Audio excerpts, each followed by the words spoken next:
What's up, everyone? Good morning. Welcome to the Dream Stream. If you're watching on YouTube, Twitch, wherever you're finding us, we greatly appreciate it. This here is The Sweat. You have come to the right place because for the next hour, we are diving deep into just about everything that you can imagine in the world of fantasy sports and sports betting as well to set you up for a full Dream Stream day of Madden simulations. You got a whole bunch of those coming up for you starting at noon Eastern. I am Adam Kaufman. Again, great to be with you, and I hope not only you had a great weekend, but you had a chance to check out yesterday's Major League Eating event in partnership here with DK, the Red Carpet Film Feast. It was a sight to behold, as it always is. But let us waste no time. Jump on into a little Major League Baseball talk. To start off this show, we are joined by Nick Fryer, DraftKings contributor, as well as RotoWire's Eric Halterman. Gentlemen, how are you? Doing great, Adam. How about yourself? Good. Thank you for being here. Obviously, I don't know if this is getting you up early, but either way, you look terrific, the both of you. Let's talk a little baseball, Nick. We're going to begin with you here. Now, looking at today's slate, pitchers, arms, the valuable guys on the mound, obviously, 8K or above. Who stands out to you most? Well, I'm going to go with Charlie Morton here at an even 8K going up against the Cubs. They have the 7th highest K rate against right-handed pitching this season, middle of the pack OPS, and they just got skunked the other day. And I'm trying to save a little bit of money because I think there are some really good matchups tonight against some really bad pitching. And also with Morton, every outing that he's had so far this season, he's averaged at least 1 K per inning. His K per 9 is a little bit higher than 9, but what that tells us, we know his K floor is pretty high. The Cubs, they don't swing a ton at pitches outside the zone, but Morton hasn't relied on that in terms of volume, but more so in quality because his swing and miss rate on pitches outside the zone is higher than it's been since I think 2016. And the Cubs don't have a ton of success at swinging at pitches outside the zone either. Well, I said 8K or above, and Nick hugged that line right there. So, Eric, what are you going to do? I am willing to take a chance on Trevor Rogers against Corbin Burns. He's at 8,400 today. He's a guy that I really like for season-long purposes heading into the season. He had an ERA over 6 in his 7-start debut last year, but all the underlying numbers were great. Struck out 30% of opposing batters, a little bit of a walk problem. So I wasn't too excited to see him give up 3 runs and walk a bunch of guys in his first inning of the season. But he's given up only 2 runs the rest of the year in 21 innings. Still striking out everybody at a high 30% so far. A little bit of a walk problem still, but I'm okay with high walks and high strikeouts. That's a good way to get more fantasy points for your given ERA and WHIP, as long as you're putting guys away that way. And the Brewers are a bit banged up. No Christian Yelich. Park's not great. The opponent is tough, but, I mean, he's got the ability to be the best pitcher any given night. I think he's going to push Corbin Burns in a real pitcher's duel tonight. Well, Eric, Nick had told us that he is inclined to want to pay down at pitcher some just so he can pay up at some of the positional players and really maximize the bats that are in good spots. How do you feel about that if you're looking at hitters priced at 5K and up? Yeah, there's some good ones on there. I think Bryce Harper is the one I'm most excited about. I think he's the 5th highest in points per game on DraftKings this year among the hitters on this slate, at least among the healthy ones. But the 4 more expensive ones don't have the platoon advantage. He'll get it against Adam Wainwright today, who is not particularly scary at this point, still holding on as a pretty respectable pitcher, but nobody we have to be scared of. And Harper, he started the year a bit slow, 2 homers in his first 13 games, hitting just 238, but he's hitting 500 with 4 homers in his last 7, including 2 last night against Colorado. So I think, everybody knows how good he could be, and he's being everything he's supposed to be in the last few days. So he's the most expensive guy that I think I'd be interested in. So, Mr. Fryer, who are your big bats? Bryce Harper is the lock of today for sure. As much as I like Alex Bregman as well going up against Justice Sheffield tonight, Harper he owns Adam Wainwright in his career with 5 extra base hits and only a 7.7 K rate against Adam Wainwright, 1.321 OPS against him. So we have the recent form with Bryce Harper where he's hitting well against righties. All of his 6 home runs, including the 2 that he hit on Sunday, have been against right-handed pitchers. But Wainwright struggled against lefties, but just what they've done throughout their career, and they faced each other quite a bit too. So we have a large sample size, and anytime a hitter goes up against a pitcher more and more, there's going to be an advantage for the hitter. And then in this case too, Harper's just put up the numbers. So I'm absolutely, Harper's the lock of the night for me. Nick, now we need to get just a little clever, not value range, but that mid-tier section, 4 to 5K for batters. Who do you like? Yeah. I'm going to go with Jed Lowry here at 4.2K against Rich Hill tonight. First of all, Rich Hill owes me for not hitting his K prop, the over on his K prop earlier in the season against the Rangers. It's a team that leads the league in K rate, and he got, I think, what was it, 1, maybe 2? I don't know how that happens. But more importantly, righties are smashing him this year. A 963 OPS. Lowry has a 371 WOBA, and now all his home runs have come against right-handed pitching. He has 3 doubles against lefties and a higher OPS against them as well. And if he goes up against that bullpen, the Rays bullpen, which I imagine he will, he's still liable to go deep against them. So either way, he's a versatile pick tonight, and at 4.2K, he's going to help even your lineup up. I just wish we could have heard from people actually audibly say, wait, Jed Lowry's still in the league? Yeah. I can't believe it either. Turns out he's still around. Eric, how about you? 4 to 5K range. I'm going to stick in that same game with another Oakland A. I'm going to go with Mark Cana for much the same logic. I think Rich Hill is a guy that I definitely want to be picking on tonight. He's looking every bit of his 41 years old this season, 8.82 ERA. Will probably come down a bit, but it's he looks like an old man out there right now. And I would love to get any A's guys with the platoon advantage against him. That's Mark Cana leading off.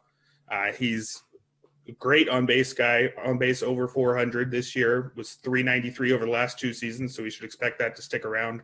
So if the A's score a bunch off of Rich Hill, which I think they can do, he should be right in the middle of all of it. All right, now let's think about a little bit of value here, and I won't stand for any more Rich Hill slander, Eric, because he was a stud at 39, a stud. And yeah, I mean, at 41, you're not supposed to look good, I think. Just nobody tell Tom Brady. As far as hitters go, though, value guys, who do you like? Yeah, I'm taking a look at Darren Ruff at 3,000. He's a guy who's on the short side of a platoon, so his overall numbers won't look all that special, but he should be right there in the heart of the order against Austin Gomber tonight. I wish the game was in Colorado, not San Francisco, but I think Ruff has enough power to knock it out anywhere. He's hitting only 192 this year, but he can blame a 118 BABIP for that. He's already has 3 homers and 31 plate appearances, slugging 531 over the last 2 seasons combined. I think he's a guy where whenever he's in the lineup, I think he's going to be worth more than his cheap price. Nick, like the DVD collection behind me, I need you to really visualize bargain basement shopping. Dive into the DVD bargain bin here, but for hitters, who do you find? Okay, so I have a few guys that I like here. Kyle Lewis at 3.3K is a good pick against Jose Urquidy. As long as he stays that low, I'm going to go in on Lewis. And I know it's righty, but he has good power numbers against righties throughout his career. But more importantly, I'm going to go with the Orioles-Yankees game, looking at Davy Garcia, who had a brutal spring. And I know he's done better against left-handers than he did right-handers last season, but I still like Freddie Galvis at 3.6K, and that's going to be my value bet for tonight. Most of his power is coming against right-handed pitching this season, 2 home runs, 3 doubles, triple, so 6 of his 8 extra base hits. And if you want a right-handed bat because of the reverse splits on Garcia, Miguel Franco, I think, has done pretty well too. He's got 3 home runs and a couple doubles against right-handed pitching this season. He's 3.5K. All right, let's stay with you, Nick, and wrap up with this question. Favorite bet on the DK Sportsbook for baseball today? Okay, so I have a pair that I'm going to go with that I've gone with in the past. We have Zach Wheeler's K-prop and Charlie Morton's K-prop. I did last time they started on the same night. I went with the over on both of them. They hit the over. So I'm going to say consider this as a parlay, although I will say that Morton's K-prop is a little bit higher at 6.5Ks versus Wheeler's, which is 5.5Ks. If you're going to go with just one, I'm going to go with Wheeler because he's going against the Cardinals, who have one of the 10 worst, rank among the 10 worst in K rates against right-handed pitching this season. He's hit tonight's over 3 out of 4 times this season, and once was against the Mets, who have the lowest K rate against right-handed pitching, and then once against the Braves, who have the 5th lowest K rate against K rate against 5th lowest K rate against right-handed pitching this season. So Wheeler is my number 1, but I like Morton as well. Eric, where are you putting your cash? Yeah, I was looking at some of the underdogs on tonight's slate, and I think the Reds at plus 155 against the Dodgers are more interesting than you normally expect with most guys going against the Dodgers. I think the gap between Tyler Mahle and Julio Urias, the 2 starting pitchers, is not particularly large. Obviously, the Dodgers are a more talented team, but they also had to go very late last night against the Padres. They used 5 relievers on Sunday and 4 Saturday. So I think their bullpen might be a little bit banged up, or at least a little bit tired. I think Mahle could keep the Reds in the game, and I think they've got enough bats to get this closer to a 50-50 game than that plus 155 implies. Always fun starting off with some baseball. Nick Fryer, Eric Halterman, thank you both so much for joining us here on The Sweat. We are going to take a quick break, and when we come back, how about a little hockey talk with our favorite resident Canadian, Jeff Ulrich? That comes up next.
Welcome back, everyone, here on The Sweat. I had said we would get into a little hockey, and we will. We will. If you were hanging at the edge of your seat waiting for hockey, you're just going to have to hang on longer. That's a tease is what that is. But we are going to do a little bit of golf talk, but with the same guy. Jeff Ulrich joins us here. What's up, Moose? Not too much. I know people see me, they think hockey, but first we have to get to the golf, the important stuff. I mean, it's Monday morning. The odds are out. That's right. Got to get those bets in. All right, so let's talk about the Valspar Championship that we have coming up later on this week, and of course, examine the odds, courtesy of the DK Sportsbook, as you alluded to. First and foremost, and I want to know, are these high, odds a little too high? Are they too low? Are they just right? How about Justin Thomas plus 700? What do you think? Yeah, I mean, Justin Thomas obviously coming in, looking for a little bit of, practice before the next major. I mean, we got the PGA Championship coming up pretty quickly. But I mean, he's obviously the favorite in this field. He's the favorite over Dustin Johnson, which is probably a little bit surprising to some people. But you look at how Dustin Johnson has played over the last few tournaments, didn't have the greatest Masters, whereas Justin Thomas was kind of right in the Masters. Obviously, he grabbed a win at the other big event of the year at the Players. You look at how these two have trended as well, just over the last month or two. I mean, look, it's not like Thomas is some slouch. I mean, this is still like a top three player in the world, obviously. So even though Dustin Johnson's the top player in the world, I'm not really shocked to see Justin Thomas as the favorite here. He's also got some pretty good course history here as well. A top 10 at Valspar in his debut back in 2015, a top 18 here as well in his last appearance. So I think Thomas deserves to be the favorite. I think him and Dustin should be the top two plays, but I would say this one's just right for Justin Thomas. He's not really a play I look to take when he's in single digits, but he definitely deserves to be the favorite in this field. You've mentioned him already. Let's go with a little bit more on him. From Justin to Dustin Johnson at plus 1,000. How do you feel about it? Yeah, I mean, I guess you can make the argument that, you're getting a little bit better value to take Dustin Johnson whenever he's not the clear-cut favorite. I mean, I think you should consider betting him. I mean, I don't think that strategy is terrible. He's finished sixth here, the one time he played, which is back in 2019. It's a tough tee to green course. If Dustin Johnson starts hitting the ball a little bit better all of a sudden, you could definitely get yourself some good value. At the same time, I mean, like, let's not overlook the fact that DJ just has not been DJ like over the last little bit. He's lost multiple strokes on his approaches in his last 3 starts. I mean, missed the cut at the Masters. He was T13 at the RBC Heritage, but he gained 5 strokes putting. I mean, you're not going to get. I know Dustin has improved as a putter, but like relying on Dustin Johnson to gain you 5 strokes putting when you're betting him at plus 1,000 isn't a good idea. So, you can't really say he shouldn't be the second favorite. He's the number 1 player in the world, but at the same time, I don't really like these odds. I just don't really like the form he's in. So until Dustin shows a little bit more sharpness with his approaches and stuff like that, I'm fine staying off him at this price, especially. Patrick Reed is plus 1,400. He's also a 2-time runner-up at this event. So does that make you think a little bit differently about him? Yeah, no, Reed is definitely a player who, tends to excel in these tougher tournaments. Obviously, we saw him pick up a win at Torrey Pines, a U.S. Open style venue. He lost here to Jordan Spieth in a playoff once. Lost here to Paul Casey a couple of years ago. He just sets up well here. I mean, this is a really tough course. The winner typically comes in here in single digits. If you can scramble around these greens well and just kind of grind out pars, you'll get yourself in contention on Sunday. And Reed at this price, I would rather bet Patrick Reed than the top 2 guys. Absolutely. You're getting, into the teens here with Patrick Reed in terms of a betting option, coming off a great Masters where he gained 8 strokes tee to green, was top 10, T22 at the Players. I mean, this guy's been playing good all year. So absolutely. I think Patrick Reed, if you're looking at the top of the board, this is where I would start. You're getting much better value than you are on the guys at the 2 top who, maybe they deserve to be up there, but Patrick Reed, you're getting a lot more bang for your buck. And quite frankly, I think he's got just as good a shot to win as those top 2 guys. Well, Jeff, if a 2-time runner-up at plus 1,400 gets you excited, I can only imagine how you feel about a defending champ in Paul Casey at plus 1,600. Yeah, Casey is an interesting one. You're getting a little bit better value than you are on Reed. I think I would prefer Reed if we're talking like just early morning, first initial reactions to the odds. I would prefer Reed. Paul Casey is a guy who he's won 3 times on the PGA now. 2 of them have come at this event in 2018, 2019. But you look at and you compare and contrast with Reed. Reed he just wins more. I mean, he wins every year on the PGA, Patrick Reed. That's not hyperbole. He literally basically has a win every year he's been on tour. Whereas Casey, the wins have come further and farther between. The field this year is also a little bit deeper than we've seen at this event in years past. Casey coming off, kind of an okay-ish Masters, and then he missed the cut at the RBC Heritage. It just feels like that hot run he had at the start of the year might be wearing thin a little bit. And, coming in as a 2-time defending champ, I would rather go up to Patrick Reed, but I do recognize, these odds are okay to take on Paul Casey. Again, I would probably rather target Reed or Casey over DJ and Justin Thomas this week. Last but not least, Moose, just the longest odds on the guys we've discussed anyway, and that's Louis Oosthuizen at plus 1,800. How do you feel? Yeah, I mean, look, how do I feel about Louis Oosthuizen? One of my favorite players to target on the PGA Tour. He never wins, so I never cash in my tickets. Obviously, had a strong event last week at the Zurich Team Classic with Charles Schwartzel. They lost in a playoff to Cam Smith and Mark Leishman. So he's coming off, a decent Masters as well. Louis is in pretty good form. You worry a little bit about that driver. It let him down late in that event. But he did finish runner-up here in 2019. I look at Louis in the odds this week. He's probably just a little bit too short. You've got guys like Scotty Scheffler, Joaquin Niemann. These are fantastic young players. You're probably going to get better odds on these guys either right now or later in the week when there's a little bit of drift happening. So, Abraham Answer is another name I'd throw out. These are guys who are probably like just a little bit better outright odds than Louis Oosthuizen. Louis probably a better top 20 bet. But for outright, I would rather be targeting guys like Scheffler or Niemann. Again, just prolific young players, and you're probably getting much better odds to do it. Jeff, you're not done. You're just done with this segment. You'll rejoin us for a little bit of hockey talk. The aforementioned hockey talk later on in the Sweat. Don't go anywhere. And Moose, you should sit tight as well. We're going to be back here on the Sweat. Time for NBA on the other side.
We're back here on The Sweat. It's time for a little bit of hoops, near and dear to my heart. I love it. Adam Kaufman here with you. Kenny Ducey, DraftKings contributor, and Ryan Mogjosh, of course, host of the Four Seasons NBA podcast. Ball is life. Thank you for being with us, gentlemen. And let's talk a little bit, obviously, about DK odds here. Now, we need to know, courtesy of the DK Sportsbook, favorite bet to cover the spread tonight. Kenny, let's start with you. I'm going with a team that is really good out west, and they're only 1.5 point favorites, and that's the Los Angeles Clippers, the LA Clippers, they like to be called because they want to be cool. Did you know what their defensive rating is without Kawhi Leonard off the floor? It's actually 1.4 points better. That's right. This team might be the deepest team. Like, oh, you scared that Kawhi Leonard's not going to play? You don't want to weigh the 1.5 points against the Pelicans? The Pelicans are terrible on defense. So I don't care that the Clippers, they have a little harder time scoring the basketball without Kawhi, but you still have Paul George out there. You still have Marcus Morris. There's so many guys on this team that have proven capable. And how many times, Koff, have we been here? We've said, oh, the Clippers stars are out. The Clippers are tired on the second night of a back-to-back. Everything. People make every excuse in the world to fade the Clippers, and all they do is just continue to cover. This team is a cover machine. I'm laying the 1.5 points here with the Clippers. I think they win pretty easily here against the Pelicans, despite the fact that the narratives on the Pelicans side, they need the win. I just don't see it happening for a team that just looked really lackadaisical. And the biggest thing here, Steven Adams questionable. Steven Adams doesn't play. The Clippers win this by 10 points. Who's spitting your eggs, Benedict, this morning? Unbelievable. It's like he's upset, Ryan, that they don't call him the NY Knicks or something like that. They don't want to be cool. Who's your favorite to cover tonight? The Clippers bet's a nice one. They're looking very decent lately. But I'm going to go with the 76ers minus 11. And it's not so much because the Sixers are good, but it's more so the Thunder stink. Embiid and Toby are questionable, so I want to keep an eye on that. Ben Simmons is out, but I still like minus 11. The Thunder have lost 13 straight. They don't look like an NBA team right now. And I went to check and see if Lou Dort was in because he's really, outside of SGA, the only chance they have. He's out tonight, so Sixers minus 11. I feel pretty comfortable about that. All right. Well, let's stay with you, Ryan. How about an underdog that you're going to back tonight? Yeah.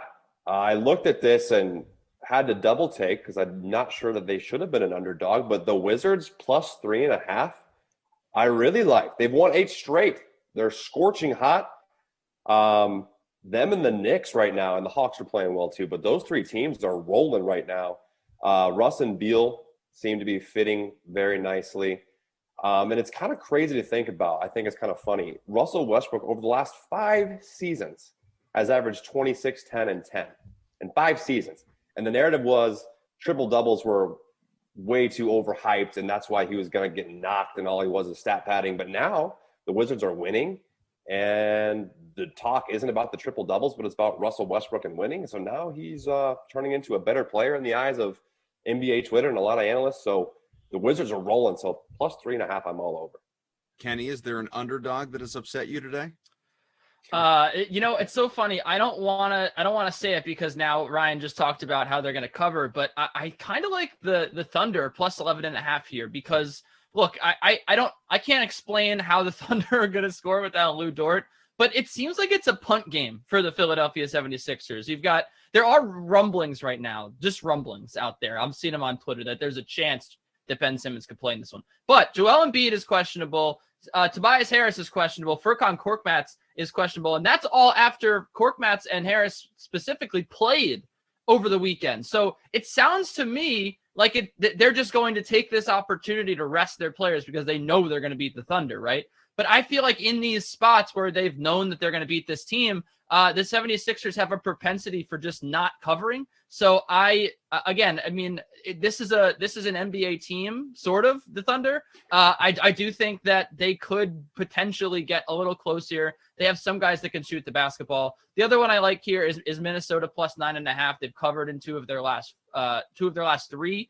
It's going to be a little difficult, but again, the Jazz, there's Jordan Clarkson. There's Jordan Clarkson issues now. He was like really good for them early in the season, and now being thrust into a bigger role, it's kind of weird for him. Obviously, the Donovan Mitchell is a big problem. And the Timberwolves, Ryan said it last week. that this is just a completely different team with D'Angelo Russell healthy. They look like a competent team. I think they could cover the 9.5 here against Utah as well. But the Thunder more speculative. The Timberwolves, I have a little more reason behind.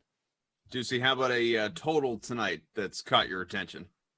It's the Knicks and the Suns over 215. I was going to say 2.5. My baseball is on my mind. The Knicks have hit 6 overs in their last 7. The Suns 6 overs in their last 9.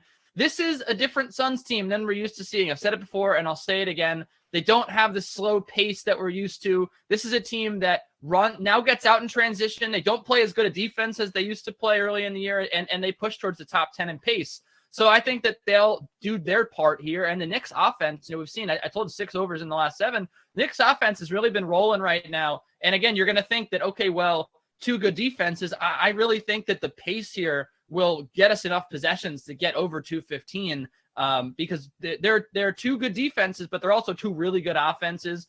And especially on the Suns side, the defense has just kind of started to slow a little bit. The Knicks to an extent as well. If it's 2.5, you got to hammer that total. Even if it's just a first quarter total, you got to just, crush that thing. What about a total first tonight minute for you, Ryan? I love the Phoenix Knicks over, but I have a backup because that one seemed like a too good to be true one. I never feel confident about putting the Spurs and over in the same sentence, but I'm doing it because they're playing the Wizards, and the Wizards are red hot, and I'm obsessed with the Wizards right now. 227.5 is the over for that game. The Wizards are the fastest team in the league, and lately in the last 7 games, they're playing even faster than their regular season total. They're on fire. Bottom half in the league in defense, too, really helps out that over 227. But like I said, the Spurs kind of want to slow things down, and they want to play more defense rather than offense. But they got guys on their squad like DeJounte Murray, Derek White have been shooting well lately. So I think that I like the over 227.5. Ryan, let's stay with you here and maybe, just maybe, stay with your love of the Wizards as well. We need player props that you're going to target tonight. Is Russell Westbrook going to do something special again? He's been on fire. He has been on fire, and my obsession with the Wizards is going to stop with this one. But the Phoenix Suns New York Knicks game that we just talked about, Julius Randle over 26.5 points. Because I do think this game is going to be faster pace than the total. And I do think it's going to be close. This is a New York Knicks team that's the 4 seed right now, playing the 2 seed in the West. It's going to be a meaningful game. It's going to be a passionate game. People are going to be playing intense. I would have to double check. I think they're playing on the East Coast, right? It's at New York. The Knicks are allowing fans. The players feel that. That's true. Yes. Very important very game. It's going to feel different. It's going to be tight down the stretch. I think Julius Randle is going to get more touches than usual. So I like Julius Randle easily over 26.5. Kenny, will you be at the game trying to shout out that positivity into existence, these prop bets coming to life? I won't. I mean, around playoff time, I think I will. I like the Julius Randle call. I like the Julius Randle points, rebounds, and assists as well. I was looking at his rebound total in this game. I really wanted to take it, but it's at 10.5. I was hoping it'd be at 9.5 because he's gotten double digits a few times here over the last 5 games. But I found one even better while I was looking at Julius Randle. And I'm not sure. I mean, it's not a mistake, but it seems like it, right? RJ Barrett over 1.5 3-pointers at -155. I know there's a little juice there, but for me, this is a no-brainer. He's averaging 7 3-point attempts over the last 5 games. He's averaging 3 threes made over the last 5 games. He's had multiple threes over the last 5 games. He has not covered 1.5 over the last 5 games. So I look, the RJ Barrett corner 3 is a cornerstone of the Knicks offense. He's a volume shooter from deep. They get him going from there. And so again, 1.5 threes. I know it's -155, but come on now. You've bet on a -155 money line. In the last week you've taken the Pirates or the Cubs -155 or the Sixers. You've taken a -155 line. Just suck it up and take it. It's a winner. Kenny, let's wrap with you here. Or, well, we'll get both of you, but let's wrap with this question. That is favorite overall bet on the DK Sportsbook in the NBA tonight. Could be a total, a prop, whatever you got.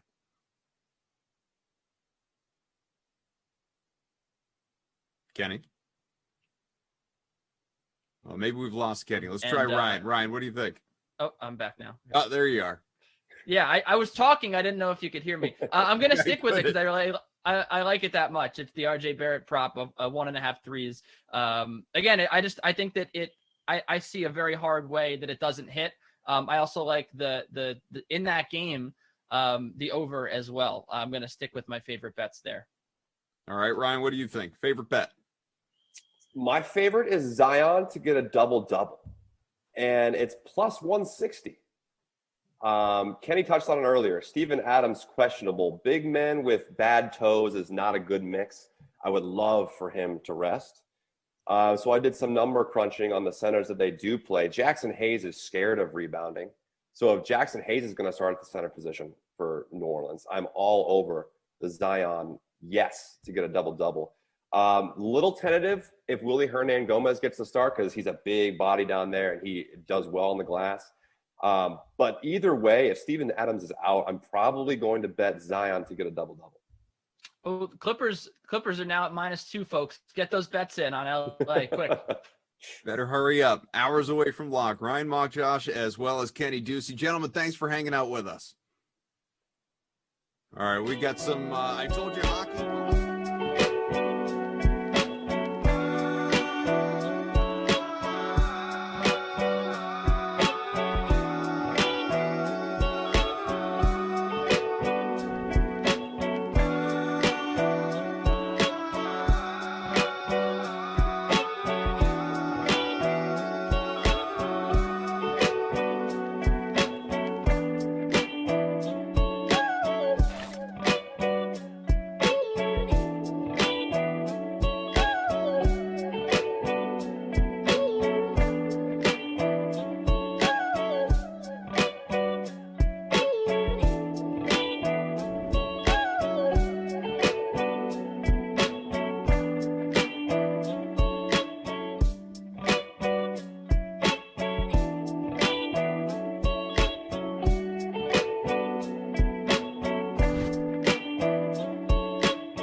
We are back here on the Sweat. Told you hockey was coming, and here we are. Thanks for being back with us. Jeff Ulrich returns after his golf talk earlier. Of course, DK contributor. We welcome in for the very first time. We have got AJ Scholes from RotoWire. Thanks for being with us, man.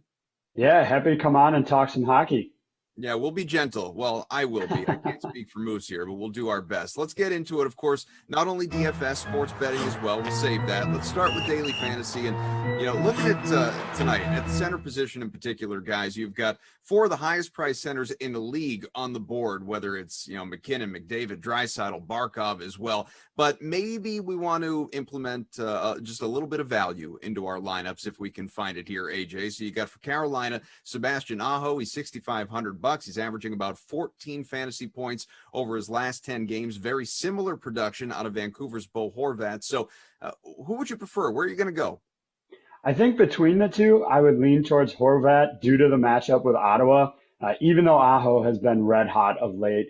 Horvat, for his part, 12 shots in the last 5 games, averaging a little over 3 minutes of ice time with the man advantage over that stretch. I think he's due, but having said that, for me, I actually really like Pierre-Luc Dubois tonight at just 4,400. He is stuck in an 8-game goal drought, but he's got 4 assists over that stretch, and I think it's a good opportunity to use him. So, CJ, if there's paying down, AJ said, I'm going to pay down more. I want more value in my lineup. Who do you like here? Yeah, you can definitely do that. Like, I mean, I think this is a good range to target. I mean, Rupe Hintz is typically a guy I like to target as well, but he's got a bad matchup against Carolina tonight. So I think going up to Aho or Horvat makes sense. I would probably prefer Horvat as well. It's really close between these two. I think Aho is definitely the better player for me. But again, Ottawa, it looks like they're probably not going to have Matt Murray in net. He's day to day. And if they're starting their third stringer, I really do kind of have to lean Horvat here. Vancouver's been a little bit thin up front, but Horvat should be playing big minutes, obviously, against the Senators team, who, even regardless of who starts in net, they're still a bad defensive team here. So both these guys are in play, absolutely. I think another guy you can just think about paying right down to, though, is Ryan O'Reilly. Again, Colorado, a little bit of goalie issues as well. Allowed 5 goals the last time these two teams played. O'Reilly been a very proficient point producer over the last month or so. So I definitely like that Dubois call, but O'Reilly is another guy you can think about under 6K. So that's the center position. On the wing here, Jeff, Brady Tkachuk has just been lights out recently. Obviously, you can make a very easy case to play him, but there are alternatives available to you. In fact, you want to look at Kyle Connor. He's got that on-off pattern right now over his last half dozen games. I guess the schedule would dictate that he is due for a big one, though, here tonight. So how do you feel about that tandem? I would still prefer Tkachuk. The Senators have looked better over their last few games. I mean, they're 4-2 over their last 6. And realistically, I mean, the Canucks really aren't a better team than Ottawa. I mean, you look at it over a lot of things like expected goal rate and a couple other metrics, especially just recently. I mean, Vancouver's played okay since coming back, but these two teams split the series in their first 2 games. I wouldn't be shocked to see a bunch of goals just because of the Ottawa goalie issue, but I like Tkachuk here. Connor has been more hit or miss, like you said. The Oilers' goaltending situation is pretty solid, even though they do allow a lot of shots on goal. But Winnipeg really hasn't been that good over the last 3 games. So I'd side with Tkachuk here, who, again, this Ottawa's first line, I really like the mojo they've got going. They've got a terrific matchup. Vancouver allows the most shots on goal per game. It's a good spot for a high volume shot guy like Tkachuk. So I think at 7,500, it's fine to pay up that much. It's obviously a little bit lighter. I mean, you can think about a guy like Burakovsky who's going to get a lot of time, assuming Rantanen's out again. But so some good value deeper down. But up top, you should be able to fit into Tkachuk tonight because there's really not that many other wingers to choose from. AJ, which way are you leaning on the wing? I'm actually between those two. I like Kyle Connor better.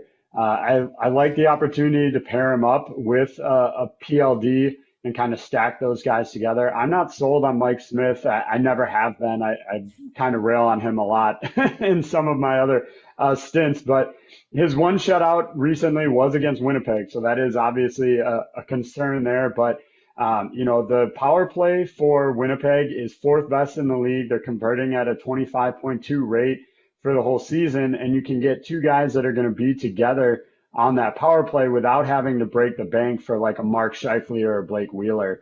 So I think I go that way. I do also like Andrei Svechnikov tonight, coming in really cheap, good matchup for the Carolina Hurricanes, and a good opportunity, I think, for him to capitalize on racking up some more points.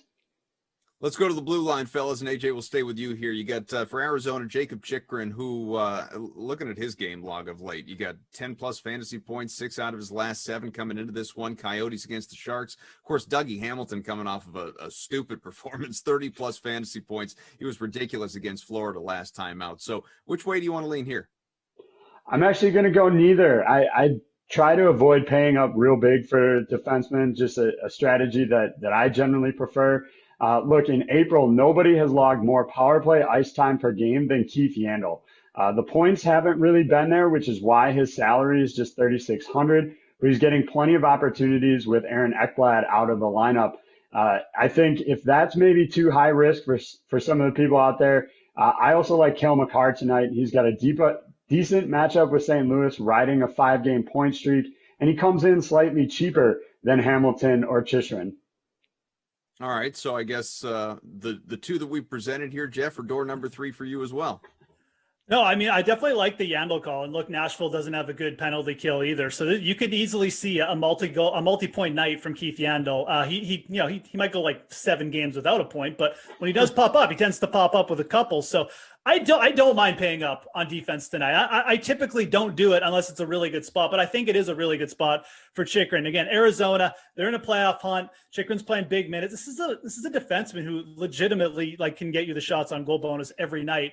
And they're playing the Sharks, which is the main thing. Again, bottom 10 in shots allowed and in the penalty kill. And that's the biggest thing. If it's a good matchup, I think this is fine to pay up for Chychrun here. He's just a solid producer across the board in terms of points, leads the league for defensemen and goals scored as well. So you're really getting the true upside with him. I think this is the kind of matchup where it's okay to pay up for him, but there are other options. I mean, Tyson Barrie's only 5,700. That's his lowest price over his last 10 games. The Jets don't have the greatest penalty kill either, and they certainly haven't been good over the last 3 games. So Barrie is another guy to target there, especially, again, if you're playing Connor McDavid. Barrie's a little bit cheaper tonight. That makes for a good, effective stack since they're both part of the PP1 there. Let's go DK Sportsbook. Bounce off of DFS here for a moment and take a look at just money line bet tonight. Is there something that you like best in the NHL tonight, Jeff? Yeah, for me, it's going to be the Panthers. They're the away team. They're taking on the Preds, but I mean, they're only minus 121 on the money line here. And the Predators have played better. I give them credit, but I mean, a lot of it's just been UC Saros just standing on the top of his head. He's cooled off a little bit. Panthers coming in, winners of 5 of the last 7 games. They're 5th in expected goal rate. They've added Sam Bennett to the second line. Alex Barkov has 8 goals in his last 10 games. The Panthers just outmatched the Predators here at every turn, and I'm not really sure why they're only minus 121. I think the Predators getting a little bit too much respect here, probably for the play of Saros, who, like I said, cooled off a little bit. So there's always a little bit of a worry here that, Saros stands on his head again and they, the Predators win 2-1. But, I think for minus 121, you're getting a really good price here to take a shot with the Panthers on the money line. AJ, who's caught your eye tonight on the money line? Well, I definitely like that call, Jeff, with Nashville. I think that's a solid pick there. On the other side, I actually like Anaheim tonight. I know they have been bad, and there's no arguing that at all. But at plus 140 versus a Kings team that has dropped 4 of their last 5 contests, although that one win was against the Ducks. So that's certainly something to consider there. But you've got Cal Peterson, has struggled a bit of late. Probably going to get the nod again, I would guess. A .902 save percentages in those 5 games is definitely risky. But to get the value at plus 140, I just can't pass that up. How about your favorite bet overall in the DK Sportsbook tonight, AJ? I've been talking about the Jets all night, so I got a couple player props in there. You can get Kyle Connor plus 145, Pierre-Luc Dubois plus 230 as anytime goal scorers tonight. That's definitely where I'm looking. The other one I kind of liked was Thomas Chabot, over under 2.5 shots. Take the over there and get him. Vancouver has given up the most shots, as Jeff alluded to, the most shots of any team in the league. So why not take a shot at, that one on the over there? Moose, what do you got, bud? Yeah, I mean, I really like that money line play on Florida, obviously. That's probably my top play on there. But for a player prop, I like Phil Kessel over 2.5 shots on goal. You're getting good plus money, right around plus 120 to take the over there on Kessel. He's playing bigger minutes. Again, Arizona they're gonna play Phil the Thrill a lot here because they're in a playoff spot, playoff race, playing San Jose, who allows a lot of shots on goal. So I like the plus money there on Phil's over shots on goal total. Kessel's a sneaky DFS plays too. You never see him in Always. optimal lineups going into the night, and then the guy shows up for 15 points. It's those shots Weird. on goal, man. It's weird. It stays active. Phil the Thrill. All right, Moose, AJ, thank you so much. AJ, hope you enjoyed your experience here. We'll have you on again. Yeah, please. Yeah, anytime, guys. All right, NFL Draft Week has arrived, folks. Thursday, round 1. We have already heard from Jeff getting his top 10 mock. Well, how about Julian Edlow? Felix is going to join us on the other side. Give us his.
Welcome back, everyone, to the Sweat. And of course, it's great to talk baseball and basketball and hockey and golf and all that, but we get to do that every day. We are running out of time to talk about the NFL draft Thursday, round one. And there's been so much buildup, so much hype, and it doesn't stop here. Julian Edlow, DK contributor. I'm Adam Kaufman. And Jules, let's get into it here. Your top 10.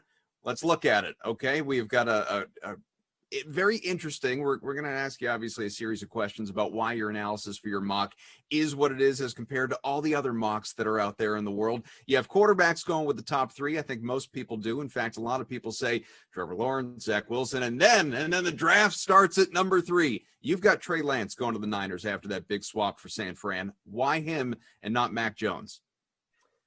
Yeah, I mean, honestly, I was ready to, over the weekend, thinking about piecing this together, I was ready to go Justin Fields. I think he's the best quarterback remaining at that point. I think Fields is worth a look for the Jets at 2, but that's not going to happen. We know it's going to be Wilson.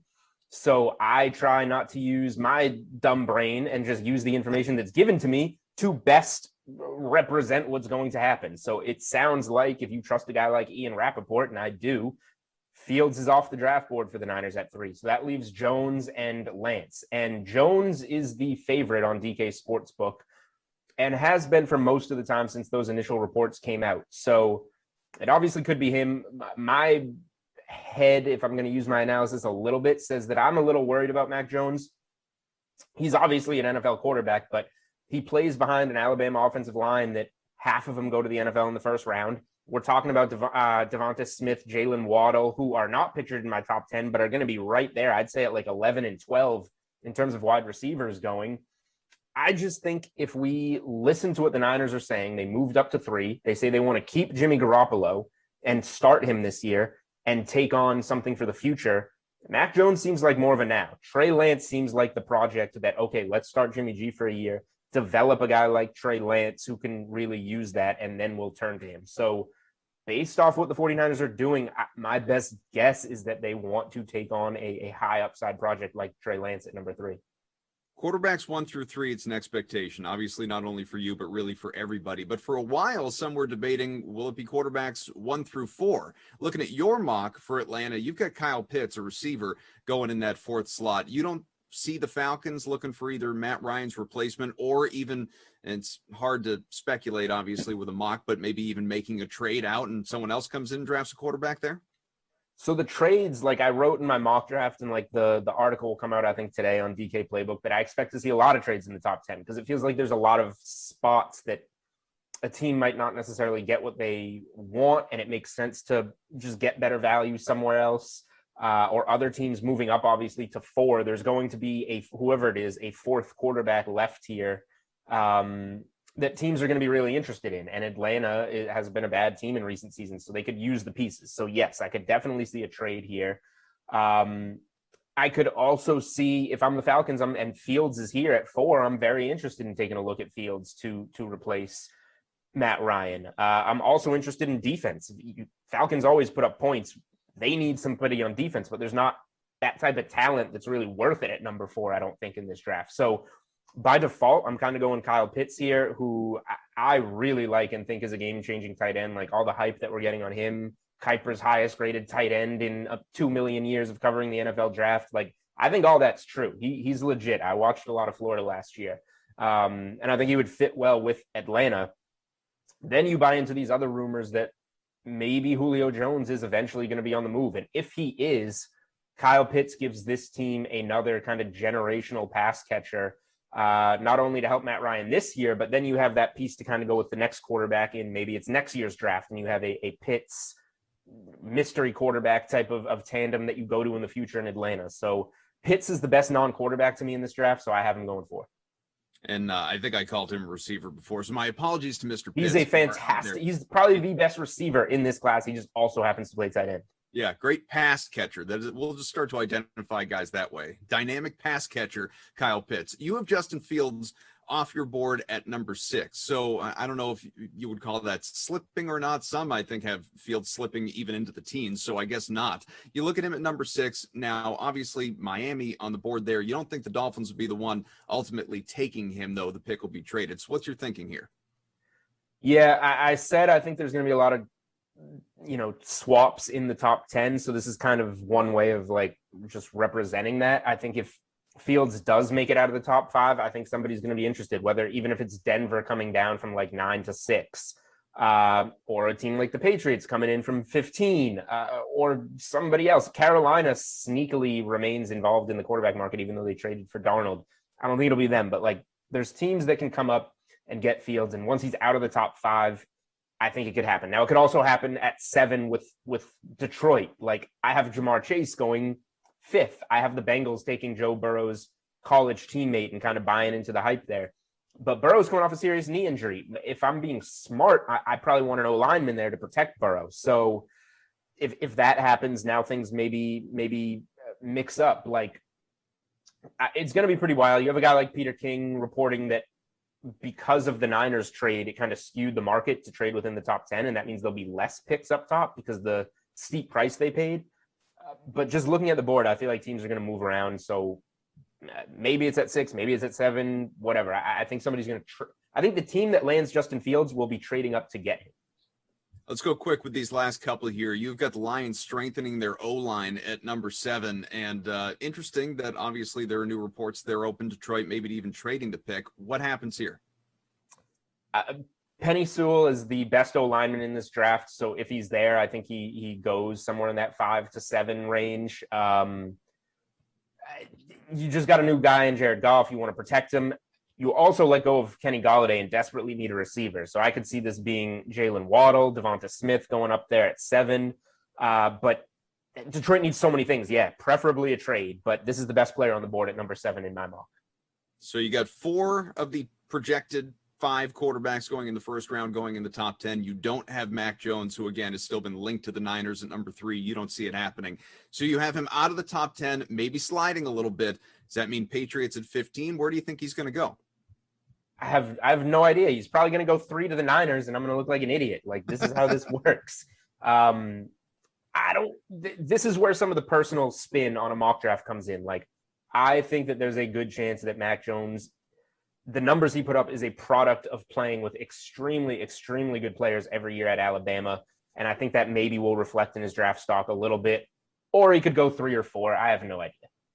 All right, Jules, thank you so much for being with us. We enjoyed taking a look at the top 10, obviously, for your mock, and hopefully you'll be right on at least 3 picks. In the meantime, we have got a full Dream Stream day coming up for you over the course of the next roughly 12 hours. Stay with us. Half dozen Madden simulations. I will be with you for one of them, 8 o'clock with Brandon Cristal. Prime time, little Packers-Bengals later on tonight. The next one, Emerson and Christian have you. Patriots-Chiefs, the aforementioned Pats at noon. Don't go anywhere. Everybody enjoy it. I'm Adam Kaufman. Thanks for hanging out. This is The Sweat, Monday through Friday at 11 Eastern.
Oh, we are live, Emerson Lotson. Are we really?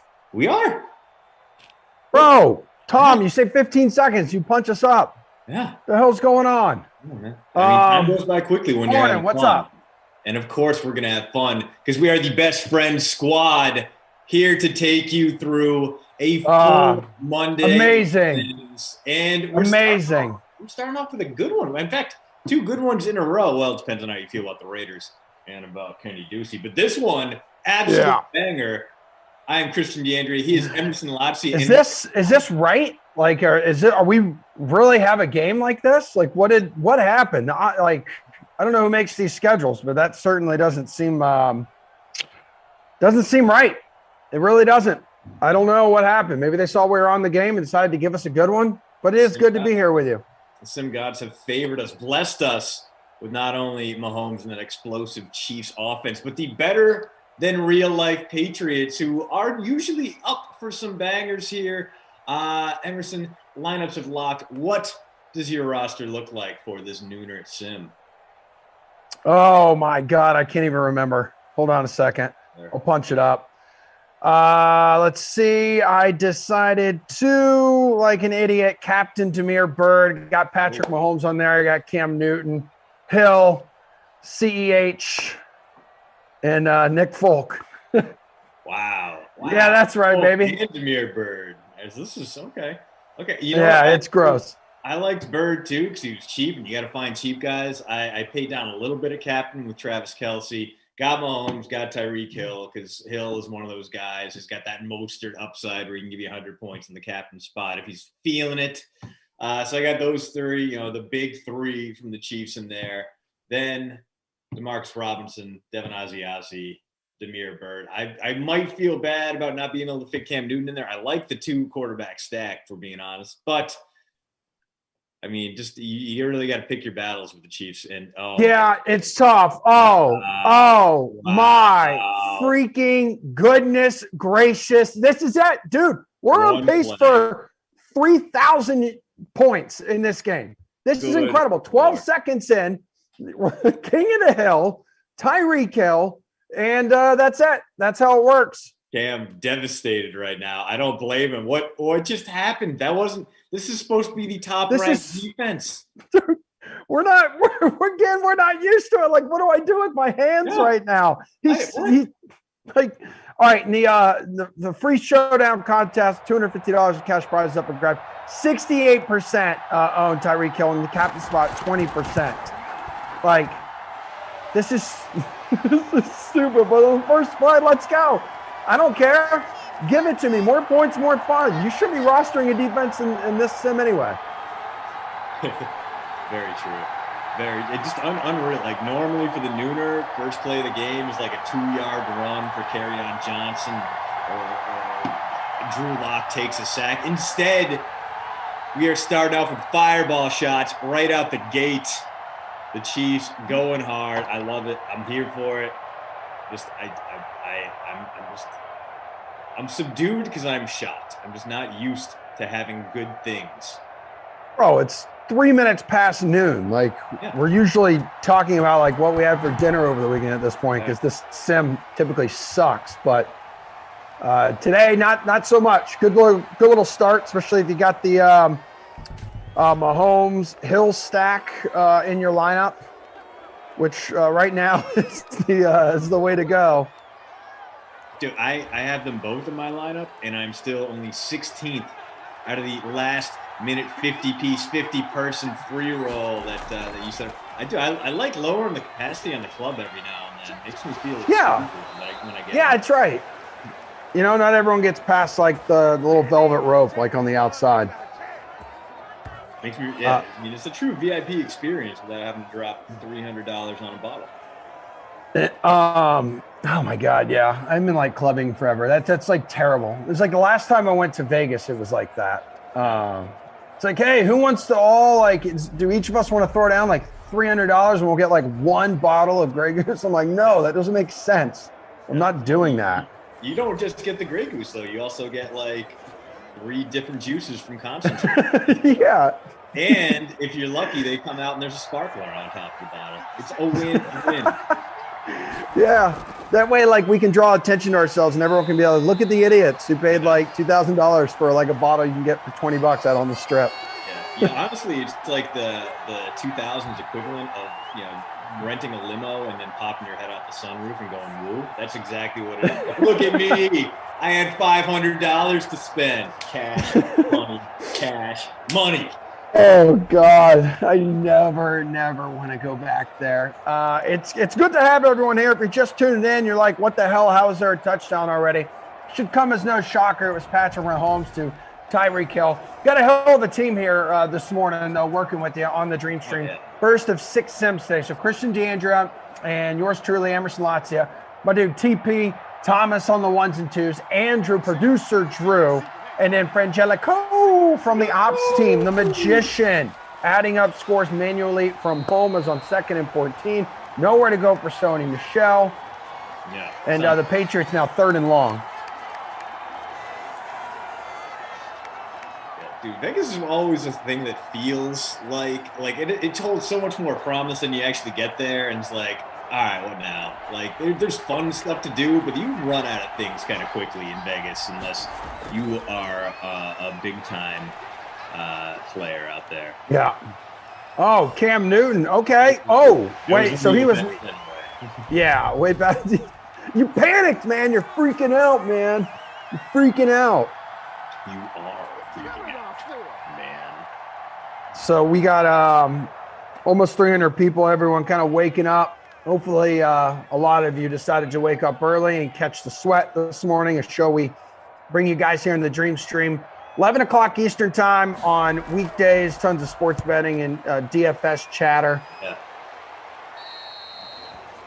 Yeah. Where'd that punt? All right, out at the 10. Not too shabby. I've seen worse. I've seen better. But it's good to see everyone over on YouTube. So David's here. Tyre Woods. We've got a couple Davids. Broby in the house. DFS Queenie. Carbon Rods. Sean, the guru. J.E. says that's a Kaufman move, bro. I think he was talking about the bottle service. Yeah. Oh, dude. I did wake up this morning. You know what I had in my inbox? A fresh post route? Yeah, damn right. So we're talking a little bit about the Carolina, that Carolina pick. What is that, an 8th? And 8th overall. I guess you're starting to think that they could move out of that spot. They have the best odds if you are looking to place a wager, and we are neither condoning nor rejecting that idea, but they currently have the shortest odds. So yeah, it definitely seems like they are primed to trade back. And if the Niners really do galaxy brain their way out of Justin Fields at number 3, might be a rush to get that pick. Might be the last quarterback on the board there, and it could be Fields, could be Mac Jones. So at least 5 teams out there could definitely go ahead and contact those Panthers, let them know. Because, it's going to be a lot. It's going to cost you a lot less to trade with the Panthers than it would with the Falcons at number 4. If you're the Patriots, maybe you dangle a 2nd rounder and a 4th rounder, see if that gets the job to move up from 15. But one team I think is going to be interesting to watch in that spot. If Trey Lance falls, that's a Minnesota guy right there. And the Minnesota Vikings, not digging the Kirk Cousins experience. He's a free agent after 2022. They could trade him next year. They could sit a guy like Lance, a toolsy project, a guy who's going to have that steep learning curve because he's coming from FCS. Give him a year to learn the trade behind Kirk Cousins and then step into a high-octane offense in 2022. Vikings could trade Cousins. They could even just release him, need about $10 million in dead space. Either way, one of the 5 teams that are definitely going to be in the running for that Panthers pick. And you can read all about it on the post route. Emerson, I know my dad got it because he emailed me to clown on my metaphors. He saw that Swamp of Sadness never-ending story reference in like the opening paragraphs and was like, what the hell are you talking about? Oh, my God. Yeah, Dude, that's not the one where the horse, right? We lose the horse. Exactly it. No, that was like one of the worst traumatic movie terrible. scenes in like my childhood. It is the reason I am the way that I am is because of that movie and how it screwed me up mentally. Like, I'm all over the place. I don't know what I'm doing. I'm always constantly confused. and it's because of the never-ending story. Yeah. I mean, that's basically just such an apt comparison for the Jets football team right there. They are the football equivalent of a horse basically committing suicide in the swamp of sadness because it could not go on any further. Yeah. PR tax. Pour one out. For... Dude, there's so, like, that is a movie, though, like, now as an adult, if you could, like, get into a certain state of mind and watch it, you're probably just all over the place. Yeah. Dude, I mean, that's a heavy movie for, like, 8-year-olds. Yeah. You take on a lot with that movie.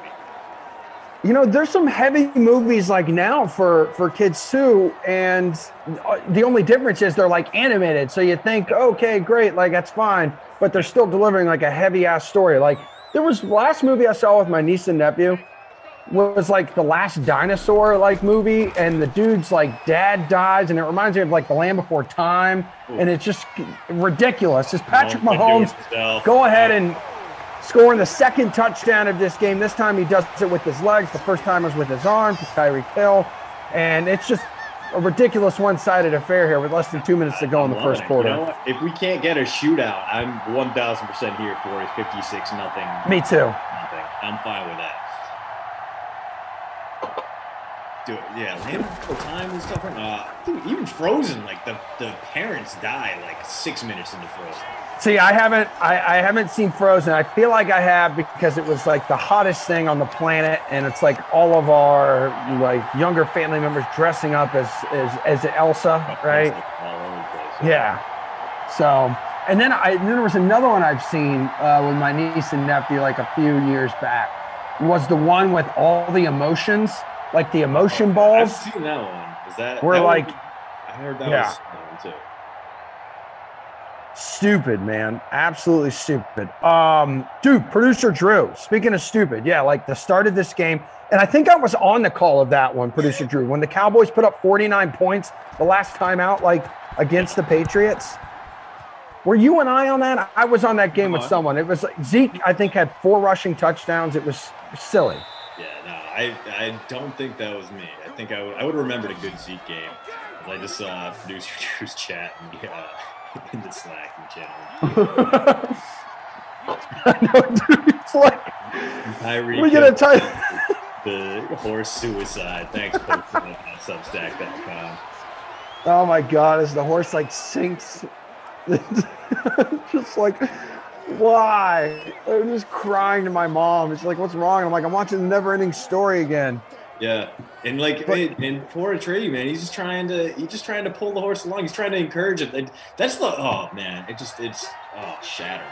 It's shattering. This scene goes on for so long too. It's like the child equivalent of Saving Private Ryan, where when Jonathan Silverman gets stabbed, he's like, no, it's going on so long. It's so long. Those two scenes, like they are just like they play back to back in the theater of my mind when like I can't go to sleep, like I'm lying awake in bed. Yeah. In between replaying all the terrible decisions I made in high school and all the awful conversations I had with girls, then I see Artax drowning in the swamp of sand. The worst, man. Anyway, hit that like button if you're here for horse suicides. Yeah, please do. Please do. What's up, everyone over on Twitch? Twitch.tv/DraftKings. That's Twitch.tv/DraftKings. Piercy, what's up, dude? First time. Good to see everybody. Bugaboo. PP Hooligan. Heavy Kevy. Derwin. The squad is in the house. Train Island, you're so right. Cough, even when I did the sim with Cough like last week, maybe it was the week before, I can't remember, but Cough checks in like once a week over on Twitch. But we got you. You're talking to a couple Twitch dudes right now. Yeah. I let them know. I mean, the Twitch fan, loyal. I mean, the team always here shows up no matter where you're watching. So if you're there on Twitch, you see. If you're there in the YouTubes talking about Harry and the Henderson and Harry and the Hendersons and Coco and other sad movies that are going to make you cry. Yes, they're all. Yeah. Dude, yeah, I think back to like movies and feel free to chime in here, guys, either on YouTube or Twitch. Was there like a movie at like when you were a kid that just like totally screwed you up? Yeah. Edward Scissorhands messed me up a little bit too as a kid. I'm like, why didn't my mom let me watch all this stuff when I was like 5 or 6? Yeah, It's that's just a my lot mom. to take in. Yeah, that's a tough. It's like, what are you doing, Moby? Like, don't let me watch that stuff. Anywho, we're here 14-0 at the end of the first quarter. Not a whole lot on the, at least on the ground, because we saw how it started off. A little. They're getting Sony Michel involved. It was bad in the first drive. Now they're at least moving towards field goal range. But yeah, through the air, Mahomes is on pace for like 500 passing yards and 4 touchdowns right now. Which normally I would be like, he's probably not going to get there, but maybe. Dude, Donnie Darko, David. Yeah, I didn't watch that when I was. I didn't see that until college when I had a roommate who liked kind of movies like that. Yeah, I was like, what are we doing? I don't want to watch this. Like that, like Life. No, not Life. Just Pi. That movie. Like, who's in that? Like that triumvirate where it's like Pi, Donnie Darko, and the drug one. Yeah, it was like triumvirate of just like mind-messing movies that you watch them and you thought they were a lot deeper than you were because you were like 18 or 19. It's like, I get theater now. I appreciate true cinema. Yeah. Requiem for a Dream. That's what, man, we are. Yeah. Yes. Wait, what just happened there? Did he even get tackled? I don't know. Anywho, it's going down as a sack here. He decided he was out. The Guru says I cried for Dancing with Wolves. Yeah, there was the one time where when they went after like his wolf buddy, yeah. I was pretty wrecked to that because obviously I'm like mad obsessed with dogs, and Wolf is a dog. So when I see like a dog get hurt, I'm like, what are we doing, guys? Yeah, let the dude go frolic. Yeah, every time, man. Yeah. I don't know if anyone else ever saw Dragonheart, which is out of Boy who, raises a dragon. But that one always got me at the end where, it's a Harry and the Hendersons type moment where it's like, go, be free. And they have to go their separate ways because boy and dragon were not meant to coexist. That was one that missed. As Roland points out, Armageddon, Kenny Ducey, seen it 99 times. Oh, my God, no. How many times does he cry when Bruce Willis stays on the asteroid? 99. Every time. Be open. Is he going to be able to turn this into a first? Oh, it's close. That is going to be close. It's good. You got to go for it here. I mean, the Nick Folk 47. Absolutely. You're down by 14 already. You're getting smoked right now, dude, for sure. Like, go for it. So I saw the reports too this morning. Here we go. They are going to do it. They got the marbles. Question is the Kansas City defense here stuff them? Dude, for a second I was like, what are you doing? Yeah. Just run north-south, nincompoop. So yeah, it has to go back with Justin Fields. Like there's all like the reports surfacing this morning about the Patriots, making calls, interested in moving up, try to grab Justin Fields. So that's just the latest. It's going to be a week filled with rumors and reports like that. I think outside of Trevor Lawrence, one to the Jaguars, and Zach Wilson, 2 to the Jets, I think no one knows what the hell's going to happen, and everyone is lying. But it's fun. It's fun, and that's why this week is one of the best weeks of the year. When it's just the draft, for crying out loud. And it's all smoke screens. And the good thing is for guys like me, it just loads you up with things to talk about. Like, really? Are the Niners really going to do this? Are they really in between Mac Jones and Trey Lance right now? Is it possible that Justin Fields could fall all the way down to a spot where the Patriots could get him? How pissed would the rest of the league be if New England finally backed into a guy like Justin Fields, who's awesome? Who at one point was on the same ground, the same footing as a prospect as Trevor Lawrence, and who went out and after leaving Georgia had a tremendous season, a tremendous track record at Ohio State. I mean, yeah, he cooled down a little bit, but why are we taking 2020 at any kind of face value? It was a bizarre time.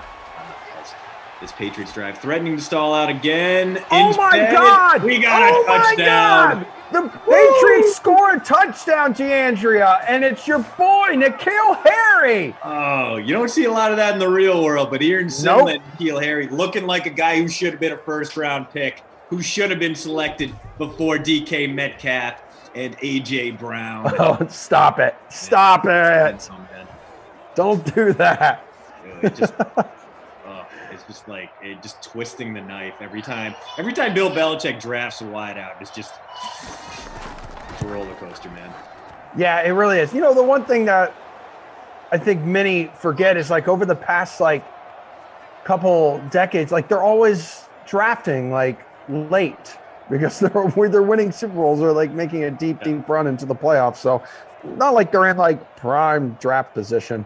But I think also with going back to the Patriots real quick, we're going to be talking about like them moving up for a quarterback. Do you go out and trade for like Jimmy G? Do you bring him back home? I think in the end, you know what's going to happen? They're going to trade down like multiple times and take a lineman out of like some D2 school you've never heard of. It's going to be something ridiculous like that. Because I mean, hell, they've done all the upgrades that they've needed to make. They've made them all through free agency. Yeah. No, and in the draft, you don't address needs in the draft. You address value in the draft. That's how you get the best shot at it, and the best way to address value. You trade back, you amass picks, you do things Dave Gettleman doesn't do. That's just good strategy in general. Whatever Dave Gettleman does, do the opposite. That's what good general managers do. I think we're going to see them trade back. I think they're going to target a few depth picks, maybe reload that linebacking core. I'm honestly very interested to see how it turns out. And this is another draft with a ton of good wideouts and a ton of good slot guys. So I would not be surprised if they take a shifty, fast slot receiver who can stretch the field for them. Give them a little bit of Nelson Aguilar insurance when it turns out Nelson Aguilar is very much Nelson Aguilar and not a guy worth $25 million over 2 years. And then I think it's the first time you and I have been together since the Chiefs made the trade, right, with the Ravens, Orlando Brown. So the Chiefs do not have Patrick Mahomes is sacked. Stephon Gilmore coming in on the blitz from the outside, second and 17 coming up. So the Chiefs don't have a first-round pick, at least currently. And you're looking at now Baltimore's got a couple of them. But they decided to ship off their 31st pick this year, third-round pick, first of their 2 fourth-round picks, and then a fifth-round next year to Baltimore in exchange for big, beefy offensive tackle Orlando Brown, which was the one area of need Kansas City needed to fix here, Christian. We saw what happened when you were banged up in the tackle position in the Super Bowl and how the Bucs defense was built to just wreak havoc on this team when you're beaten up at the offensive line.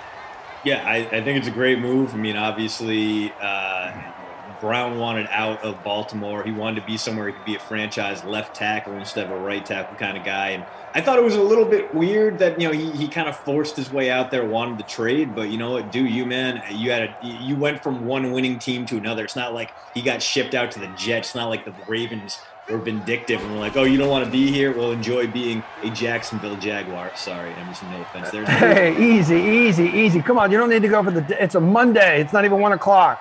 Sorry. I apologize. That was uncalled for. That was uncouth.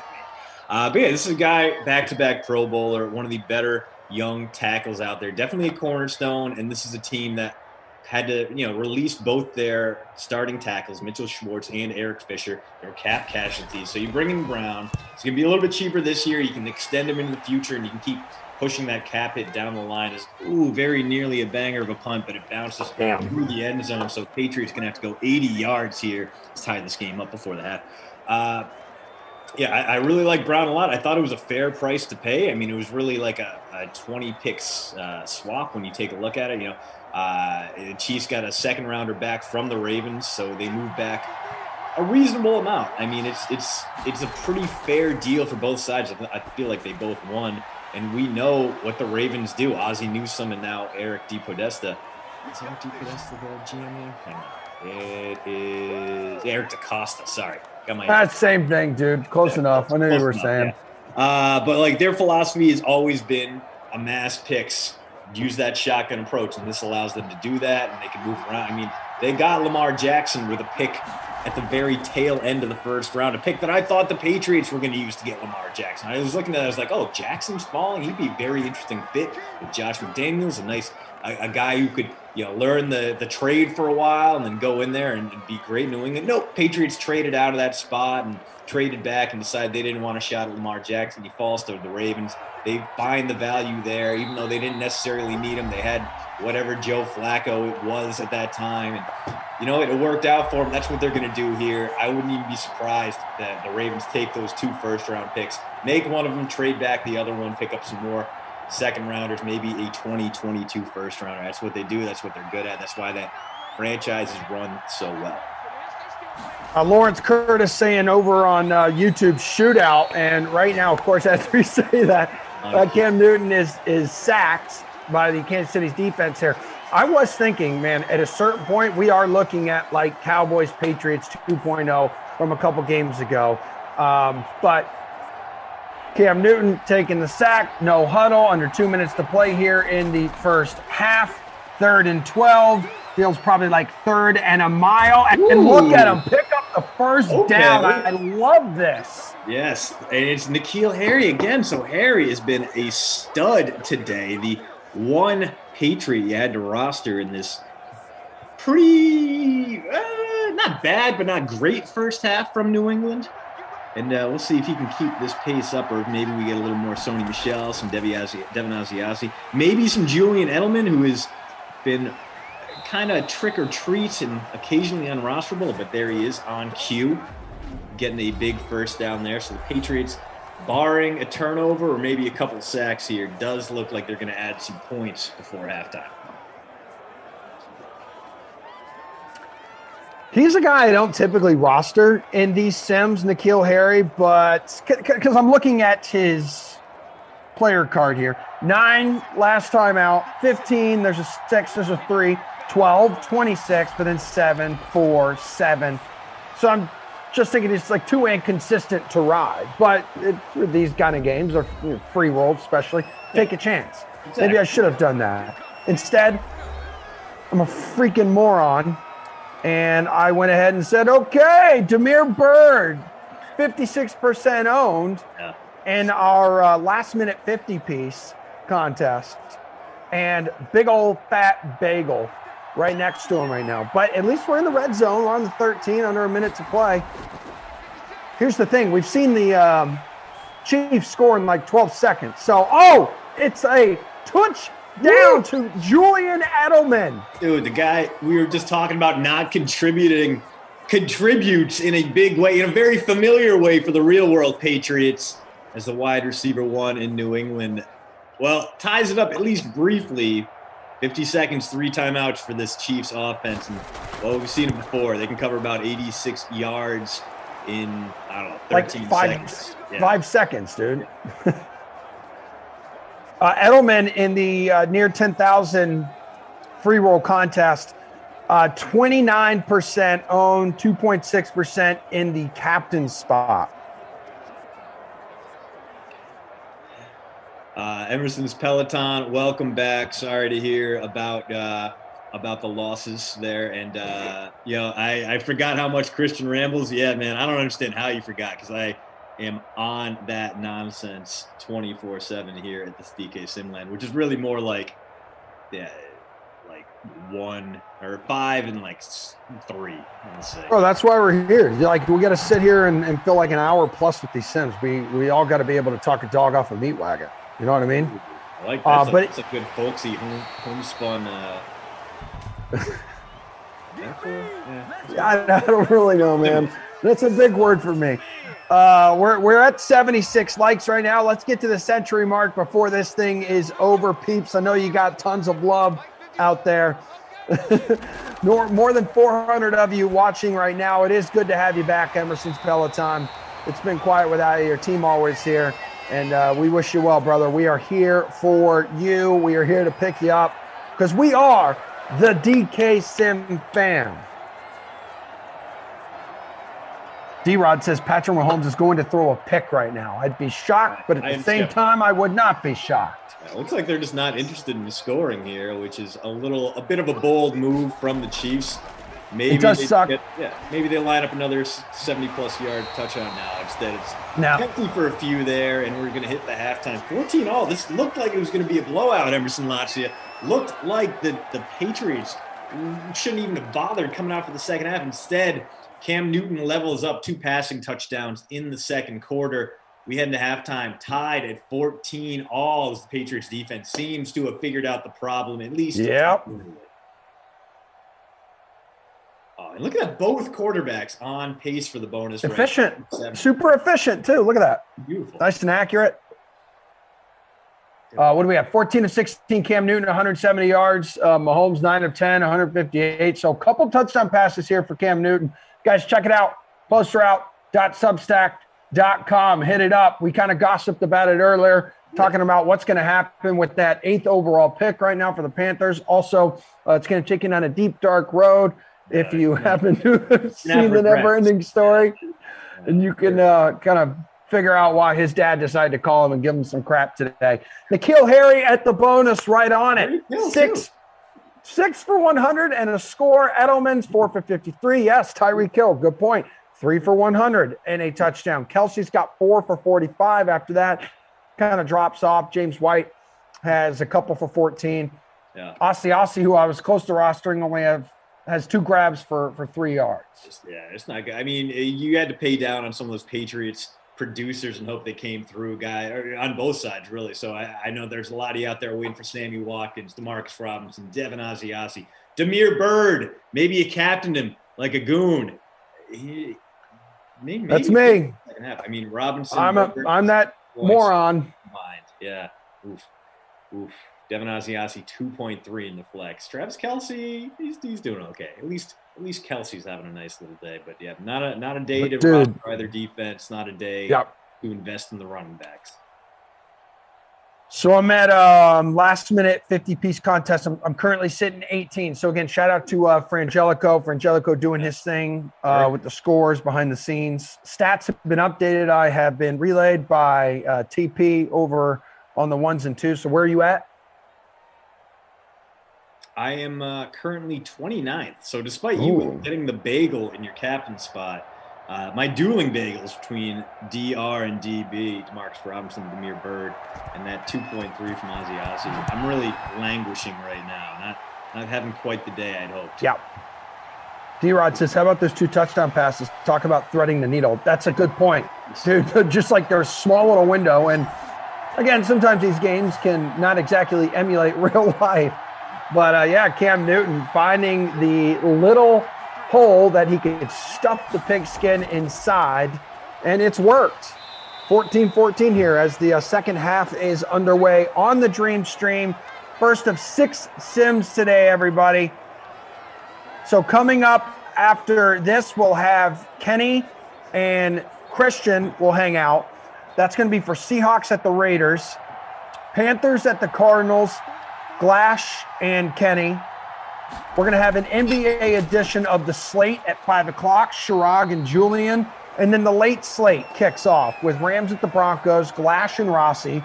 Kaufman and Brandon will have you for Packers at the Bengals at 8. Rossi and Brandon will have you for Chargers at the Bears at 10 o'clock. So check out the DK Sim Fam Friends League. Find some of those free rolls. Find some paid contests. Do whatever it is you feel like doing, and let's hang out here together all day long.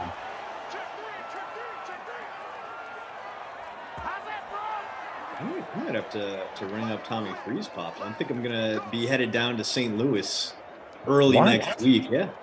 So, and now that I got, I'm 2 weeks plus out from my vaccination, I can go out to places, of course, cautiously. You don't want to jump back into these things too quickly. You want to make sure everything's safe, but be down there visiting some family. Might dial up Tommy Freeze Pops. Might even go see if I can take in a Cardinals game if they're in town.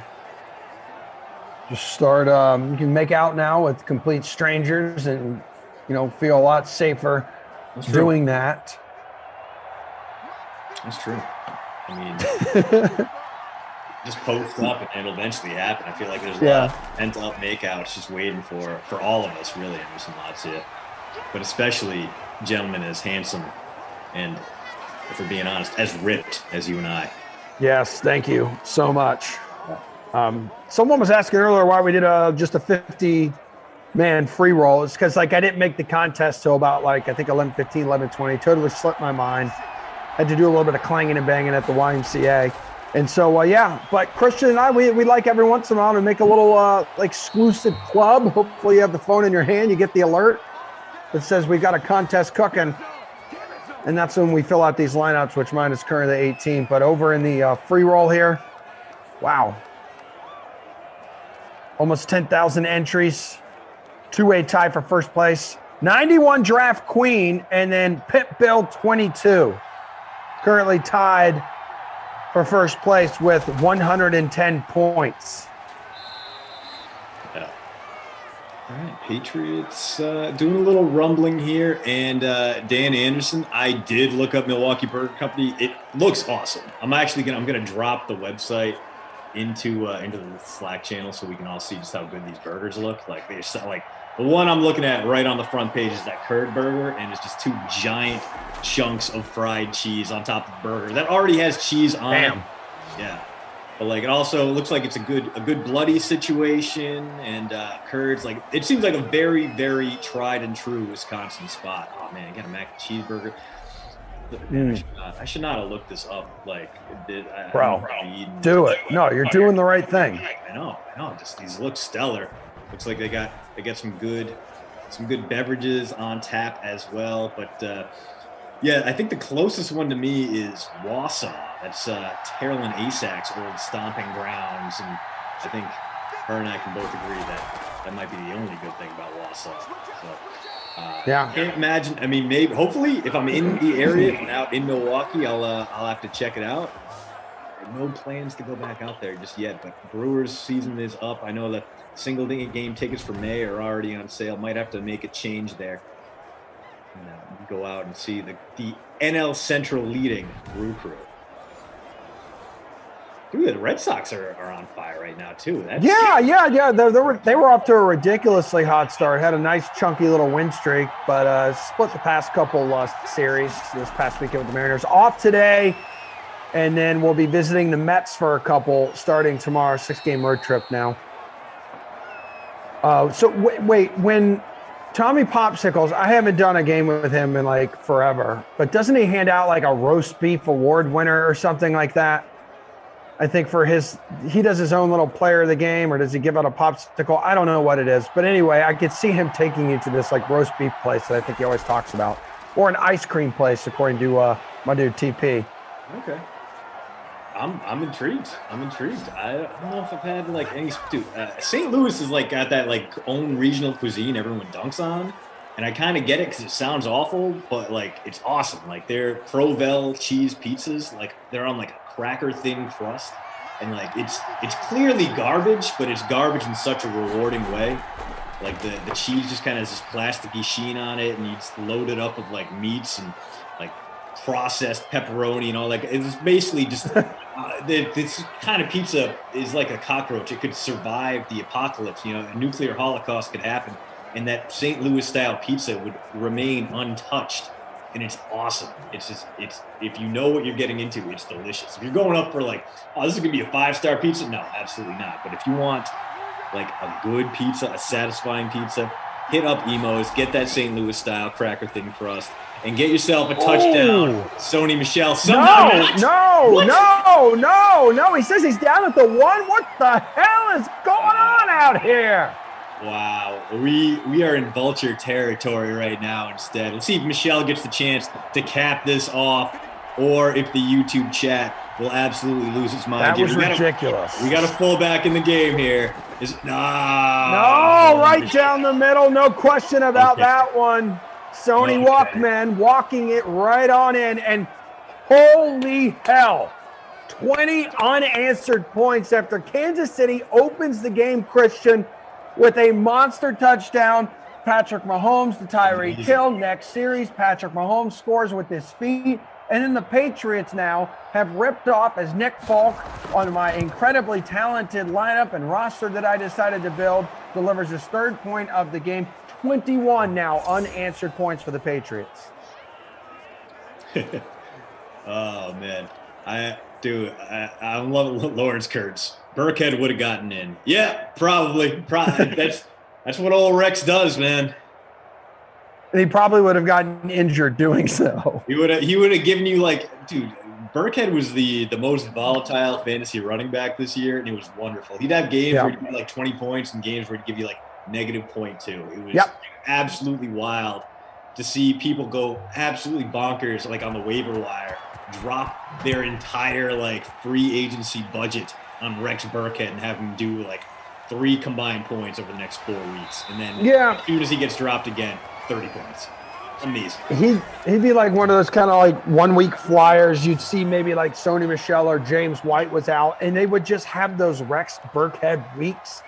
And it sucks that he ended up really messing up his knee, had surgery on it. But I've seen some videos recently posted. He's on his way back. Patriots love that guy. It's an absolute workhorse. He will do whatever he's asked. Honestly, the prototypical Patriot. You know what I mean? Just doesn't complain. Says all the right things. I mean, one of Bill Belichick's favorites because he was a former Cincinnati Bengal running back. We know Belichick has a soft spot in his heart for those guys, and I'm a little surprised that Gio Bernard was not on that list, but I get it. Obviously the running back room there is pretty stacked, and Tampa decided to steal the Patriots' idea and sign him instead. But Rex right now, a free agent. He's going to be 31 this season. It'll be interesting to see if he gets another job. Maybe he's a late, August or September signee, or maybe someone somewhere goes down with injury and they decide to bring old Burke Rexhead in and see if he can't punch things up. But yeah, a true Patriot through and through. One of those undervalued guys who you didn't really trust, but you knew would make your team better.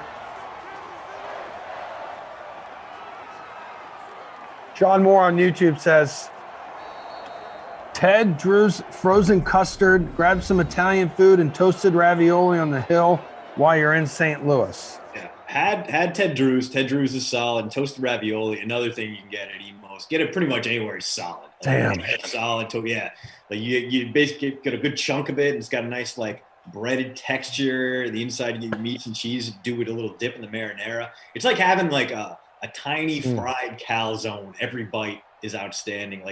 Again, St. Louis takes all this trash and they turn it into great culinary masterpieces, much like the state of Rhode Island with pizza strips and clam cakes and Rhode Island style chowder. It's garbage stuff on paper, and then you try it and you're like, oh my God, this is amazing. I feel bad about myself having eaten this. I'm going to feel bad tomorrow morning when I wake up and this is sitting in my stomach like a brick. But right now, I feel untouchable. I feel like I've scraped the face of God, and he enjoyed it. 6 catches, 66 yards for Julian Edelman. 1 touchdown there, so 666. Well, that's not an omen here for what's to come in the fourth quarter for the Patriots, who are up 21-14 after 3 quarters. Kelsey has 6 catches. N'Keal Harry has 6 catches, 100 yards. So nothing from Harry in the third quarter. Nothing from Hill in the third quarter because he's right at 100 yards even as well. Yeah. And if you guys are waiting for your punt plays to pay off, a little Devin Asiasi, a little Demarcus Robinson, a little Sammy Watkins. Sammy Watkins is Demir Bird? Demir, 0. Robinson, 0. I've got dueling zeros in my lineup right now, which is why I'm 27th out of the 50 who showed up for Emerson's The Club is at Capacity 50-person SimFam free roll. It's not great. Check out your lineups, whatever contest you're in. Thomas on the 1s and 2s saying stats have been updated. So people, where are you at? How you need to step up? You in good shape? Are you miserable like me? Because I'm losing $0 in the free roll contest, and I'm currently in the upper half, 22 out of 50. Can't mess with this, man. Still a 2-way tie between Pit Bill 22 and 91 Draft Queen in the free roll there. 113 points. 114 now. Who's Zayden over in the Twitch? Welcome. I think you will find you can actually trust the Twitch family. You can trust the YouTube chat over there as well.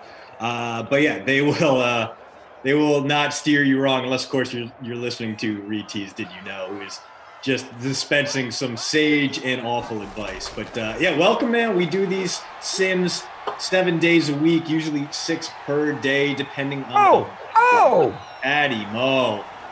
Woo! All right, well, the good news for CEH owners is that you might finally get something out of the RB1 in Kansas City, because it's going to be first and goal from the 3. That is prime rushing territory.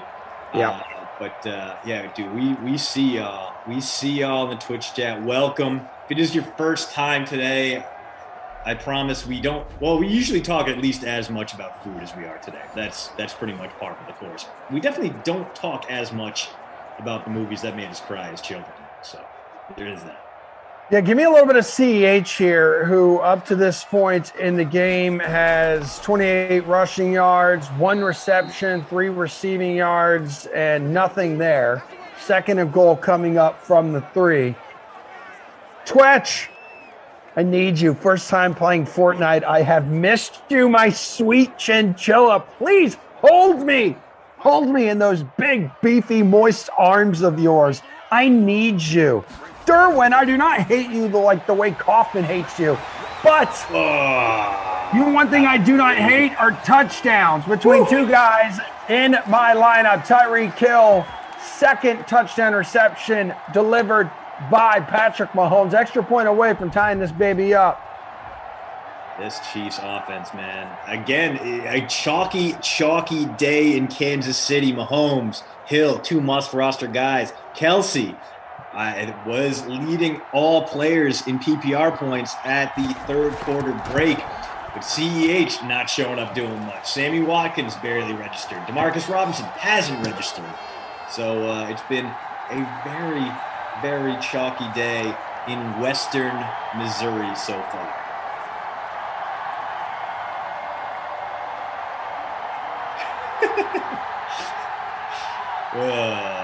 Sorry, I just saw what you dropped in your Twitch chat. I mean, it's true, though. Hey, guys, 4 of you right now, 4 of you, like the Fantastic Four, like the 4 Musketeers. Grab hands on YouTube and hit the like button together. Get us to 100. Amazing, amazing members of our DK Sim fan. Can you dig it? 430 of you. Tom Brady cheats always. Let's go defense. Yeah. Haven't seen a lot of that today. No. Bro, I saw we're on this game, and I know I mentioned earlier, I'm like, the defense is the last thing I'm rostering. Yeah. Defense is the last thing I'm touching in this one.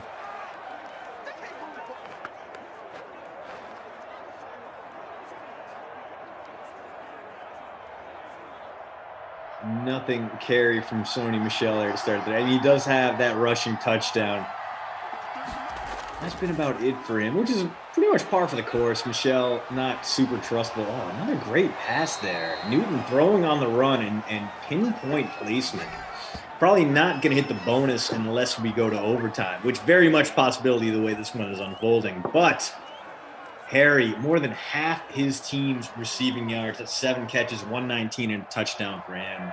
You stacked him up. Basically, if you have Mahomes, Hill, N'Keal Harry, Julian Edelman, I don't know how much extra room you would have. You pretty much would be like throwing Blake Bell and Marquise Lee into your lineup at that point, because those guys are not cheap. But you got those 4 in your lineup. You're having yourself a pretty good day.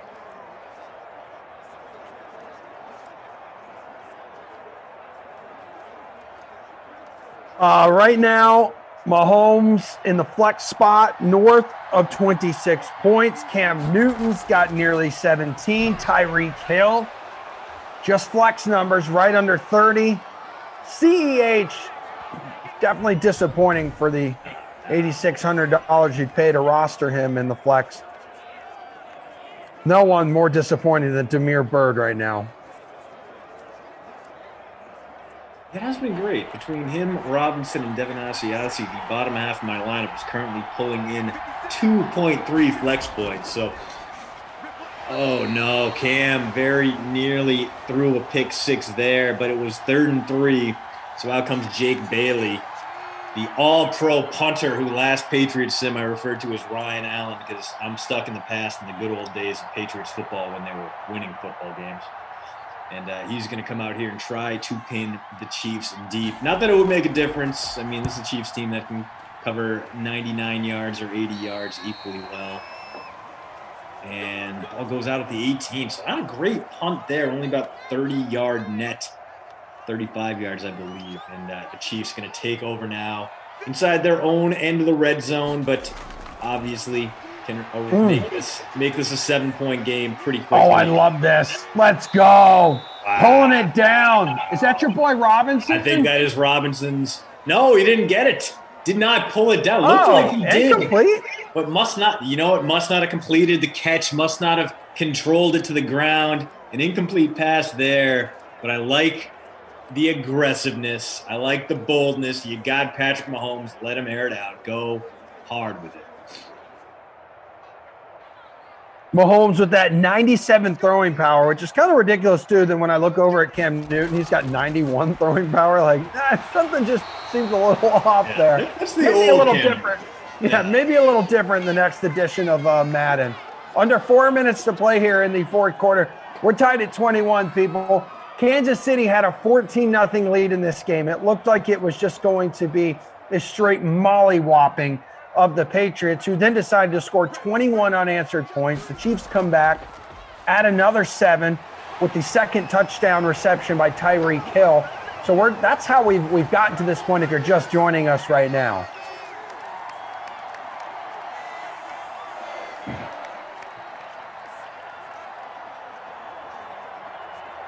But thanks, everybody, too, for getting us north of 100 likes. Can always lean on you, DK Sim Fam. Big, big day here on the Dream Stream with the first of 6 sims on your screen right now. Christian's going to hang out for the Seahawks and Raiders coming up at 2 o'clock. And then Kenny is going to slide into this chair as I slide out and spend some time with my dogs.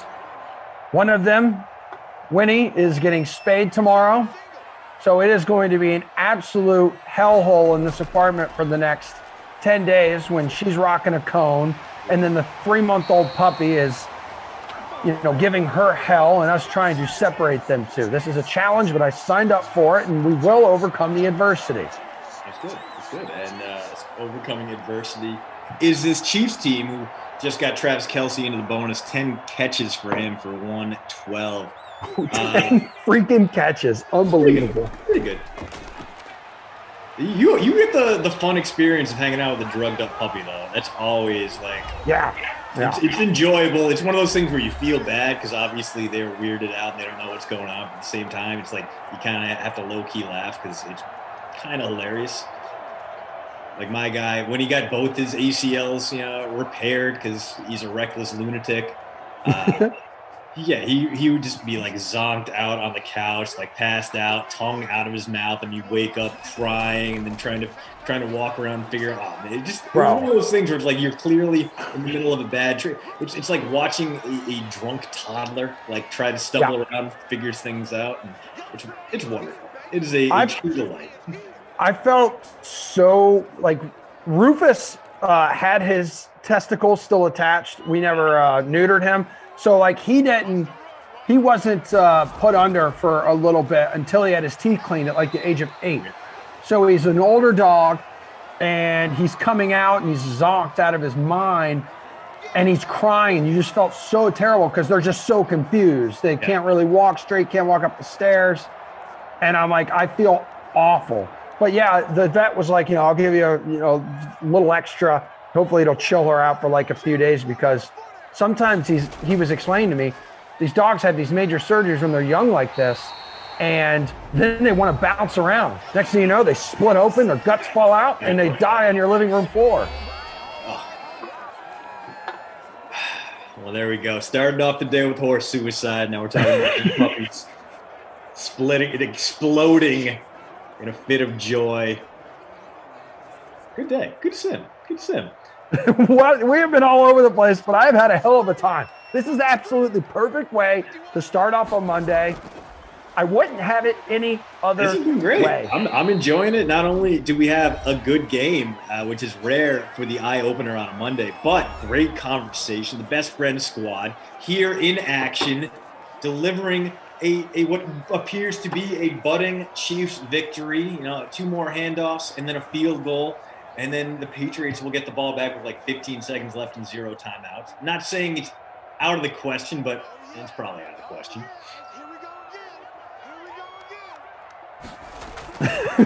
Dude, you and I always have a damn great time together, especially when we kick it off at noon. Yeah. Oh, God. Whoa. I love it. I love it. Love you, DK Sim fam. Emerson's Peloton. Yeah, that got dark. It got dark like really, really quick. It's like we've been having a sunny day with multiple eclipses today. That's how this city is. Bro, speaking of that, I think there was supposed to be a super moon tonight. Really? Yeah. At least up in this neck of the woods. Like, do you guys see the same moon that we see? You know, how can it be a super moon here and not be a super moon where you are? You gotta imagine. I mean, it's not that different. I mean, we're talking the moon, so it's not like hugely different. I gotta imagine the angle is slightly different, but we're rotating, so we're gonna hit it at the same time. Yeah. Right? I don't know. Okay, so add a little field goal action here. The go-ahead field goal, just get 3 points for your lineup. He ain't missing that one. Yeah, and I forget who it was over in the YouTube chat, but basically called it out. They're like, all right, here comes the Patriots punt, and it's going to be a 24-21. Tom Brady is the best. That was you, pal. Called it ahead of time. So, yeah. We actually got lovely weather here today. It's supposed to be in like the 70s today, like high 70s tomorrow. I'm gonna go out after my Doocy sim coming up, and get a little run in, maybe push the toddler around. We had an old running stroller that like lifts to one side, so you always have to be pushing it. It's good extra cardio. Wait, what? Yeah. Like it always it always like curves to the left, so like if you're not paying attention, she'll just run right off the road. There's no way. No way! I've never seen this before. I've never seen this. Holy crap, dude! 4 seconds to go. 4 seconds to go. What the hell is going on, man? Julian Edelman with that 4.640 speed, putting on a show, and we are a 39-year-old field goal away from overtime. What? My X Factor is so moist. I am sliding like all over the place right now on this cheap-ass chair my mother-in-law bought us like 7 years ago. Oh. Dude, they're cowards. Who cares about overtime? Go for the win. Throw it to the end. Oh, man. All right, well, Tom This Brady is it. is the best. I mean, is going to be proven wrong here, but in the best possible way, because that was absolutely bonkers. 1 second left. 1 second left for the Chiefs to get their own kick return here. They'd have to house it, but last time I saw a long kick return, it was followed promptly by another long kick return as Undercover Plus Tom. Best noon sim ever? You know what? It's up there. Like I can't remember like much, but I can tell you from what I can remember, this falls into the category of one of the top noon sims. Top noon sims that I've ever called, especially in the month of April.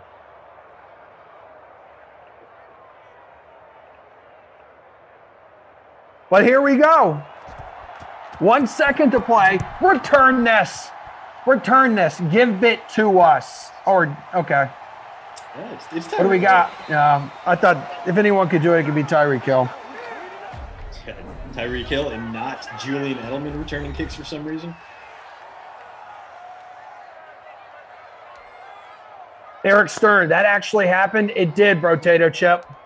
It certainly did. And now we have overtime between the Chiefs and the Patriots. I knew something special would happen. Whether it was a blowout, a close game, this one looked like it was going to be a blowout, has become this game of runs. And now all of a sudden, because of a Julian Edelman monster return in the closing seconds of this game, set up a Nick Folk game-tying field goal, 24-24. Touchdown ends this thing, Christian. A field goal would allow the Chiefs to respond. What a game. And Brother Phil, I see your comment. I don't want to read it out loud just because it's a lot, but yeah, that pretty much sums up this sim. I got to see it. What did he say? Yeah. It's a lot, but it is somehow it's nothing that we haven't already said, which is making me appreciate what maybe our final sim here. Not just because we're going to get fired for bringing up the exploding puppies, but because why would we even have another sim? How are we going to top this? You go out on a high note. Thank you. That's been my time. You've been a great audience. No, this is. The worst part of it is like we have peaked too early because now all of our incredible loyal members of the DK Sim Fam, whether you're watching on YouTube, whether you're watching on Twitch, whether you're watching in the game center, like you guys now have to put up with Kenny at 2:00. Thank God Christian will be there, but it'll be Kenny and Christian, and you guys are going to be talking about Armageddon for an hour. Yeah. Like this one, we were all over the place. Talked about the draft, the sim. I haven't talked this much about a sim in a while because it was actually good. We talked some food. Look, the Patriots doing a little bit of work here, and it's another big hole. Wow, they're just handing it off to Sony Michel left and right. Sony didn't get caught by his own lineman. He could have picked up like 15 there. Instead, still gets the first, and it's Nick Folk at kicker. It's Sinland Nick Folk, so not quite in field goal range yet. Real life Nick Folk from 63, good, absolutely. From 73, probably. 83, yep, maybe. Yeah. But Sinland Nick Folk probably needs about, let's say, 16 more yards before you feel confident in it. Tater Hater is here. Tater Hater says, "Give it to the Birdman." I would totally be cool with that because he is my captain. And he has a fat 0 points right now in the captain spot. Mahomes 28 points. Tyreek Hill has the 29. I'm looking at some other folks. Hill has almost 44 in the captain spot. The Guru 805 currently leading our last minute 50-piece contest. Hey, look who it is. Our guy shows up. Woo! Give it to me. Thank you, overtime. All right, now the pressure's on you, DeMarcus Robinson. You need that defense to show up, and then you need to get a reception. And TP also reminding us, Michelle, because of the way they've started this overtime, just running the hell out of the football, he's up to 83 rushing yards right now. So almost on the B-word watch. Wild. Okay, here comes a little more. Okay, that gets him up to like 88. Still nothing from your dude, Cuckoo Kachoo, Mr. Robinson. Yeah. And Ozzy at 2.3, barely outscoring Damiere Byrd with his one catch for 10 yards. So, again, my lineup, I mean, I got the Kelsey Mahomes Hill stack, and I'm still not even top 17 in our 50-person free roll because my lineup is such hot garbage. Just like that crossing route there. So third down coming up. If the Chiefs can get a stop here, they can keep this game alive. If not, the Patriots will continue churning towards the end zone, trying their best to deliver victory from the jaws of defeat, which they looked like they were cooked multiple times here, Emerson. This did not look like a good Patriots sin. They were down 14-0. They're down 24-21 with just run it, Cam. What is happening? Oh my God, it worked out. Wow, he completes it. Julian Edelman. Oh my goodness. 28 yards. Listen, Edelman is not going to be the leading scorer in this game, but he has been the game saver for the Patriots. He's going to get crusty cough on principle alone, not only with a long kick return that forced overtime, but that play right there. He's got 98 yards. 98 yards back in the end zone, and you know what? Touchdown should get him to the bonus. Are you kidding me? And ball game, baby.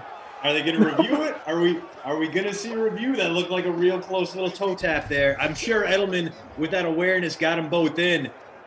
Oh, I am so hot and bothered right now. I don't even know what to do with what's happening to my body. Oh my God! What a finish! Right away, Julian Edelman, player of the game. We know it. You know it. I know it. That dude got it done. 2 touchdowns, the kick return that made overtime possible. What an amazing comeback from this Patriots team. And babysitter Billy, man, a lot of options here. Demir Bird. Give it to me. Oh, man. Dude. Hell yeah. Let's look through some of these stats real quick. So 23 of 27, Cam Newton, 261, 3 touchdowns. Mahomes, 17 of 20, 245, 2 touchdowns. That's what we got in the passing department. Rushing department, Sony Michel ended up getting up to 88 yards, does have a touchdown. CEH with 60. Mahomes, 3 for 42 and a touchdown. James White, just 2 for 8. Cam Newton had 1 rush there for 1 yard. Yeah, I mean, it's a shame we have to babysit Billy. Look at Edelman, 9 for 102 touchdowns. He was nothing in the first. Yeah. You know what? Let's babysitter Billy, Demarcus Robinson, because he had 0. A lot of candidates there. Bird, Ozzy. But man, like, I can't even be mad. That sim was hot fire. That's right. Yeah. Trenton says Emerson peed himself in the mother chair. This is what I'm talking about, bro. This chair right here, absolutely smothered and covered with bodily fluid.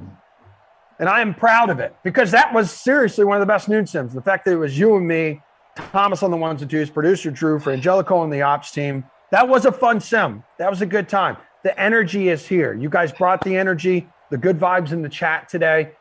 Good luck coming up at 2:00 with Kenny and Christian. With Kenny, I don't it's know. Okay. It's all good. It's okay to not have anything to say. I feel bad for poor Kenny. You know, he's going to have to live up to that. And instead, it's going to be 55 minutes of Kenny explaining to me and to the world how Space Madness is a very real thing and how Steve Buscemi's portrayal of it was dead nuts accurate. So I look forward to that. Until then, we got to replay the sweat coming up. Emerson, I am honored and touched that we were able to share this sim together. It was an absolute blast. I will see you later. Love you, babe.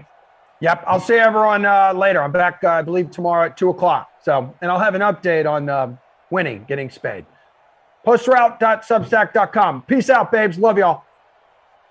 What's up, everyone? Good morning. Welcome to the Dream Stream. If you're watching on YouTube, Twitch, wherever you're finding us, we greatly appreciate it. This here is the sweat. You have come to the right place because for the next hour, we are diving deep into just about everything that you can imagine in the world of fantasy sports and sports betting as well to set you up for a full Dream Stream day of Madden simulations. You got a whole bunch of those coming up for you starting at noon Eastern. I am Adam Kaufman. Again, great to be with you, and I hope not only you had a great weekend, but you had a chance to check out yesterday's Major League Eating event in partnership here with DK, the Red Carpet Film Feast. It was a sight to behold, as it always is. But let us waste no time. Jump on into a little Major League Baseball talk. To start off this show, we are joined by Nick Fryer, DraftKings contributor, as well as RotoWire's Eric Halterman. Gentlemen, how are you? Doing great, Adam. How about yourself? Good. Thank you for being here. Obviously, I don't know if this is getting you up early, but either way, you look terrific, the both of you. Let's talk a little baseball, Nick. We're going to begin with you here. Now, looking at today's slate, pitchers, arms, the valuable guys on the mound, obviously, 8K or above. Who stands out to you most? Well, I'm going to go with Charlie Morton here at an even 8K going up against the Cubs. They have the 7th highest K rating against right-handed pitching this season. Middle of the pack OPS, and they just got skunked the other day. And I'm trying to save a little bit of money because I think there are some really good matchups tonight against some really bad pitching. And also with Morton, every outing that he's had so far this season, he's averaged at least 1 K per rating. His K per 9 is a little bit higher than 9, but what that tells us, we know his K floor is pretty high. The Cubs, they don't swing a ton at pitches outside the zone, but Morton hasn't relied on that in terms of volume, but more so on quality because his swing and miss rate on pitches outside the zone is higher than it's been since, I think, 2016. And the Cubs don't have a ton of success at swinging at pitches outside the zone either. Well, I said 8K or above, and Nick hugged that line right there. So, Eric, what are you going to do? I am willing to take a chance on Trevor Rogers against Corbin Burns. He's at 8,400 today. He's a guy that I really like for season-long purposes heading into the season. He had an ERA over 6 in his 7-start debut last year, but all the underlying numbers were great. Struck out 30% of opposing batters, a little bit of a walk problem. So I wasn't too excited to see him give up 3 runs and walk a bunch of guys in his first inning of the season. But he's given up only 2 runs the rest of the year in 21 innings. Still striking out everybody at a high 30% so far. A little bit of a walk problem still, but I'm okay with high walks and high strikeouts. That's a good way to get more fantasy points for your given ERA and WHIP, as long as you're putting guys away that way. And the Brewers are a bit banged up. No Christian Yelich. Park's not great. The opponent is tough, but, I mean, he's got the ability to be the best pitcher any given night. I think he's going to push Corbin Burns in a real pitcher's duel tonight. Well, Eric, Nick had told us that he is inclined to want to pay down at pitcher some just so he can pay up at some of the positional players and really maximize the bats that are in good spots. How do you feel about that if you're looking at hitters priced at $5K and up? Yeah, there's some good ones on there. I think Bryce Harper is the one I'm most excited about. I think he's the 5th highest in points per game on DraftKings this year among the hitters on this slate, at least among the healthy ones. But the 4 more expensive ones don't have the platoon advantage. He'll get it against Adam Wainwright today, who is not particularly scary at this point, still holding on as a pretty respectable pitcher, but nobody we have to be scared of. And Harper, he started the year a bit slow, 2 homers in his first 13 games, hitting just 238, but he's hitting 500 with 4 homers in his last 7, including 2 last night against Colorado. So I think, everybody knows how good he could be, and he's being everything he's supposed to be in the last few days. So he's the most expensive guy that I think I'd be interested in. So, Mr. Fryer, who are your big bats?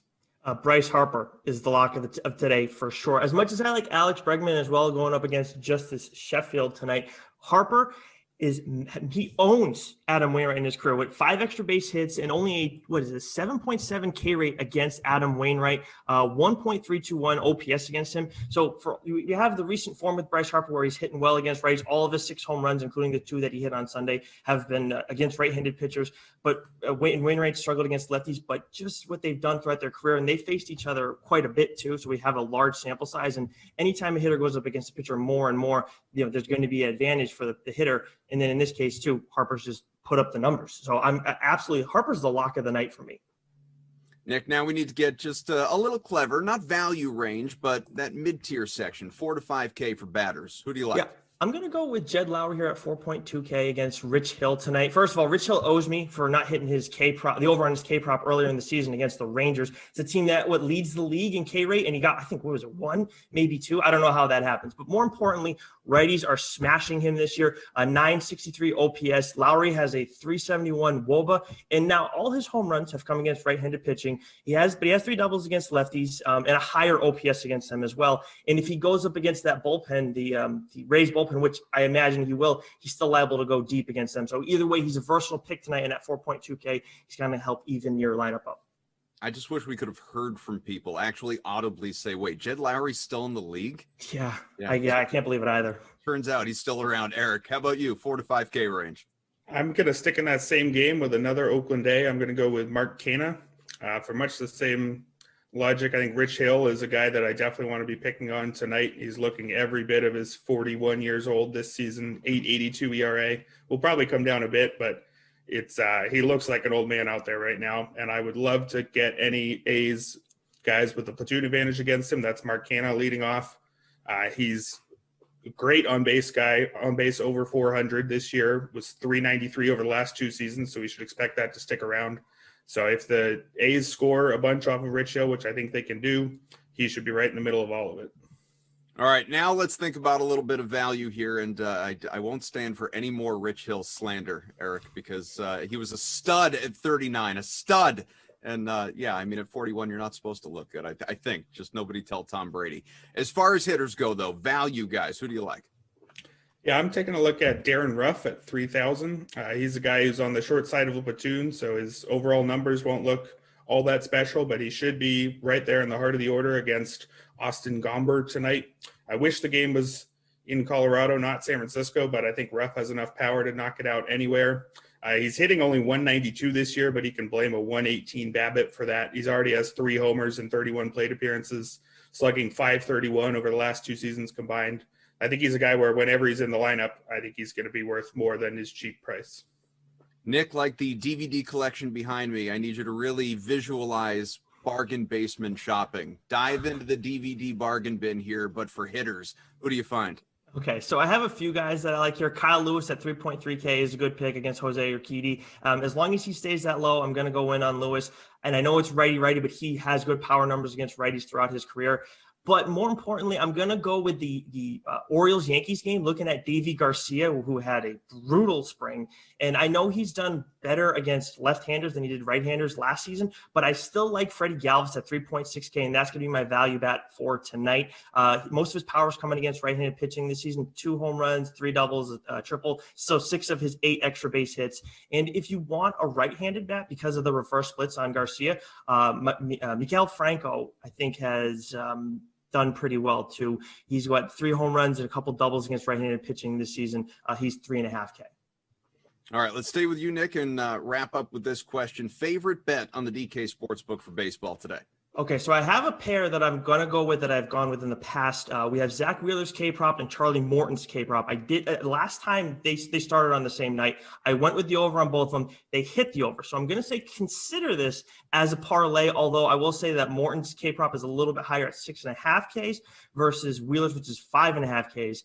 If you're going to go with just one, I'm going to go with Wheeler because he's going against the Cardinals, have one of the 10 worst, rank among the 10 worst in K rates against right-handed pitching this season. He's hit tonight's over 3 out of 4 times this season, and once was against the Mets, who have the lowest K rate against right-handed pitching, and then once against the Braves, who have the 5th lowest K rate against K rate against 5th lowest K rate against right-handed pitching this season. So Wheeler is my number 1, but I like Morton as well. Eric, where are you putting your cash? Yeah, I was looking at some of the underdogs on tonight's slate, and I think the Reds at plus 155 against the Dodgers are more interesting than you normally expect with most guys going against the Dodgers. I think the gap between Tyler Mahle and Julio Urias, the 2 starting pitchers, is not particularly large. Obviously, the Dodgers are a more talented team, but they also had to go very late last night against the Padres. They used 5 relievers on Sunday and 4 Saturday. So I think their bullpen might be a little bit banged up, or at least a little bit tired. I think Mahle could keep the Reds in the game, and I think they've got enough bats to get this closer to a 50-50 game than that plus 155 implies. Always fun starting off with some baseball. Nick Fryer, Eric Halterman, thank you both so much for joining us here on The Sweat. We are going to take a quick break, and when we come back, how about a little hockey talk with our favorite resident Canadian, Jeff Ulrich? That comes up next.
Welcome back, everyone, here on The Sweat. I had said we would get into a little hockey, and we will. We will. If you were hanging at the edge of your seat waiting for hockey, you're just going to have to hang on longer. That's a tease is what that is. But we are going to do a little bit of golf talk, but with the same guy. Jeff Ulrich joins us here.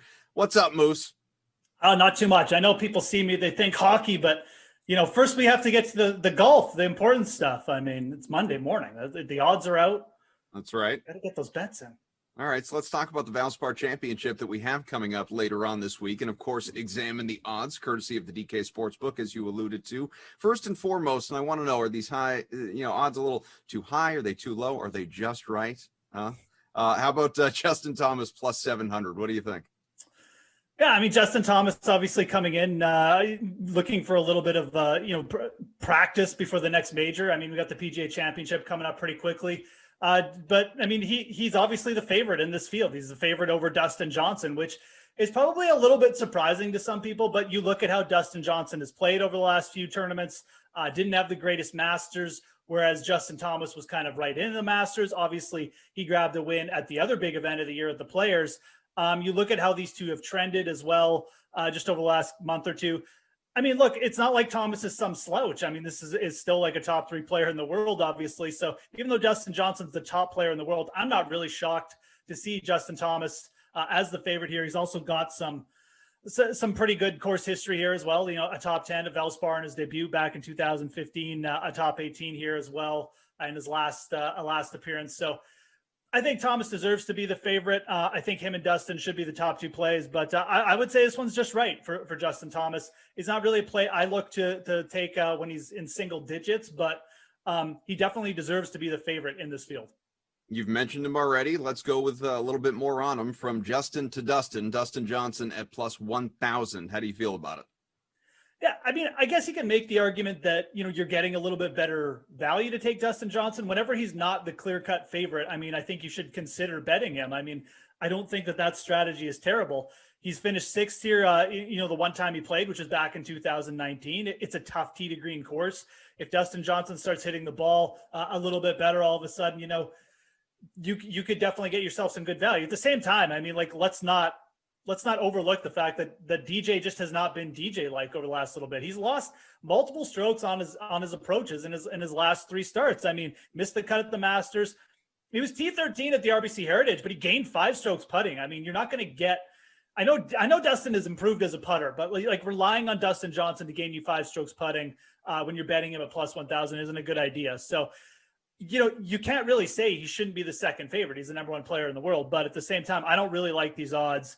I just don't really like the form he's in. So until Dustin shows a little bit more sharpness with his approaches and stuff like that, I'm fine staying off him at this price, especially.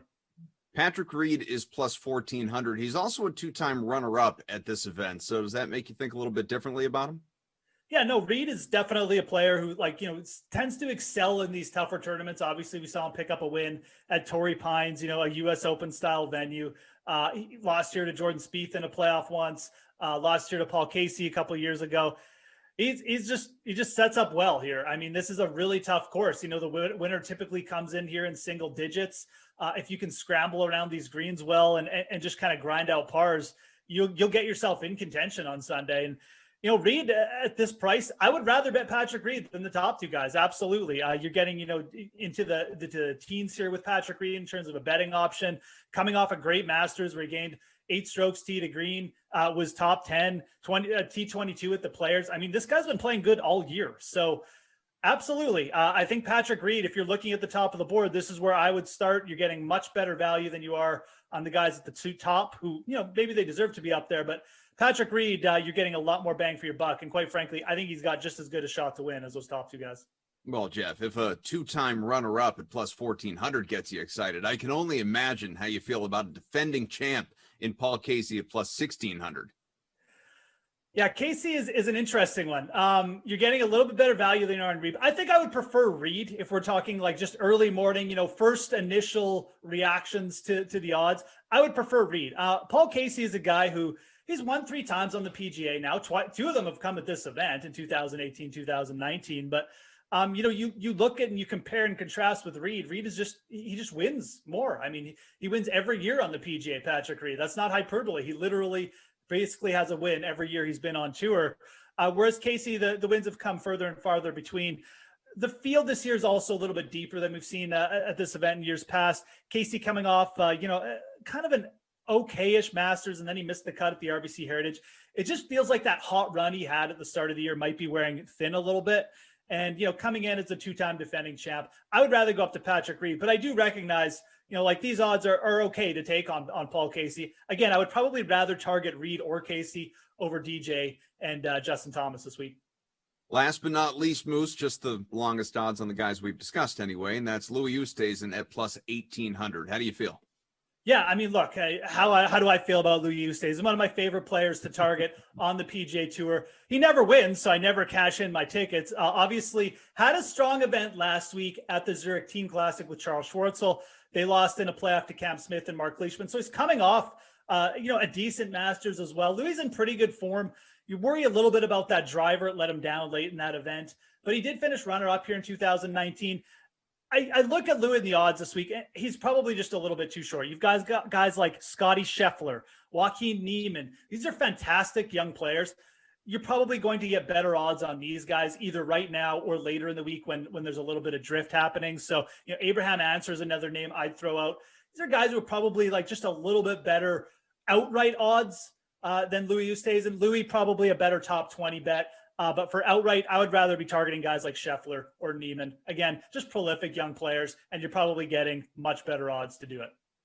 Jeff, you're not done. You're just done with this segment. You will rejoin us for a little bit of hockey talk. The aforementioned hockey talk later on in the Sweat. Don't go anywhere. And Moose, you should sit tight as well. We're going to be back here on the Sweat. Time for NBA on the other side.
We're back here on the Sweat. It's time for a little bit of hoops, near and dear to my heart. I love it. Adam Kaufman here with you. Kenny Ducey, DraftKings contributor, and Ryan Mogjosh, of course, host of the Four Seasons NBA podcast. Ball is life.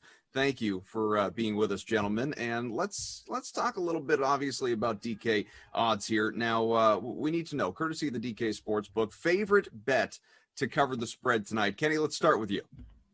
I'm going with a team that is really good out west, and they're only 1.5 point favorites, and that's the Los Angeles Clippers, the LA Clippers, they like to be called because they want to be cool.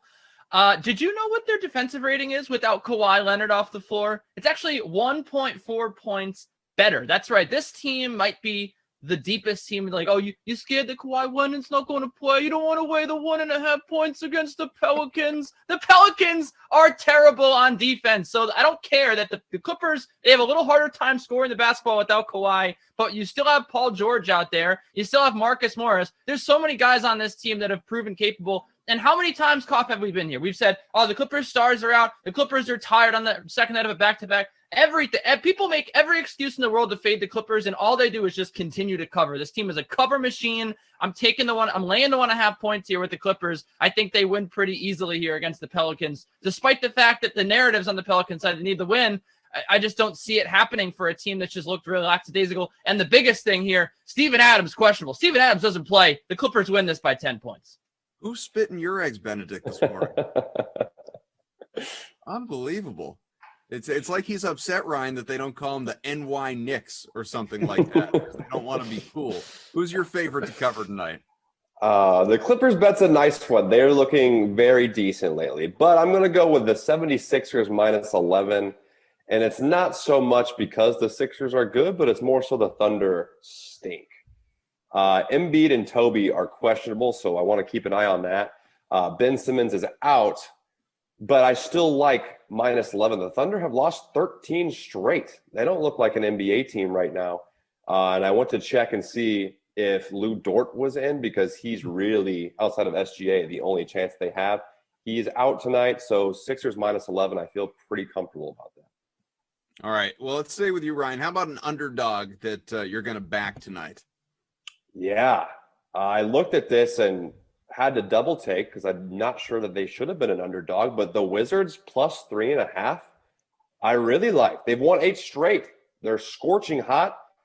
Them and the Knicks right now, and the Hawks are playing well too, but those 3 teams are rolling right now. Russ and Beal seem to be fitting very nicely.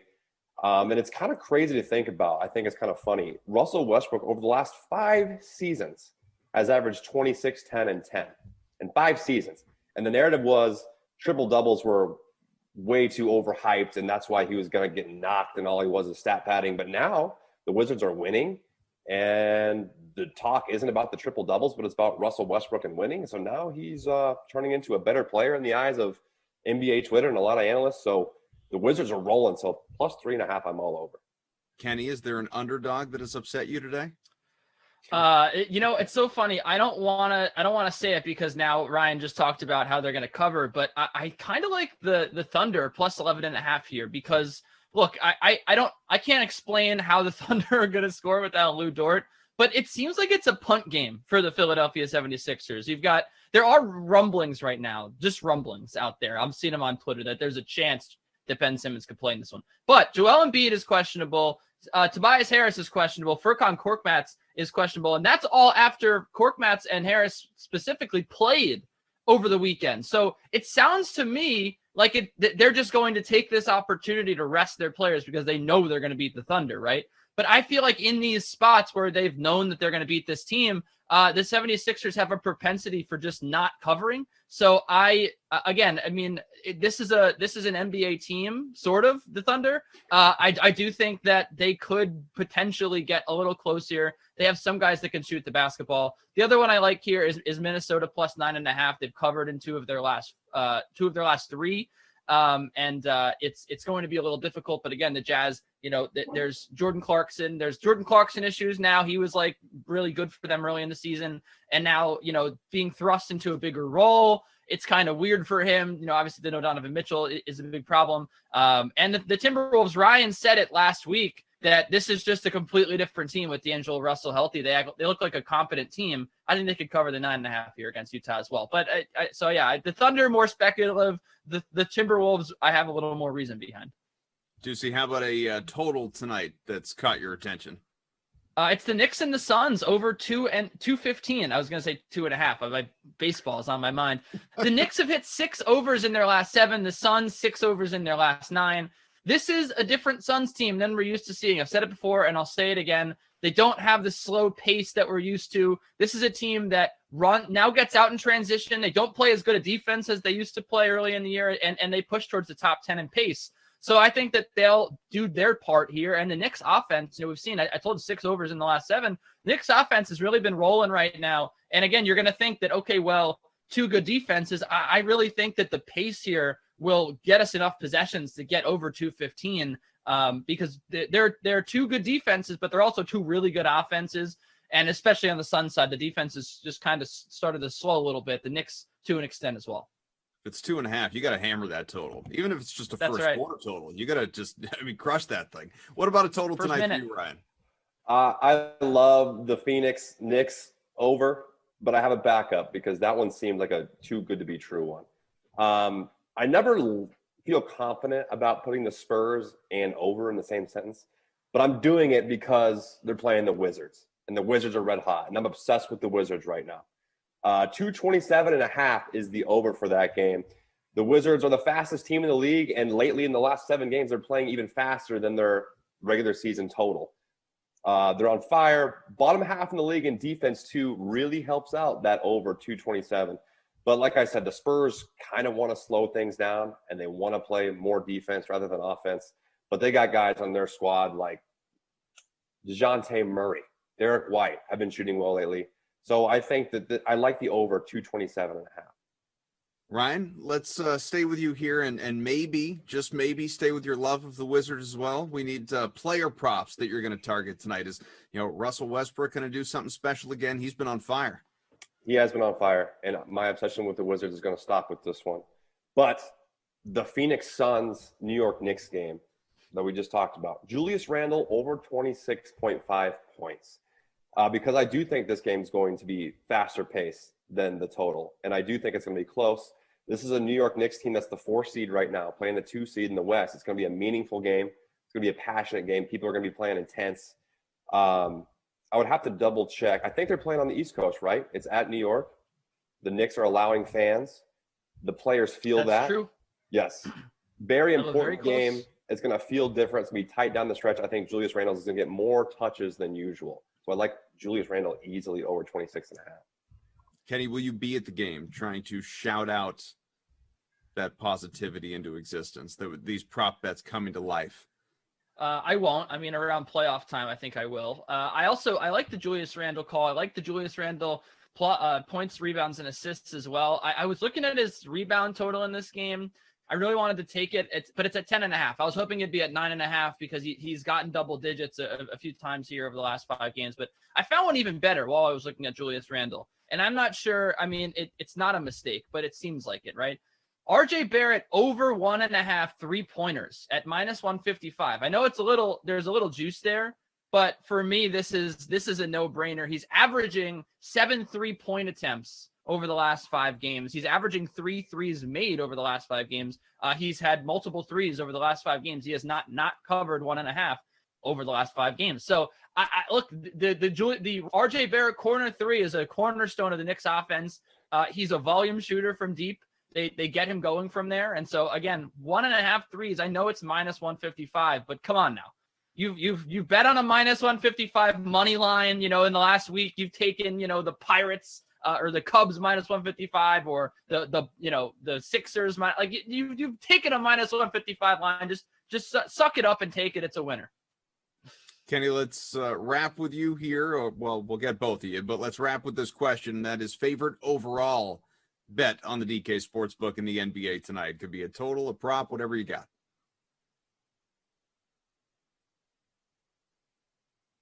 Kenny?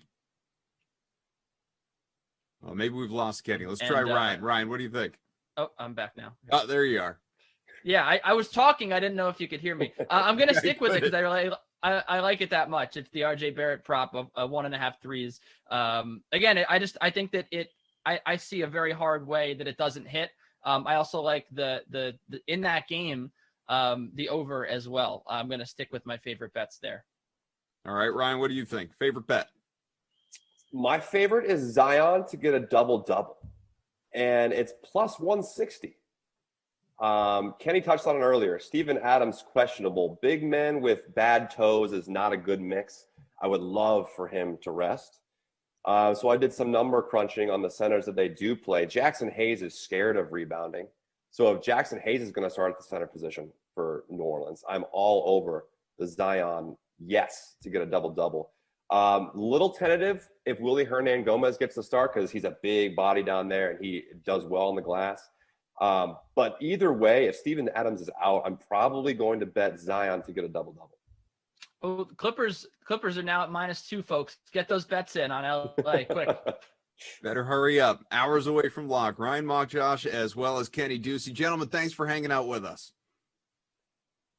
All right, we got some I told you hockey.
We are back here on the Sweat. Told you hockey was coming, and here we are. Thanks for being back with us. Jeff Ulrich returns after his golf talk earlier. Of course, DK contributor. We welcome in for the very first time. We have got AJ Scholes from RotoWire. Thanks for being with us, man.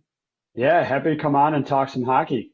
Yeah, we'll be gentle. Well, I will be. I can't speak for Moose here, but we'll do our best. Let's get into it. Of course, not only DFS, sports betting as well. We'll save that. Let's start with daily fantasy. And, you know, looking at tonight, at the center position in particular, guys, you've got four of the highest priced centers in the league on the board, whether it's, you know, McKinnon, McDavid, Draisaitl, Barkov as well. But maybe we want to implement just a little bit of value into our lineups if we can find it here, AJ. So you got for Carolina, Sebastian Aho. He's $6,500. He's averaging about 14 fantasy points over his last 10 games. Very similar production out of Vancouver's Bo Horvat. So who would you prefer? Where are you going to go? I think between the two, I would lean towards Horvat due to the matchup with Ottawa, even though Aho has been red hot of late. Horvat, for his part, 12 shots in the last 5 games, averaging a little over 3 minutes of ice time with the man advantage over that stretch. I think he's due, but having said that, for me, I actually really like Pierre-Luc Dubois tonight at just 4,400. He is stuck in an 8-game goal drought, but he's got 4 assists over that stretch, and I think it's a good opportunity to use him. So, CJ, if there's paying down, AJ said, I'm going to pay down more. I want more value in my lineup. Who do you like here? Yeah, you can definitely do that. Like, I mean, I think it's a good range to target. I mean, Roope Hintz is typically a guy I like to target as well, but he's got a bad matchup against Carolina tonight. So I think going up to Aho or Horvat makes sense. I would probably prefer Horvat as well. It's really close between these two. I think Aho is definitely the better player for me. But again, Ottawa, it looks like they're probably not going to have Matt Murray in net. He's day to day. And if they're starting their third stringer, I really do kind of have to lean Horvat here. Vancouver's been a little bit thin up front, but Horvat should be playing big minutes, obviously, against the Senators team, who, even regardless of who starts in net, they're still a bad defensive team here. So both these guys are in play, absolutely. I think another guy you can just think about paying right down to, though, is Ryan O'Reilly. Again, Colorado, a little bit of goalie issues as well. Allowed 5 goals the last time these two teams played. O'Reilly been a very proficient point producer over the last month or so. So I definitely like that Dubois call, but O'Reilly is another guy you can think about under 6K. So that's the center position. On the wing here, Jeff, Brady Tkachuk has just been lights out recently. Obviously, you can make a very easy case to play him, but there are alternatives available to you. In fact, you want to look at Kyle Connor. He's got that on-off pattern right now over his last half dozen games. I guess the schedule would dictate that he is due for a big one, though, here tonight. So how do you feel about that tandem? I would still prefer Tkachuk. The Senators have looked better over their last few games. I mean, they're 4-2 over their last 6. And realistically, I mean, the Canucks really aren't a better team than Ottawa. I mean, you look at it over a lot of things like expected goal rate and a couple other metrics, especially just recently. I mean, Vancouver's played okay since coming back, but these two teams split the series in their first 2 games. I wouldn't be shocked to see a bunch of goals just because of the Ottawa goalie issue, but I like Tkachuk here. Connor has been more hit or miss, like you said. The Oilers' goaltending situation is pretty solid, even though they do allow a lot of shots on goal. But Winnipeg really hasn't been that good over the last 3 games. So I'd side with Tkachuk here, who, again, this Ottawa's first line, I really like the mojo they've got going. They've got a terrific matchup. Vancouver allows the most shots on goal per game. It's a good spot for a high volume shot guy like Tkachuk. So I think at 7,500, it's fine to pay up that much. It's obviously a little bit lighter. I mean, you can think about a guy like Burakovsky who's going to get a lot of time, assuming Rantanen's out again. But so some good value deeper down. But up top, you should be able to fit into Tkachuk tonight because there's really not that many other wingers to choose from. AJ, which way are you leaning on the wing? I'm actually between those two. I like Kyle Connor better. I like the opportunity to pair him up with a PLD and kind of stack those guys together. I'm not sold on Mike Smith. I never have been. I kind of rail on him a lot in some of my other stints, but his one shutout recently was against Winnipeg. So that is obviously a concern there. But, the power play for Winnipeg is 4th best in the league. They're converting at a 25.2 rate for the whole season, and you can get 2 guys that are going to be together on that power play without having to break the bank for like a Mark Scheifele or a Blake Wheeler.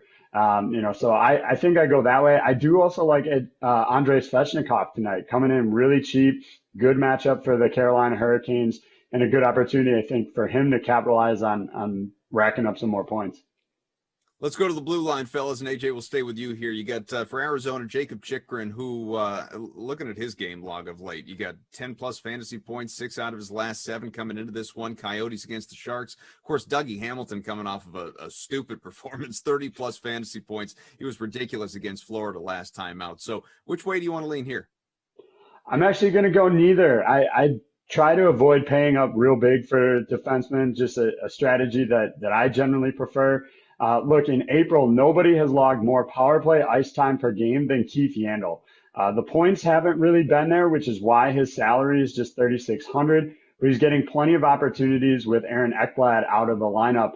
I think if that's maybe too high risk for some of the people out there, I also like Cale Makar tonight. He's got a decent matchup with St. Louis, riding a 5-game point streak, and he comes in slightly cheaper than Hamilton or Chychrun. All right, so I guess the 2 that we presented here, Jeff, are door number 3 for you as well. No, I mean, I definitely like the Yandel call. And look, Nashville doesn't have a good penalty kill either. So you could easily see a multi-point night from Keith Yandel. He might go 7 games without a point, but when he does pop up, he tends to pop up with a couple. So I don't mind paying up on defense tonight. I typically don't do it unless it's a really good spot, but I think it is a really good spot for Chychrun. Again, Arizona, they're in a playoff hunt. Chychrun's playing big minutes. This is a defenseman who legitimately can get you the shots on goal bonus every night. And they're playing the Sharks, which is the main thing. Again, bottom 10 in shots allowed and in the penalty kill. And that's the biggest thing. If it's a good matchup, I think this is fine to pay up for Chychrun here. He's just a solid producer across the board in terms of points, leads the league for defensemen and goals scored as well. So you're really getting the true upside with him. I think this is the kind of matchup where it's okay to pay up for him, but there are other options. I mean, Tyson Barrie's only 5,700. That's his lowest price over his last 10 games. The Jets don't have the greatest penalty kill either, and they certainly haven't been good over the last 3 games. So Barrie is another guy to target there, especially, again, if you're playing Connor McDavid. Barrie's a little bit cheaper tonight. That makes for a good, effective stack since they're both part of the PP1 there. Let's go DK Sportsbook. Bounce off of DFS here for a moment and take a look at just money line bet tonight. Is there something that you like best in the NHL tonight, Jeff? Yeah, for me, it's going to be the Panthers. They're the away team. They're taking on the Preds, but I mean, they're only minus 121 on the money line here. And the Predators have played better. I give them credit, but I mean, a lot of it's just been UC Saros just standing on the top of his head. He's cooled off a little bit. Panthers coming in, winners of 5 of the last 7 games. They're 5th in expected goal rate. They've added Sam Bennett to the second line. Alex Barkov has 8 goals in his last 10 games. Like, the Panthers just outmatched the Predators here at every turn, and I'm not really sure why they're only minus 121. I think the Predators getting a little bit too much respect here, probably for the play of Saros, who, like I said, cooled off a little bit. So there's always a little bit of a worry here that, Saros stands on his head again and they, the Predators win like 2-1. But, I think for minus 121, you're getting like a really good price here to take a shot with the Panthers on the money line. AJ, who's caught your eye tonight on the money line?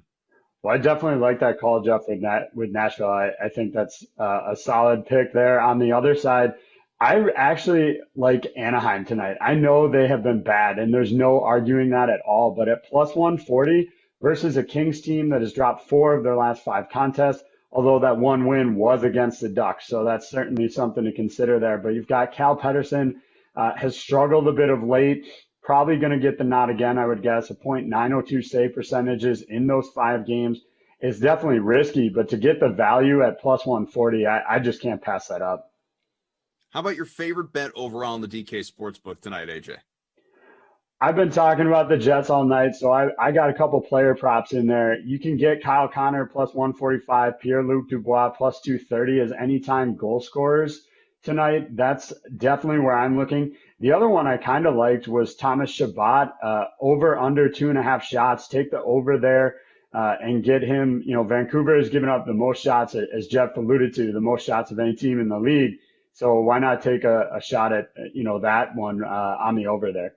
Moose, what do you got, bud? Yeah, I mean, I really like that money line play on Florida, obviously. That's probably my top play on there. But for a player prop, I like Phil Kessel over 2.5 shots on goal. You're getting good plus money, right around plus 120 to take the over there on Kessel. He's playing bigger minutes. Again, Arizona they're gonna play Phil the thrill a lot here because they're in a playoff race, playing San Jose, who allows a lot of shots on goal. So I like the plus money there on Phil's over shots on goal total. Kessel's a sneaky DFS plays too. You never see him in optimal lineups going into the night, and then the guy shows up for 15 points. It's those shots on goal, man. It's weird. It stays active. Phil the thrill. All right, Moose, AJ, thank you so much. AJ, hope you enjoyed your experience here. We'll have you on again. Yeah, please. Yeah, anytime, guys. All right, NFL Draft Week has arrived, folks. Thursday, round 1. We have already heard from Jeff getting his top 10 mock. Well, how about Julian Edlow? Felix is going to join us on the other side. Give us his.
What's up, DK Sim fam? Ken Ducey and Christian DeAndrea coming your way. Another sim here on the DK Dream Stream. Kicked off at noon, of course, as it does every Monday. Christian's going to be with you. We're hanging out here. Undercover boss Tom behind the scenes.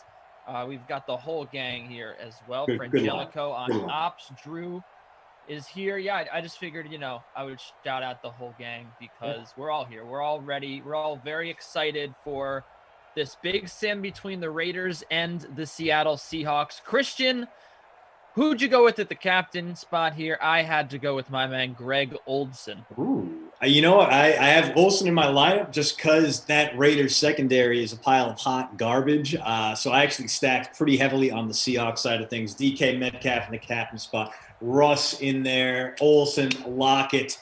As long as Chris Carson doesn't run for a ton of yards, I feel like I'm pretty well insulated there. My token Raiders in this one, Derek Carr and Hunter Renfrow. Paid way down on Renfrow, so I could go 2 quarterbacks in this one. Kenny, what does the rest of your lineup look like besides Captain Greg Olsen? Hunter Renfrow. I haven't heard that name in a long time. It's a little puzzling, to be honest. Hunter Renfrow. He could have a good game. I'm going to, so I went with Russell Wilson in there. I also went with DK Metcalf, Darren Waller, Jalen Rocket Richard, and Carlos Hyde. I feel pretty good about Carlos Hyde in there. He's very cheap. I think a lot of sheeple will chase Chris Carson here. But Chris Carson, just not a good sim running back, especially at that price. I think that we're going to start seeing Chris Carson. I think we already have. His price has dropped in a lot of sims, but I really think that you're going to start seeing him down in the James Conner range soon, because if you see here, Carlos Hyde getting the ball, the Seattle Seahawks, they just like to run it out of the shotgun, Christian. That's just what they do. Yeah, in his last 5 sims, he's only broken the 50-yard barrier once, and that was only for 59 yards. He's in that range. It's just a tough spot to roster any of these running backs because you never know who's going to get the call on any given play. All these guys are touchdown dependent, whether it's Hyde or Carson or whether it's Richard and Josh Jacobs. Very different feeling here in Simland compared to the real NFL. So Christian, how are you doing? I'm good. It's a lovely day in Madison, Wisconsin. After this, I'm going to get a nice lunch in and go for a run. We got a solid little trail system near my house. So I'll hit up the Ice Age Trail, go up and down some hills, feel awful for a while, and basically sweat out all the toxins of my weekend. What about you, Kenny? How are you today? I'm great. I did have a good weekend. My family was in town. Nice. Great sports weekend. I watched so many sports. It is ridiculous how many sports I was able to watch this weekend. I watched tennis. There was 2 great tennis tournaments going on. The final on Sunday. Watched a little EPL as well. Okay. Yesterday, Aston Villa. But Saturday night was great. You had Dodgers Padres going on at the same time as UFC, at the same time as basketball. Yeah. It was a great finish last night with the Warriors. Just a lot of great sports this weekend. I really did enjoy that UFC card. It was fantastic. Obviously, there was things we won't get into with injuries that were unfortunate, but it was a really great UFC card. A couple of great knockouts. That's always what you want to see when you watch UFC. So overall, definitely was very immersed in sports. Yeah, dude, I love me some Thug Rose, and it was kind of all right, the Zhang hype train is very real. I don't understand why she's. I love Rose. Yeah, I don't understand why Zhang was such a heavy favorite, and then you get to see him out there, and they're just built very differently. If you were just going on looks alone, you'd be like, oh man, Rose is gonna get thrashed by this. Zhang is just kind of the bigger fighter, more muscular, and then Rose just. Zhang guessed wrong, tried to do her hips in and out move, and instead Rose, knocked 3rd grade algebra out of her brain instead. And I love seeing a Wisconsinite like Miss Namajunas reclaim her title. One of the easier people to root for out there. As We are in potential safety range here, Kenny Ducey. Josh Jacobs getting the call on the Raiders' first play of the day, but he only gets up to his own 3-yard line. Let's see if this Seahawks pass rush can't create some problems here and maybe get us out to a 2-0 start. Let's see. Would love a 2-0 start. That's always what you want.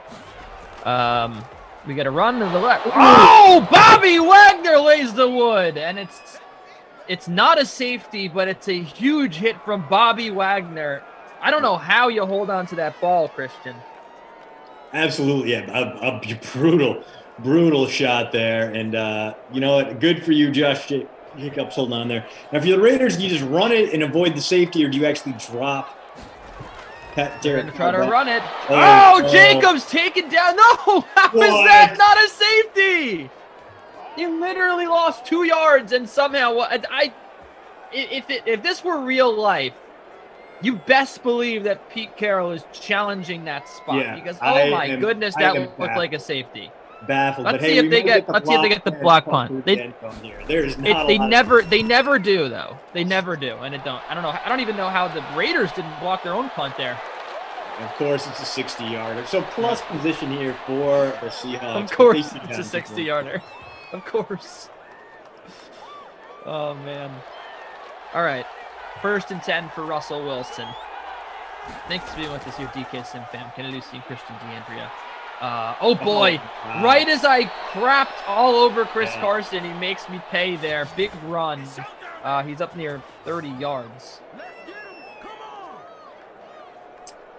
Yeah, Carson, I mean, one of those guys, the Seahawks brought him back this year. It looked like he might really strike for a big payday, but instead just kind of flew under the radar, kind of didn't really get the free agency rub that a lot of people expected him to. Only signed for 2 years and about $10 million and change. So Seahawks not breaking the bank for running back, not overpaying. I like the move on their part. I think he's solid runner, but definitely a guy you'd want more in a platoon than as a standalone lead back.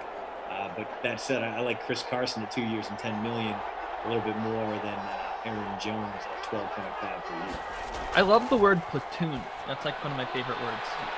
We got a screen pass, and I think that was Carlos Hyde. So both running backs very involved here. That was Carlos Hyde on the catch. Makes sense. He's the passing down back. Big 3rd down coming. Is it going to be a potential touchdown drive? Or are we going to see Jason Myers come out to break this scoreless tie? That will be determined, you'd think, on this play. Oldson in motion, handoff to Carlos Hyde, and that's my Jim Nance. He cannot get the 1st down. 4th and 1, and now I think you're going to see Jason Myers out for the try. That's what I would suspect. Looked like he had a hole to his right. Instead, he cuts back and can't breach the line to gain. But the Seahawks not accepting that. They're going to go for it here and see if they can't keep this drive. Looked dicey for a minute there, but Carson sprints ahead, and we got to drive into the red zone. The old Spice red zone. Of course, when you're in Pittsburgh, then it's the Heinz red zone.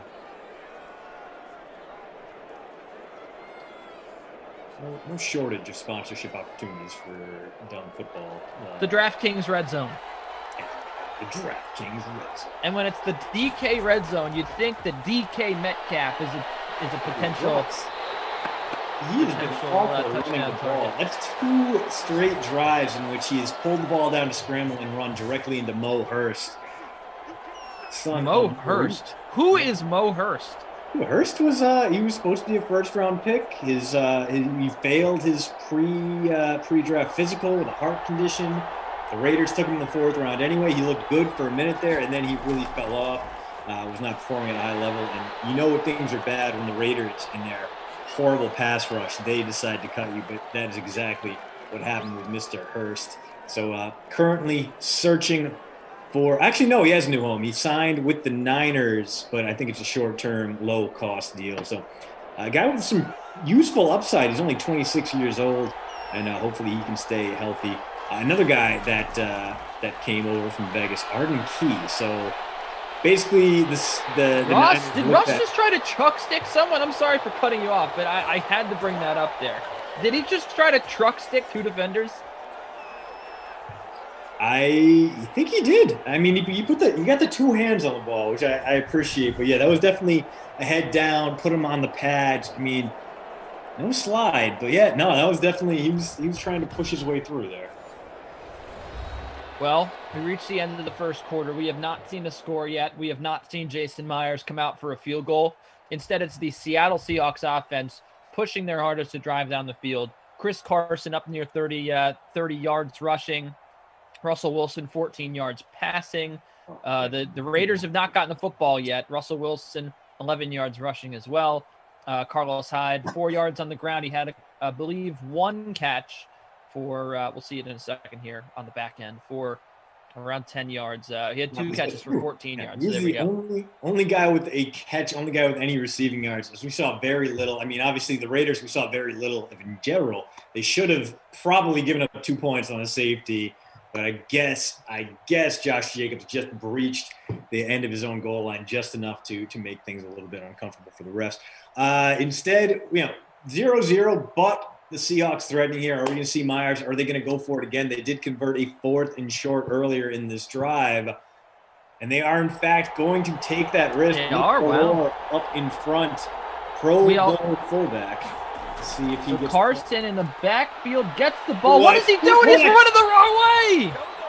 Turnover on downs. The Raiders take over. I mentioned earlier the Raiders hadn't had the ball. Well, they did have the ball. They were pinned back at like their own 2. They just had a few running plays go nowhere. And that was the end of it. So let's see if this time with the ball's a little more fruitful. Oh, Derek Carr nearly taken down. He gets to throw it out of bounds. And, I don't know what happened there. Carson ran into his own lineman, and then he appeared to be disoriented. He didn't know where to run. I mean, the good news is the Seahawks still in safety range. If anyone's going to dead-end shuffle backwards for 11 yards, Derek Carr is certainly a candidate. Here he goes. Oh, he gets rid of it again. It's like a game right now, Christian, of can he get rid of the ball? Listen, the only thing that is going to redeem this awful 8+ minutes of football right now is a Seahawks safety. Or maybe I could go for, a fumble 6. A pick 6 kind of gets you there, but like a fumble 6 would be just delightful as well. Clear passing down on 3rd and long. Yep.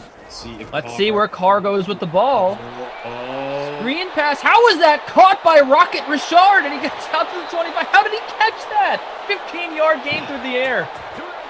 You know what? The screen passes so rarely work in Madden. It's kind of a nice change of pace when they do. As the blocker's out, kind of out in front. Richard picks up 15 yards on 3rd and 10, and the Raiders, for the first time in this game, Kenny, escape the shadow of their own end zone. Here comes Josh Jacobs. It goes good. 1 yard loss there for Josh Jacobs. And again, you would think that Josh Jacobs would be better in the Sims. He just never, ever, ever is able to bring it. Yeah, we see in the chats on both sides with the baffled expressions. We're right there with you. This has been the opposite of the noon sim, which was just firework after firework. This is a game that looked good on paper, Kenny Ducey, and not only that, we get to help the Raiders break in their brand new $2 billion stadium in the deserts of Nevada. Are they in Paradise, or are they actually in Vegas proper? I'm not entirely sure. I think it is Paradise. Well, would put the address on the mailing envelope for Allegiant Stadium. But would like to get there one day. Wouldn't like to spend too much time in Vegas. Emerson and I were talking about this earlier. Vegas is seems like a lot, and then you get there and you kind of run out of things to do pretty quickly unless you have a lot of money. But I could definitely be in for like a football weekend. Yeah. It is always a lot more fun when you have a lot of money, isn't it? Everything is. Everything, yeah. Every kind of trip. Raiders punt here. Down to inside the 12. Oh, spin move. We don't normally see that kind of a return there. Nicely done. That's Tyler Lockett or Philip Dorsett there. Really nicely. Oh no, is that Tyler Lockett? I think that might have been number 16, right? That's Tyler Lockett. Yeah. Tyler I was like, oh, am I losing my mind here? All right, Chris Carson. There you go. They are both teams committed to establishing the run here, and as a result, we are getting a very Illinois-Rutgers start to this one. The Big Ten football, the promise of a Big Ten football game has broken out here. We'll see if it continues that way, or if Russ finally realizes he's going up against a piecemeal secondary and against the cook. Oh boy, fumble and recovered there. Mo Hurst, thankfully, by the Seahawks. Yeah, Mo Hurst. I didn't know who he was coming into this sim. I certainly know now. I don't know how you knew, but that's, like, speaking of which, this must be like the greatest week ever for you. The NFL draft, right? Dude, you love college football and the NFL. 1,000% love it. I'm bummed that there wasn't a combine, that I couldn't be down there to as Russ very nearly throws a pick into the traffic over the middle. Dude, it's just a cool time in Indianapolis, because like Indianapolis takes on the shape of whatever's going on there that current weekend. Like it's a very vanilla city, but like it adjusts to whatever you have going on there. So if it's the Big Ten basketball tournament, it's awesome. So all basketball fans, the whole city takes on that flavor. Indy 500, same thing. NFL Combine, same thing exactly. So A, it's a cool city, but B, you get to talk to the prospects. You get to kind of hang out with the coaches afterwards. Everyone shows up at the JW Marriott for beers, and you end up getting some really good inside information that can really inform your stories going forward. And, the whole thing's a crapshoot, but you get to see it up close and watch the Underwear Olympics live and in person. It's a fun day. Fun 40s. So 2nd and 8 here. Yeah, I've never actually been, but it does feel it does appear to be a very fun place to go. The only problem is they start real early with those player interviews. Oh my goodness. Raiders continue to get nothing going and remain in safety range. 3rd and long coming up from the 5. Won't even take a Derek Carr dead end shuffle. If he gets blitzed here, it might be 2 points, but I'm beginning to lose hope in the idea of a Seahawks safety.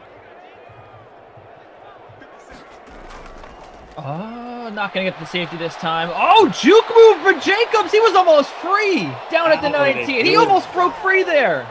Yeah, I mean, the Raiders just keep dialing up low-impact plays on 3rd and long deep in their own territory, and for the 2nd out of 3 times, it has worked.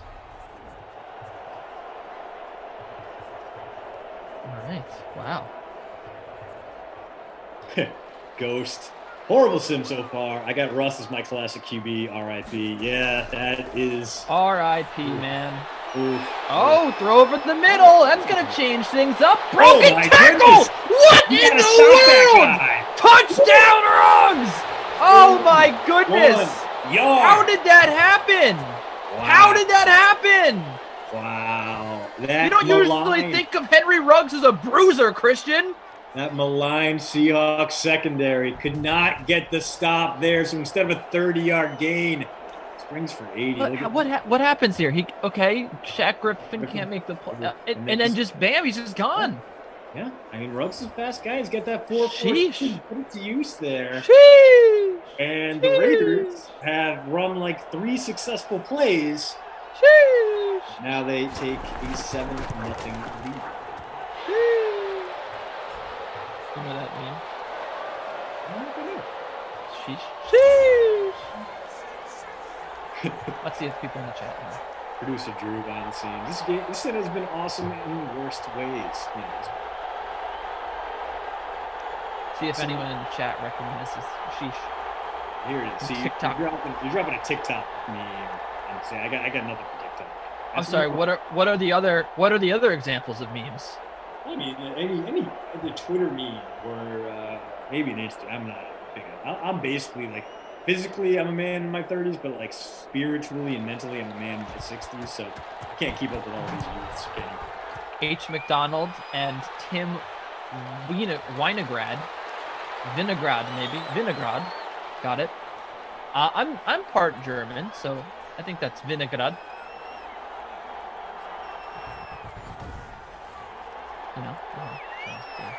Obi-Wan. The Seahawks will just keep running and keep getting sacked. Yeah, maybe. That seems to be the trend here. Russ over the... Okay, all right. There's DK Metcalf. Nope, that's not DK Metcalf. That's Philip Dorsett. It appeared to be a big man, Christian. Okay, give me a break. Okay. Dude, no, Tater Hater. Sheesh is a LeBron thing. Sheesh. That's a TikTok thing. Dorsett's a guy I loved watching as a Patriot, but he just never really put it together. Like he's a guy who makes some great adjustments. There we go, DK Metcalf action. Metcalf is a guy who had that great straight line speed, and he should have been a burner, and he was more of a utility guy for the Patriots. And he did a great job matching up with Tom Brady, being the guy he needed. But late in that 2019 season, when the Patriots were so badly hurting for wideouts, he couldn't crack the rotation. He couldn't be the guy, and it kind of proved who he is as a player. He's never going to live up to that first round pedigree. He's at best going to be a wide receiver 3, wide receiver 4 type for you.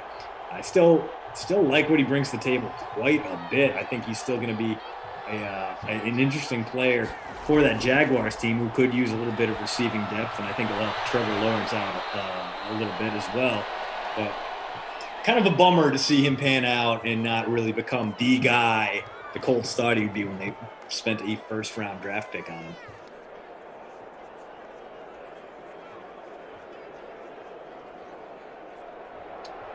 All right, Russell Wilson. I love the Madden animation when they start in the shotgun, like so far back, and then walk up 10 yards, as if like the huddle was 15 yards behind the line of scrimmage. Like they did the huddle like 20 yards behind.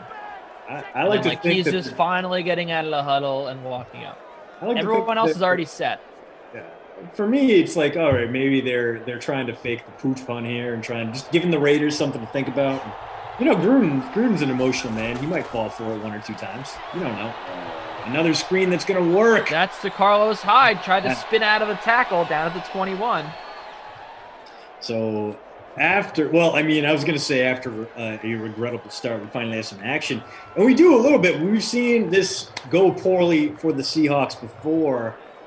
They had another drive go deep into Raider territory before turnover on down. So I'm not going to say that we are barreling towards points until I actually see some on the board for the Seahawks today. Oh, nice stretch there from Tyler Lockett to get the first down to the 11th timeout. We approach halftime.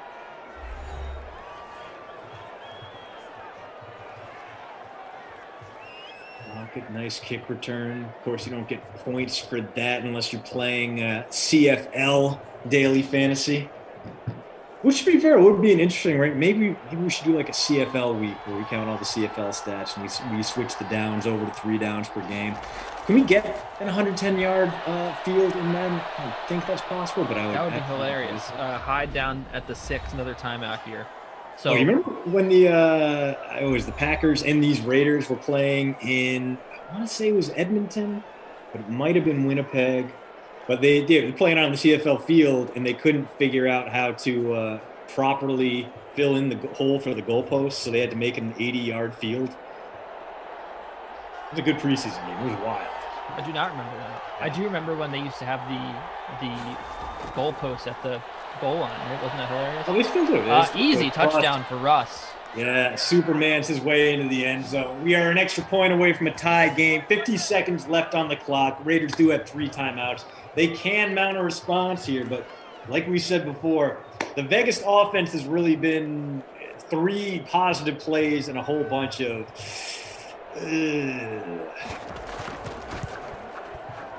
So yeah, that's a weird way to get to a tie game, right? The Seahawks go on 2 methodical drives, finally get a touchdown before the half. The Raiders do absolutely nothing with the ball, but then strike with an 80-yard touchdown on like a glitch, basically, like Henry Ruggs just somehow breaks 2 tackles and gets to the end zone, burns everyone with his speed. It's incredible stuff here. What a weird, great sim that we've had so far. I really do believe it seemed like it was going to be terrible, but the way that we've gotten the 2 touchdowns is just, it's like a meme at this point. Joe Spencer says it was a rushing touchdown. Joe. Oh, Joe.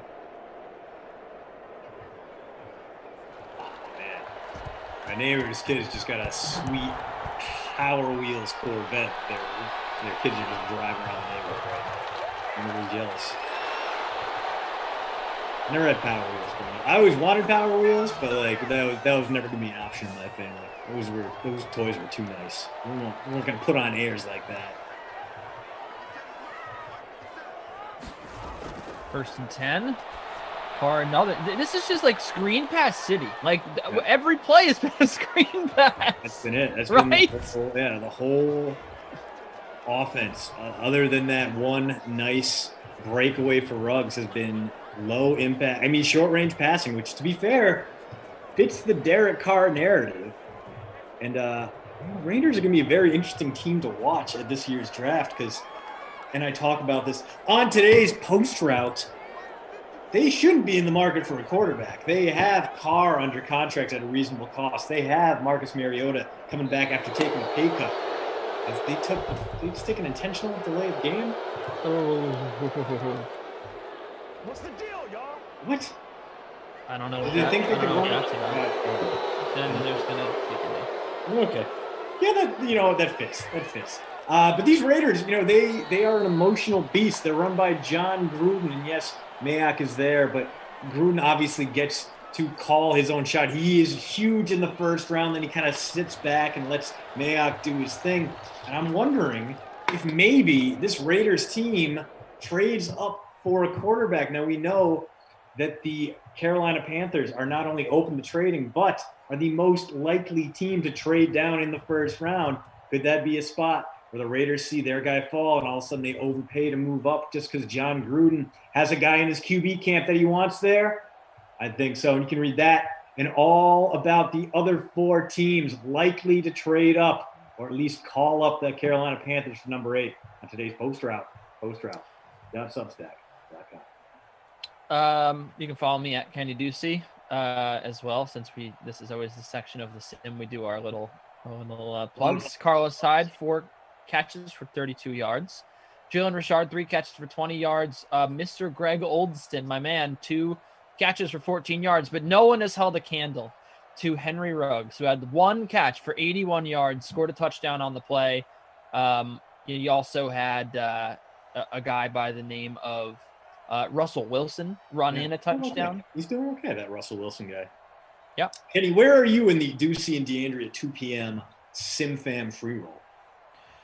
Well, I am in 61st place right now with 30.9 points. Mr. Oldson here, 5 points for me in the captain spot. I got Russ, but no Ruggs. And so without Ruggs, you're kind of cooked. 30.94 GK fantasy points. Although happy with what Richard and Hyde have done for me so far. 12.6 points combined. I just need a little bit more out of Metcalf and Darren Waller, Yeah, no, understandable there. I am currently 70th out of 87. So not having my best day, but also not my worst. Only 1-0.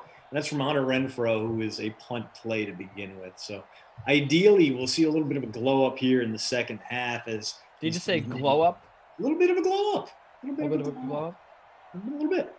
Yeah, hopefully we'll get there because that first half was weird, I think. Maybe a little frustrating. There's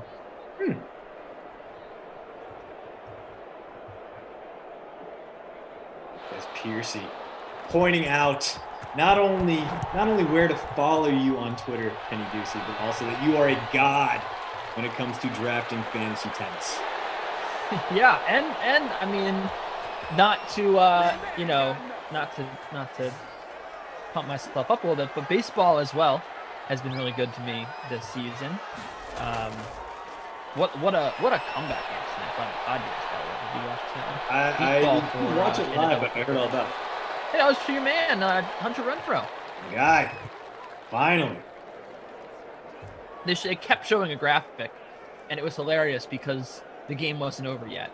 But they kept showing it that, like, in the last 50 seasons, teams that went into the 8th inning down 7 runs or 6 runs or more were like 113-100. Like, there were only 100 teams that ever won in that spot in the last 50 years. So, yeah, just an insane comeback. I mean, the thing about the Padres' comeback last night was they kept getting runners on base. They kept getting runs in late innings, but they were, maybe it was like entering the 7th inning, but they kept stranding runners. Like, you'd think that, like, I thought 2 times, right? They had, like, the bases loaded, they get out of the inning, like 2 runners on to get out of the inning. And I was like, oh man, like, that was their chance. If they scored more runs there, maybe they had a chance. But they went into the 9th inning down 2, and they were helped by the fact that Kenley Jansen was getting rested because he'd worked so much in that series.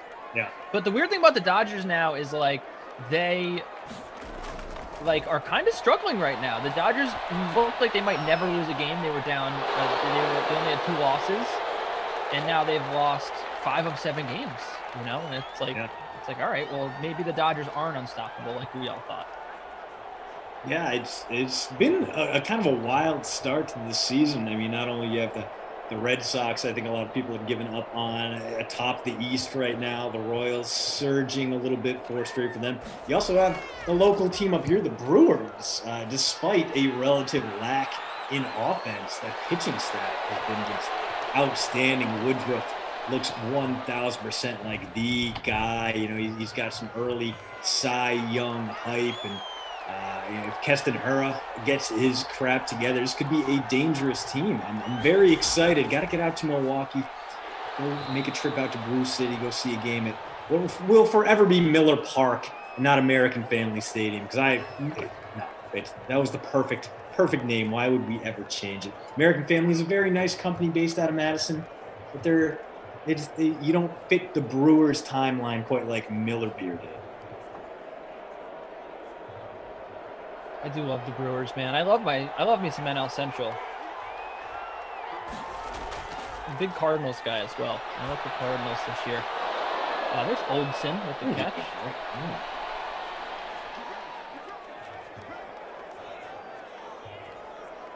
Oh man, I brought up Woodruff. Didn't even bring up Corbin Burns and his 0.37 ERA and .33 WHIP, man. Dude, Corbin Burns pitches again tonight. You excited for that? A little bit.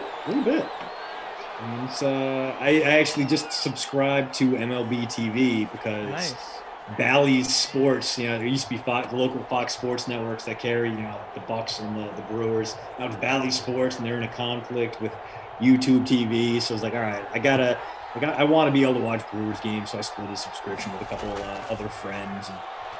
And tonight, Marlins tonight, I believe. So it should be winnable. Should not be too much of a problem.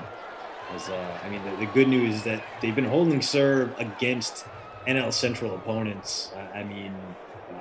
6-3 against the Cubs, which is probably their biggest obstacle. 2-1 against the Cardinals. Pirates somehow won a series against them, but I'm okay with that too as a long-suffering Bucko fan. There's plenty of room for Russ here, and he's going to pick up the first. Wow, what's going on here? Yeah, that was some like running through the tires in an obstacle course kind of stuff. It just kept the high knees going and churned out an extra 4 yards at the end of that carry. Boy. What was that? Oh, what's going on here?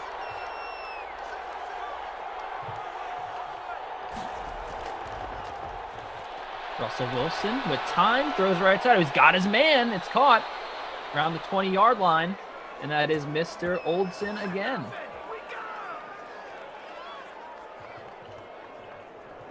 He's getting some work here. Now we've got a little bit of a scoring opportunity here. Again, the Seahawks have botched this before, but you got to think this is where they make their move and take their first lead of the game. Okay, that doesn't work. It's like Russ got his feet stepped on there and knocked right over, and I guess it's not going to count as a sack, or maybe it does. It looked like it was Hurst again, so that might be 4 sacks for him again.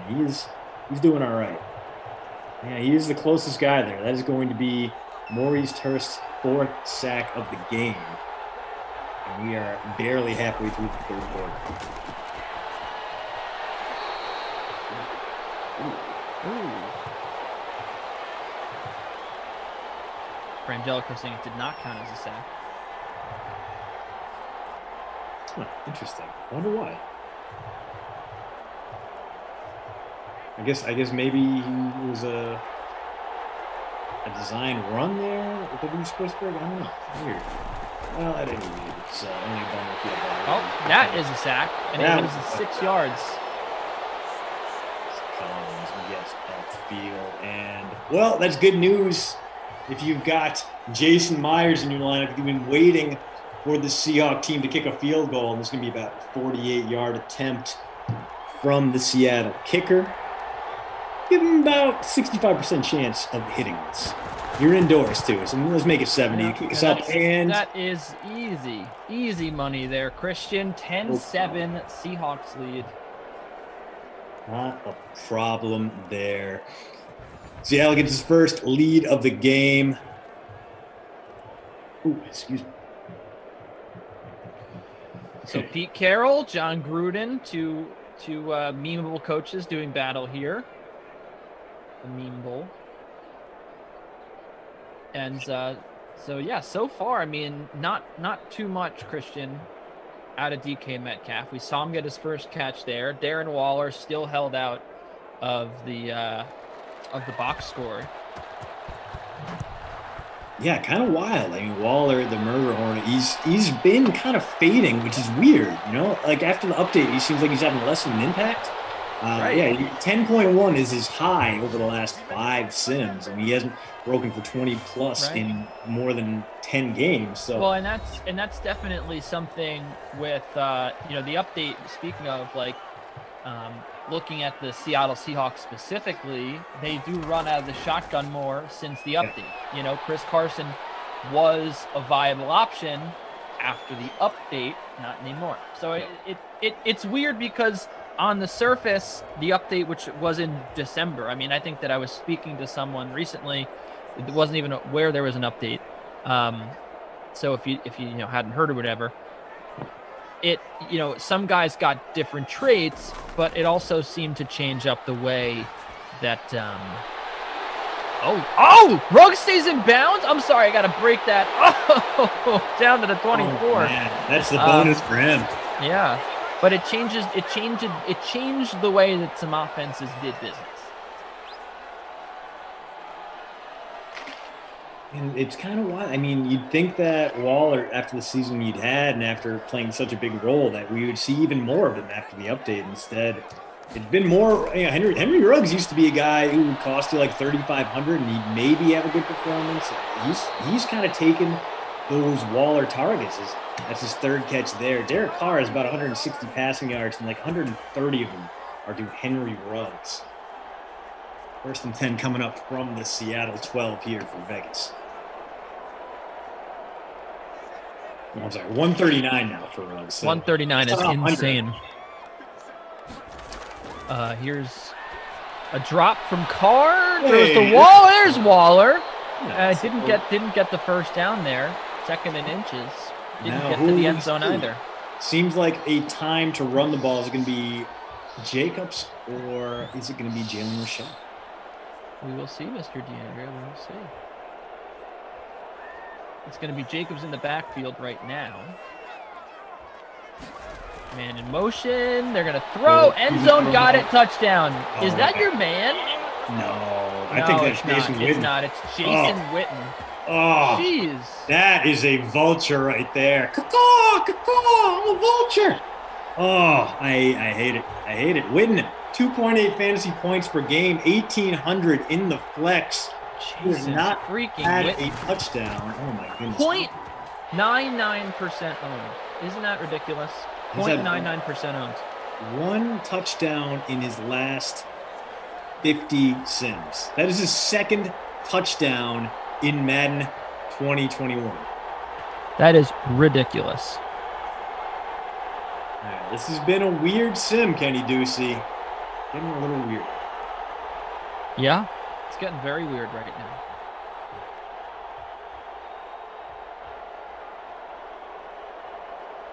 Yeah. DW Nasty. Witten? All caps. Witten. Yep. Right. Witten. That Jason Witten. The same Jason Witten.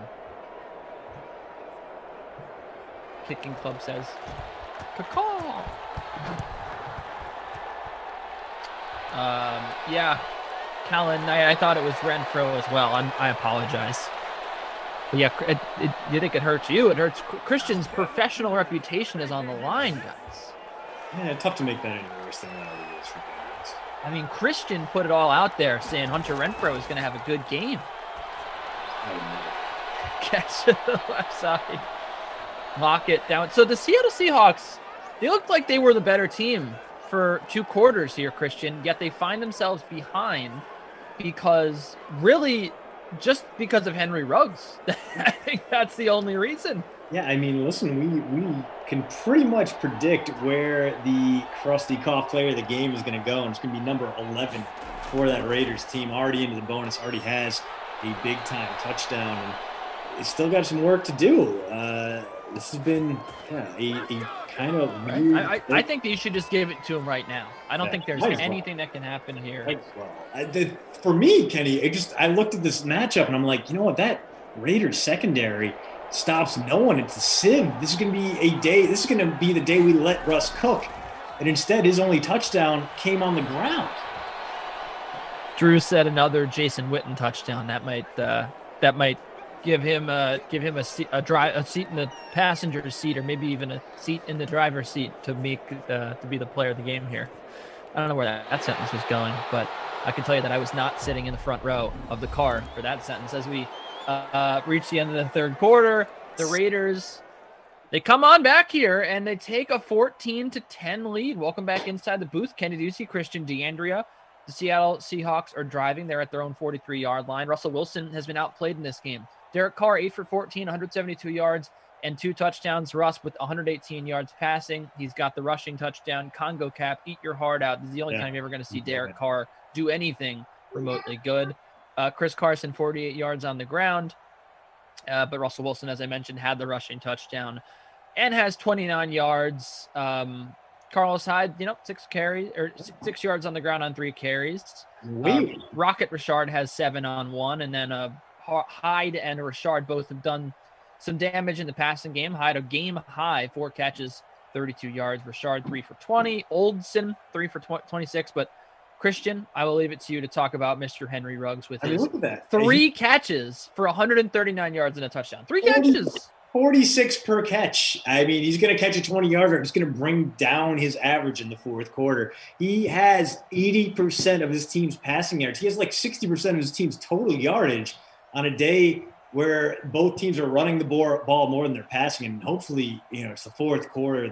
The Seahawks are trailing. Maybe they'll finally snap back and start throwing the damn ball, because why wouldn't you? The Raiders' passing defense is garbage. Their pass rush is garbage, and yet somehow they still have sacked Russell Wilson 4 times. They have hit him in the backfield 5 times. Mo Hurst should have 4 sacks. This has been just a wild, weird, wacky sim, and did you see that, by the way? Henry Ruggs, 100 yards after catch. Yak. I mean, they call it rack now. I still call it yak. 100 yards. Beautiful. That's insane.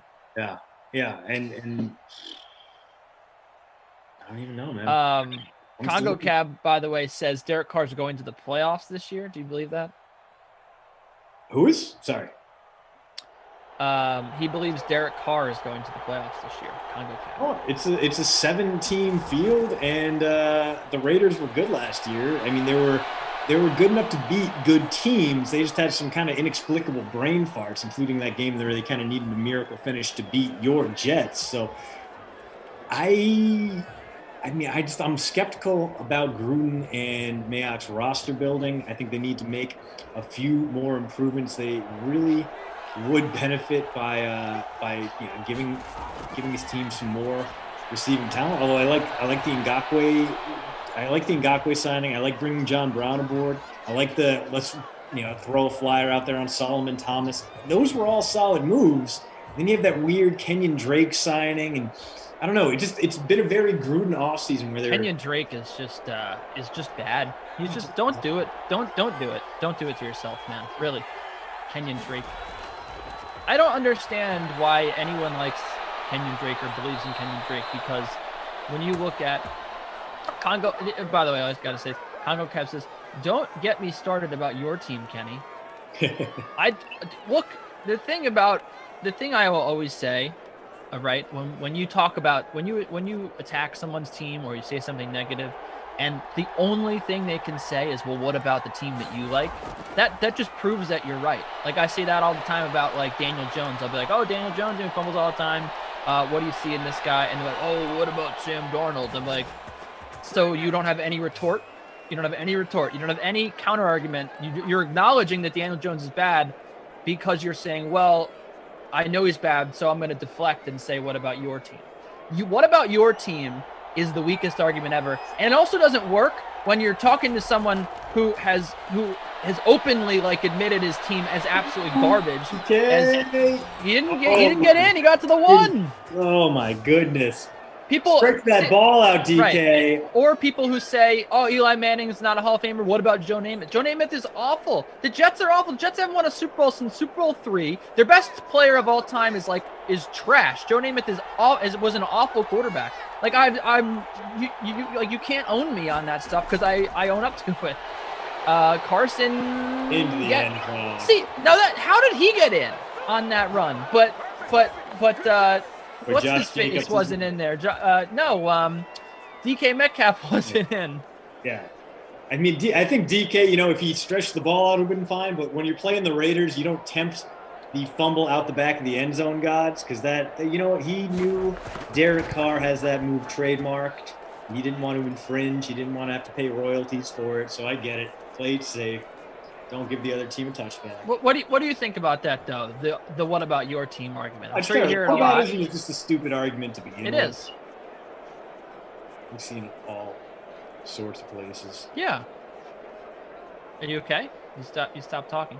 Yeah, sorry. I got a toddler. So I'm running solo dad duty right now. So if you guys see me doing motions on cam, it's because I got a 3-year-old running around the house, and she's very excited to go party later on a nice little run, but she's having trouble realizing that won't be for another hour or so. So here we are. Rick Welch says Curtis Martin is the best Jet ever. I would actually agree with that. I think Curtis Martin is the best Jet ever. D-Rod says Jarrell Revis is not trash. True. The Guru 805. His point was this, Deucey. Now Guru 5 is let's see. YouTube explaining to me, we'll call it. He's explaining to me what Congo Cab meant. He says, for someone to hate on other teams so often ought to look at themselves and their own team, because they never say anything good about other teams. True hater.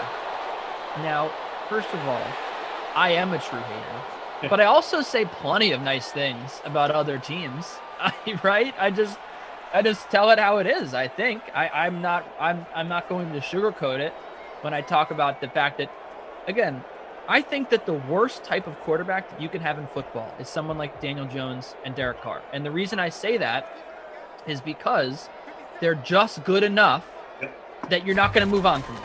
Like, they're not great.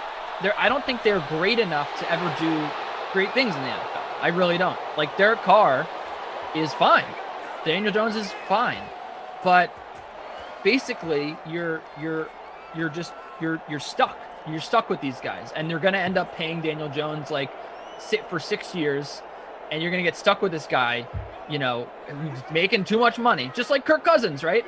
Kirk Cousins, same category. Is Kirk Cousins bad?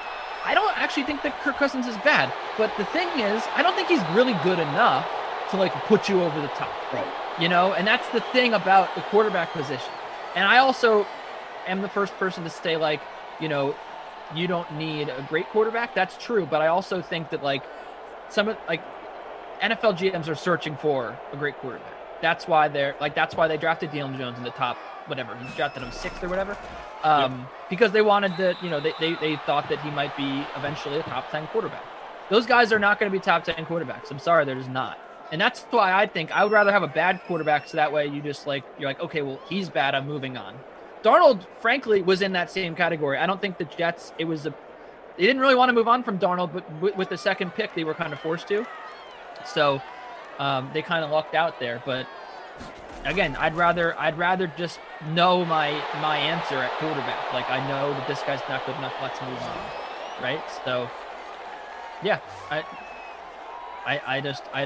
especially Derek Carr. Daniel Jones, at least you can say he's got years ahead of him. Derek Carr is old now. What is he, almost 30? Like, you know who he is at this point. He's not getting any better. He's only going to get worse from here. So, like, I think Carr is better than he gets credit for. He is going to be 30 next season, but I think he's more than a game manager. I think you can win around him. He will make some of those throws. I like him better than Kirk Cousins or Teddy Bridgewater type, who kind of really embody that fact. As Ruggs, of course, gets another catch, because why wouldn't he? He's going to have 1 million receiving yards by the time we're done here.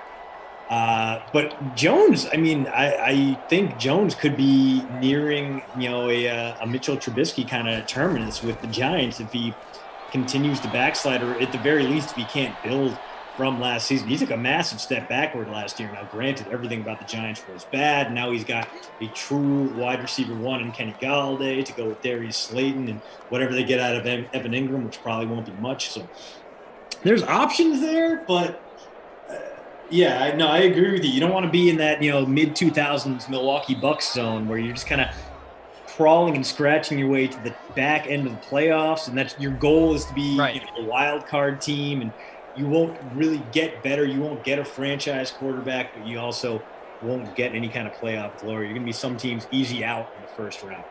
We're going to have to circle back to the chat here because there's a lot going on. David said, give Ruggs a tud, dude. Most talented, disrespected athlete on Madden Sims. Did you miss the whole sim? Have you been here? Have you been watching the sim? Henry Ruggs has like a 200 yards. What are they talking about? He has an 81-yard touchdown, David. I just don't understand what that means. And there's a touchdown for Derek Carr Darren Waller. There he is. The murder hornet on the board. So still not doing a ton, but hey, 2 catches now, at least 2 catches, and that touchdown will help push him up into 63.4% ownership. Also, again, BWP asked, say something bad about the Jets. I just did. I just own the Jets. They said they haven't been to the Super Bowl in 3 years. Sam Darnold was in the same category with Daniel Jones, where he was just good enough to not move on from him. I mean, I was of the personal opinion that he was good, but objectively, right? And they got lucky with the second pick. I mean, they've drafted terribly for years. But the thing is, like, I do think there's a lot of optimism now with them. So I think that the team that they were 2 years ago is not the team that they are now, especially now that Adam Gase is gone. But Christopher Johnson was wrong to hire Adam Gase. I mean, he wanted to hire Adam Gase. Anyway, I said the team's always been trash, and the quote unquote best player in history, which is Joe Namath, was really bad, and whatever like that. But again, I already said all that stuff, so I don't understand why you wanted me to circle back on that. But yeah, I mean, it's I also have a nice comment here. Some DeMac Lion says, Ducey, completely agree with you on your stance of people changing the argument. I'm shocked I said I agree with you, but it's happened a lot more lately.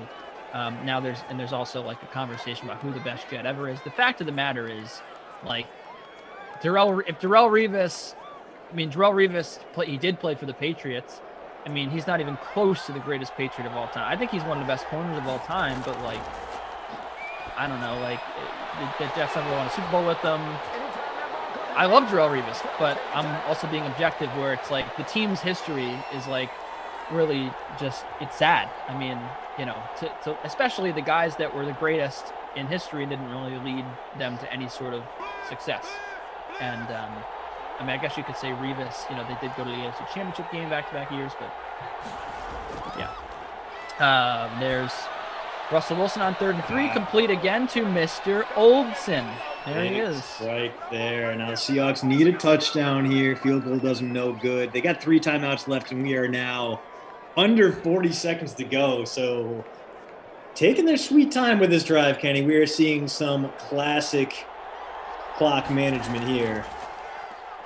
Oh, I can't believe they didn't bite on the play fake there. Another strike over the middle. There's the first timeout. 29 seconds, 2 timeouts left. Looking at 3, maybe 4 plays to get to the end zone here. And Dorsett makes the second catch of the game. Dude, it's just so wild to look back at passing stats from the 60s and 70s and compare. Like, it's so difficult to compare them. The year Joe Namath was AFL MVP, he completed 49% of his passes. He had 17 interceptions and 15 touchdowns. There's another strike over the middle. Seahawks moving. There's that second to last timeout, 24 seconds, 1 timeout left. So 2, maybe 3 plays here to punch it in from the 12-yard line. Well, let's just see what happens here. The clock is stopped, 1 timeout left. Again, the Seahawks, you would think that they should be winning this game by this point, right? Yeah. Let's see if they can do it. No, they faked the handoff. I don't know why they decided to try to hand it off. Throw to the end zone, and what happened there? Was it caught out of bounds? Well, I thought it was maybe tipped.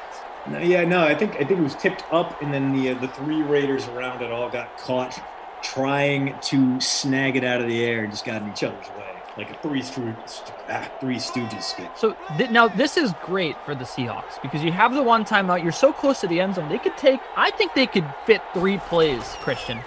Yeah. Wilson, time, over the middle. Oh, to the 1 timeout. Right. And again, the Seahawks, as long as they don't choose to run it here, they still have time for 2 plays, barring a sack. You could go for the end zone. You got 2 end zone shots here. As long as you don't get sacked, they could do this. They're down at the 1-yard line. They got a real shot here, but we've seen the Seahawks crumble at key moments before. We've seen Russell Wilson take terrible sacks when he shouldn't. Let's see if he does here. Time, throws to the side. Oh, got him! Touchdown! Seahawks are going to win this game on a Carlos Hyde touchdown reception with 11 seconds to go. John Gruden spikes the clipboard. He is devastated. Hang on, we said this at the nooner. The Chiefs kicked a field goal with like 14 seconds left to take a 24-21 lead. Julian Edelman came back, returned the kick all the way to the 22, and the Patriots kicked a field goal before winning in overtime. This one, 99% over, sure, but there is still that 1% out there. We've seen it already today. We could see this end in extra football. Let's see. All right. Well, I'm up to the 3 timeouts to the Raiders, so if they can get the football up the field, they can do it. I'm up to 58th, by the way, thanks to that Carlos Hyde touchdown at 80.87 points. Where are you at? 68th for me. It's not going well. All right, well, here we go. Let's see if there's a kick return in the Raiders. It should be Henry Ruggs to return it.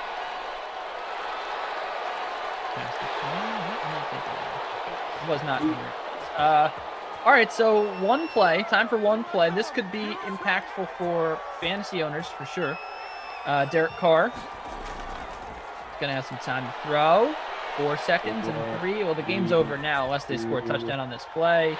And it is a completion, and we got a little Tyrell Williams. 42. So Tyrell Williams, some late points.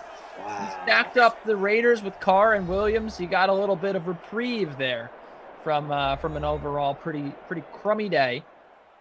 Yeah, and there you have it. The Seahawks take it with a late touchdown to Carlos Hyde. It finishes with 14.9 points. But Christian, it's got to be Henry Ruggs for the play. Got it. No doubt about it. Henry Ruggs, crusty cough him all the way. Derek Carr had a nice game too, 260 and 3 passing touchdowns. But if you didn't have Ruggs, you weren't finishing in the money. Make that man your MVP today. And as far as the Babysitter Billy Award, let's talk about the guy who didn't show up until the very last play of the game, Tyrell Williams.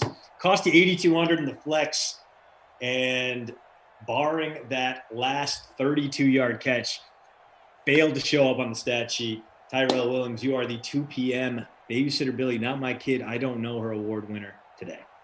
Not great, Christian. We have, speaking of great though, we do have a great day of Sims scheduled here. I will be back for the next one at 4. I'm going to, let's see what direction I'm slide over. Maybe this way. This way. I don't know which way I'm pointing here on camera, but I think it's sliding over this way to for the color commentary chair. Yeah, it would be. No, it's this way. Sliding over this way.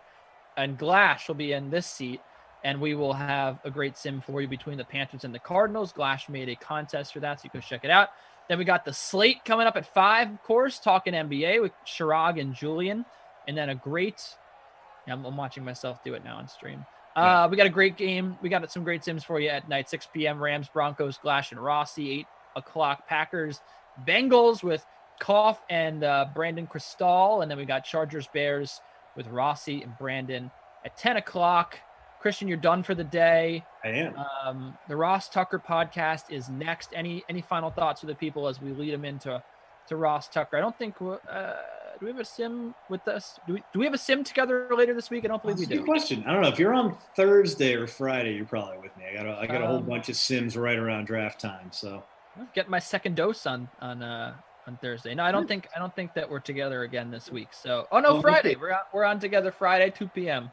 Perfect. All right. Well, I'll see you Friday. Have a great 4 days between then. Hopefully you're not too beat up from the second shot. And to the rest of you, thanks for sticking around watching that game. Started awful, ended great. I'll see you next time. Yeah. All right. Well, until 4 p.m., here's Ross Tucker to fill you in on all things football. It's the Ross Tucker Football Podcast. Oh, yeah, it is. But it's not just any Ross Tucker Football Podcast. It is a Monster Monday presented by DraftKings. What a week, by the way, for DraftKings. You can go on the regular DraftKings app, not DraftKings Sportsbook app, and play in that free-to-enter draft pool, where you can win up to $50,000. Steve Fezzik and I actually went over the questions last week on the Even Money podcast, so make sure you check that out. Just use the code ROSS when you get the DraftKings app on your phone. Not DraftKings Sportsbook app, DraftKings app. Monster Monday means new week. Yes, it is NFL Draft Week 2021. Get fired up, which is why I have the best guest in mock draft land today, in the draft world, in the NFL world, Ben Standig, who does an awesome job writing for The Athletic. He's got a terrific podcast. We'll get into all that stuff with Ben. But most importantly, for our purposes today, Ben is the single best mock drafter out there over the last decade. Look it up. There's all kinds of people that rank these things. There's all kinds of different methodologies for how they grade these guys.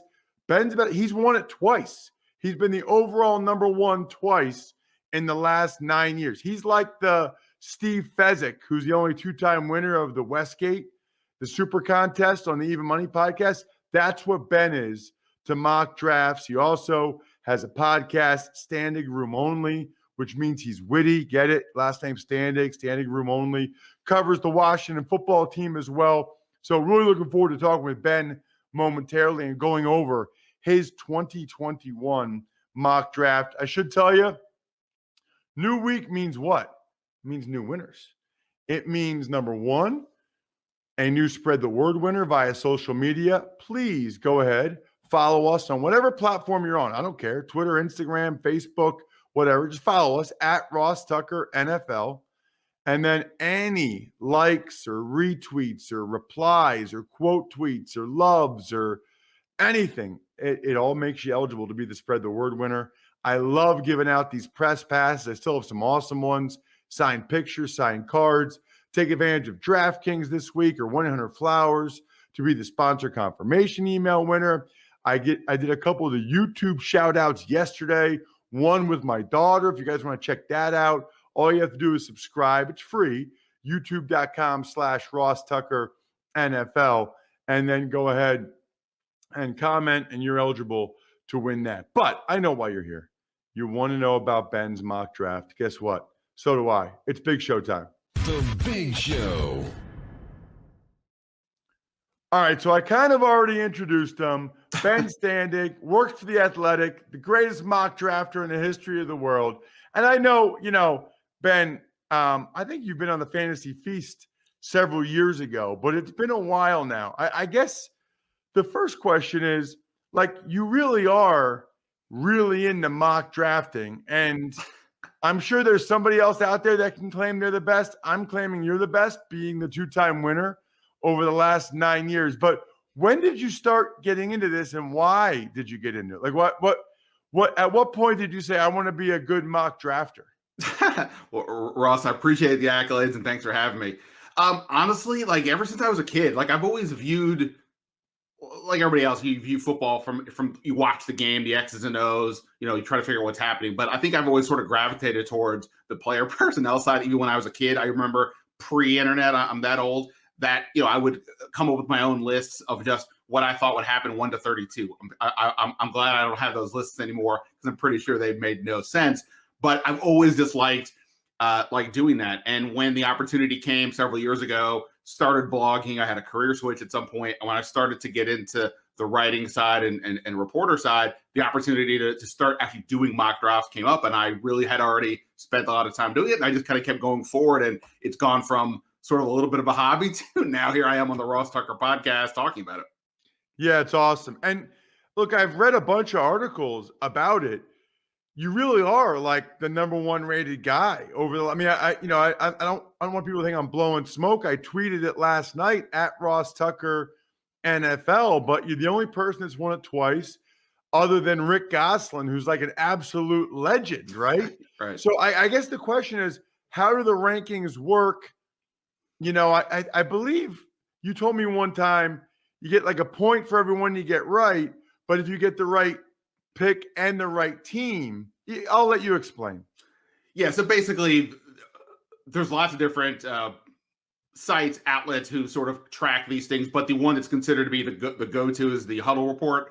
And I believe their basic scoring is, if you get a player in the first round, regardless of where, it's 1 point. If you match the player to the team, it's another point. I want to say it's as simple as that, except obviously these things are not that simple. And look, the mock draft thing is a very odd party trick, to say the least. It doesn't help you in the at the bar scene as much as you might think, though. I will warn you, kids. But yeah, I mean, it is as simple as that. I mean, the thing that's so weird about it is, of course, you get one pick wrong, and all of a sudden that could be the end of your mock draft, right? If you're thinking, Mac Jones goes 3 to the 49ers, then all of a sudden San Fran ends up taking Trey Lance. Well, now you've got it's going to cascade all the way down and make some things go wrong. So it's a weird thing. It's not the way that it's not a great way to try to put all your efforts in, because it's guesses. But the point is to try to guess as educated guesses. And now that I'm actually covering an NFL team for several years, that's led to some other opportunities in terms of talking to people around the league, which, to be honest, is simultaneously messes with my brain. The first year I won this, I had negative contacts in the league. I was just starting off in this. Now that I have multiple people telling me, I think this player is going to go 6. No. Actually, I've heard this, and now I have to really decipher what's real, what's not real from this information. That is interesting that the first year you won it, you had really no contacts like that. Okay, so why do you think you have been so successful? Why are you so good at this? What's sort of the secret to your success? Yeah, so I guess I have thought about this to various degrees, and I guess the one thing I think that maybe separates me from other people is I'm not trying to tell you what I think. Like, I'm not breaking down tape of Kyle Pitts or Penei Sewell or Mac Jones or anybody to say, boy, based on my opinion, this player should be here. I mean, my opinion in this case is not that relevant. I mean, I watch college football. I have looked at some of the tape of these players, particularly for players involved with Washington at 19 or in the second round. But I'm not trying to do that. I'm trying to use basic logic. I'm looking at it from the team perspective. What do I think the team needs to do? And while we only essentially get graded on the first round, I tend to do 2, sometimes maybe even I'll go into a third, not because I'm trying to play out a game that nobody else is watching, but I'm trying to figure out where in the board where do strengths and weaknesses happen? So, for example, the Cincinnati Bengals, right? It's a very interesting decision they have. Do they go with the offensive tackle and Penei Sewell to block for Joe Burrow? Do they take the playmaking wide receiver Jamar Chase, who obviously has a connection with Burrow from their time in college, or possibly even take Kyle Pitts if he were to be there? It isn't just enough, though, to make that choice. What's there in the next round? Now, in this case, the offensive linemen and the wide receivers look to be pretty stocked early in round 2, but it's not the case for all the positions. And sometimes you have to make the call. If I think if these two are the positions I'm looking at, what's later down the line and how do I think the team's going to think and react? And then you do have to also look at the team itself. Obviously, team needs, very important without question. And just try as best you can to get into the team mindset. General managers change all the time, so you can't just always rely on that. But at the same time, you look at all the information you can. And like I said, I try to keep my own ego out of it and just focus on team, what they're looking at, and the overall board, even just beyond those first round picks. So I have to imagine at this point, Ben, the story about you has kind of gotten out. So I got to think some teams come to you to get a sense of, they want to have a pretty good idea, as good of an idea as possible, of what these other teams might do. You now being, a proven commodity over a decade, I would imagine at this point you've got teams reaching out to you to try to get a sense from you on what you think might happen.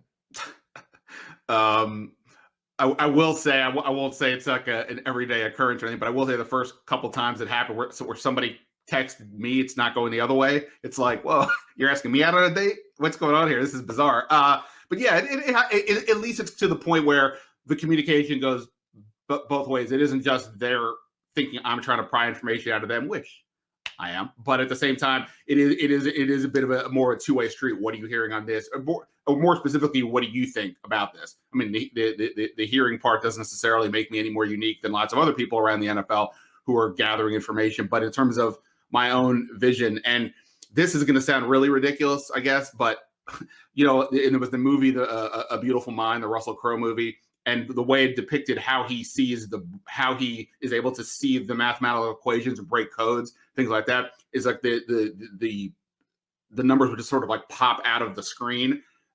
To him, that has sort of been the way it's been for me over the years. There was a case a few years ago where there was a player that the Chargers took in the first round that I literally had mocked to them for like 20. I did 20 versions of a mock draft that year that were for the site I was working on. Every one I had this player there. And he went there. I didn't talk to anybody at the team. Just in my head, it made sense. So I guess to that end, I don't know if people think that, but they're coming to me. And I guess right to your point, I've done some decent work over the last few years. So it has been a little more of a two-way street the last few years for sure. All right, so we'll dive into it.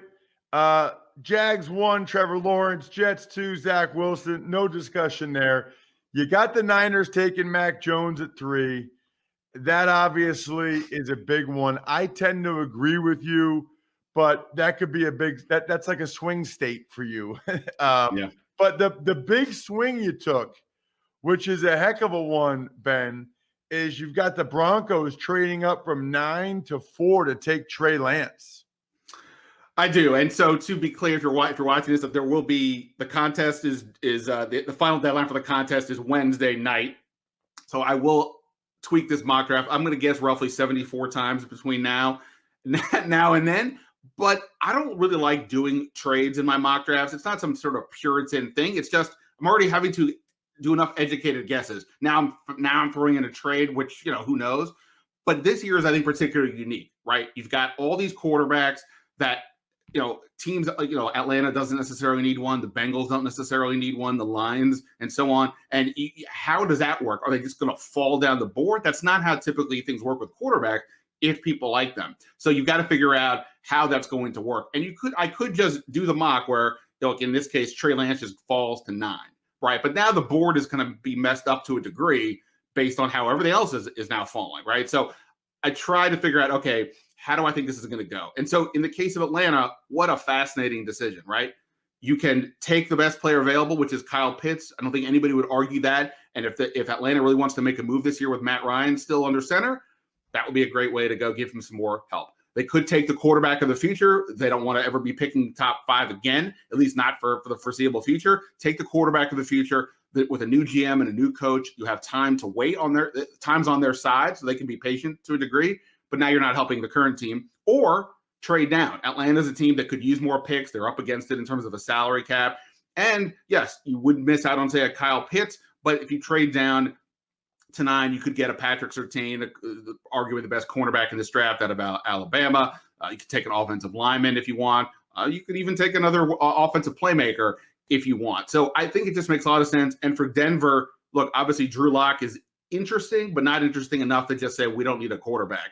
And between Trey Lance, who I think would be, my guess would be the pick for Denver, or Justin Fields, I think it just makes too much sense for Denver to jump ahead. Don't let New England get in there or somebody like that. Make the move yourselves. You don't have to go that far to secure the quarterback you want.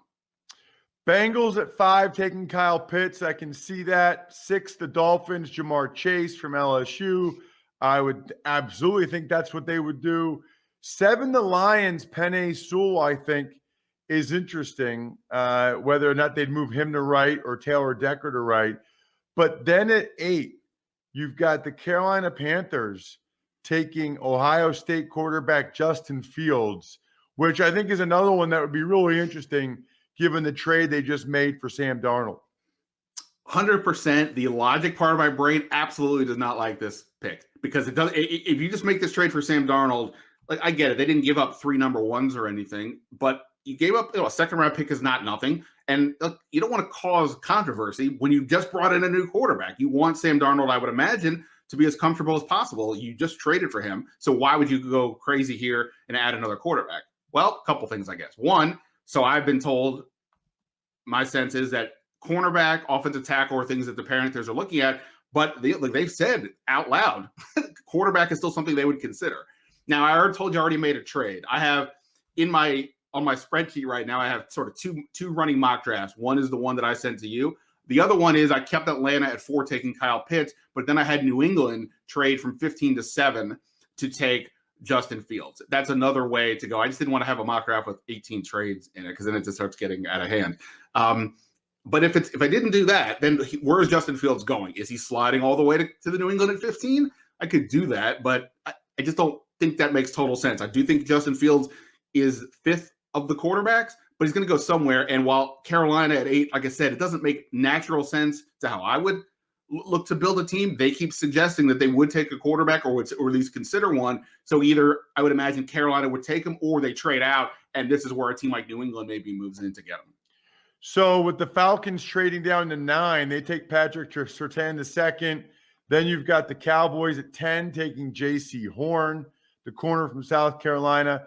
The Giants at 11, Micah Parsons, the linebacker from Penn State. What's interesting there is I saw Peter King's mock draft this morning. He had that as well. Micah Parsons to the Giants at 11.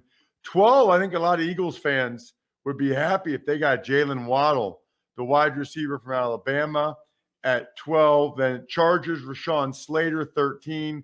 That is one that just makes too much sense. If he's there, I would tend to think that would be the pick for them. You've got Christian Darrisaw going to the Vikings at 14. How about the Patriots at 15? Devontae Smith. That'd be pretty nice to get the Heisman Trophy winner at 15.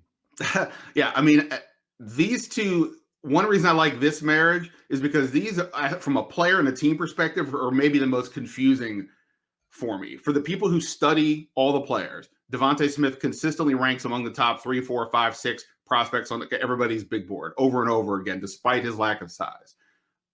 I don't get the sense that teams are viewing it the same way. I've had the sense for a while that he was clearly the 3rd receiver behind Chase and Waddle. When I saw people who bet these things would ask me, wait, why is Jalen Waddle going ahead of Devontae Smith? Because on the odds, it was the other way around.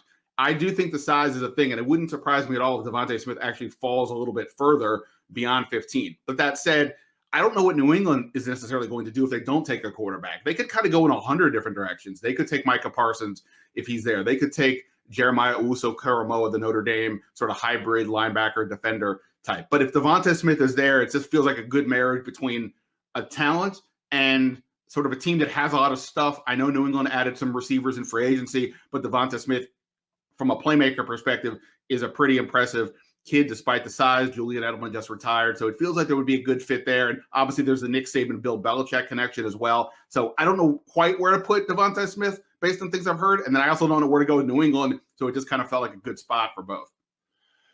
Cardinals at 16, Zaven Collins, the linebacker from Tulsa. Raiders at 17, Jeremiah Owusu-Koramoah, you just talked about, and the Notre Dame linebacker. Dolphins 18, Kwity Paye, the DN from Michigan. 19, the Washington football team, Elijah Vera Tucker, the guard from USC. You got to feel more pressure to get that one right, don't you, Ben? I mean, since you cover the team, I mean, that's the one that's really the one you got to get right. It is a little bit more pressure. I do put that on myself, if nothing else. Yeah, and like the odd thing is I don't love the pick. I mean, I think if the player is there, I think Vera Tucker has been projected to be top 15 for most of this mock draft cycle. But I do think, same thing with receivers a little bit. Everybody kept having receivers going like all in the top 10, but typically receivers don't go all in the top 10. Last year was a good example of that. They all kind of fell a bit. And I think the same thing with interior offensive linemen. That's why if you're viewing Slater and Vera Tucker as guards, some people think they could play tackle, but largely you're being viewed as guards. It's just not a position you're typically taking pretty high. In Washington's case, they need offensive line help. I think tackle is ideal. I think Christian Darrisaw would be a good pick for them, short and long term, but I don't have him on the board, and I don't see another tackle available. With Vera Tucker, yeah, you could play him at left guard. You also could, at left tackle. You also could play him at left guard, though Wes Schweitzer, I think, was solid last year. But in Washington's case, you've got Brandon Scherf on the second franchise tag. There's no signs right now that the two sides are coming to a deal with on a long-term contract. And if he plays on the tag again, he's pretty much gone. There's no way they're going to use a third tag on him. So they would need a replacement. So Vera Tucker could, in fact, be that guy. You could play him either one of the two left tackle, left guard now. So I think he's just too good, I think, for them to pass. Linebacker, though, is the other position. Owusu-Koramoah or Jamin Davis from Kentucky would make a lot of sense. And I would say the wild card for Washington is Trayvon Moehrig, the safety out of TCU. They do need a free safety at the back of their defense. He's the only safety I could imagine kind of being picked in the first round. I don't know if 19 might be a tad rich, but either it's a possibility, or maybe if they trade down, he's somebody to keep an eye on. At 20, you got the Bears taking Elijah Moore, the receiver from Ole Miss. 21, the Colts, Jalen Phillips, the DN, Miami. Titans, 22, Tevin Jenkins, the tackle, Oklahoma State. 23, the Jets, Greg Newsome, the cornerback from Northwestern. And by far, the most popular mock pick I've seen in every mock I've looked at 24, you've got the Steelers taking Najee Harris. It is rare to see a mock draft that doesn't have Najee Harris going to the Steelers at 24. It really is. Yeah. Well, so I think this is I would say probably a dirty little secret about doing mock drafts. So part of the game is, if we're just talking about this, the game, the contest part of it, or just trying to be as accurate as you can be, there's the getting all the 32 players into the first round, right? So if you think Najee Harris is going in the first round, well, where do you put him?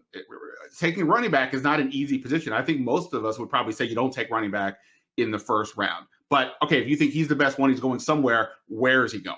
The Steelers make the most sense. And actually, in this case, I don't think it's even being forced too much. He's a guy who should be ready to come in and play. If you're drafting a running back in the first round who's not ready to go day one, you've made a mistake, because the shelf life on these guys, unfortunately, is not as long as it seemingly used to be. So you've got a situation with Ben Roethlisberger. Obviously, he's up there in age. He's not getting up there. He is up there. They're trying to squeeze whatever they can out of him to finish off his career. And I think that would be huge to have a player like Najee Harris that they can lean on to help them out. At 25, the Jags, Trayvon Moehrig from the safety from TCU. 26, the Browns, Azeez Ojulari from Georgia. Interesting, I guess Peter King mentioned this morning that some issues with his knee popped up recently. So that's one where I take that information to DraftKings, and I take the over on Ojulari's draft selection. When I see little nuggets like that, Steve Fezzik and I talk about Even Money podcast all the time. You start to see something like that, you got to act on it fast and take the over before these sports books like DraftKings change it. Then it's the Ravens with Barmore. I can absolutely see that. Saints, Caleb Farley, Virginia Tech. Packers, Jamin Davis, Kentucky. The Bills, Travis Etienne, running back Clemson. Almost feels like Brandon Beane was too obvious with that one, saying we need a home run hitter. We need our running backs aren't speed guys. That made me a little skeptical. And then the Ravens getting Rashad Bateman, and the Bucks, Joe Tryon, the DN from Washington. I can't wait. So where will you publish your final version, Ben? Good question. The Athletic has Dane Brugler. They don't need me for this, so I don't know. Twitter, I'll figure something out. I did go through it at length on my podcast, but I don't know. It'll be somewhere online. I'm not 100% sure, but I'll figure something out. I appreciate the fact that people seem to give a crap, so I will get it out there. And look, it is a lot of fun. I do like doing this, and yeah, this is the week, so only a few little bit of time to go. Yeah, man. I want to see it just because. I want to. I hope you win it again. I hope it's fun to follow now. I see why people are into it. It makes the draft. It's like all these things. It's like the DraftKings free to play contest, or betting on it. It just makes it more entertaining as you're watching it. Ben, you're the man. Here's what everybody needs to do. Okay, check out Ben on Twitter at Ben Standig, STANDIG. Check everything he writes over The Athletic, and check out his podcast, Standing Room Only. Thank you, Ben. Ross, appreciate it, man. Thanks so much. Absolutely love that. And I love getting all of the moms in my life flowers for Mother's Day. Look, it's time, dudes. 100flowers.com. Right now, they're offering 24 multicolored roses plus a free vase for $34.99. I mean, look, these rose bouquets, absolutely awesome. I get these for my mom, my wife, my mother-in-law. Why not? They all want them. It's spring, especially here like in Pennsylvania. Spring has sprung. They love fresh flowers. If they work, send it to them at their office. They'll love to have that. Makes the other people in the office jealous. That's always a hot move. If they don't work, send it to their house. 24 multicolored roses plus a free vase for $34.99. Go to 100flowers.com, click the radio icon, and enter code football. That's 100flowers.com, code football. Tux Takes. Morning, Ross. Let's start with some reaction to the new uniform rule, including your former teammate, some guy named Tom Brady, making it very clear how much he dislikes it over social media. Right. And I'm amazed how many people don't understand what Tom Brady's getting at here. So, first of all, the fact that Brady, at age 43, when he's already won 7 Super Bowls, going into his 22nd season, the fact that this bothered him that much, that he posted about it multiple times on social media and he was fired up about it, that's why he's Tom Brady. Because it matters that much to him. Because he always finds something to care about and to stoke his fire, if you will. So let me explain, Bri, why this is an issue for Brady. When he gets to the line of scrimmage, his goal is to have, first of all, to get anybody that's rushing to get them blocked. Most importantly, if it's 5 guys rushing, he wants to have his 5 offensive linemen blocking those 5 guys he thinks are most likely to come. So what does that mean? That means usually the D lineman and linebacker numbers are going to be more likely to rush than are the defensive back numbers. It also means if more than 5 guys are rushing, Brady wants his offensive linemen to block the 5 big guys. He doesn't want his running backs having to block defensive linemen or linebackers as much as possible, right? This new uniform number makes that more difficult because everything's happening so fast. Yes, he'll know that Patrick Peterson, for example, is number 7. He'll know that. But when you're there, you're taking like a snapshot, right? It's like a beautiful mind. You're trying to see all these things. And people can be standing up, walking around, moving all around when you can easily identify the position based on the jersey number, it's easy for Brady to say 52's down. That means he's a linebacker, but we're counting him as a big guy. Offensive line, you block him. Well, if D linemen and linebackers and DBs can all be number 8 or number 14 or whatever, 27, that's just going to make his job tougher. Now, the reality is Brady will be good at it. Brady will be better than the other quarterbacks. He doesn't like change, and it's going to take more time. It's going to be more difficult for him. They just made his job more difficult, both in the preparation during the week and actually going through the process on game day. That's why he's angry. Tux Takes. Also had a big trade over the weekend between two of the best teams in the AFC. Ravens sent left tackle Orlando Brown to Kansas City in a deal that included a bunch of draft choices. So a couple thoughts here. Number one, I've seen different things about this, but the Ravens essentially got like a mid to higher second round pick. They got a 1, a 3, a 4, and next year's 5. The Chiefs got a 2 and a 6. You do all the math, and it's like the Ravens got the 43rd pick in the draft. That's the equivalent of what they got. Now, they actually this year got the 31 from the Chiefs, but they had to trade their second round pick. But that's what it's like. That's the equivalent. Here's the one thing I would say from an Orlando Brown perspective. Careful what you wish for. The Ravens, during his time in Baltimore, have had the most offensive line friendly scheme I've ever seen. Ever. Now, Orlando Brown's a heck of a pass blocker. Did it a lot at Oklahoma, so I think he'll be fine. But it's going to be a lot different in Kansas City, throwing the ball 40-some times a game, including a lot of obvious passing situations, a lot of straight drop back. Going to be a lot different than it was in Baltimore. So I'll be curious to see whether or not Orlando Brown excels with the increased volume of one-on-ones. Tux Takes.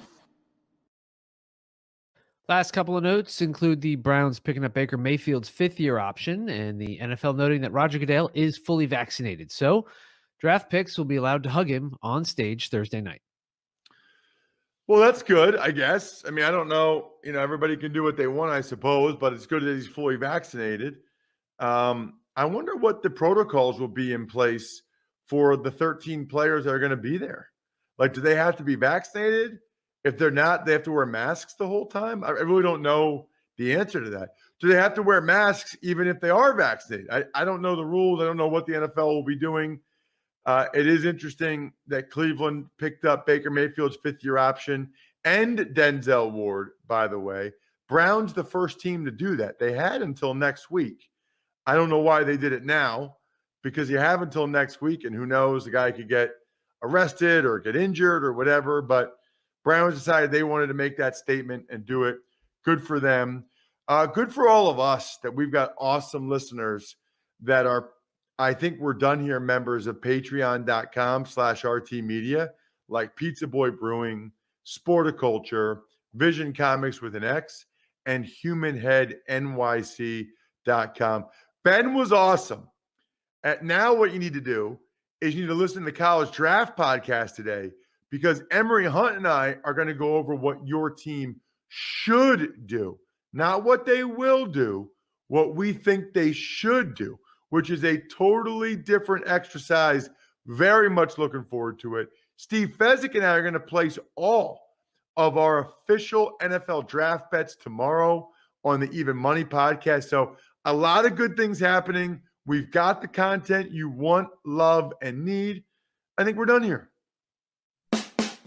Thanks for listening to the Ross Tucker Football Podcast. Make sure to also subscribe to the Fantasy Feast, Even Money, Business of Sports, and College Draft. All available at Apple Podcasts, rosstucker.com, or wherever podcasts can be found. A lot of times on the show, I mentioned DraftKings. Here's what you need to know. You got to be 21 or older, New Jersey, Indiana, or Pennsylvania only. New customers only. Restrictions apply. See DraftKings.com/sportsbook for details. Gambling problem, call 1-800-GAMBLER, or in Indiana, 1-800-9-WITH-IT. By the way, if what I was talking about included a deposit bonus, doesn't always, sometimes it does. Deposit bonus requires 25 times playthrough, and deposit bonuses are paid out in site credit. It's the Ross Tucker Football Podcast.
Hey, we are live for the 4 p.m. Madden Sim Monday, April 26th. Glash and Kenny Ducey, what's up? How are you? What's up? How are you? I'm great. Yeah? Yeah. Good weekend? Yeah, good weekend. Busy weekend.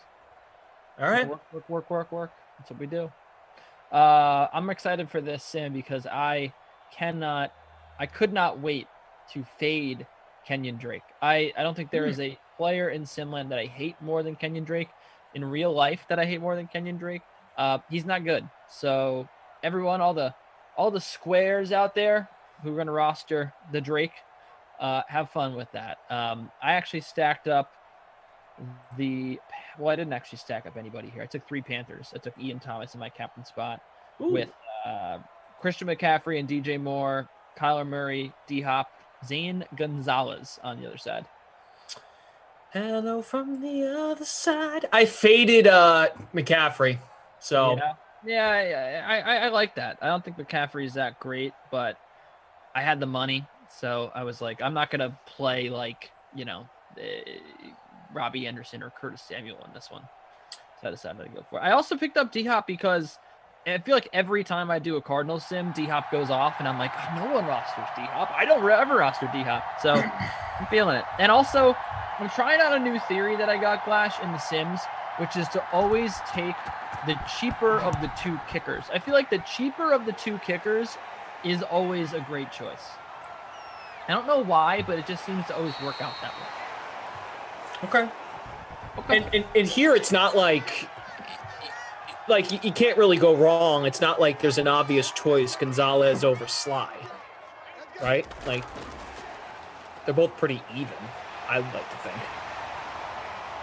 We just started the sim with a Kyler Murray completion to Larry Fitzgerald for a gain of 9. So I've got Murray in the captain spot. I did play Drake, so you're hating the Drake. I am trying to embrace the Drake. That's a losing strategy there, Glash. I think you're going to lose. Okay. Samuel and Moore are in my lineup. Max Williams, of course. And then Joey Sly. So I went with the more expensive kicker. It's for some reason, man, it just never works out like that. I don't know why. We'll see. That's why they play the Sims. That's why we stream the Sim. We watch the Sim. We follow the Sim, and we see what happens, and we see who wins, and we see who loses. Because if you're not first, you're last. A couple of first downs here for the Cardinals. Panthers are the opponent. I see our friend DJ is in the chat, leading the 10K Classic right now. Wow, this will be a sweat. Let's go. Good luck, DJ. DJ got us falling in love again. We got the Twitch fam open. I don't know, I'm in a singing mood right now. I might really get it. Yeah. Not very good at it, but I'm going to go there. It's a good energy. Good energy in the sim. You call that a pass? Your gym doesn't even have cup holders. Murray, 80. Murray, 80.7. What are you saying right now? Owned. Come on, man. Come on, man. All right. Williams, first down. Williams. That's right, Mr. Hawk. We play to sim the game. So did you did the 2 o'clock sim? Yeah. Any hot takes? Anything boiling over from the last one, or anything you feel like you didn't? Nope. You didn't nothing. finish. Really, nothing. Nothing. Right. Yeah. No. That happens though. Like, we'll get into something. Anyone can get into something from the last sim, and they run out of time. You're absolutely right. You know, sometimes the hour just flies by, and you're like, "That's it." Like, I had so much more to offer. Yeah, happens. Happens, man. It's part of the job description. Yeah, sure. No, nothing really. We just talked about just random stuff about. Actually, the sim was pretty interesting. And then Christian, we were talking about quarterbacks, and someone was like, "Well, what about the Jets?" And then I was like, I actually said I've said it before, but I think that's the weakest argument. I don't know if you've encountered it, like as a, like, oh, there goes Kyler. Okay. Come on, Kyler. What about like as a Red Sox fan, right? Because they've been bad lately. I'm trying to think of any team that you like that's been bad lately. It's hard. Celtics. But like, you know what I mean? Like if you criticize another player or another team, it's always like, well, what about your team? I'm like that's not an argument against what I said. You know, I'm of the belief that you are admitting that that's right. If you're gonna say, what about your team? You know what I mean? It's like, oh, well, Kristaps Porzingis didn't have a game. Whoa, what about Luka Doncic? You know, it's just like you're avoiding the question. You're deflecting. You're not, admitting that you were wrong. So, or that you're admitting that the other person was right. So that's sort of where I always think that's a weak argument. And like I said that, I was talking about Derek Carr. And by the way, like I'm getting paid to talk about, I'm getting paid to give my opinion, break down NFL. Yeah. I'm breaking down the NFL, and no one can take me seriously because like, well, what about the Jets stuff? It's like, well, I'm just giving my opinion about the players in the league, you know. So yeah, I'm my job. I'm not saying it because my team sucks.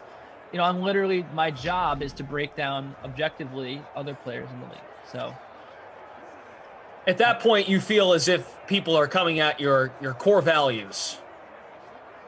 Right. Well, it also just, it's not necessarily your core values, but I think that it does a lot of things. It shows that you have no argument, right? You know, no counter argument, and it also just like you're trying to delegitimize what I'm saying, or discredit what I'm saying because you think that like I'm just some fan, right?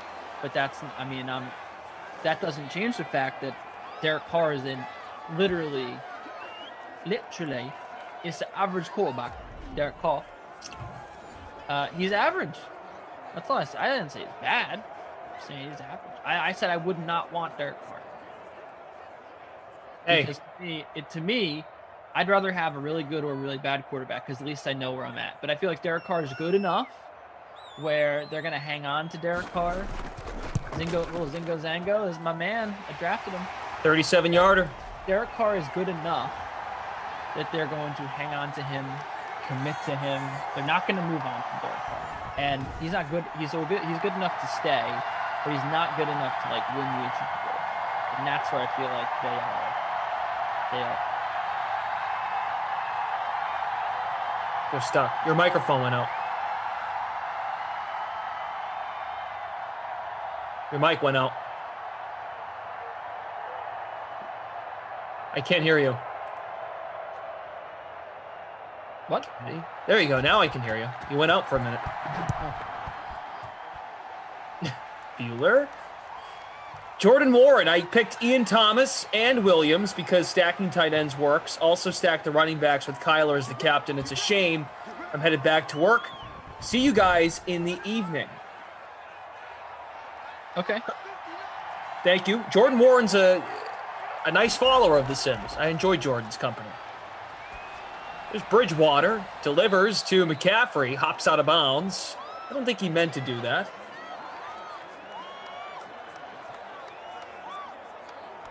Doesn't seem like it. Congo Cab, Kenny, please, you don't have good takes about people's teams, and you talk about your team like they're okay. They're terrible. Well, when have I said my team is okay? I always say that like I am hopeful and optimistic about the new general manager and their assets. I mean the Jets they won like 2 games last year. What was good about that? Right. But what? No, I don't think you're a homer.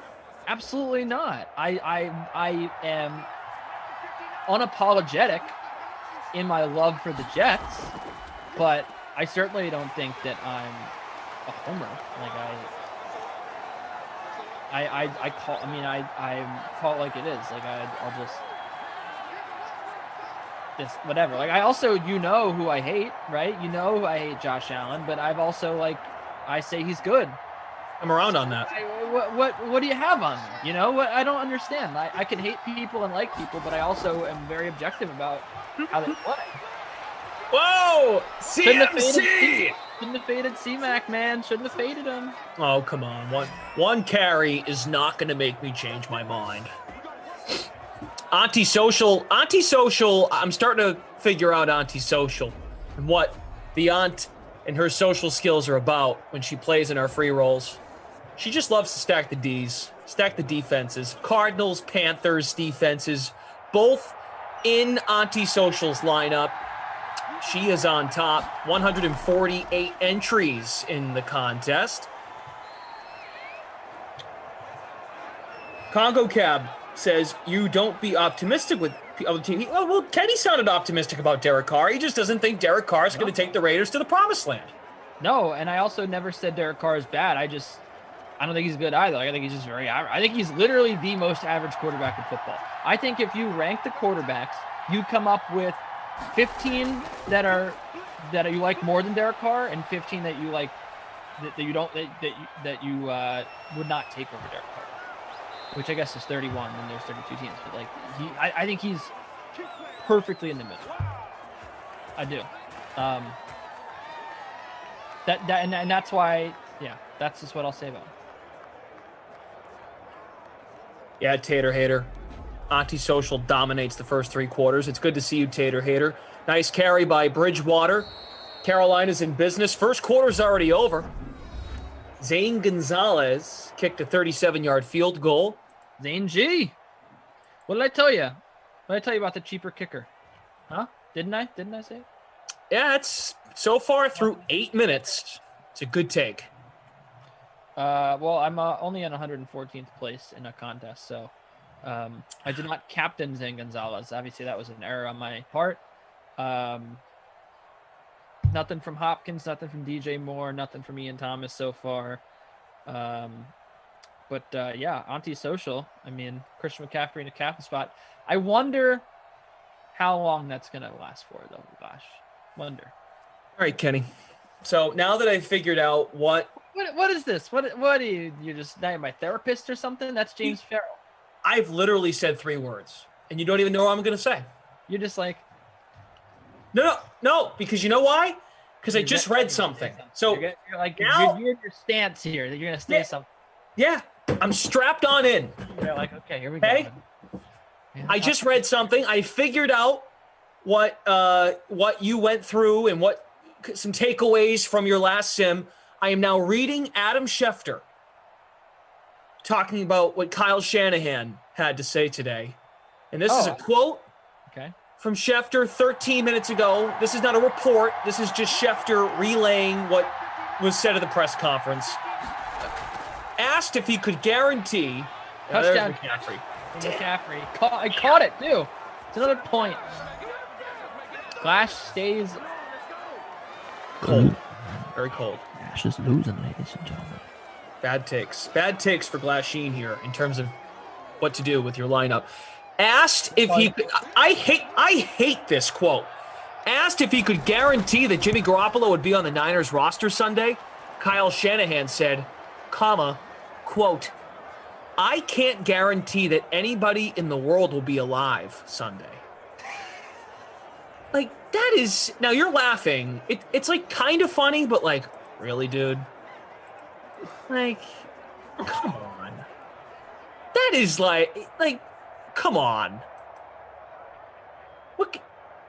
Stop. Like, think a little bit before you drop a line like that.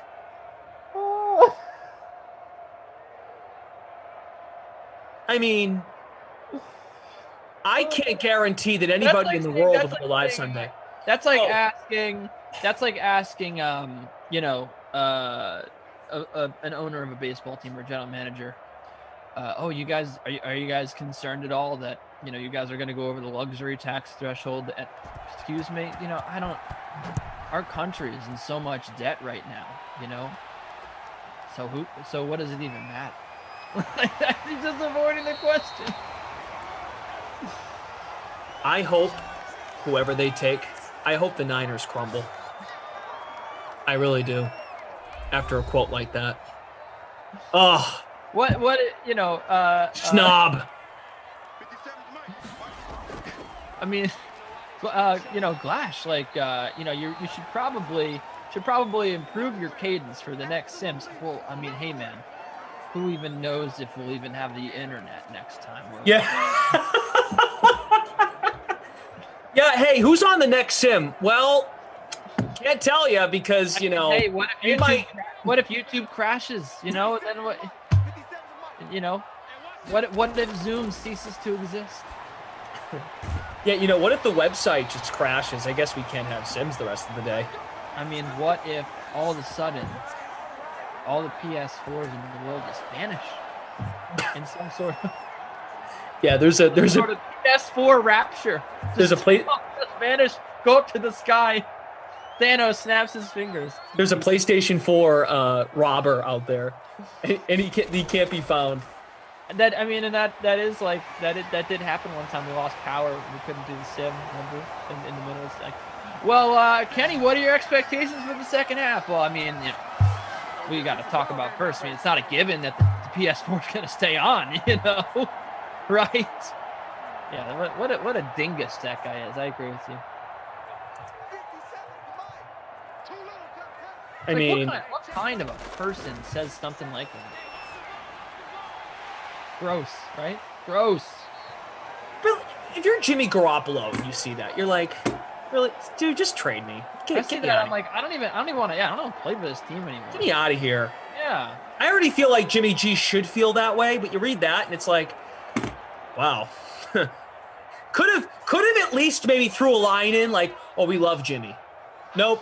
Didn't even go there. So I guess I give Shanahan credit there. It's not like he was BSing everybody. Oh, we really love Jimmy and what he's done for us and when he's out there. And even when he's injured, he's a really good support system in the locker room. Nope, he didn't even go there. I can't guarantee that anybody in the world will be alive Sunday. That should be a quote that's used every Sunday when we play fantasy during the season. Hey, Kenny, who do you like for a value on Sunday's Week 7 slate? Well, Glash, I can't guarantee that anybody on the slate will be alive on Sunday. I'm going to ask you a question Thursday. Dude, I'm so with you, man. That is an absolutely asinine thing to say. Ridiculous. Must be. It's like asking the weatherman if it's going to rain. Well, there is water in the world. Well, there's always a chance. Gosh, man, that is a special kind of dumb. It's like maniacal. Like, man, that is dark. It's not dark. It's just it's irresponsible, and it's nonsensical, and it's like it's a complete deflection of the question. Like saying, well, is the NFL are we even have a season? Yeah, seriously.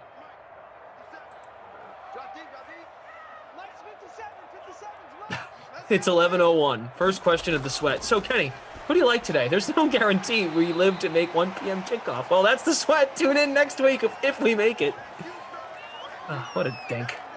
God. What do you call him, a dink? Yeah. I like dingus better. Okay.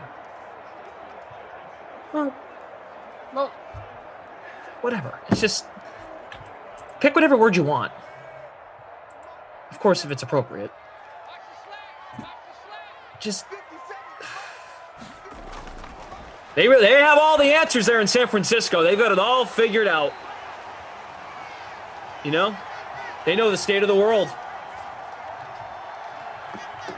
So that's bothering me right now. I just see. I like to throw Twitter up when we do these because it's like you might get some breaking news, and there you go. 13 minutes ago, there's a series of tweets from Schefter, quotes from John Lynch, quotes from Shanahan.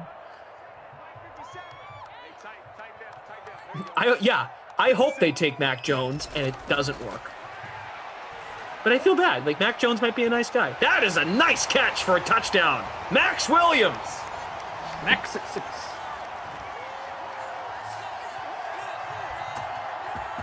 Nice little hammer chop or axe, whatever it is. I don't know. Who cares, though, right? I mean, who even knows if we'll see another touchdown? I like this from Brother Phil. Glashy, who would say such a thing? The same guy that throws the ball 3 times up by 8 in a Super Bowl on the opponent's 19-yard line with 1:57 left, resulting in 3 straight losses of yards? That was Shanahan in Atlanta against the Patriots. Uh-huh.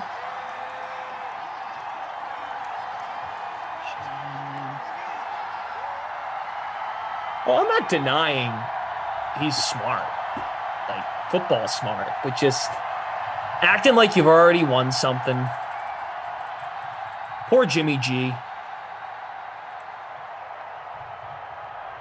Producer Drew, good point. Never know if Matt Ryan's arm will make it to the trophy presentation.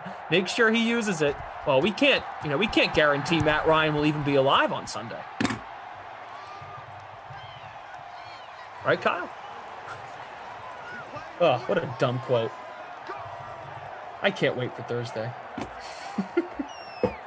Bill Connor, Glash, it would be dark if you stated we are not sure if Sarah will be alive on Sunday. I don't care if I'm even connected to the person. I feel bad for anyone involved with the Niners right now after that line. I mean, the Niners are like, you know who the Niners remind me of? Actually, that's a bad comparison. Nothing, Sarah. Everything's fine. Nothing, Sarah. Everything's fine. The Niners, I wonder if they're going to be a one-hit wonder. I kind of want them to be because I don't like them. But I also don't think it's the craziest thought to say they might be a one-hit wonder. They might have gone to the Super Bowl, and that's it. Remember the Rams? I mean, the Rams, I think I'm hopeful for them now with Stafford, but they haven't made it back. And as we get further and further along, these guys start to get older. The Falcons, there's a lot of teams that just go to a Super Bowl and you think, oh, this is a good team. They built something good here, and then they just never make it back.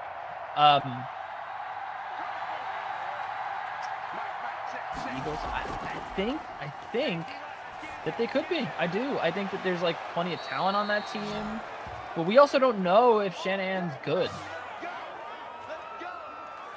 I think that should be said, right? Yeah, you might be right. I mean, look, he's proven he's got some smarts, but to run the whole show. I would also make the argument that. I mean, they went to the Super Bowl, but your point was a one-hit wonder. Okay. No, that's not what I'm saying. I said maybe they are, and I also think that there's the jury's still out on Shanahan. Is what I'll say. And I that is not a hot take, I don't think. I think that the jury is very much still out because I think a good coach might have led that team to a better record last year. I know that there were a ton of injuries, but we see it across all sports. Good coaches just find ways to put their teams in good positions.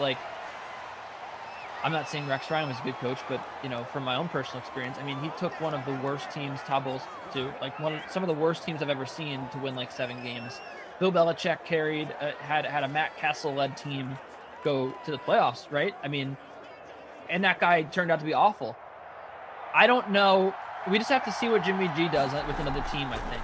But I don't know if it's him being bad or the system failing him or what it is. I just think I have a lot of questions about the Niners. That's it. I just have a lot of questions.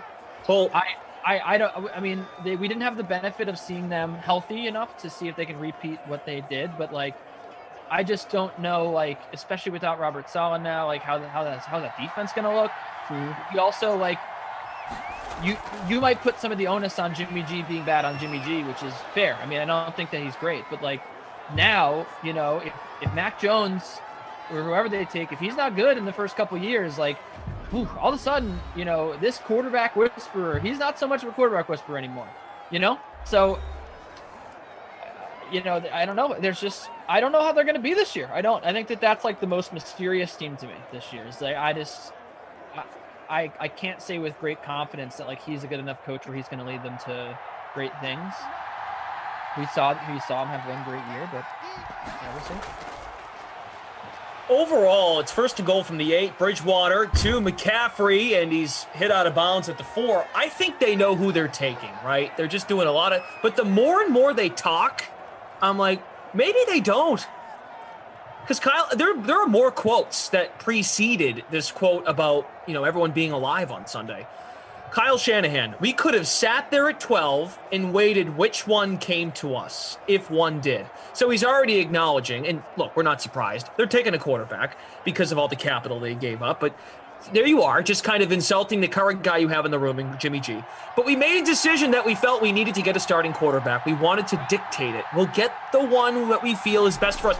Right there! He admits that they want to go out and get a starting quarterback at 3. Right there! Next quote, Kyle Shanahan said that when the Niners traded up, there were 5 QBs he was okay with taking. After going through this, I feel good about 5 guys at 3, Ducey. I feel good about 5 guys at 3. We started with one candidate in mind, but all have gotten better since. Oh no, they can't make up their mind.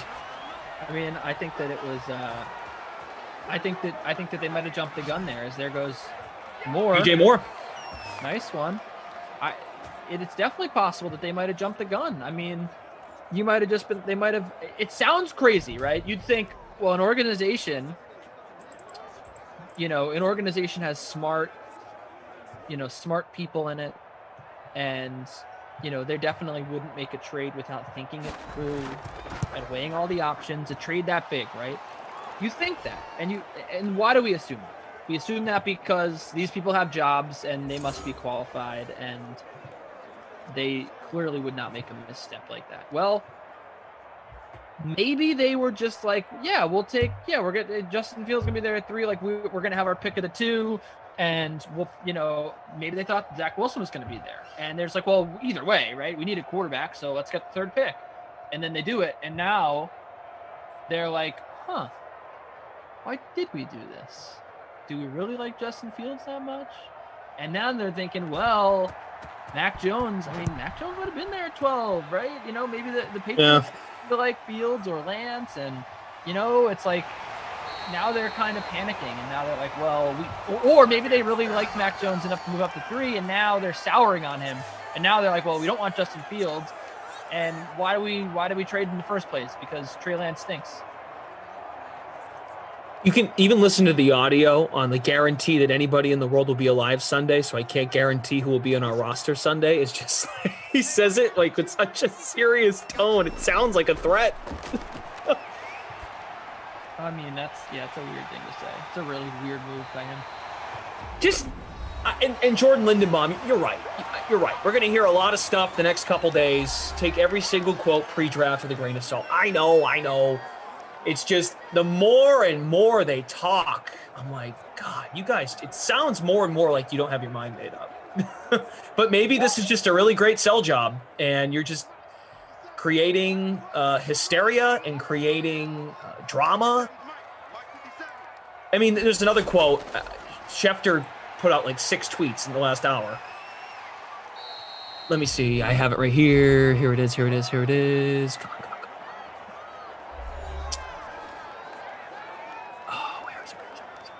Oh, here we go. Kyle Shanahan said he and John Lynch are not paying attention to what draft experts and 49ers fans are saying the team should do on social media. Yeah, really, really nice message there. Even if you mean it, you still shouldn't say, yeah, we're not listening to our fans. That's something you don't typically want to say out loud, but that's okay. They don't listen to the fans, probably, but something you shouldn't admit publicly. This is the quote. It is so irresponsible to let something like that affect your decision. Kind of irresponsible to trade from 12 to 3 when then you go out and admit that all these quarterbacks have gotten so much better since we've moved to 3. But as Jordan Lindenbaum pointed out, maybe he's just saying all that, and they probably, in all likelihood, know who they are going to take. I would like to think that, but the more and more they talk, I just, gosh, is this Joey Sly out for another field goal?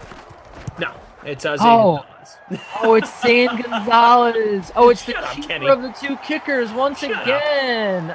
Oh, that's so funny. Okay. You done?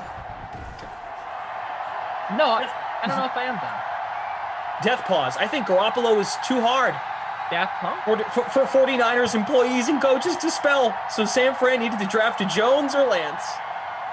Lance. Who is John Cleese?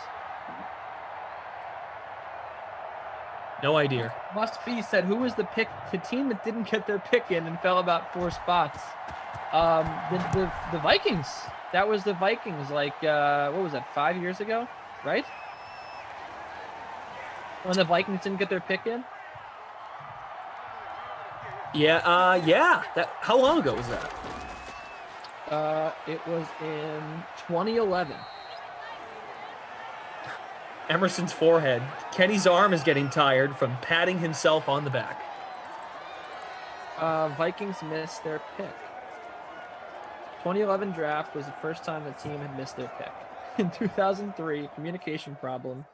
2003, they missed their pick. I got it. The Jaguars jumped in to announce their selection of Byron Leftwich. Then Carolina took Jordan Gross, who managed to play. He was good for them. The Vikings finally got their pick at 9th. Jeez. So they fell 2 spots. Hold on. D-Rod says, who the heck are you, man, to talk like that about Kyle Shanahan, bro? I'm sorry. What has Kyle Shanahan done? You were talking about this guy like he's had 15 years of success in the league. Slow your roll, D-Rod, if that is your real name. No, D-Rod, you got to call him Coach Shanahan. Remember that whole thing? Like, you got to call him Coach Saban. You can't call him, do not call him by his first name, Kyle. He is the Call him established. Coach Shanahan. Yeah. Oh, well, if that's the case, I guess we don't have the privilege of talking about Sim Kyler Murray, because what have I done? I've never been in a video game. I don't have 99 speed or, this amazing arm power, so might as well just mute ourselves, right? Because I can't guarantee, but I can't mute myself, D-Rod, because I can't guarantee that I'll live till Sunday. So I have to make sure I call every sim I can before Sunday, I don't know, according to Mr. Shanahan, Coach Shanahan, I might be dead by Sunday. So gotta get all the reps in while we can. Tater Hater saying that Shanahan's burner account is D-Rod. Siva says he lost a sure win in Super Bowl. Or he lost a sure win Super Bowl. Yeah, he should have, they should have won when he was in Atlanta. But like, first of all, the guy's 41. He's not beyond reproach. And what are we? Okay, he was the coordinator in Atlanta when Matt Ryan had a good. Matt Ryan was already good, and sure, maybe you give him a little bit of credit there. He went to a Super Bowl again. He didn't lose a must win or a sure win Super Bowl. He lost 2 sure win Super Bowls with the Falcons and with the Niners. I don't think that he should have lost that Super Bowl to the Chiefs. I think people would agree with me too. He was what? Assistant coach of the year in Atlanta. He was, he was with the Browns and the Washington football team from 2010 to 2013. Boy, his reputation is beyond reproach. Oh my goodness. Yeah. What great work that he's done here. Come on, man. Like, he has a losing record without Garoppolo as a starter. Also, right. I'm not here like crapping on him and being like, this guy is such a bad coach, but I'm just like, we can't be like, oh, this guy's amazing. This guy's a great coach. I honestly, like, me as a Jets fan, the Niners going out and getting Mike LaFleur. I'm thinking this, like, I'm just like, I saw Matt LaFleur decide to kick a field goal. I'm like, what are we doing here? Like, is this, it could. Adam Gase is proof that you can be the offensive coordinator or the head coach of a really good team and just get really carried by a good quarterback. Adam Gase, the only reason he got the job with Miami and then the job with the Jets was because he was the offensive coordinator when Peyton Manning was there. That's it. That's the only reason. After that, his teams were terrible. He had his own teams, 2 of his own teams for many years, like 4 or 5 years. And they were awful. They were awful teams. So, like, what's my assurance? Oh my goodness. Whoa. Good God, Christian McCaffrey. Gosh, did you play McCaffrey? No, I didn't, Kenny. There he is. There he is again. McCaffrey. 69 yards. Nice. Touchdown. I just like don't get it. I don't get it at all. Weird, man. I don't know. Well, now D-Rod he's inviting me to talk down to him. He said, "You can call me buddy." You realize that I hold buddy in like the lowest regard. Like to me, buddy is a hateful thing. So if you want me to call you something hateful, if you want me to call you like, that's like the equivalent of me calling you a jerk. Like, all right, jerk. All right, buddy. Sure. You say jerk funny. Really, you emphasize the R, jerk. It's Jack. It's actually Jack. Jerk. Hey, you're a jerk. Joik. It's Joik. Here, Dave. D-Rod, you act like the Shanahan is a crazy man for doing what he's doing. He does look crazy in the eyes. Let him do his job, and you do yours. Oh. What? Wait, hold on. Stick to the microphone, Deucey. Now we're talking about we're calling him crazy for what he said. I think we should separate. We're thinking that this is an insane thing to say, which is absolutely true. But look at the I'm talking about like we're not talking about the quote, right? We're not memeing him at this point. I'm just like getting down to like business, and I'm just asking like, what do we realistically think about what he's done? And is he good enough to warrant?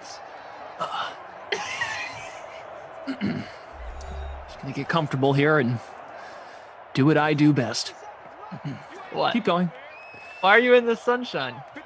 Getting my tan on. What are you doing? I'm gonna stick to doing my job. This is what I do, and I don't call Sims. I bathe, sunbathe. I wish I had like a wireless mic that I was using so I could just like leave the room and like sit on the couch while I'm doing this. I mean, I honestly, I could, if you want me to, I could relocate to the couch. Yeah. Producer Tom, I'm glad she looked like a dude about to make a pillow fort. I'm in.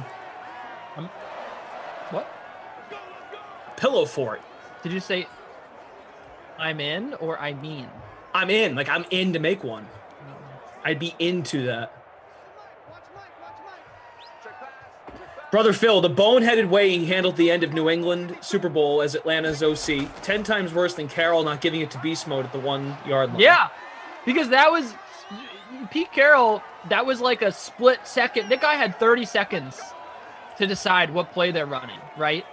And it was the wrong decision, and he deserves to be ridiculed. But that was one play. I rarely disagree. I rarely agree with Brother Phil or read his comments, but this was right. Because Kyle Shanahan had a whole, not only did he have a whole half, he had a whole halftime to think about how he wanted to play with the lead, right? He had so much time. He had all the time in the world. And this was not like one play. This was like a game plan. This was like a concerted effort to continue to lose the game. Ryan C says, Glash, why guarantee a Sunday? You might be dead by 5:30 tonight. Must be said, the funniest thing is when Kenny says Josh Doctson. It is. It's true. True. Because it's his name is so unnatural, right? It's not like Josh Doctson, because then you're ignoring the T. It's not Josh Doctson. You have to pause in the middle of saying his name, right? Josh Doctson. It's a terrible last name, honestly. Chris Adams. Now here's something. So D-Rod says, it's cool that it's your opinion, but when you guys throw dirt on a guy, that's sad. Here's the thing. Here's the thing about that, D-Rod. Kyle Shanahan is clean as a whistle. This guy just got out of the shower. He's smelling fragrant. No one's throwing dirt on Kyle Shanahan, and I think it's about time someone starts doing it. Let's start talking about the bad decisions Kyle Shanahan's made in his career. Let's talk about the fact that he had one good season and gets treated like he's one of the best coaches in the league. And I get it because Sean McVay did the same thing, right? Sean McVay had one good season. Everyone's like, oh, this guy's a wonderkind. He's the next Bill Belichick. He's the next greatest coach. He's the greatest coach ever. Who's going to stop Sean McVay? And he's backed it up with years and years of being a good coach, winning games with Jared Goff, which is not hard to do, well, not easy to do.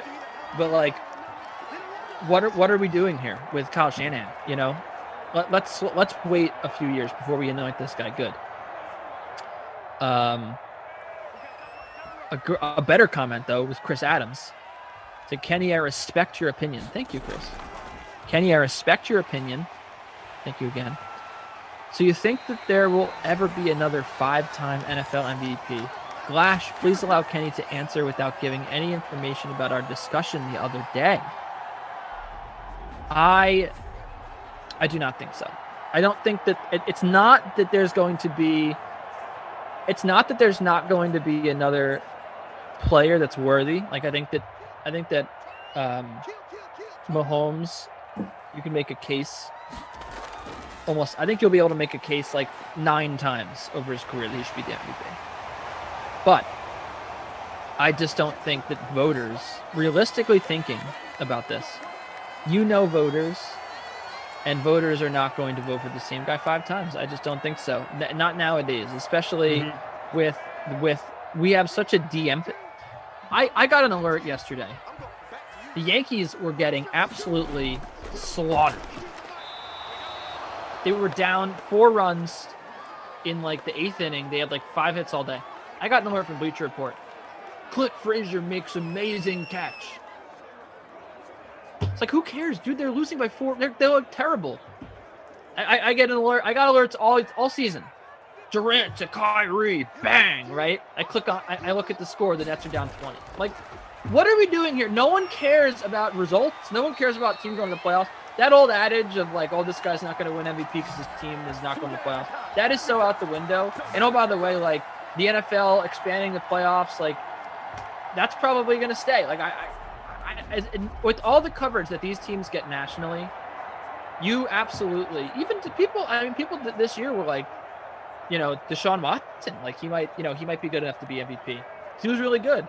I think that we're slowly seeing the emphasis on this player needs to be on a good team go away. And the playoffs are slowly expanding. And also, like I said, the coverage of these guys in smaller markets and on worse teams is getting much better. And now you didn't used to be able to watch a Vikings game like without, jumping through hoops. But now someone who played in Minnesota or someone who plays in Cleveland, you're gonna see them on Red Zone every weekend. You're gonna know what guys are doing. I don't know. So I think the league's better covered than ever. So I think that there's going to be more parity in the MVP race. And again, we can't also not talk about the voter fatigue that is really present here. We have such a short attention. Oh, wow! We have such ironically, such a short attention span. This day and age, right? That people every year Drake. And we just jump from person to person. So I don't think I think LeBron James should have won like 9 or 10 MVP awards in his career, but there's voter fatigue and there's like, this is the new shiny toy in the league. This is the new shiny, like everyone wants to just look at the new guy and no one wants to look at the guy that's been dominating for 10 years. And so that's why I don't think there's going to be a 5-time MVP again. I played Kenyon Drake. I know you were going to ask, so I figured I'd let you know. Yeah, I played him and he fumbled and right again. Joseph Clark, that sucked. Very succinct. D-Rod, don't apologize. You're allowed to think what you want to think, and that's the beauty of this. We go back and forth, and we have a good time. No hard feelings. At all. Love it. Deathpaw says no replay. I guess not. We're just about at 200 likes. It's great to have you all with us. Clash, Tusi, producer Drew, Tom on the 1s and 2s. Frangelico!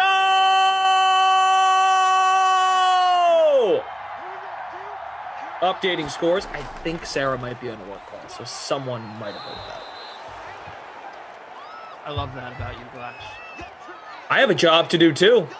That's what I've been told. So what is the plan when I finally make it to Boston in September. So I am going to go. You are booked a trip. You're coming. I mean, in theory, I'm definitely going to watch the Laver Cup. That's for sure. What the hell does "in theory" mean? Well, not in theory. That's a cough-ism. Get rid of that. In theory, I'll come. No, are you coming or are you not coming? Yes, I'm planning on coming. Yes, I haven't booked the trip, but we're going. Okay, cool. Sorry. Whenever the Laver Cup is, I think it's theory. Late September. What does that mean? What's the plan? Well, I guess we have to start making one. Yeah, are you trying to stay here? No. Is that what you're working? No, that is not what I was implying. I don't know. Like, am I supposed to be signing up for a sim that weekend so we can snuggle together in the same room and do it? Like, I don't know what I'm supposed to be doing there. It's not. Drew wants to know where is there a tennis stadium in Boston? No, it's gonna be at the TD Garden. We could go get a couple of camping chairs, sit in front of the Garden. It's Knicks, Celtics. Not September. Yeah, no, not this year. Whatever. Yeah. It's gonna be Sox. Maybe we can all go to a Sox game. Maybe the Yanks will be in town, probably. Oh yeah, let's look at this schedule. Good point. I'm trying to just immerse myself in stuff to do, so that'll be fun. Yeah, it's September 24th to September 26th. I'll probably go to the Laver Cup. I would love to go twice. I don't know if the girlfriend is going to want to go twice to watch tennis. Oh, I froze again. My video. Oh, I'm back now. No, you're fine. I don't know if she wants to go twice, but see if the Red Sox are on a homestand.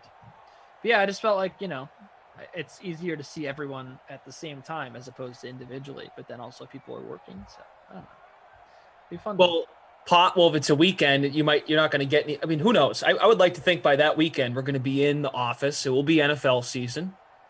Yeah, that's true. You should come in and work a show on Sunday. I probably will, because I'll probably have to. If it's an NFL Sunday. Yeah. The Yankees are in town that weekend. Oh hell. Yeah. Oh, all right. Oh, I can't wear team marks on the. I was gonna put on my hat. I can't do that. You can't. No, sorry. I can't. Oh, what was that? In theory, you can't. I'm excited about it. Yeah, that'd be good. Oh, that's a great weekend. So even if we can't get into the game, because who knows, right? That you think the Red Sox are not that good, so they'll be out of it, and the Yankees will be out of it. So maybe the tickets will be cheap. Yeah, they'll probably be pretty cheap. No one cares about Yankees Red Sox anymore, right? It's all about Dodgers Padres now. So. Nice. Now, who do you want to go? You want me and you? Just me and you, or you want anyone else to come? Oh, I was thinking we'd invite Emerson and. Yeah. Everyone that's there. Do you guys ever hang out together? Samir, I don't know who's in Boston. Drew, undercover boss Tom. Let's just do a whole. I think we're off to a great start. You've got all the important people. I left someone out. I think that you're happy about it. I don't think so. I think that's everyone. Damien said, "Ducey, make sure you take your glove to the game." What a throwback! I love people that have been here long enough. That's amazing. That's amazing. I that was a take that I had. What was that? 4 months ago that you don't bring the glove to the game. Damian Williams, the running back, comes out of nowhere to say it. And wear a jersey. It says kicking glove. I might buy you a glove and a jersey. No, please no. Don't do that. That's good. I'll leave. Actually, no, I'll stay with you. McCaffrey is crushing it. He's got the bonus. Wow, yeah, that is. I don't think there could be a better weekend for me to go. Oh, Rossi can come. Did you already invite him? No, he's in the chat. He says, "Hi, Kenny. Hi, Glash." Oh, hi. Oh, yeah, there you go. That was who I was thinking about. And Bill Connor says Rossi, much funnier. Than who? Yeah. Kyle Shanahan?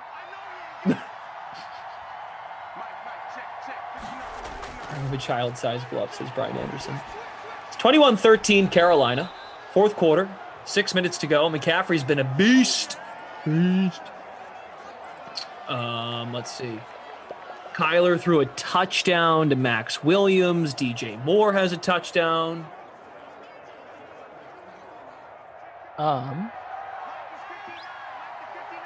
Yeah, this is the slow developing sim here for the Arizona Cardinals. There's DJ Moore again inside the 20. Carolina in business. Kenyon Drake, even though he has fumbled, does have 95 rushing yards. So we might get a situation where both RB1s hit the bonus. DeMac Lyon says, team always here is amazing and never forgets. It's so true. This chat does not forget. Rossi, we're going to go to Fenway. End of September, Yankees, Red Sox. Ducey's going to go to the Labor Cup. He's also going to come into town. We're going to go catch a game, and then he'll work on Sunday. Oh, Ian Thomas! My cap! Well, you know, Ducey, it sounds to me we just made a plan for the weekend. Yeah, I think we did. So now I do have plans. All right, book it. Ian F. Thomas. Look at the man. Going into the end zone, saving my day. There are about 400 people watching on YouTube. We have our great Twitch fam as well, twitch.tv/DraftKings. I would like to... Piercy says, what did I come back to? Kenny says he's coming to Boston to snuggle with Glash and do a sim in bed. No, not quite that, but something along those lines. Can I get a simple yes or no from the chat? If Kenny Ducey was visiting your town, would you house him? Oh, I'm very clean. I'm a very good house guest. Make your pitch. Yes or no, please. Treat it like a buzzword. In 3, 2, 1. He brings his own towels, says producer Drew. Is that true? You bring your own towel? Yeah, we'll have to get you some Yankee toilet paper. They don't even mean that. You know what that is? That's a joke from 2004. You remember like 2004. People who would make those jokes, like people just learned how to do like photo editing, and they would like edit like, stuff like team logos onto like pieces of toilet paper, and they would just be like, oh, haha, that's so funny. How far removed are we from that? That feels like lifetimes ago. People putting it on El Bongo, I've got a shed. People put that on like t-shirt. Congo Cat, I don't want to stay with you. Sorry, bro. Is Kenny house trained? Rossi's fat cat.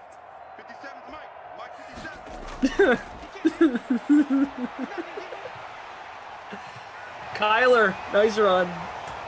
A lot of yeses. You'd be in good shape. I think so. CVA, yes, if drinks are on him. Is he house trained? That's good. So funny. I think it's funny. All right. You don't think it's funny? Yeah, is he gonna bring a cage for himself or a doggy? Doggy coin. I did a baby voice on the sim today, and Prof thought it was really funny. A baby? I was like, oh, you were scared that Kawhi Leonard is out tonight. Jordan Lindenbaum, I like Kenny, don't get me wrong, but I would point him in the direction of a hotel.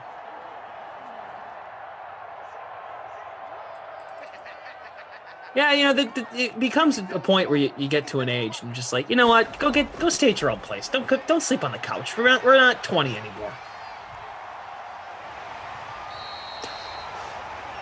Producer Drew, Kenny drives his race car bet around. Well, this is a good exercise. A lot of Kyle Shanahan discussion. Please, I encourage you to go read those quotes, and then you can make of it what you will. Kenny's planning a trip to Boston.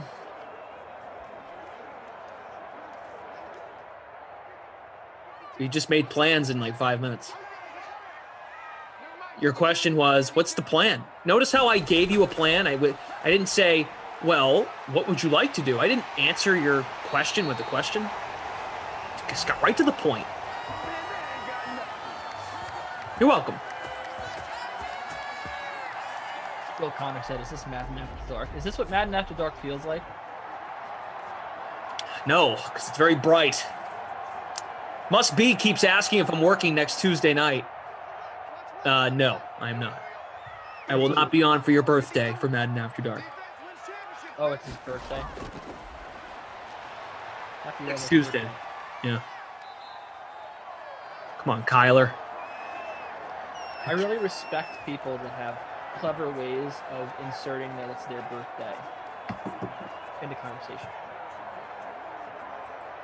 Can you give an example? Michael Scott, when he says, "Oh, I thought we had the same birthday."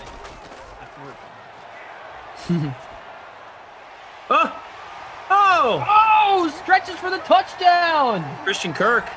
Wow. 40% owned. Just a hair over 4% in the captain. Why am I Jimmy B. If you're here, Jimmy B, you are in first place in the Glash and Ducey free contest. Early Classic, the free one is wrapping up as well. Ty Hill 05 in first. Rostered Christian Kirk. That's huge. Puts him up 1.2 points. J.E. Kenny, college basketball season is over, but I would love it if you broke me off with a little Dickie V on the way out. It cracks me up. Okay, we can do that. On the way out, so there's still, we got a few minutes left. There's still time. Lisa Bob, by the way, in the chat, you got to come up with some better insults here. The problem is that she hits, I would say 90% of her messages are disses at me. And if you go that high volume, you run out of things to say. You know, like, oh, Jets suck every time I'm on the sim, right? So the thing is, if you only jump in with something really good every once in a while, your insults, they hold more weight. But, you know, so you're like, the difference is you could be like, you know, a wasp, right? You'd like, you could actually get to me. You know, I would actually be like, oh, you know, that kind of was true. Oh, it's a pretty good burn. But it's just like, she's a little gnat, you know, because she just has like, she's just buzzing around all chat all the time. Like the guy who's obsessed with me with insults, you know, and it doesn't like, it doesn't pack a punch. You could just say every minute there's something, you know, negative about me. So, and now she's like, oh, you can sleep in the litter box. Like, what does that even mean? I'm a cat? Like, am I supposed to be insulted that I'm a cat? Like the guy who said he had a shed. That was funny, you know? Anyway, who was that who said I had a shed? That was really funny. El Bongo. Yeah, see? Well, and I also asked for a yes or a no, and then it just was, I have a shed.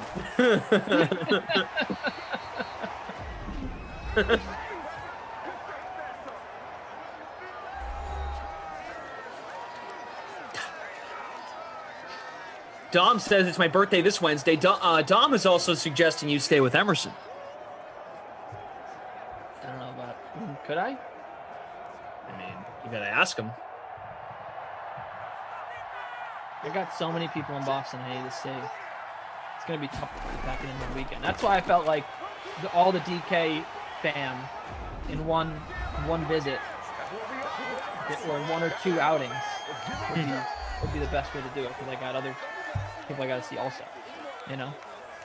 Okay, we go to a game together. We have like go Friday night, go somewhere together. Oh, then you'll ditch us on Saturday. Who said anything about Saturday? You asked me. Go to a game together. Maybe we go to a game on Saturday. Maybe we go on Sunday. I was also going to the Labor Cup, so I'm going to be do that at a certain point. Right.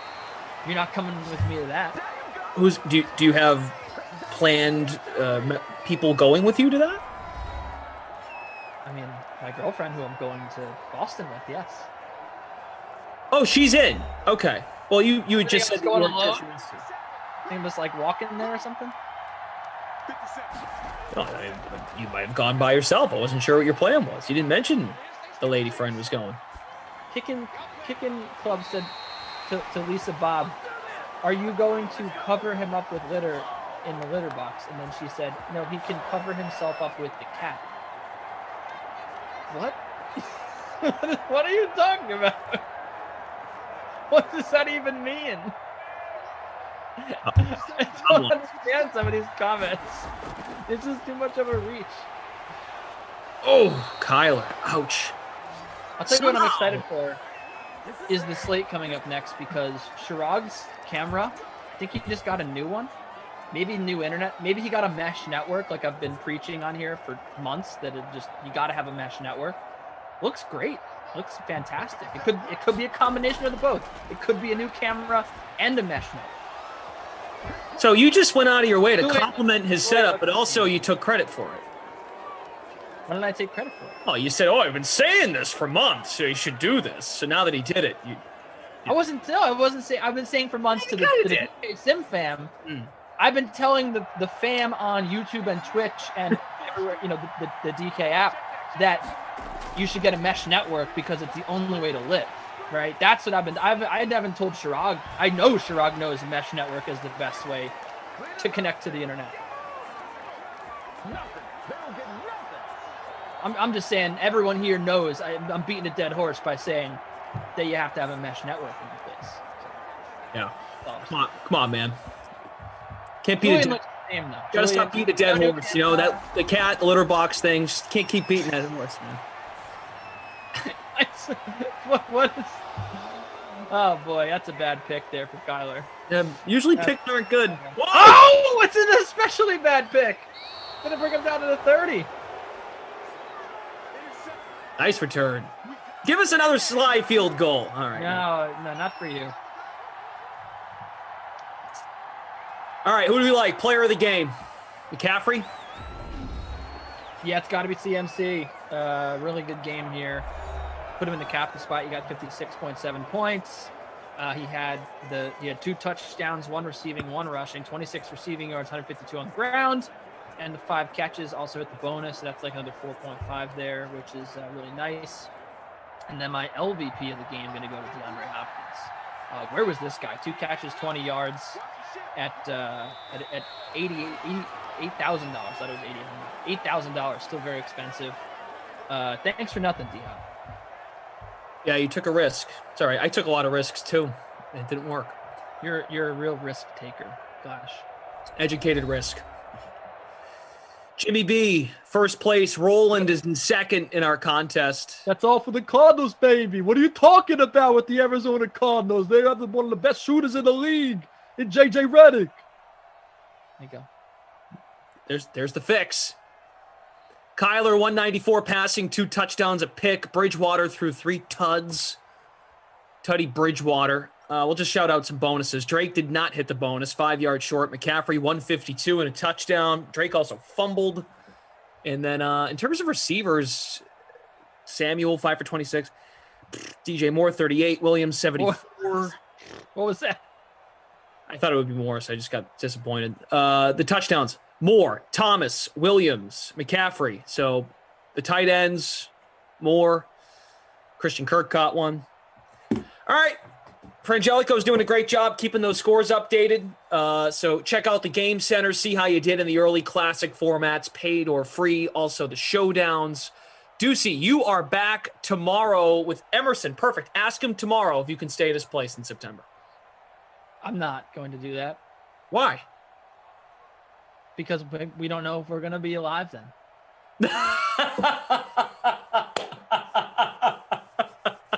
That's good. I didn't know where you were going with that. That was fantastic. Okay. Well, good time. Maybe see you never again. According to Kyle Shanahan, we might be off this earth very soon. So now, enough of us.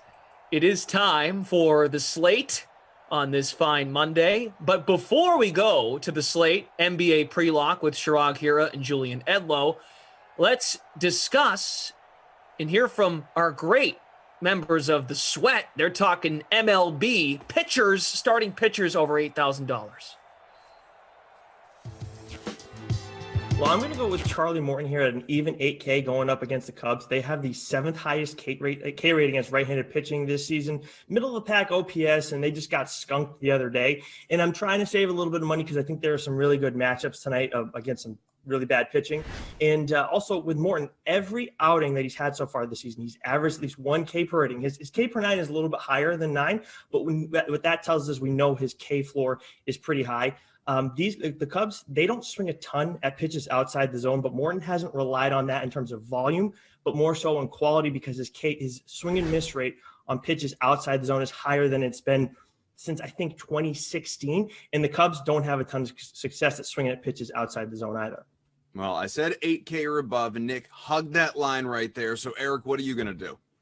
I am willing to take a chance on Trevor Rogers against Corbin Burns. He's at 8,400 today. He's a guy that I really like for season-long purposes heading into the season.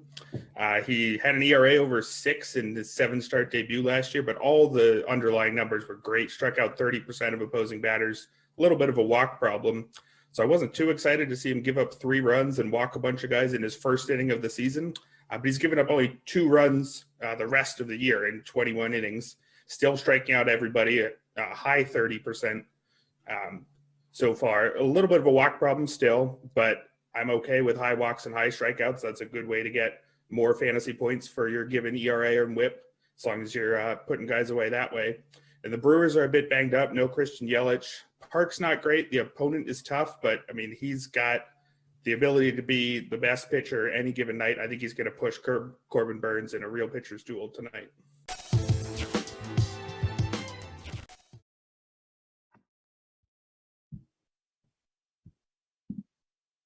What's up, everybody? Welcome to a Monday edition of The Slate. I'm joined by my boy, Julian, and we are preparing for an insane slate. How is it going to happen? What is going down? Tell me, Julian, how you doing, brother? Last I checked, we had like 20-something questionable guys for Monday. So it's getting tough. It's hard to give fantasy advice. You do this if these 2 guys are in and this guy's out. You do this if this guy's out. It's tough to give anything concrete in NBA right now. Not to mention today was like my NFL draft day, as you know. I got you in my top 10 picks for DK Playbook. I did my mock draft on the Sweat this morning. I did an Unreasonable Odds podcast with Anthony Amico going over some NFL draft bets. I went on the Game Within the Game podcast, which is another DraftKings podcast down in West Virginia. We did our NFL draft podcast. So I've been all over that, which I don't know. I can't say that I've had too much time for NBA today. I just got NBA best bets out, though. Oh, okay. Then we can share it with our partners finally. I also had, this is how far behind I am. I had my microphone in my desk drawer. So if you couldn't hear me, I just took it out. I'm so thankful that we can finally hear you. It sounded like you were literally in the bathroom or something. Yeah, okay. Well, that problem is solved. I basically said that this NBA slate's a mess. Yes, this NBA slate's a mess. Shout out to the people in the chat already asking the questions. If you have any questions, hit it up and we will get our team on it. Starting away, oh man, this slate is wild. We have a lot of high totals, a few low totals, and a bunch of guys tanking or not tanking. I have no idea what is going on with all these injuries, rest. The slate is wild, but let's get into some sportsbook previews. Top totals. We have this Clippers game with the Pelicans, and then also Memphis and Denver sitting here as the 2 top totals on the slate. Any of those games looking like they are potentials to go over, or anywhere are you looking for an under with all this rest and questionable situations? Yeah, one of the games that I think we know the most about tonight is the Clippers and Pelicans. The Clippers will be without Kawhi, which is fine. We know that, but they haven't played since Friday, and they didn't play all that well against Houston, although they did come back in the fourth quarter and win. But off for the weekend, basically, they're not going to rest anybody. Nobody's going to be out that we don't know about, I can most likely say, after the whole weekend off. Yeah. So the total wise, I don't know. I mean, the Clippers have actually been better defensively with Kawhi off the floor this season. Maybe that's a fluke, but he's been off a decent amount. But the Pelicans go over every game at home, although that's a streak or a trend that's been slowing down lately. So I don't know if I want to mess around with the total, but the bet that I wrote up is Clippers minus 121 money line. I think that the this is just way too short, getting near a pick 'em. Paul George will be in. He's been playing great lately. The Clippers have won 11 of 12. They've won 6 of 7 on the road. They've won 4 of the last 5 against the Pelicans. And the last one was the one that they didn't win, a 20-point blowout loss to the Pelicans. So they should come out sharp and ready for this one with that kind of the last matchup between them kind of fresh in their minds. So I really like the Clippers in this one. And hopefully Steven Adams, who's questionable, winds up on the wrong side of that. And we get New Orleans down another body, already down, plenty of depth. I know that you've been liking these halves bets. Is there a reason why you selected this one for a full game money line versus first half or anything like that? Yeah, I just didn't completely. I just feel like it's a bigger edge on the Clippers. They're the better team, so I wanted to take it for the full game. I like to play halves and quarters when we're getting some kind of value in the number, or a team like the Knicks earlier in the season, just red hot in the first half. Teams come out fast, teams come out slow, and the spread is going to be, the first half spread is generally going to be just about half of the full game spread. So if you get a fast starting team against a slow starting team, you take advantage of the number kind of being a little bit skewed. So let me look here on I have it pulled up. It's -1 for the Clippers, so you're just getting a half a point for the full game. So, well, as to the reason that I didn't back the Clippers, though, this game is obviously in New Orleans. So the Clippers have had pretty much all their success, all their profit on the first half line at home. They're 21-11 on the first half line at home. On the road, 14-15-1. So you're losing a little bit of money if you've been backing the Clippers first half on the road. You've made a lot of money if you've been backing them at home. And then you have New Orleans is a deadlock anywhere. They're 30-30 on the first half spread, 16-16 at home. So just no value there, no reason to do it. Just play for the whole game here. If this game was in LA, the spread would obviously be a little different. It would probably be 4.5, 5, 6 for the game. I would be looking at something like Clippers -3 first half, probably. Makes sense. That's a really great answer to explain kind of how it is. And I was going through also, if you guys haven't noticed, there are player props, stats, betting trends, all in the DK Sportsbook for you to check out, so you can understand some of these trends that he's been mentioning. Like he mentioned that, 16-16 at home for the Pelicans. So that's kind of why he was not going there. That's their home record right there, but they also happen to be 16-16 against the first half spread too. Interesting. That's crazy. And 14-14 against the first half spread on the road. So the Pelicans are, the bookmakers, our odds makers are correctly assessing the Pelicans, I guess. All right. What do you make then of this slate? We can just go here and just look at all the questionable. If you look at the point guards, Luke is questionable, Westbrook's questionable. We have all these situations here where we have a bunch of players that are questionable. And what do you make of it? Is this a slate where you maybe look to pay up for Jokic because he's in one of those top game environments, and then you also look to pay up for another stud, like maybe getting Russell Westbrook if he ends up playing? Considering Bradley Beal did get a little bit of an injury last night or the other night when he hurt his Achilles, but he's not even on the injury report, and Westbrook is due to the ankle. Then we have Embiid dealing with his situation. Or do you just go, hey, you know what, Paul George, Nikola Jokic, and looking at Zion, who's also now up at 10,100. That makes you force in all these cheap values. But out of these three players, who's the two you really want to keep? Yeah, Zion might be getting a little too pricey for me. It's tough. Like I don't know. This is the slate where you want to be sitting in the host chair. Like who's going to play for Philly when Harris is out for Philly? Embiid takes on a much longer scoring role, even with Simmons in. I don't care about Simmons being expected to play. So, Embiid had 54 DraftKings points in 27 minutes earlier against OKC this season. So if Embiid's in and Harris is out, I think that's a nice little pivot play potentially off of a guy like Jokic that's going to be super popular. Yeah. But at the same time, you know what you're going to get from Jokic. He's playing every game to win. He's getting his minutes. He plays in every game, first of all, which is nice, considering you don't have to worry about him sitting out like a lot of guys do. You look at the last matchup against Memphis, 78 DraftKings points. There's a lot to like there, although Valanciunas missed that game and he's in here. He's in this one. So I think that makes a big difference. So you don't want to put too much stock in that. I don't know. I 45 like minutes. It looks like that game, if I'm not mistaken, that game went to overtime. Yeah, that one went to overtime. So you get that 45-minute bump.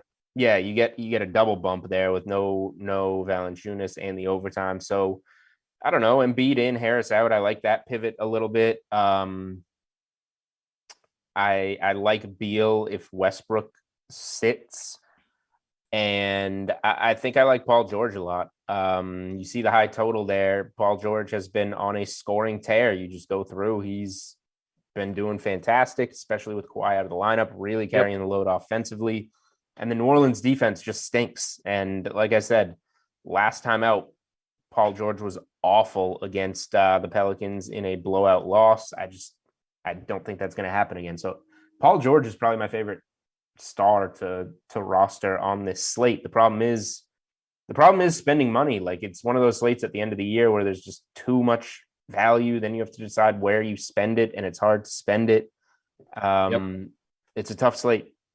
So are you looking at, let's say we start to build around Jokic and Paul George as the two studs that are, in really good spots that have reliable floors. I see these two guys as, Jokic, you're going to get your 50, 55 fantasy points there. And Paul George has shown that he's going to get his 50, 55 fantasy points.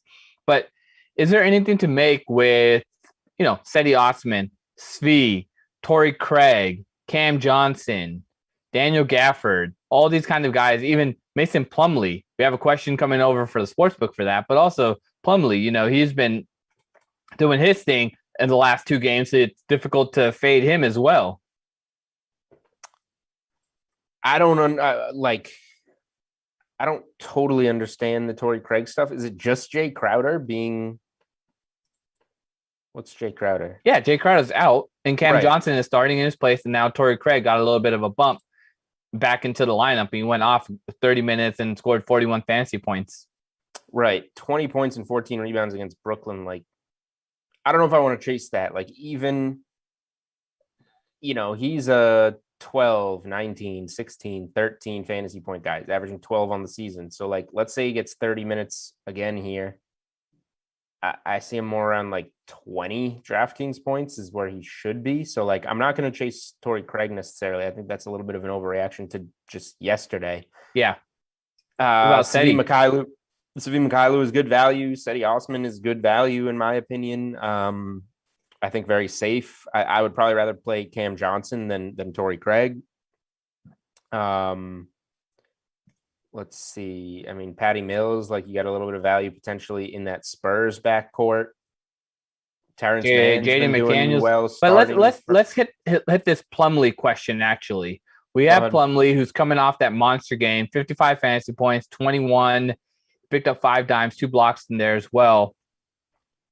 17 points, 21 rebounds. The play is 10.5 points. Do you like that for his over-under? 10.5 points. All right. So, indeed, Detroit. So I'm just looking at who's been playing what games, which is hard to keep track of. Plus 100 here, too. Right. So Jeremy Grant played against the Pacers and the Mavericks. I Okay, so Plumlee's been doing well, at least with Grant in there in recent games, which is encouraging. And Isaiah Stewart obviously has. Oh well, Isaiah Stewart missed one of those games. Yep. Yeah, I mean, 4 out of the last 5 games, he's gone over this. Scoring props are tough, and he's going up in a matchup most likely against Capella. Yep.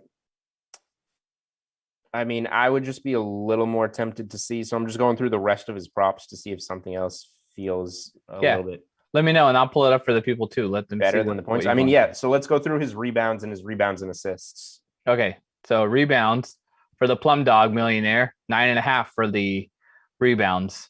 Okay, so he's going to be at about 21.5 for the points, rebounds, assists, maybe. And it is 22.5. 22.5. Okay.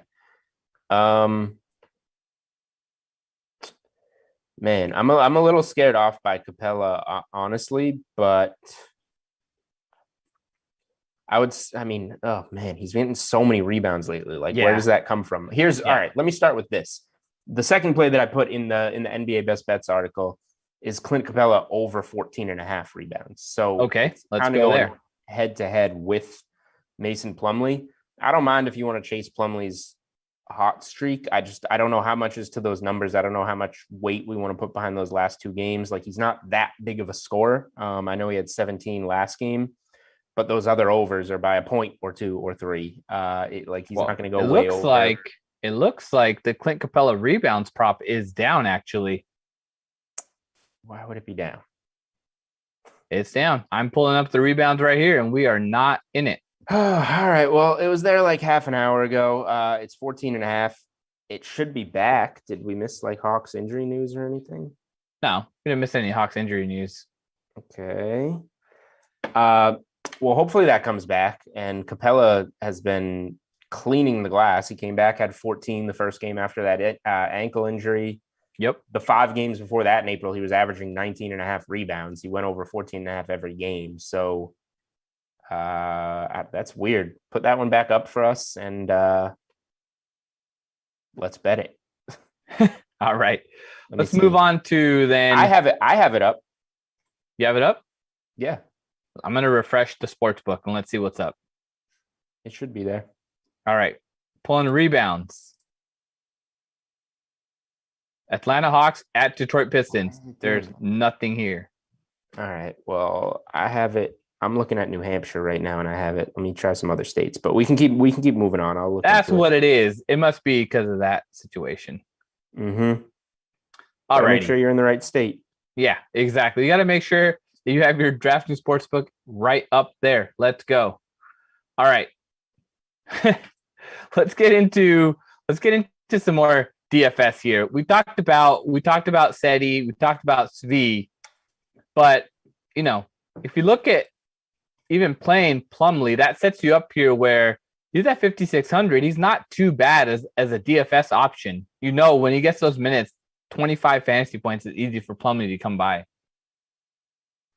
Yeah, but I mean, we have news. In a good spot. We have news. Okay, it's going down. Russell Westbrook is playing tonight, so he will be available for the slate. Robin Lopez is out, and Rui Hachimura is in.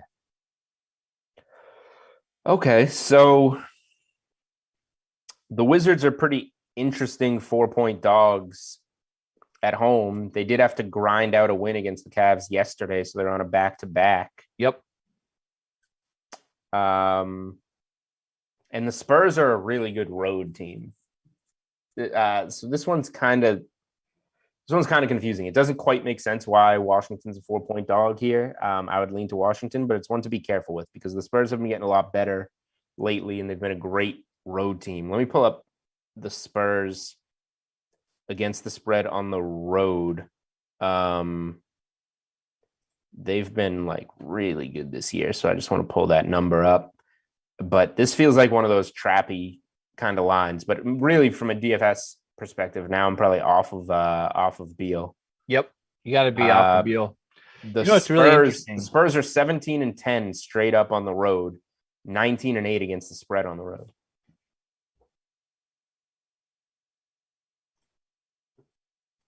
Makes some sense here. Betting trends, pull it up for the people. Let's see.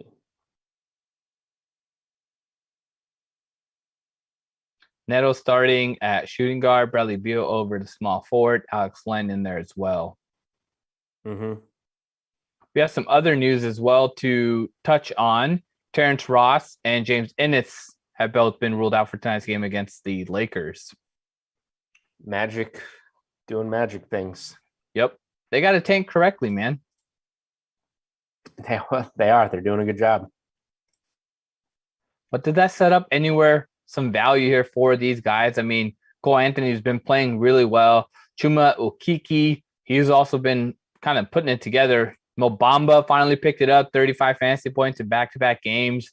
Any of these guys interest you? RJ Hampton even, 20 fantasy points. With Ross and Ennis out, does it make sense to play in these guys, or are you looking at straight stars and scrubs? Well, I mean, the Magic are scrubs, so they fit. They fit. It's true, but their salaries. Cole Anthony, $6,200, so to get him in, you have to get in a Chuma Okeke, $4,900, so he's not exactly cheap. Well, okay. I mean, the 4,900 range is probably cheap enough. Yeah, I mean, Cole Anthony and Mo Bamba are the two have better plays, I would say, and they are a little bit more expensive. I mean, Ross has been out for a while, so you don't want to overreact to that necessarily. And it's not like Ennis is going to fill it up too much, although he's 4,700. Well, he's been out for a while as well. So it's not the best spot against the Lakers, but the Lakers aren't world beaters right now either. So like this could be a game. And if it is, you maybe getting a little bit extra exposure to it would be nice. But over the last 15 games, the Lakers are ranked the number 2 defense. Just like right.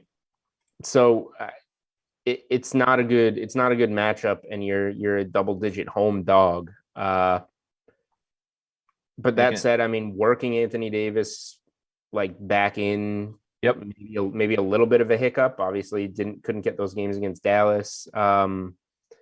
It's a contrarian spot to look. Like your best player is 6,900. So yeah, you're going to get some production that's worth the value from somewhere. I just and because people will look to avoid it because the Magic are so bad, maybe you'll get yourself some decent ownership. But I'm not going to be like chasing after a bunch of Magic to play on this slate.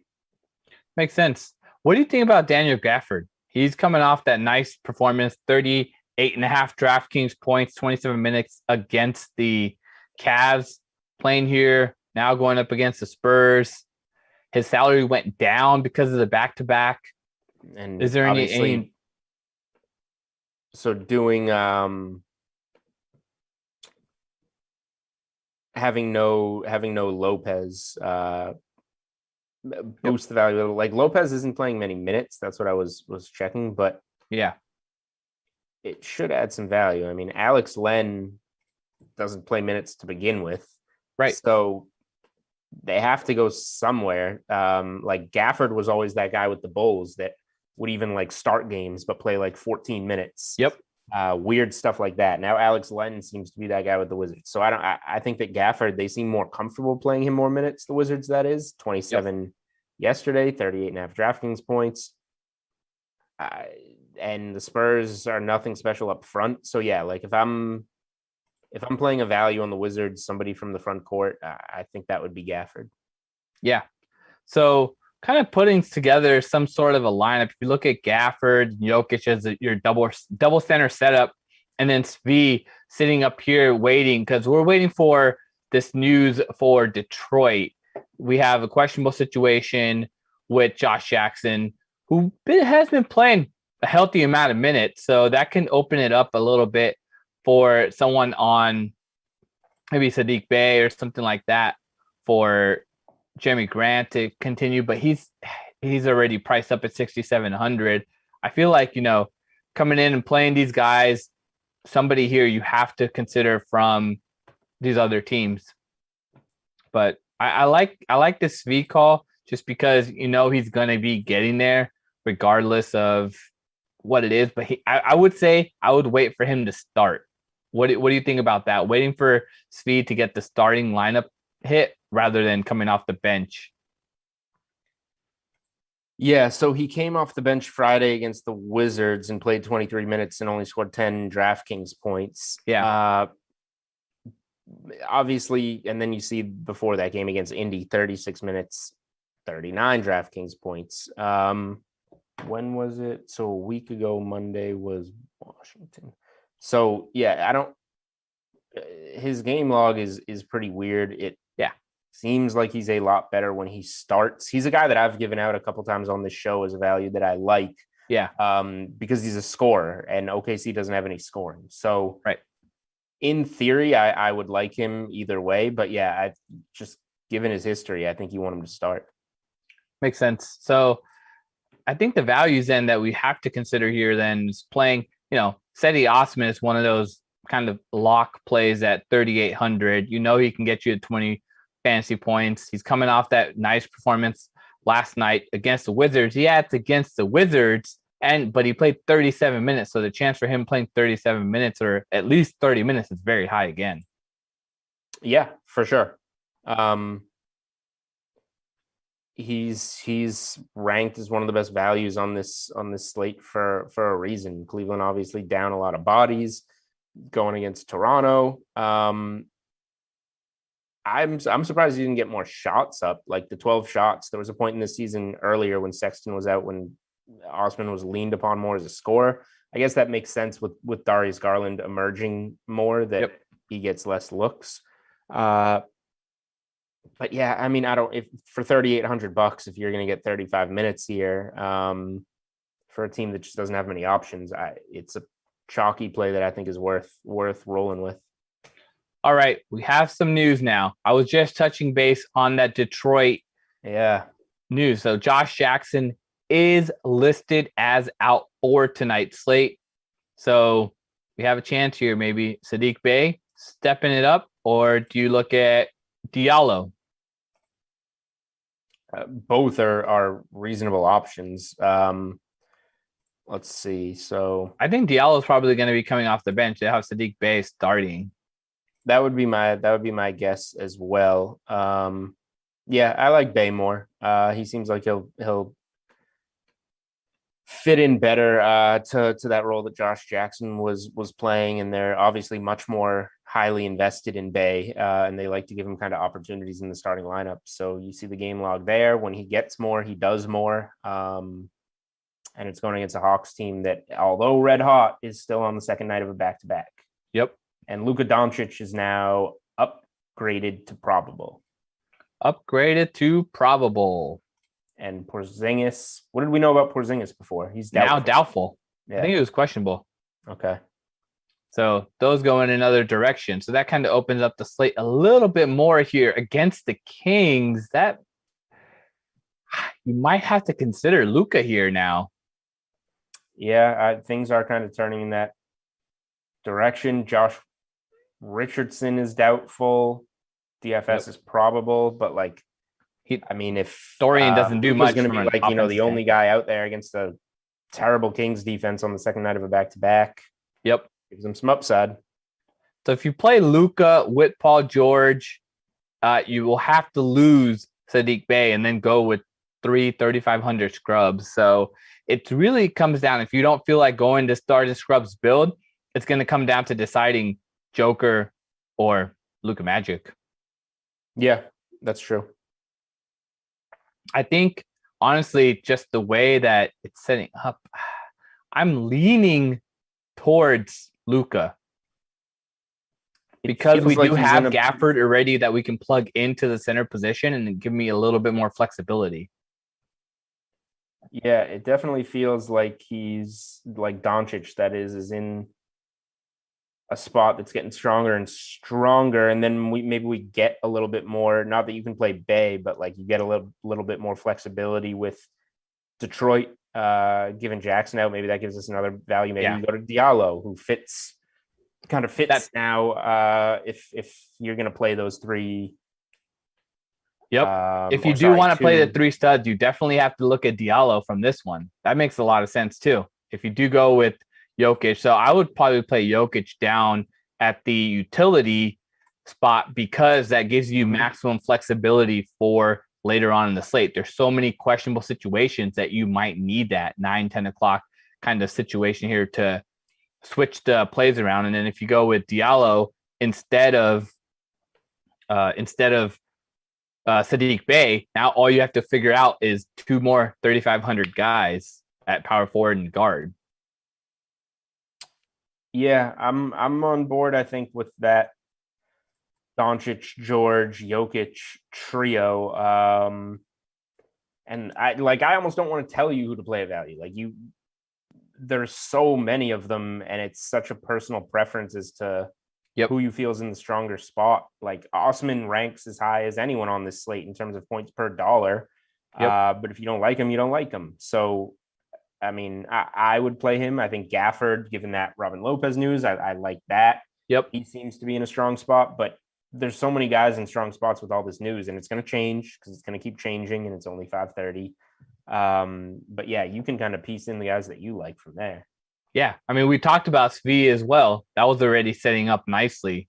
So, I mean, the line of construction that we kind of went through that really sets up nicely for Joker, Doncic, and Paul George to come in with these value plays. Yeah, they might be a little bit popular, but the lineup construction, I think, with these 3 studs is what's going to open it up. With Doncic having been questionable and then getting upgraded, I don't think more people are going to be building around Doncic for this slate.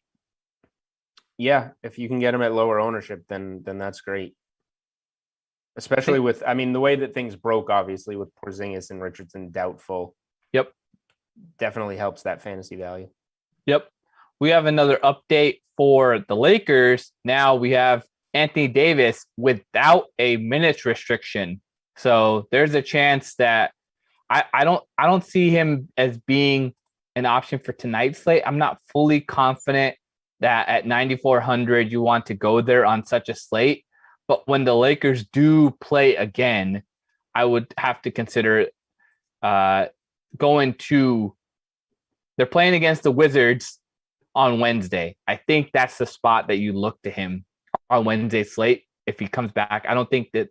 What's your take on it? Because I feel like this is a spot where the Lakers are projected to be big winners. Maybe they're projected to be big winners again against the Wizards, but that first game, is this a spot to can gain the leverage, or should you wait it out for maybe the Wizards game? I don't think that spread's going to be too wild against the Wizards. The Lakers haven't been all that great recently. And I don't know what that means. No minutes restriction for Davis. He played 28 last game, so 30, 35, 40. Like, I don't think he's going to get up. I think 32. High, so. He's going to be at 32, probably max. Right. If it's a blowout too, they're not going to play him. I mean, just looking at the facts, like, he doesn't have his legs under him. He's 7 for 29 since he came back, 0 for 7 from 3. So I'm not playing him now, and I need to see him play well before I do play him. I'm not going to let the minutes restriction say that I should play him if it's going to be inefficient minutes because he hasn't been making his shots. Yep, exactly. Tony Bradley has been ruled out now. That was not really huge, but he was questionable, and he was taking a little bit of minutes away. Does that open it up more for Roby or Brown? I guess. Is that a good, I mean. So Brown's going to be starting with Baisley, Poku, and Williams and Maldon. I mean, I don't want to play any of these guys against Embiid, really. But yeah, if Embiid is out, then maybe they become a little bit more attractive. Yeah.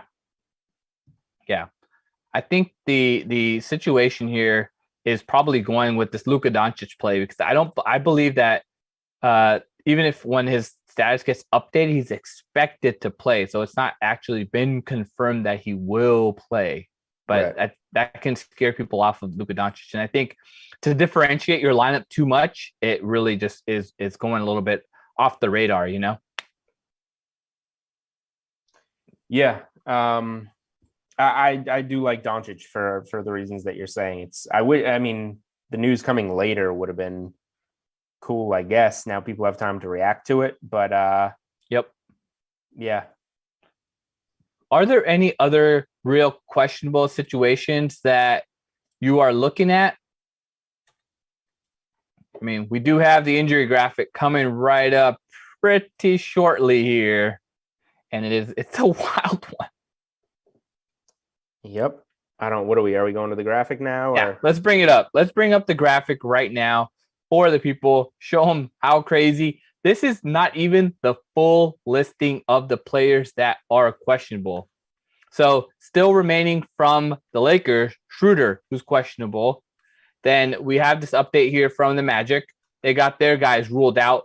Lou Dort, Tony Bradley out for OKC. Joel Embiid, game time decisions. Ben Simmons is expected to play, but I've seen them all as game time decisions still. Then Lonnie Walker upgraded to probable. Rudy Gay questionable. Westbrook is in. Colin Sexton was ruled out. Gary Trent's been ruled out for the Raptors. Then we have a situation here where Will Barton and Monte Morris ruled out for Denver, but Barton got injured on Sunday. So that kind of sets up a little bit more ball handling for Jokic. And then we got this last piece here with Dallas. Doncic is probable. Porzingis doubtful. Richardson doubtful. Kleber still questionable. That's not even all of it. That's not even all of it. Yeah, it's one of those slates, man. I honestly just feel like stars and scrubs, build that lineup, look at something where Jokic, Doncic, and Paul George. I mean, that's usually what you want to do on these slates, because if you go, we talk about, it's a good night for a balanced lineup. These aren't, because with all these guys out, this is when you get the most out of those cheaper guys. So if you're going to get the most out of guys that are 3,000 to 4,500, why play guys that are 6,000, 7,000 who are not going to give you that much more? You use that leftover cash with your values to get you the top plays on the slate. Yep. And the news didn't really change the slate. I mean, do you see something here where, now we have Dallas off the board because of Doncic being back? We have Dallas 6.5-point favorites now with Doncic being in the game. Does that help at all? Or does this news not really change too much for anything from the sportsbook side? I do lean to Dallas. Let me see one thing. I want to see how Dallas does early in games. Okay. 3.5-point favorite right now. The Kings did play and lose to the Warriors last night. So it's a back-to-back situation for them. But I mean, the Mavericks have been dreadful late in games. They're an NBA worst 20-39 against the first quarter spread. Most of that at home, most of that damage at home, but still bad on the road. 1-9 against the first quarter spread in their last 10 games. If we bring that out to the half, I think they're still pretty bad. Not as bad. They're right around 500 against the first half spread. So nothing really to do there against the Kings. Maybe the Mavericks money line is a parlay piece if you don't want to lay the 6.5 points. And you're building like a 2-team money line parlay out. The Jazz just lost outright to the Timberwolves. That's a revenge game that I see them getting. Yep. Or you can just lay the 6.5 with Dallas and not get cute. Yeah. I like that call of trying to play, if you do set up a parlay here with Dallas and Utah, minus 157, not too bad. Yeah. Is there a third team you might consider throwing in here? I don't want to do a 3-teamer, but I would like that closer to even odds. So like maybe we take the Jazz out. This is going to be a tough board to get anybody with. Well, you mentioned the Clippers at minus 121 as one of your favorite plays. Yeah, I'll take the Clippers straight. I don't need to mix anything in there, but I would normally say the Heat, but they're just spineless and can't win a game. So I don't know. I would say just lay the points with Dallas. If you take this parlay, Dallas and Clippers plus 149 together. There we go. Going down the parlay rabbit hole. You'd love to see it. Hmm. Well, there's no more news that is coming in. So But I there think will be a lot later. Yes, exactly. So that's what you have to do now with this slate because there are so many questionable players. Just have to hang out, stay plugged in to DK Live so you can get all your quick notes, updates, questionable tags, everything taken care of. It'll be all available for you on DK Live right away. But outside of that, we're going to head out. Coming up next, Rams at Broncos with Glasheen and Rossi. And on Wednesday, we're going to have Matt jumping back in. Julian can take the day off. But before he's off, any final thoughts you got? No, those are my two plays that I'm putting out on Twitter right now. We're going to be Clippers money line and Capella over those 14.5 rebounds. Oh, yeah. And we'll see. Maybe as the night goes on, add something to Dallas. Yeah, that's probably it for me. Sweet. I'm looking to build around these three studs, Jokic, Doncic, and PG. There you go. For Julian, I'm Chirag. Good luck. Have fun. Peace out.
Glash, we're live, just in case you're wondering. Oh crap! Am I in the wrong? Why is it not saying you're live?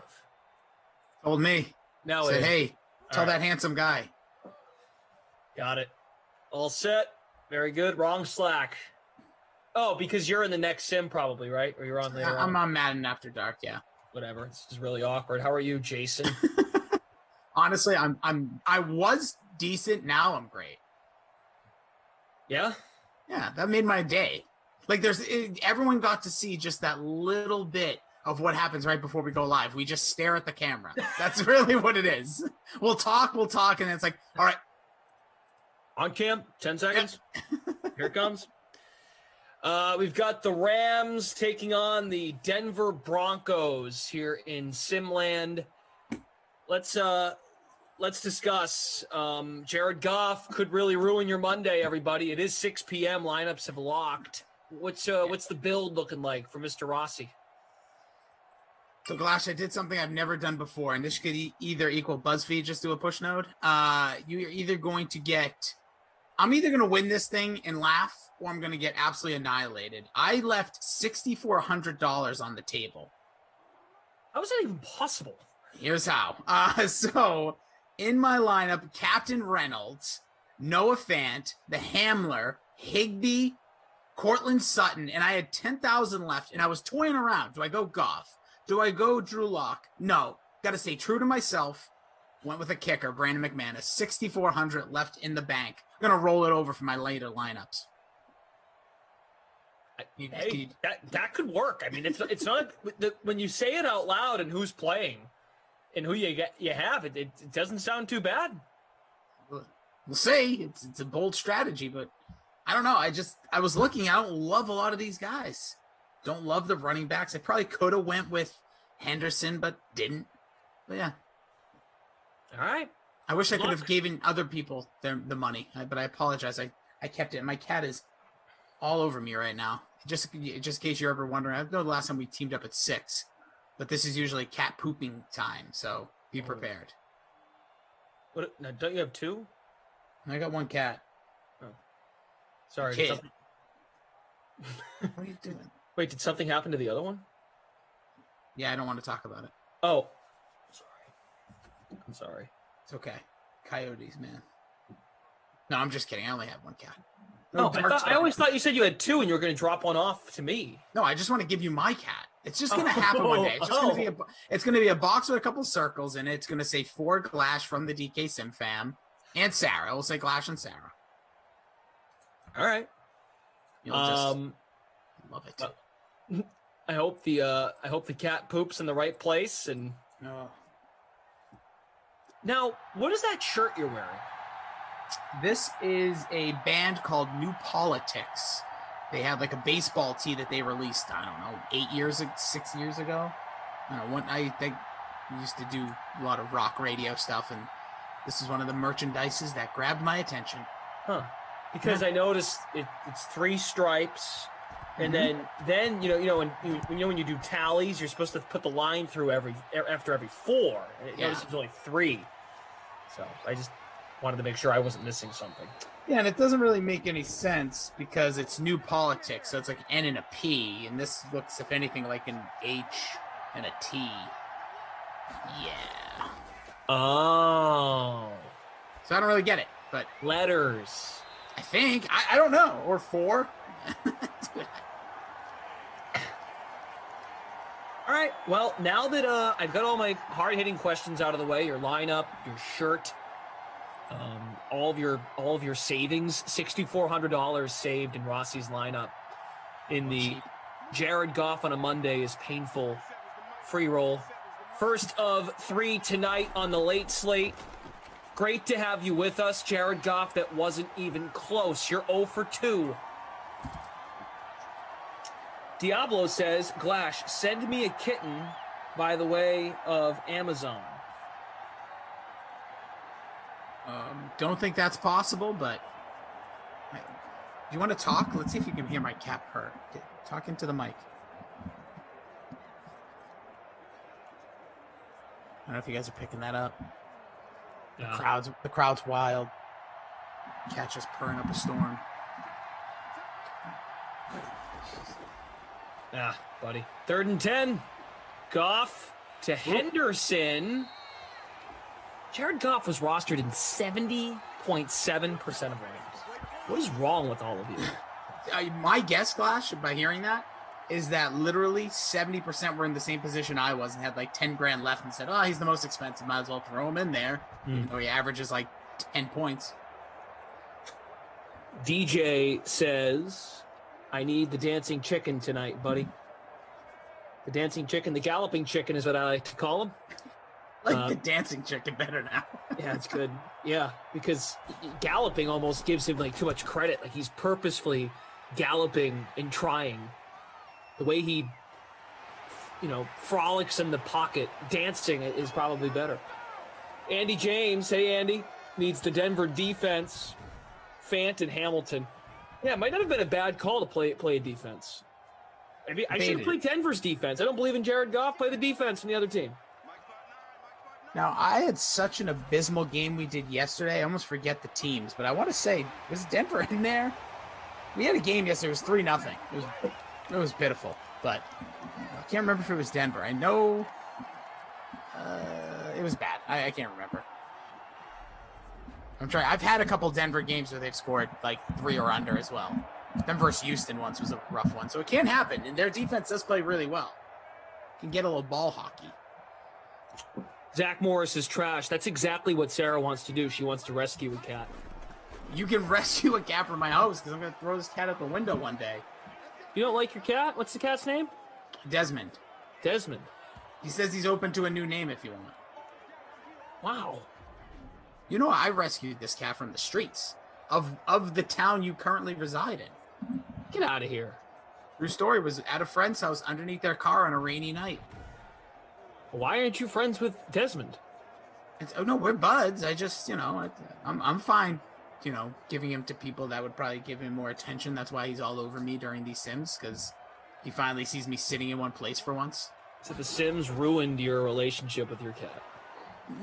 No, I think working from home might have ruined my relationship with my cat. Oh, I see, because the cat has been spoiled with your presence. I think so, but he usually, 2 times a day, he'll, just all he wants is attention. It's right about this hour before he takes his bathroom break, and there's some point during the middle of the day when I'm doing other work activities, and he's just like, oh, you're sitting? Cool, here I come. Drew Lock, that's complete. I don't think it's enough for the first. No. 4th and 3. Question for you, Glass. You've done 250 million Sims. Yeah. Would you say this is the worst quarterback matchup that you could possibly watch, or would you put Sam Darnold and Drew Lock? No, I can't be biased. Jared Goff's not that bad. No, I mean in Simland. Yes, I know what you mean, but I know you have your own feelings, but I sometimes think about some quarterbacks. Obviously, they can all get hot, right? Each one of them can have a day. But I feel like this one, obviously, it could just be the start of this game, but it can be. I'm trying to think who the potential worst quarterback. I think Drew Lock's right up there. It's just Lock's the stats up there. Definitely missing an obvious one. Darnold, his numbers got no favors in the update. But he sometimes can connect deep. That's the weird thing. His deep connection, his deep accuracy is better than his mid and short, which is bizarre. Dwayne Haskins? Ooh, good call. I mean, Jared Goff, because there's so much around him, folks can give into him. Especially, I think the ownership 70% owned is a reflection of Drew Lock, because you feel like you gotta play at least one quarterback. Well, not me. You don't have to, but people like to play a quarterback. That's why you just save $6,400 and ride with the Hamler. Kirk Cousins is pretty bad too, and that's because Dalvin Cook is just a beast.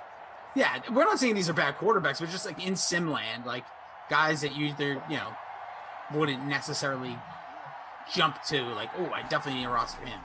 Yeah. I mean that's. Oof. This guy went to a Super Bowl. He's 1 for 4 for 6 yards. I couldn't feel better about naming the free roll. Jared Goff on a Monday is painful. Must be, says Jimmy G. He may have better stats, but Jimmy G is horrible. Talking Simland, of course. Yeah, we still taking Simland because Jimmy G. Did you see the comment today by Kyle Shanahan? Yeah. Okay. Ducey and I dove in quite a bit in the last sim. Ducey had a great line to wrap up our broadcast. I said to, what did I say to Kenny? Oh, because Kenny is, we dove into quite a bit. Kenny is planning to make, whoa, baby! Go! 12! There is daylight ahead! End zone is reached! Touchdown! The Hamler! The Hamler! 88-yard touchdown! Yeah, baby.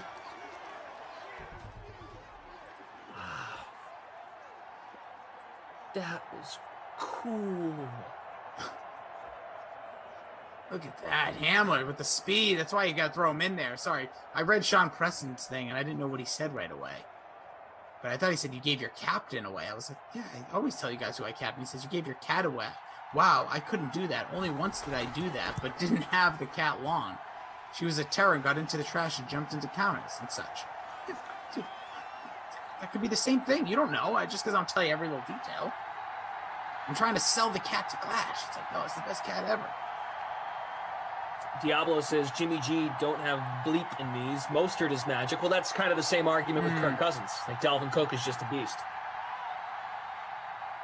So yeah, what did Kenny say? Kenny, he's decided he's going to make a trip to Boston at the end of September. He wants to come in for a Sox-Yankees series. He's going to go to the Labor Cup, and I mentioned, hey, so you're on tomorrow with Emerson at 2. You should ask him. You should ask him if you can stay with them, when you come. Yes. So I said, perfect. And he says, Glash, I can't do that. And I said, why? He said, well, like Kyle Shanahan said, I might be dead by tomorrow. So I just have to really enjoy the rest of my day. It's unfreaking real how bad of a comment that was by Kyle. Like, and I'm not saying bad like he was inappropriate. Like, it is what it is. But, like, dude, are you kidding me? Like, you say, like, can you confirm that Jimmy G is our starter?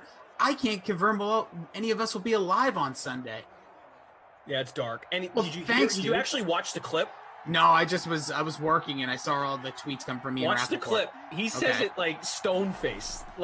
It's kind of it's frightening. He wasn't mad, but he said it with a very straight face. No smile. No, not like horsing around. You know, if he said it like he's horsing around, I think some people are like, okay, he's just kind of giving you that look like, I know everyone's asking what we're going to do with Jimmy if we take a quarterback, which they are.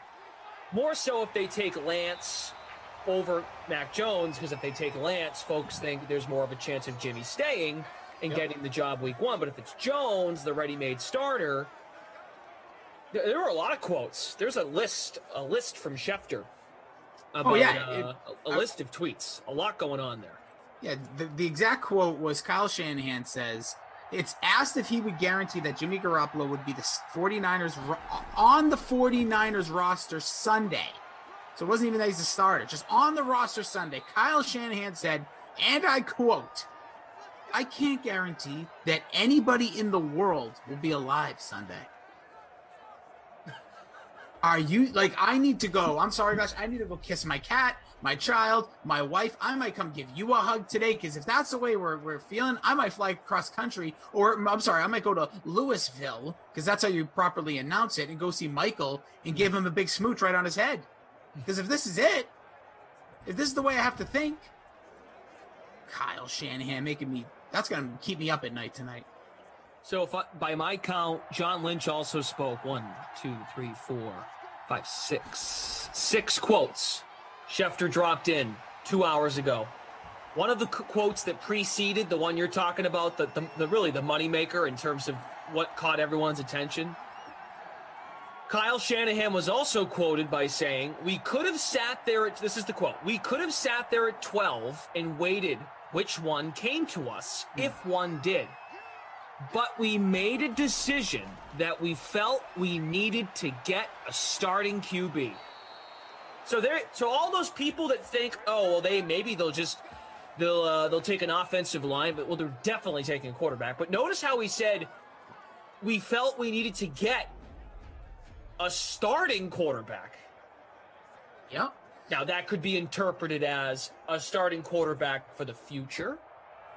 But I mean, if I'm Jimmy Garoppolo, I'm seeing this and I'm like, okay, well, I guess maybe Jimmy already knows that he's packing his bags and he's got a home. New Orleans, New England, Chicago. Maybe Jimmy's going to get released and get his wish. Actually, I shouldn't say that. We don't even know if that's Jimmy Garoppolo's wish. But if this was like, we finally got a little series here and they just keep talking. And I know we're going to hear rumors all week until Thursday. A lot of it is just smoke and mirrors. But the more and more they talk, I'm like, wow, I thought this organization was well run. Stop talking. That's it. Even like Mike Bauer says, like, do you know what confirm means? Ross, you can't confirm we'll be alive in 20 minutes. Dark stuff. We don't say that. You just don't say that stuff. But I'm with you. I think at the end of the day, I also want to, with that comment that you brought up, like, oh, at 12, we had a choice of 5. We're comfortable with all 5. It's like, no, you're clearly not, because probably you don't feel that way because you have your eye on one particular talent and you've spread enough rumors around. If they draft Mac Jones on Thursday, it was Mac Jones all along. Like, there's no way you're getting me to believe that 6 weeks ago they made a trade for a potential quarterback. Like, which one? Like, let's flip a coin as the next week goes on. Just not how I believe coaches would do that, or GMs. Yeah, and I know, like, we've been talking about the draft now for weeks. So if it's a stale subject, well, we're almost there. Stale subject? This is it, baby. This is like pregame. So then the good stuff starts to come in, right? Just Yeah, more yapping. Yeah, listen. Reporting. Jimmy, by the way, that confirmed to me. He's gone. They're going to be. Right? Yes. Absolutely. There's no doubt now. There's no doubt. Well, right. Cup is the leading. Well, no, he's not. He's at 2 for 34. Hamler's got an 88-yard touchdown. So 12 for the bonus. Knowing our luck and knowing how these go, sometimes he won't catch another pass. Well, I was just going to say, what do you think? Does he catch another? Does he get to 100 yards? No, that's my hot take. He will not. I'm going to say he will. I hope he does for your lineup. Yeah, me too. But I think he's going to do it in this quarter, baby. I'm feeling him. I'm feeling the ham. And it's dinner time. PGZ, man, if I were Jimmy G, I would buy a desk, put it on the sideline, and next chance, come out and put my feet up. That was caught out of bounds. Higbee.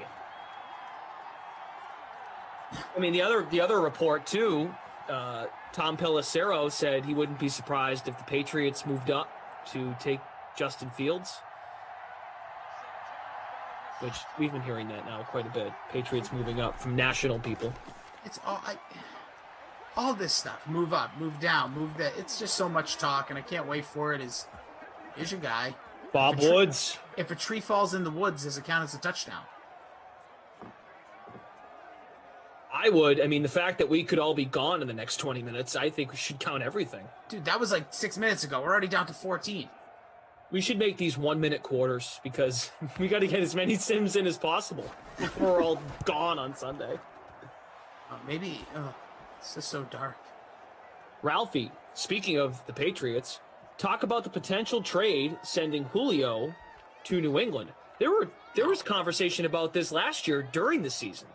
Yeah, listen, if Julio Jones wasn't traded last year, it's going to take a lot for me to believe they would do it now. Atlanta, I mean. Like, that was the perfect time to do it. They were down in the dumps. They knew they were going to switch over the franchise. They already had fired their coach. I don't think I like Ralphie's. Listen, as a Patriots fan here, and you know where our allegiance are, and we know where this goes, of course, all day, every day. But in reality, I don't know why Atlanta would do it now, or like when June, whenever, once he, the money situates so that he, it's not as much dead cap on Atlanta. Like, you might as well try it for a year, see what you get. Like, especially if they take, let's say they go the Kyle Pitts route at number 4. Like, those are some weapons. They're not going to improve the defense, though, which is I forget who I was with talking. Well, no, I mean, like, they have a chance to be an all-time great offense if Matt Ryan. If Matt, for the first time, we're going to get I would like to think we're going to get an angry, motivated Matt Ryan. For the first time in how long has he been a quarterback in the NFL? 2008, I believe, was when they came into the league, him and Flacco. So for the first time in about 15 years, like we saw with Brady and Garoppolo, and we saw with Favre, Rodgers, Jordan Love, that whole thing, that's why people have connected Atlanta taking a quarterback. Say they don't, they take the best player, they take Pitts. Well, you're going to score a lot of points. That should be expected. Someone in the chat said this. Okay, so Atlanta's going to go from losing games 31-20 to losing 31-28. Like they're going to score more points. Their defense is not very good. So it's Matt Ryan can pad his stats, but are they going to win ball games with Pitts? I don't know. They got to. That's if my belief would be if they really think if they know we're going to move on from Julio, I would say they trade back. If there's someone that's willing to move up there, because then you're really just like redoing everything, and you really need to rework that offensive line. Like we can talk about all the great offensive weapons you have, but even like Jared Goff, like some of the issues there in LA where the offensive line was just not that great. You can't protect them. You can't hit all these magnificent players. Yeah, must be has been on this take. He's fully bought in that the Falcons, his Falcons, are taking Justin Fields or whoever it is at 4. Yeah. Which I wouldn't be against it. Atlanta needs a lot of help. I just don't see them doing it. I don't see this regime with all and I get it's all you listen to people. And you hear what you hear, and we'll see what happens on draft day. They may change their mind over the next few days, but I think Matt Ryan is a quality quarterback. It's not like he's like out. It's not like it's like one of those guys that you watch play and you're like, oh, he can't do it anymore. He doesn't have the arm strength or the short mobility he has in the pocket. Like he still can play. So that's where hey, if that's what Atlanta wants to do, more power to him. It would just be wild. 4 straight quarterbacks. Yeah, Kuiper was on that for quite a bit, but that's a good point. I mean, if you think a couple of these guys are going to drop, if you're Atlanta, do that. Fantasy Hawk weighs in. If you paid attention to the final quarter of the season, it was Matt Ryan losing the games, not the defense. I take your word for it. Yeah, I was just going to say it didn't matter at the final quarter of the season, with all due respect. Atlanta was done. They still need help, and yeah, the defense is atrocious. Regardless, like that's a major issue. Give up like the most yards. I mean, like that's like saying Dallas. That's what happened there? Tucker. Doesn't help the old completion percentage for Jared Goff. Must be says you can't see it because you need glasses. Listen, man, I'm working on it. All right, once we get into May, I'm gonna get glasses in May. All right, must be. Don't tell everybody. 3rd and 9 for Mr. Goff. Not close. It's not close. Jared Goff might need glasses too.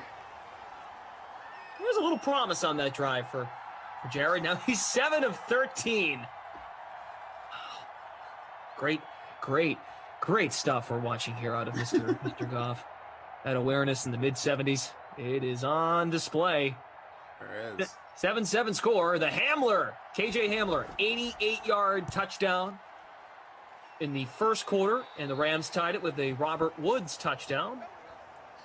Andrew 3-4, 2-3-2, first place in our contest. And in the Free Public Showdown, a 14-way tie, we have producer Michael with us.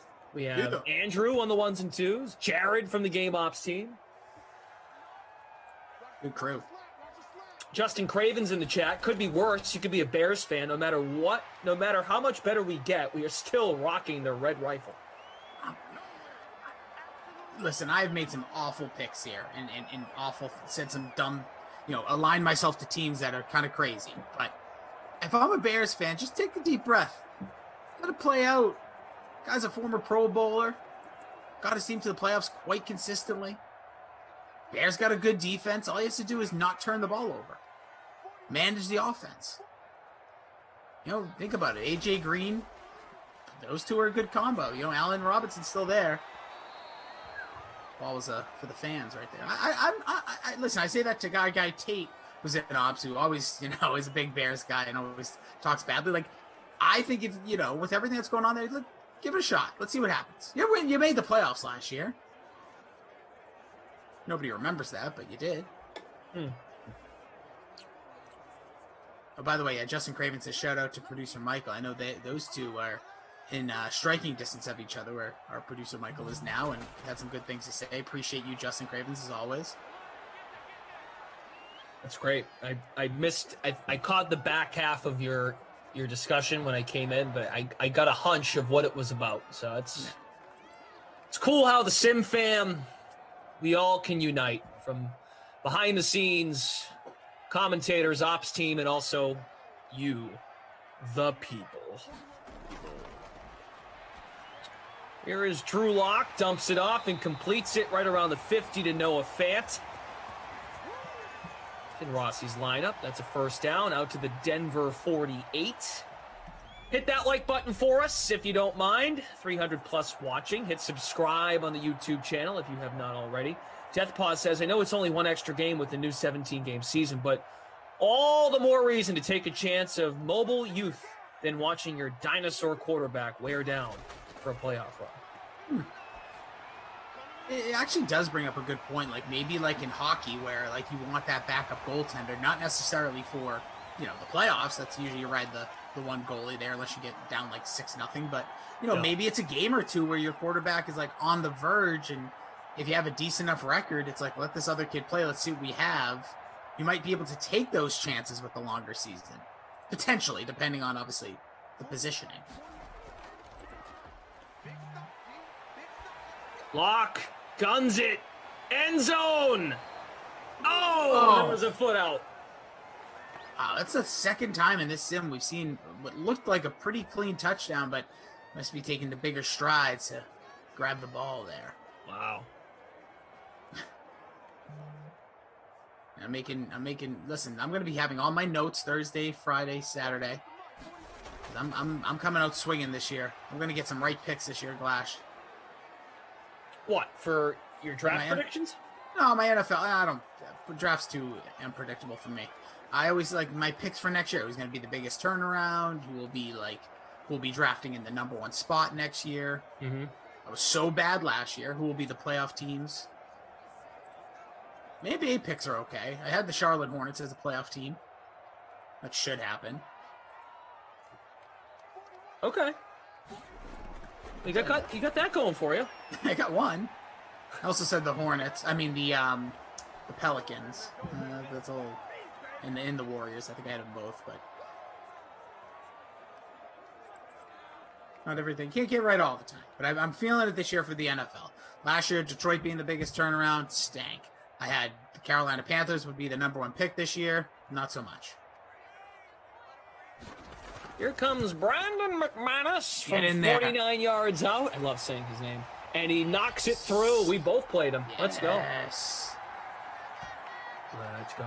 Think about it. I could have played Jared Goff, and I went with Brandon McManus in the last second. I'm feeling good about that now. I'm feeling good about it right now, even though I know Goff has the touchdown pass, but everything else not so good. Crazy stuff. Very good. Mm-hmm. As my guy, Brother Phil, says, don't scratch the first 3 words, but I'm going to say it just because I'll read his comment. He says, listen to Rossi. Well, redact that. He says, Bears fans, Dalton got thrown into terrible situations last year. Dallas starting practice squad O-line, he's right about that. Poorly coached O and D and special teams, and he still had some decent games. I'm with you, Brother Phil. On the same page on that one, brother. There's that brother.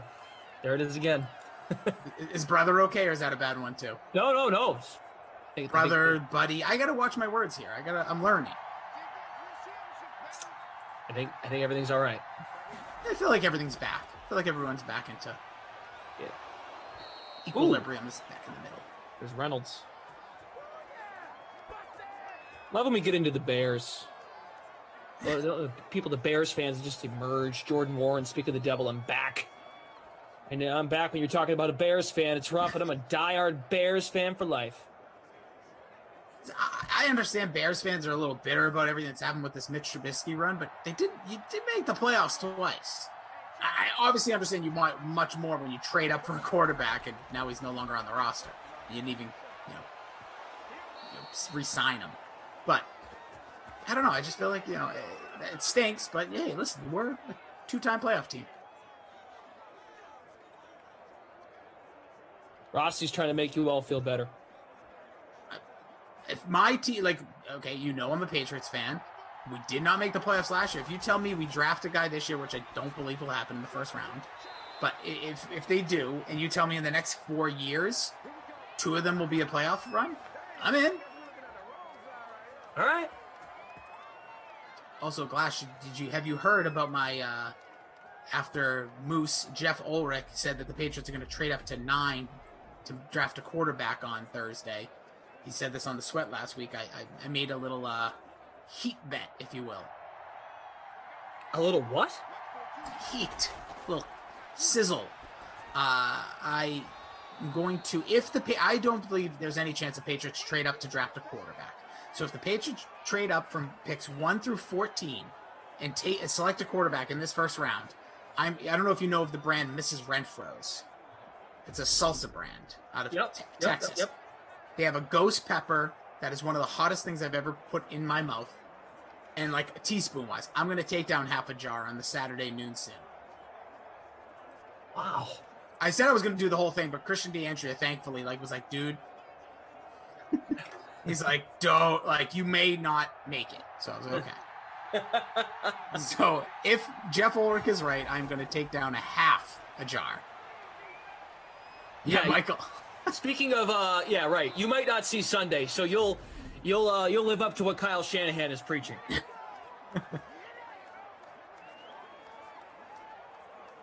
Brother Phil, I didn't think Dalton looked that bad individually. When he had some time and an open guy, he got them the ball. There's no reason, based on what I saw last year, that Dalton can't be part of a winning team. Agreed. Jordan Warren, the worst part about being a Bears fan is if we start out strong and fizzle out, miss the playoffs by 1 game, or lose games we should win, and win games we should lose, we get a bad draft spot. Yeah, they might move up from 20. Jared Goff. There's the dancing chicken. Yeah, there is. Yeah, that was another thing. Moose predicted them to move up to 6 to take Justin Fields. But if I'm a Bears fan, I don't even want that. Well, you say you want that, but you don't want this GM who's on the hot seat trading away future assets. No. You don't want, if you have a GM who should have been fired as soon as they weren't able to get one of these other big name quarterbacks that you were hoping for, I would just canned him right there. Said thank you for your time. Oh, there we go. Cooper Kupp. Touchdown. Nice job, Jared. Nice throw. Good effort, Jared. Good effort. What's going to be like in Detroit next year? It's because that team's going to stink. Good effort, man. Hey, way to compete. Way to compete. Nice throw, 10. It's like high school. Or whatever number he's going to be there. Still, I don't know if he's still 16. So happy for him. He's going to be throwing it kneecaps.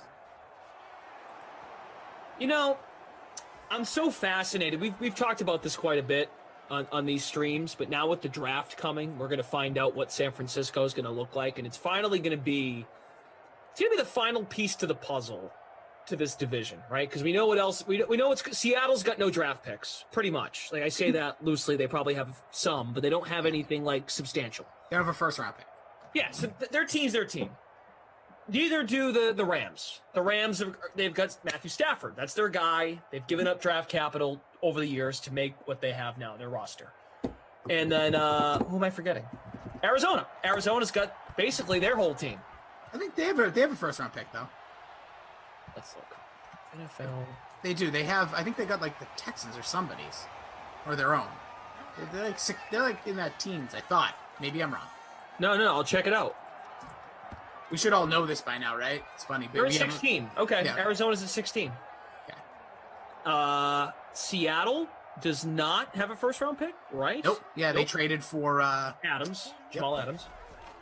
And the Rams do not have a first-round pick because of the Jalen Ramsey trade. Correct. So, all right, Arizona can get a real player at 16. Mm-hmm. So whatever, they're going to take whatever they need. What are Arizona's needs? They might take a receiver, defensive back, I would say. A defensive back is a Patrick Peterson, excuse me, Patrick Peterson. Insurance plan to kind of get the next guy, a youngster in the mix. Sure, it's probably defense. Probably defense or like a linebacker, or it's like offensive line linebacker. Maybe if one of these tight ends are there, but more than likely defense, in my opinion. So when it all shakes out, we're all going to be here Friday. We're going to be like, all right, like, what do we think? Like, who's the favorite to win the division? Like, after a round. I just, I look more, though, at the Rams and then the Niners. Really? The Niners? Interesting. No. I mean, like, I mean, based on their, like, I'm curious who's going to come out of this, like, who got it right.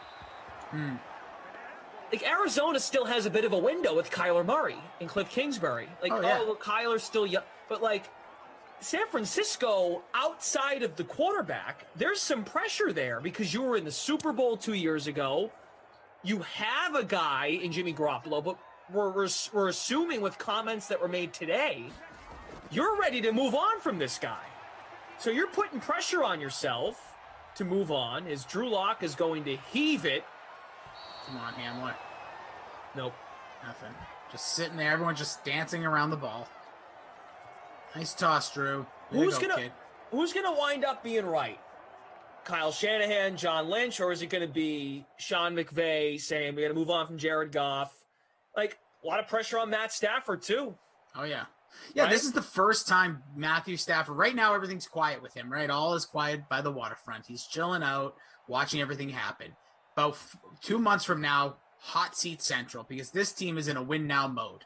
He is for the first time about to start for a team that believes they are a championship team, and they're in a very small window.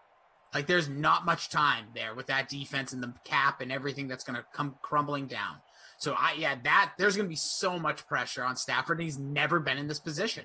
He's had pressure just being like a first overall pick and trying to like resurrect a crappy franchise, but now he's in a team again. You said San Francisco 2 years ago. Well, go back a year before that. LA was in the Super Bowl. Mm-hmm. Right. And,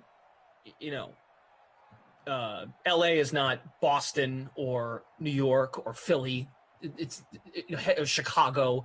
Heads won't roll. But look, the Niners with a new quarterback in the first round, you'll have 5 years of control, rookie contract, so you can put some pieces around them. But, oh, man, you better, hydrate. Man, you better be right. You better be right. Because if if Garoppolo goes to, say, the Saints or New England, and I know the Garoppolo injury history is not good. Kyle Shanahan's record as a head coach is below 500 without Jimmy Garoppolo as a starting quarterback. It's wild. All the quarterbacks that he's had, or he's been an offensive coordinator for, Garoppolo is like by far, like it's like 22-8 or something. It's like a crazy record with Garoppolo compared to all other starting quarterbacks, including Matt Ryan. Yeah. Here's Damon says the NFC West is going to be San Francisco or Arizona this season. My Hawks are toast. I blame my solution hired John Kitna as head coach. I love it. Love the hot take there, but I'm going to say I still think Seattle has a chance here, because you know what? If you want to believe the rumors of what happened in New England with, Belichick potentially wanting to move on, or Brady, they want to trade him.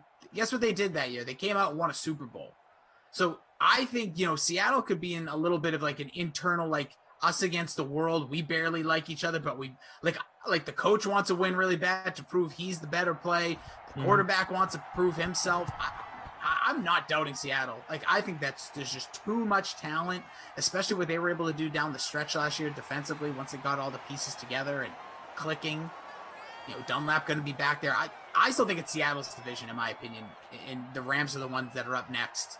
But I do like where you're going with this, Glash, because it's a meaty division, and San Francisco trading up to 3 shows there, and I think it's a future play, even though a lot of people think it's a win now. And the other thing, we're putting the pressure outside, but even Arizona, like, listen, Kyler Murray was the first overall pick. Like, to prove he was right, they need to make the playoffs soon. Like, it needs to be like this year. They made the trade for DeAndre Hopkins to get him a true number one. They have signed AJ Green, a veteran. He'll probably be more of a possession receiver, but they need to show that this team can get there. Like Cliff Kingsbury's a nice story until he's, is whatever. Now they can't be 8-8, so we'll say 9-8, and don't make the playoffs again. Like you need to start making that push in that division.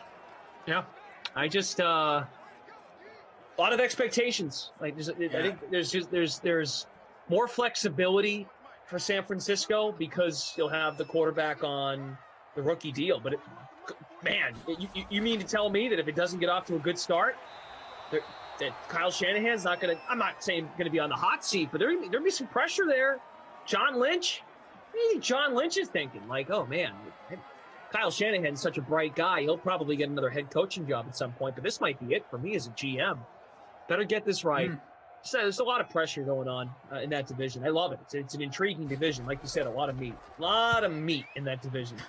It's going to be – we thought it was going to be fun last year, and then San Francisco kind of crapped the bed and fell apart, and Arizona was really up and down. But if these teams are going into the year with the way we all believe, like those are all 4 contenders, like for the playoffs. I'm not saying Super Bowl contenders, and they all have different levels of this pressure, right? Like what you brought up. Especially, I think, LA, because they just traded their franchise guy. And San Francisco's going to have a new franchise guy. Kyler Murray needs to take the step to show that he's going to be like a true 10-year starter in this league. And then there's, the Seahawks, who are just kind of under the radar right now. But listen, they're a Super Bowl team, been to the Super Bowl again. Can they get back to that greatness? Mm-hmm. And especially coming back with all the trade rumors for Russell Wilson. Him and Pete not seeing eye to eye. Oh, it's intriguing. It's gonna be fun. Woods with the catch, gain of 9. It's 14-10. LA has touchdowns from Woods and Cooper Kupp. Denver's touchdown, KJ Hamler. The cat is up on the shelf now, behind your head. Get down. Hey, just do something else. Do something crazy. Do something crazy. Mike. 3rd and 1, Jared. You can do it. Okay. Ooh, nice catch. Nice. A little behind the receiver, but Reynolds makes it work. Death pause. When San Fran is on the clock at 3, they damn well better make that pick right away instead of waiting the full 5 minutes. Who knows if the world will still be around by then. Hey, no. Well said. Brother Phil, Garoppolo looked great when he played for the Hoodie, and only so-so with Shanahan. Coincidence? Me thinks not. Me thinks that Shanahan's offense is now on film and figured out. McVay's too.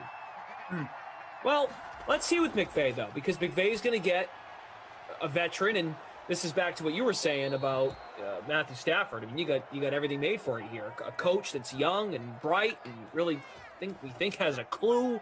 There are pieces on that offense. There are pieces on that defense.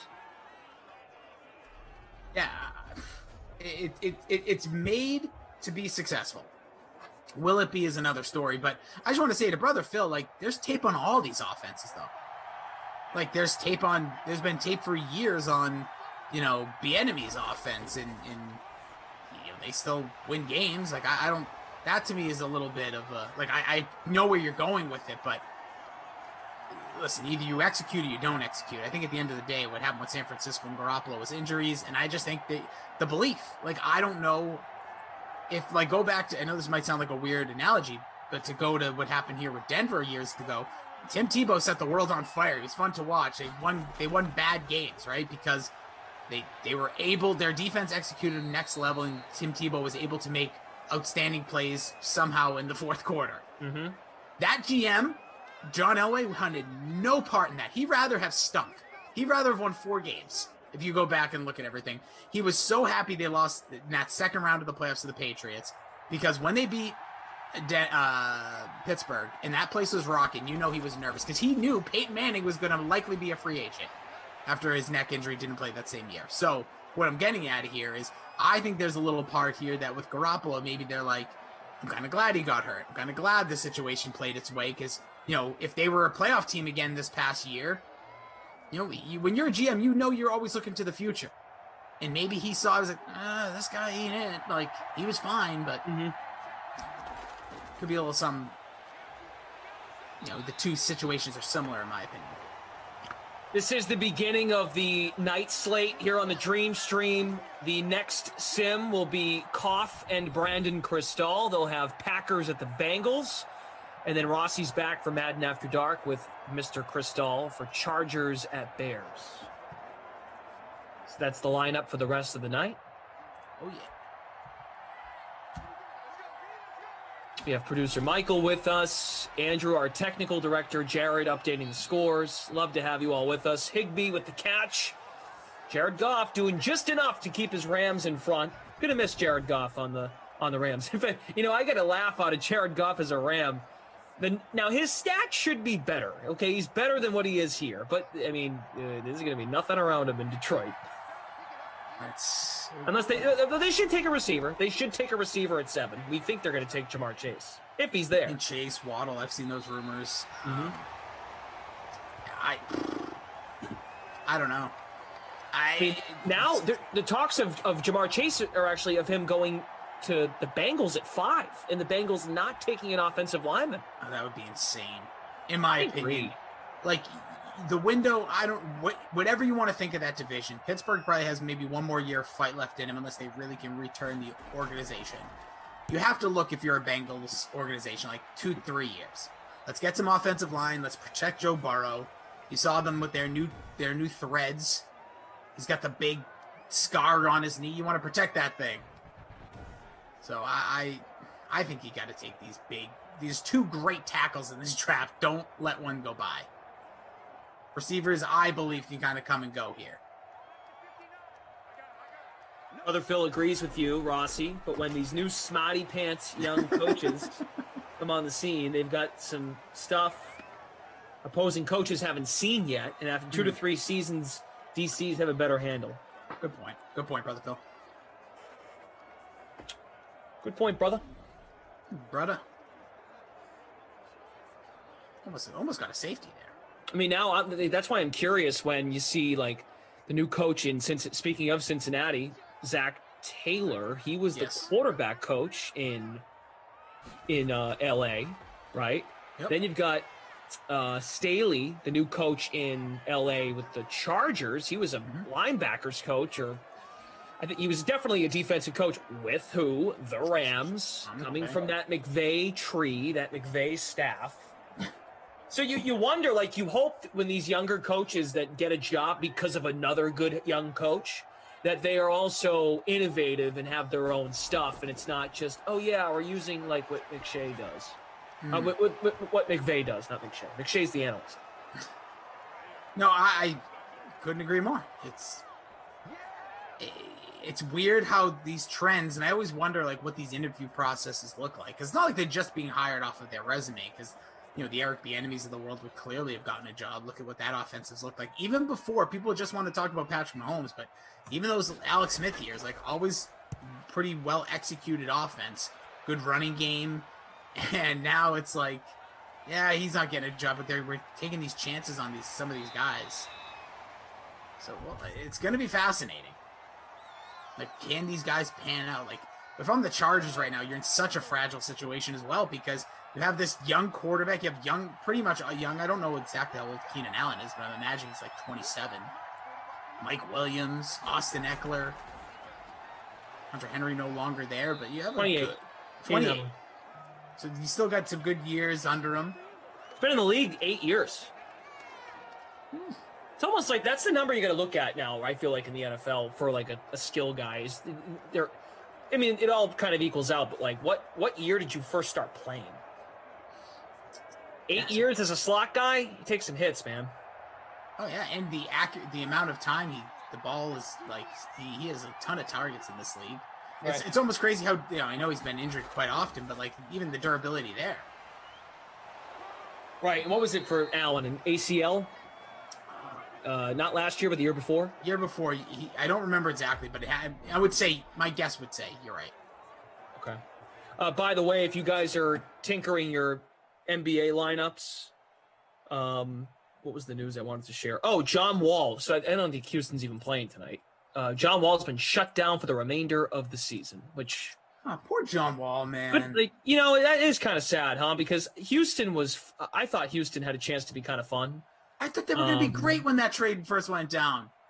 Well, right. They got Oladipo, and then even DeMarcus Cousins. I know, like, Cousins has, like, been hurt recently, but, like, or he's been banged up, and Cousins was like, yeah, you know what? Like, James Harden, like, get him out of here. I thought they were going to play some inspired basketball. Christian Wood's been good, and then he got hurt, and it's been – they traded Oladipo in the Harden trade, right? And they got LeVert. Oh, no, LeVert's in Indiana. They have, like, no one now.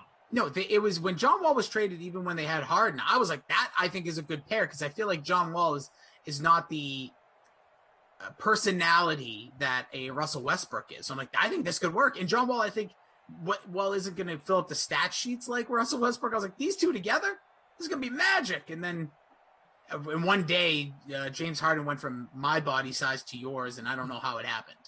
It was magic.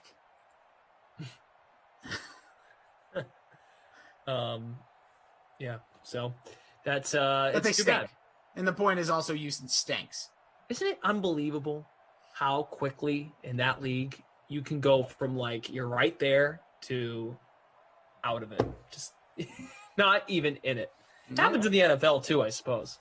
Yeah, and it also just goes to show just a couple little moves and also like a flow of a team. Like what really drives a team? Is it one guy? Is it two guys? Is it 10 guys? Is it one big personality that can destroy everything? Obviously, talent usually will win out, but you need a good, structure and culture. Mm-hmm. And Houston's got nothing. None of the above. Everything's gone. Maury's gone. I couldn't even tell you who their coach is. Who's their coach? Don't know. It was the guy, probably the interim guy from D'Antoni's years. I have no idea. Sure. Maury's gone. Their stars are gone. Paul's gone. What a game tomorrow night. What a game tomorrow night. Listen to this. Because you're right, Houston's off tonight. You have the Timberwolves and Rockets. Oh. Sexy matchup right there. Ew. Sign me up for the Game Pass or League Pass, whatever it is. It's not like you're guaranteed they still do the lottery, so one of them will be picking first. Should be picking first, unless it's like the 1985 and they're freezing the envelopes to save the NBA and get Patrick Ewing to the Knicks. Rossi's Fat Cat. Hi, Glash. Hi, Rossi. Feed me. I don't know where you went, dude. You were just destroying stuff. Probably in the bathroom. Or to destroy something else. Thank you, Andre. Silas is the coach in Houston. Oh, good call. Poor guy. I mean, yeah, talk about like a Steven Silas. Okay, he was the previous head assistant coach with Rick Carlisle in Dallas. So he stayed in the state. Big respect to Rick Carlisle. But yeah, and then you have Minnesota, that was like the saddest situation where they had. Why is all the names escaping me? What's his name? Son was their coach. Yeah. Damn. Yeah, I don't know why it's not coming. I would keep thinking Rudy. What's going on? What the heck? Thank you. Saunders. Flip Saunders' son. Yep. Yeah. Thank you, Andrew. Big shout out to Andrew right there. Flip's son, who is the organization, should be and trying. And then his son comes in. You're like, here we go. They got these young guns. Just stink. Just a bad basketball group gets canned. What's A-Rod part ownership of that team now? Or will be? Once the Lynx, the women's team, and then also Timberwolves. Which is weird because I don't know if you heard the rumor how they were finally going to patch up all the bad blood between ownership and Kevin Garnett, and they thought Kevin Garnett was going to become an owner, but just couldn't finalize their bad blood because there's some real issues there between Kevin Garnett and former now ownership of the Timberwolves. I didn't know that. Yeah, you can Google it sometime when you're bored or on the toilet, or both. 6.5 to go in the fourth. Andrew needs a Fant touchdown in the Hamler bonus. We'll have to wait a bit for that, potentially. Henderson with the catch to the 7. He's got 6 for 51. Cecilia says, I stopped watching basketball many years ago. I've only watched MMA the last 2 years. Oh, no. The NBA, though, I must say, the NBA, because we're talking about, you just said it, Minnesota plays Houston tomorrow. There's no chance anyone cares about that game. Anyone. No. And then when all these stars are sitting out, Kawhi Leonard and like Giannis and Embiid and LeBron, when he could, it's like, man, they are really just not making the regular season matter at all. And I understand you want to win a championship, that's the priority, but it's kind of getting a little silly. It's getting silly. The NBA became crazy because their offseason became this like outstandingly fun situation. All these players are moving. Who's gonna sign where? Whoa! And then it's like every year that happens, and then you start to realize that like the players completely run the league. Like the players have complete control in that league. Where that's what the NFL is trying to get to. That's where the NFL is almost leaning towards. You got to be very careful with that because it can really stink out some of your markets. Because I still think the biggest selling point to the NFL is like one player or like, you know, you just draft a guy who can make a difference. It's 2 straight sacks against Goff, my lord. Nothing like 3rd and goal from the 30, huh? But you know what I mean? Like that's like, I don't know. That's where the NFL, I do worry a little bit. Like these guys who, you know, Russell Wilson almost moved outside of any off the field potential issues, but like basically Deshaun Watson's been trying to talk his way out of the Texans, and now you have like guys like going even back. Like I remember how mad I was with Eli Manning. Like San Diego drafted this man, he didn't want to play there. Like that, you don't have a choice. That's crazy to me, and I'm so mad that never turned out well for.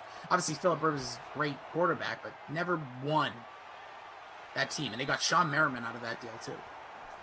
Well, what do you know? They didn't get it on 3rd and 30, so it's 4th and goal from the 20. Sloman will probably come out here and kick a 37-yard field goal. Z says, I bet they sell the Wolves to Seattle. No, I don't want that. I see where you're going, but I don't know. A-Rod in there? Even though I know he obviously has ties in Seattle. Yeah, that's true. I think that Minnesota's too big of a market. Even though... And it's the NBA. Listen, 1 or 2 good players or a couple seasons of selling tickets will be fine. Guru says NBA is good these days, absent COVID, just lots of stars and good teams. I think there's lots of stars. I don't know if there's a lot of good teams. Yeah, I agree. Stars, 100%. And the game has changed so much that it's a lot more shooting, a lot less like strategy-based games. But it is fun to watch when you catch a hot game. Like, I'll watch a Utah game all day, every day. Denver, love that. 1/3 of the league is good. 1/3. Yeah.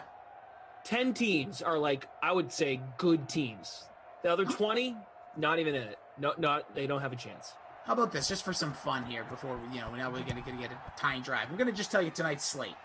Just tell me if you would be interested to tune in. Okay. Right? Aside from like the TikToks that you will do later that equal why you would be interested, but just from a fan perspective.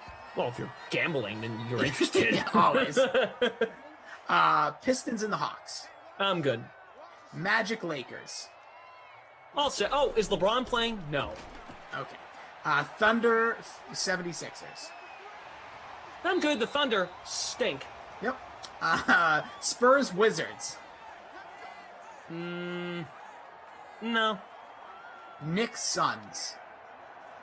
Yes, big time. Knicks are hot. Knicks are the story in the NBA right now. I'll give you that. Agreed. Knicks are a good story. I agree. And the Suns are a good team. NBA TV. Yeah, Suns like the number 2 seed, I think now, or they might have got bumped out over the weekend in the West. Cavaliers Raptors. Nope. Bulls Heat. I'd watch Bulls Heat. You can commit. There's a lot of guys out tonight for Miami, but they got a good little product there. I mean, the Bulls are better. They're better than previous years. Should be a lot better once they made that trade. I'll give that like an eh. Like, okay. Jazz Timberwolves. Nah, I'm good. Clippers Pelicans. Yes. Yep. And Zion. Yep. I'm in. Grizzlies Nuggets. No. Mavericks Kings. No.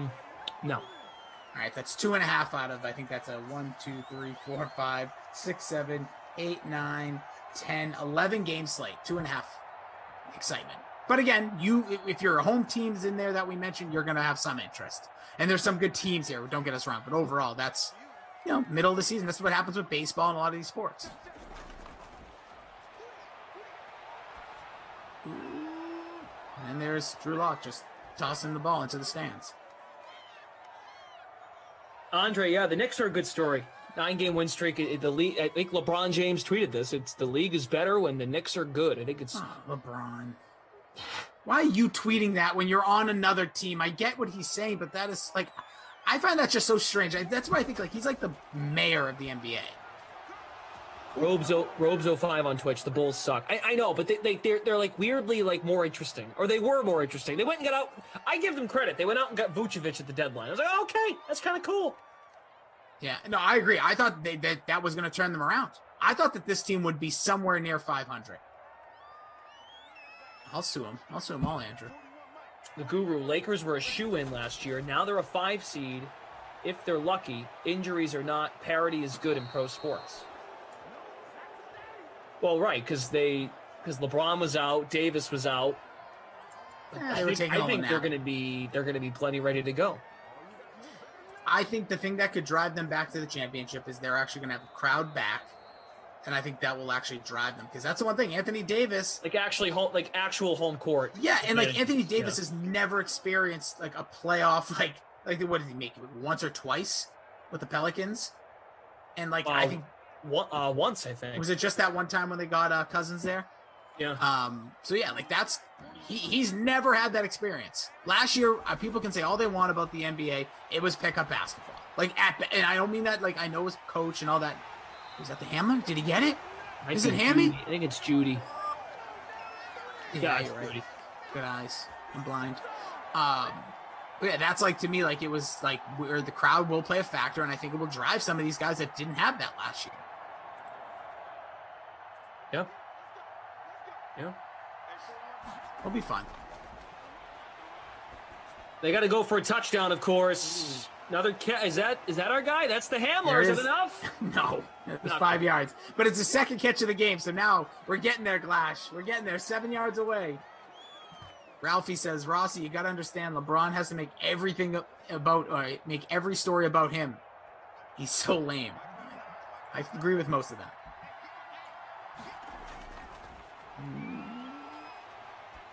Second and 5. Dump City. The Guru, this is good. I love the back and forth. I love your arguments, and I love your backing it up with a good chatter. I read this next comment. 8 teams could win the championship this year. Like I'm not there. I'm not there. Championship, that's tough. I'm not there. I don't think I think the Suns are having a great year. I don't think they're ready. Yeah, I don't think that. I think that's a team like they remind me a lot of the Hawks. Who was it, 6 years ago? That #1 team. They had a good unit, and then they ran into the Miami Heat, who just trucked them, swept them, I believe, in the might have been second round or the Eastern Conference Finals. I'll say in the West. In the East, with all this stuff going on with Brooklyn. That's got it. Clutch. First on 4th and 1. Is that what? Looked like it was. I think we got a little butt. Get the peach emoji out, baby. I am fascinated by the East and what's shaking out there.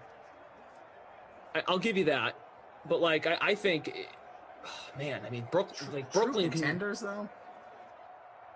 In the East, there's 3. But even like Philadelphia, as great of a year as Philadelphia has had, credit to Doc, great year for Embiid. He's got Embiid and Simmons figured out. Philly, I'm sorry.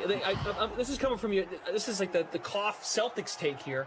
Like, prove it to me, Philly, that you can win a playoff series. You're going to play.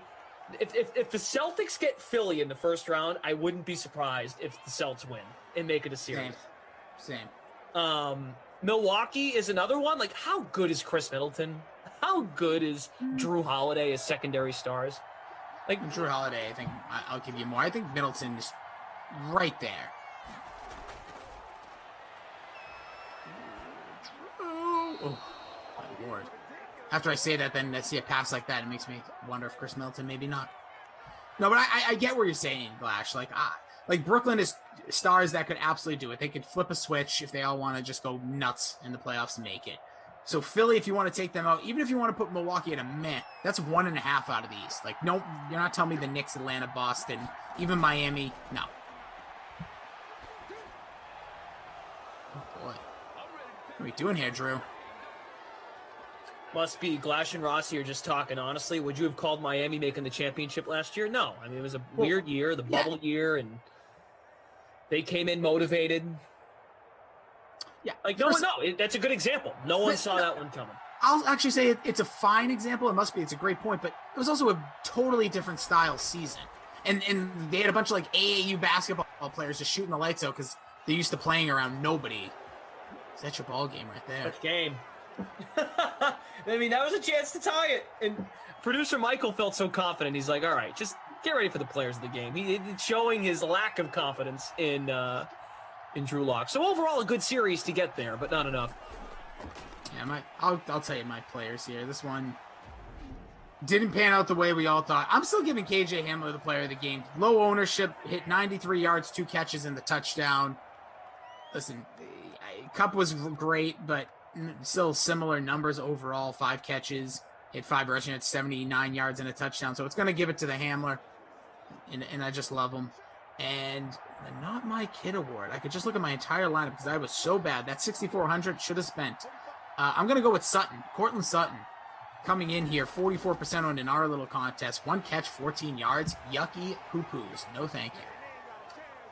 It's a long way of me saying I just said this to Guru in the chat. I hope he's right, though. I hope he's right that there's 9 contenders and we get upsets. Like, I hope you're right. I'm not there yet. Like, I think what you're saying is good. I'm not confident we're there yet. I'd love to see it. I'm right there with you, Flash. It would be so much fun. No, and look, it's a cliche, but all it takes is 1 year. All it takes is 1. Okay, real quick, we'll shout out some leaders. BP, Moynihan, first place in our contest with Cooper Kupp and the captain. Goff, Locke, Woods, Lindsey, and the Hamler in there with 93 yards. Goff was actually okay in this game, 264 passing. Good. And then finally, yep, that's what we got for you. So keep your eye on the Game Center. Thank you to Jared from Game Ops. Rossi, you're back at 10 for Madden After Dark. I am back tomorrow in the evening, 6 and 8 Eastern. So good work. And nice job by Vid Always putting Hamler in his classic lineup. That is going to do it for us. Rossi, you're back tonight. Coming up next, here on the DraftKings Dream Stream, it's the Unreasonable Odds podcast with DraftKings contributor Julian Edlow, because his other half he's so big time now on MLB Network, he can't make it to the podcast. Steve Buchanan. Julian is joined by FootballGuys.com's Anthony Amico, a friend of ours here at DK, to dive into the 2021 NFL Draft on Thursday. Topics include what we were talking about, San Francisco's decision with the number 3 pick, which top quarterback prospect will land outside the top 10, and who could potentially trade up into the top 10 of the first round. Here we go.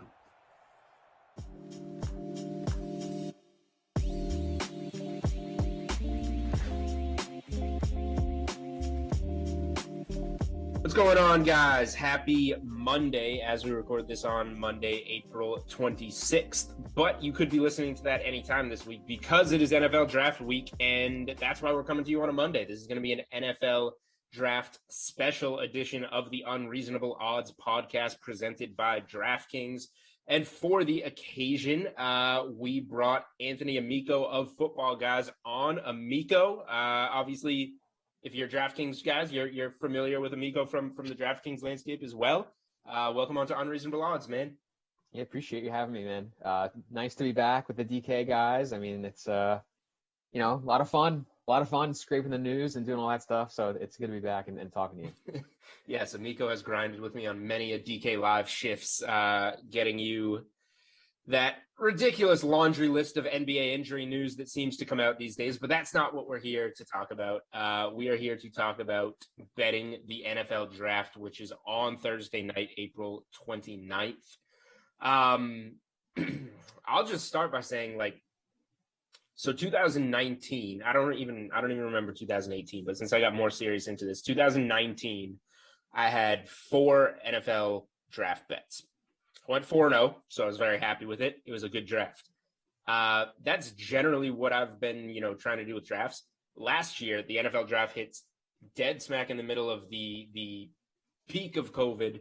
Props, I asked you before we came on, I was like, it felt like everything came out earlier, right? All the NFL draft props seemingly came out earlier. I was putting stuff in a month later. It made it easy if you were very right on something to then hedge at a better number and just guarantee yourself some profit. This year's stuff's trickling out a lot later. And then you have people like myself that work with, I had March Madness going on, NBA, MLB. And it makes it more difficult to kind of hunker down and get into all these numbers and get props in. So I guess, the part of the story I skipped is last year, I think I had 30 NFL draft props coming off of 4 the year before. This year, I've bet one thing so far.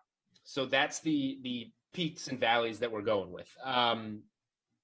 So I guess coming into it, how is your approach? Because I know last year you and I talked a lot and you were big into the draft props, as was I. This year, I've bet one thing. We'll get into that later. But I know that you have been, digging in there, getting after it, as I wish that I could have more. But just give me, without giving any specific bets or plays or anything, just give me your overall thoughts kind of on the landscape coming into this draft, especially compared to last year where we were all so into it and had the time to be so into it. Yeah, I mean, I definitely thought the last year was easier. Like I've said that to a couple people this year because they say, oh, like last year's draft really wasn't that bad. Like we had done all the combine and like college football had a normal season. Like everything was very, very normal outside of the fact that the draft was held virtually, but all like the info was there and it was good and it was like plentiful. And then like you said, the lines were all over the place. Like, books are just starving for action. So places, DK had tons of good stuff. And then this year it's like kind of the opposite. Like we have I guess a normal-ish draft setting, but we had no combine. We had all these pro days. College football season is like very scattered. Like, FCS is playing right now. Like it's crazy.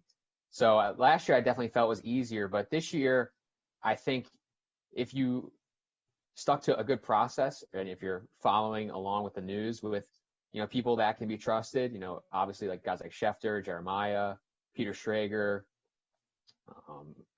tons of people that are known insiders, and you try to stick to that, I think you still could come out ahead with a pretty good card. I mean, DraftKings over the last like 2 weeks has like really opened the clip and put out some pretty good stuff. So definitely increased a bunch of my action over the last week or so. All right. Well, I'm glad that you said that first part because for somebody like me that was so big into it last year, and then, I kind of just come to try and catch up on it this year.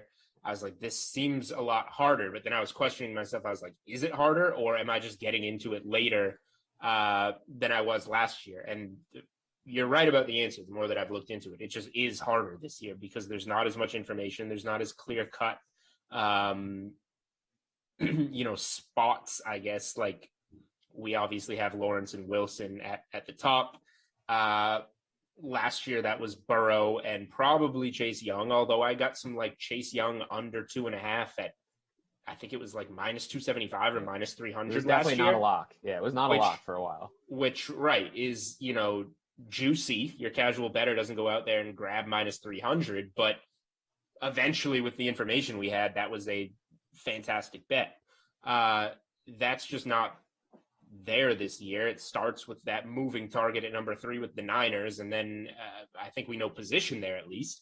And then after that kind of gets really blurry where I personally feel like, and I know that I saw that you tweeted something that has an opinion here. I personally feel like this is a great top 10 to have a lot of trades in. I feel like there's not a lot of those teams up there are just in spots where they can't necessarily capitalize on exactly what they want, or if they use the pick for position of need, it's kind of bad value. So I think a lot of these teams, 4, 5, 6, 7, 8, 9 could all be moving around. But I saw something you tweeted from Peter King saying that because that price that San Francisco paid to get down to 3 was such an overpayment that it now, sets the standard too high for other teams to be moving around in the top 10. So before we get into talking about these early picks, do you think that there's going to be, movement that kind of messes up some of our process that we're working with on that like top 10, say? I still think that we're going to see a couple trades. I mean, like I completely understand the sentiment that Peter King was making, right? I mean, it's like the same thing that we do in like our fantasy leagues, right? Like if someone makes a trade at a certain value, like that kind of sets the bar. But I still think that like a couple of these GMs are just like, I guess for lack of a better term, like they're just way too smart to get bogged down by stuff like that. Like Chris Greer and Brad Holmes, like these guys understand draft value, and they know that, even if something that they got, an offer that they get or an offer that they accept is less than what the Niners got, like that doesn't mean that it's necessarily a bad trade. So I think that if you're Detroit and you have 6 draft picks and you're pretty much in the middle of a rebuild, like you're probably gonna look to move back. Like if you're the Dolphins and Kyle Pitts and Jamar Chase aren't there, like you're probably gonna look to move back. And maybe those trades don't end up happening, but I don't necessarily think that if they don't happen, it'll be because of like the Niners breaking the market. I think it might just be because they either someone that is there that they like, or ultimately they decide to just make the pick. But I think that like more of your like classic general manager, like old school, would probably be bogged in on that. But we have all these like new guys. We have Greer, we have Holmes, Patton for the Broncos is brand new. So I mean, there's a lot I think that kind of remains to be seen on how these guys are going to handle value. I could see 5 teams in the top 10 with like legit motive to move around and move back. So I'm still kind of sticking to the idea that we're going to see some trades up here. But let's start where the draft really starts at number 3, and it's kind of just the hot topic of this whole draft.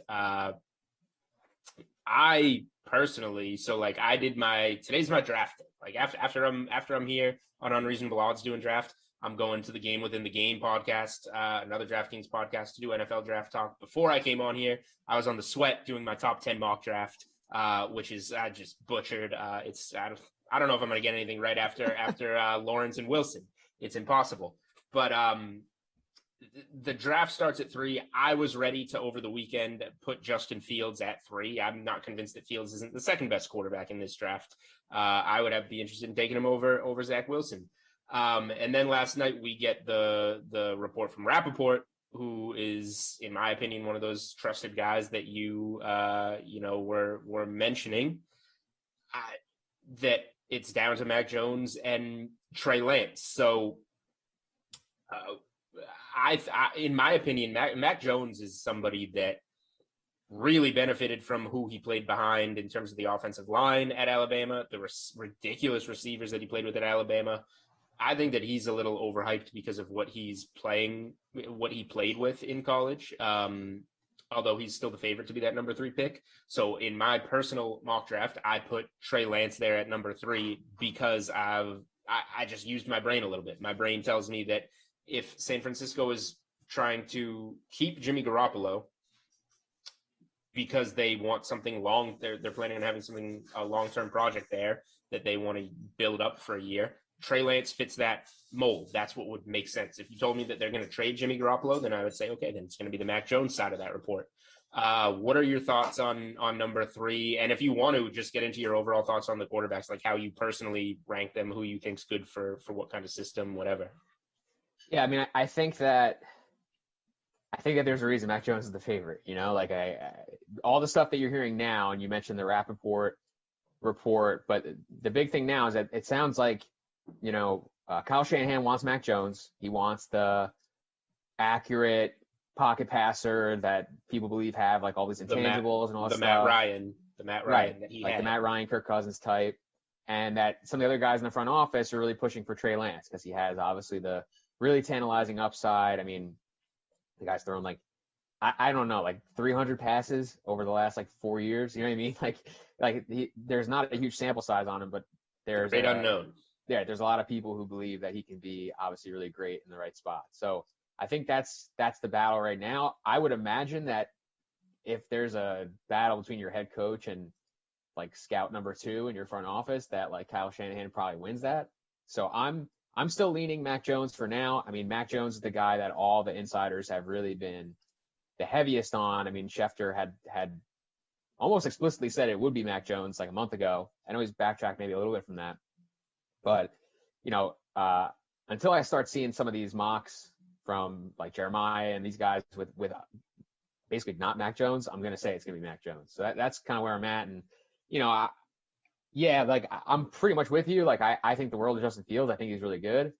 But it seems like the NFL disagrees. So as long as that's the case, I'm going to try to put my biases aside and just try to focus on getting things right. The only part of that report the only part of that scenario that doesn't work completely in my head is the idea, and maybe Jimmy Garoppolo is going to the Patriots on Thursday, who knows? But like the idea that they have said, which doesn't mean they will, that they're going to stick by Garoppolo, that they want to build, through or with him for at least a year and let somebody develop. It just seems like that would not be Mac Jones. Like if you pick Mac Jones on Thursday and Jimmy Garoppolo is not traded yet, now the value on him is way down because you're almost certainly going to be trading him and starting Mac Jones next year. I would think maybe they see Mac Jones as a guy that they want to develop for a year. Yeah, I mean, I think the thing too is that like Jimmy Garoppolo, a big reason why they're moving on probably is that he hasn't been able to stay healthy. Right. So you don't necessarily want, like I would imagine if you're them, like you don't necessarily want a guy where if all of a sudden he has to play in a big spot, that you're like, oh man, this guy's just not ready. So that might be a part of that too. Yep, that's true. So going on Fields real quick, a guy that you said you're high on, that I'm high on. I don't necessarily know what else he has to show, like that Clemson game, taking that crack in the ribs and going out there and being the best player on the field, showed a lot. Like I thought that was going to be one of those moments where, okay, this guy's a top 5 pick, and then he does that and kind of locks himself in as like a top 3 pick. And then the Zach Wilson hype starts and he's going to be 2, and then maybe Fields will be 3. I know DK Sportsbook is going to get me like the line graph of like Mac Jones and Justin Fields going number 3 and like where the bets are over the last however month. So I'll have that out on Twitter this week, and it's basically just going to be lines going like this. And then Fields winds up being the guy that looks like he's gonna slip. So forgive me for using my eyes in the like college football playoffs and seeing a tough quarterback go out there and shred Clemson. I think that I have no idea where Fields is going to go, but I think the team that selects him is going to be trading up to select him. It's going to go somewhere in that like 4 to. Some people have him sliding to the teens. I think he's going to go in that like 4 to 7 range, and it's going to be by somebody trading up. Where do you have a hunch on like where Fields lands? I guess in this kind of weird landscape. Yeah, so I think the favorite spots right now for me are probably that 7, 8 to 9 window. I could see, at 7. The Lions right now, it sounds like they don't want to take a quarterback, but like there could be a guy that they're waiting on, and if he's there, they pull the trigger. Fields could be that guy. That's also a spot where we know the Lions are going to be probably pretty aggressively trying to move back if there's a player there that isn't a quarterback that they don't want. So, that's a spot where you start thinking, okay, maybe the Patriots come up, maybe the Bears move up, maybe the Washington football team moves up. Like, that's, I think, going to be a pretty interesting spot because Detroit doesn't strike me as a team that necessarily wants to stay inside like the top 12 or whatever. Like a team like Miami, like I kind of feel like they want to stay inside the top 10. They want to be able to have a shot at like Jalen Waddle or, some of the blue chip defensive players. I kind of feel like they want to stay inside the top 10. I don't really feel the same way about Detroit. So I could see them moving back. Carolina, and like half of this is in jest, but some of it may make some sense. Like Matt Rule recruited Justin Fields, like they made him an offer when he was at Baylor. Like Joe Brady when he was at Penn State. Like Justin Fields was committed there. He was going to go there. And then he decommitted like the year after Brady left. So like it's possible that that's their guy, and even after trading for Sam Darnold, they scoop up Fields. And then at 9, Denver, obviously, I think it's over there. It's like, if he slides to 9 and Denver hasn't even made a move to like move up from 9 to 7 or 9 to 6 or whatever. I think if he's there at 9, it's over at that point. I can't see him going past there. I would be pretty surprised. So his Fields draft over under, I think it opened at 3.5. It's mostly been at 4.5 with heavy juice to the under for a while. And now after all these reports, it's up again on DK Sportsbook at 6.5 with -112 each way.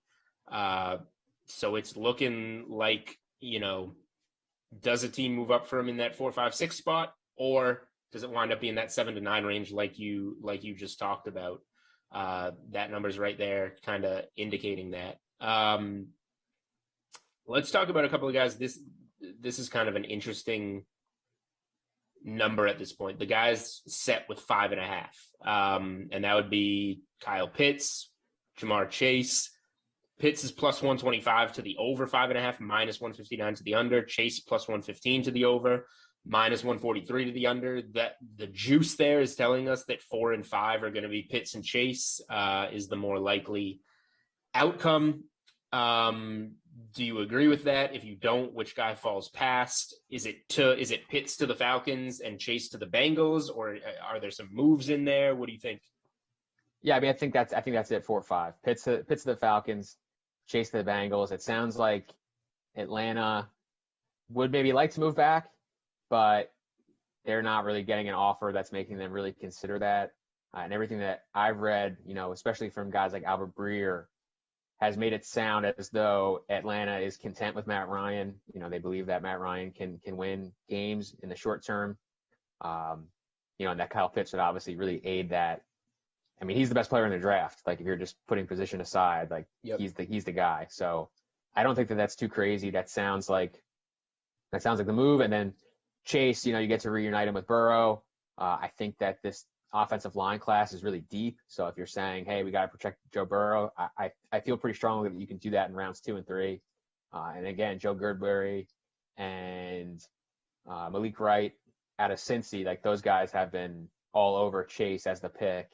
And the Bengals are not typically a team that like holds a lot of information back. So I feel pretty compelled to buy into that. So that's how I feel about 4 or 5. I mean, that's why you see, like DK has those exactas 3, 4, 5. Mm-hmm. And, you see Pitts and Chase are just all over the top, like the top ones with the shortest odds.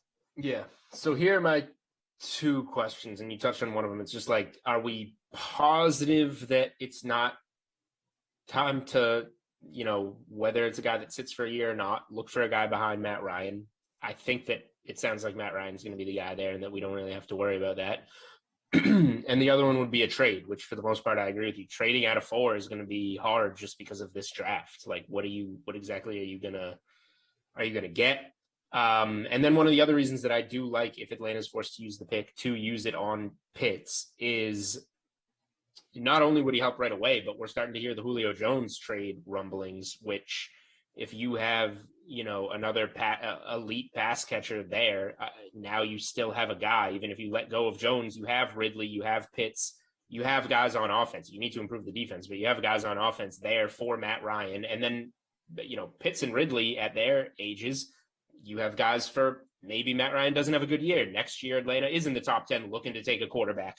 You have weapons in Pitts and Ridley that are there for that next quarterback to kind of start working with.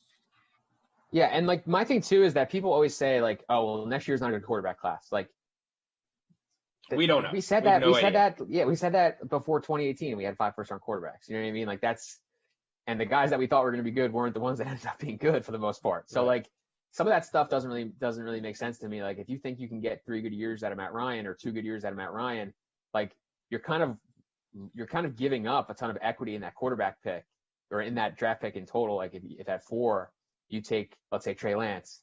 Well, now Trey Lance is sitting for a year. Like, you're not getting any value out of that pick for your football team. So I think that I kind of like applaud the Falcons for being like, if we're not going to play this guy, like, let's just get Kyle Pitts in here and make a move, Well, let's not applaud him yet because this has not happened yet. But if it happens the way that we think it will happen.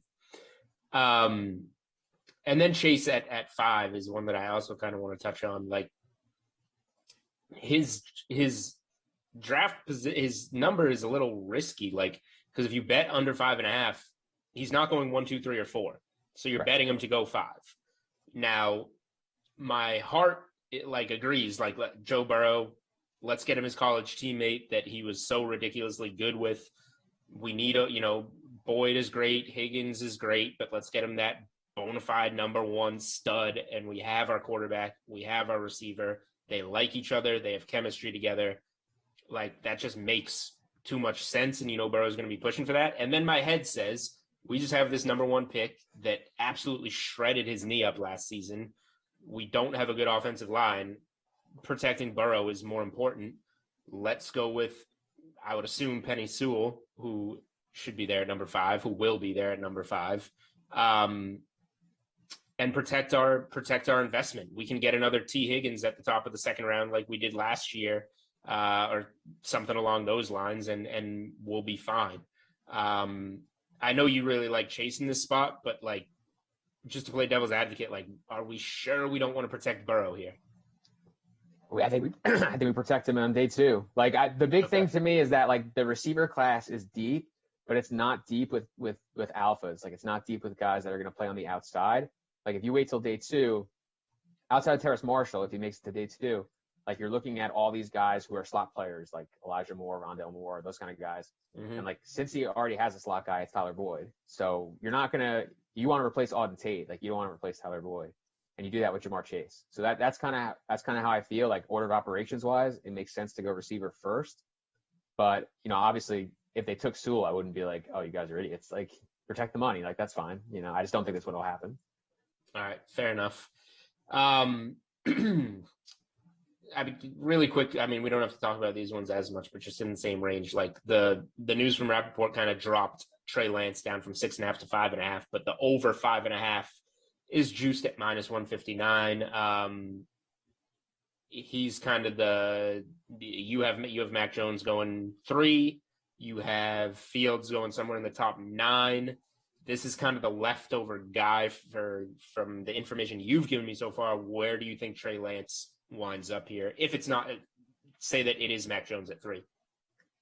Yeah, so that's actually pretty tough, right? Because if he doesn't go 3, it's kind of unclear if teams like him or Fields more. I guess it sounds like really quick, if he doesn't go 3, like the way that you bet this is you just bet him to be the number 3 pick, and then you bet the over 5.5 because he's not going 5.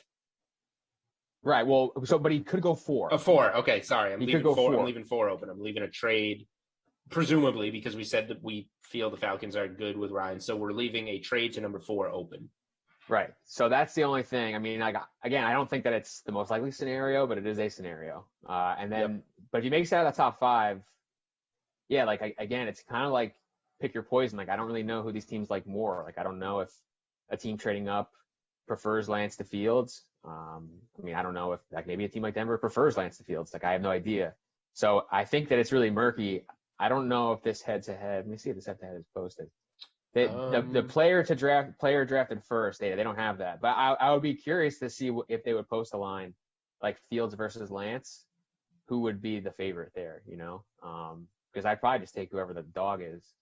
So I said I'd made one draft bet. I lied a little bit. When we got the report last night, I did take some Trey Lance at like plus 175, I think, in a Fields head-to-head. Now, I did that for the same reason that you said. If Fields is going to slide, if Fields isn't going to be 3 and he's out of that mix, now I at least have Fields in the discussion at number 3. If it's not Mac Jones, that's still an outcome. But if it's not there, then it's just kind of a coin flip, and you have the plus odds on that. Sorry, I might have cut you off. Were you still going there? No, I'm good. I mean, there's not really a lot to say. Like, I think we just don't know. Like, I think that's the quarterbacks past 3. Like, there's just so much unknown because, I mean, let's say Trey Lance goes 3. Like, I don't even know where the heck Mac Jones ends up. Like, I don't know where the next team is that really likes him in the draft. So I know that's what I'm saying. This year's hard. Let's talk receivers really quick. When I said I had one draft bet, the one that I really made was a while back. I did get in on one thing early. I took a matchup of Jalen Waddle plus 110 to go before Devonta Smith, which is now coming in my favor. I'm on the sharp side of the one thing that I actually really invested in this draft. I'm hoping to get in on more stuff as the week goes along, but that's where I'm at. I just keep hearing that Waddle profiles as the better NFL receiver, that he's got some Tyreek Hill in him almost. People are surprised at Devonta Smith's size, even though we know his size, we've known his size or his weight or whatever. I just think he's going to be the more explosive player. I think that there's realistic shots for him, probably not at 6, but 7, 8, not 9 because of Denver, but I guess that 7 to 11 range for Waddle makes a lot of sense to me. Where are you at in the receiver market? I assume you're on Chase under 5.5 or to be the fifth pick, exactly, or something there. And then anything else receiver wise for you? Yeah, I mean, I have a bunch of stuff on Chase to the Bengals. So, well, technically, Okay. I guess I bet it as Bengals take a wide receiver first because Okay. DK dropped that at like plus odds originally. So I hit that. But with the rest of the receivers, like I think Waddle, his ceiling right now sounds like 6 to Miami. A bunch of people in the know are saying that like they'd love if Kyle Pitts made it there. They'd love to be able to trade back, but they'd also be okay with taking Waddle at 6. And then I'd say his floor is probably 12 to the Eagles. I don't know if he'd make it past Philly. Whereas Smith, like, I don't think he goes before. I mean, I guess in theory, if the Dolphins move back and stayed in the top 10, they could maybe be a candidate for Smith. But I really don't think Sounds like he goes outside of the top 10, right? Yeah, I think the earliest he goes is 11 to the Giants. Yeah. Just the size thing, man. I mean, I know, and it sounds crazy to us because we've seen him like just kill it on Saturdays, but like, the weight is a real big deal for a lot of teams. Like Marquise Brown is like the closest I'd say in weight to him that we've had the last few years, and he went in the 20s. And hasn't worked quite as well. Right, hasn't worked quite as well. He hasn't been healthy, which is always the knock on the smaller guys. So I think that there's some front offices that are probably just going to cross him off. Like that's what you hear. So yeah, I could see 11 to the Giants. I could see 15 to the Pats if they don't move. But I think somewhere in there, maybe he doesn't make it past the Cardinals at 16. I don't know if he'd get past there, but I think outside the top 10 is a good bet right now. Yeah. Anything else on the rest of this receiver market? You got guys like Bateman set at 27.5. Any feels for these receivers kind of going later in the first round, or even the prop on? I'm looking for the positional prop in terms of over under receivers. Yeah, over under receivers in the first round. Yeah, over 4.5 minus 335. Just that's getting juicier than I remembered it. But that means a couple of guys are obviously going later in the first round. Do you have any feel for that, or you're just going on Chase? It's pretty up in the air. That's the thing. Like the guys that you hear are Kadarius Toney, Bateman, and Elijah Moore. Like I think if there's going to be 3 more guys going the first, that's probably them. I would say not Terrace Marshall because he has like some medical stuff with his lower body. That sounds like something that may knock him out. Baltimore has 2 picks now in the first round and a big needed receiver. So I think a bunch of people are probably penciling in them taking a pass catcher. It's just kind of unclear. Like I don't really have a huge issue with people taking like Toney plus 120 head to head against Bateman because depending on who you talk to, like some teams, like in most of the mocks, it sounds like Bateman is rising. But then, Albert Breer put out something last week that was saying that Toney has surpassed Bateman. So I think that this is just really ambiguous. And again, when it's ambiguous, like I'll just take the plus odds on a guy like Toney. So I have Bateman. I have a couple Bateman bets on my card, but they're not at the numbers that they're at right now. So it's just not really like, I think assuming that these guys are going to go in round 1 is still a little bit of a stretch to me. Like I still think we probably land on 5 receivers in round 1. So the 4.5 number is fair, but probably not at minus 330 or whatever the heck it is. Right. Because the draft still has a lot of really good players in it at other positions. And it's easy to see like just one team being like, okay, yeah, we'll take a receiver, but there's going to be 3 more we can take next round. So that's kind of how I feel about the position. Running back takes. Are we going to see 1 go, 2 go, none go on day 1? Is Harris a little too expensive at minus 167 to be the first off the board? ETN plus 150. It does sound like it's going to be Harris. And people are kind of saying Harris is like a first and second down kind of guy. He was a great receiving back in my mind. I watched a lot of Alabama because I bet a lot of Alabama because they always cover. So like he looked good to me in the passing game. That game against Florida, he caught like 4 or 5 touchdowns or whatever it was. Like any take on the running back market in terms of Harris or ETN, draft position or first off the board? Yeah, it's kind of crazy because a month ago, if you asked me, I would have been like, I don't know if a single running back's going to go in round 1. And now I'm thinking that we could get up to 2. So I think it's, DK took down, they didn't want to go to 1.5. They just took it down, the running back total prop, which I thought was really interesting. Probably smart. But yeah, I think it probably is Harris first, but it wouldn't surprise me if it was ETN. I don't think that these guys, I think these guys are all close. Like ETN, Harris, and even Javonte Williams, who his over-under is a little later. It's like in the 40s. These guys are in the 30s, or Harris, I think it's like 25.5. So, but I still think that they're all ultimately pretty close. So they haven't put them out yet on DK, but usually, I know last year they did this, like order of the running backs to go. Right. And I'm probably just taking whatever like long shot or like long odds I can get. So something with Williams going first. Right, like a weird combination of those guys, or even like Harris, Williams, ETN, right, something like that. Because I think that these guys are all pretty close, and we've seen, even just last year, like I don't think a lot of people thought CEH was the best running back in the draft, but the Chiefs thought that he fit what they did best. So that's kind of how this thing works. So that's what I was going to bring up. Is there someone that you could see, and it sounds like it's Javonte Williams, and the price would agree because after that it's Trey Sermon at plus 4,000 to be first off the board. So it's not going to be him. It's really three running backs in the conversation. Like last year, I got in really early. I think I got DeAndre Swift like plus 110 to be the first running back off the board. This is when we started betting the draft early. There was nothing to do. It closed like minus 200-ish, and I was like, great, got good value. But before the draft went off, I wanted to make sure I covered myself a little bit. Who was the other running back that near the top, or that was supposed to be Jonathan Taylor? Taylor, right. So I didn't cover myself with any Taylor, but I did take some CEH at like some ridiculous price and wound up fine there. It sounds like you do think that's worth kind of doing this year, kind of the same strategy.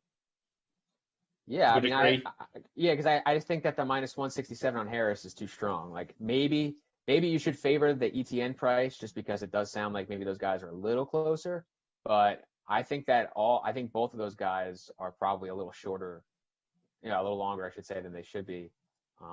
Like Harris to the Steelers, obviously, is what everyone's saying, but like we still don't know. Like if the Steelers prefer one of these other guys, it wouldn't really surprise me. Right. Really quick, and we'll get out of here. Like we haven't really talked any defense, I guess, and I'm looking at the cornerback market. First cornerback drafted, Patrick Surtain, who I like a lot. I had him in my crappy mock draft going number 10 to the Cowboys.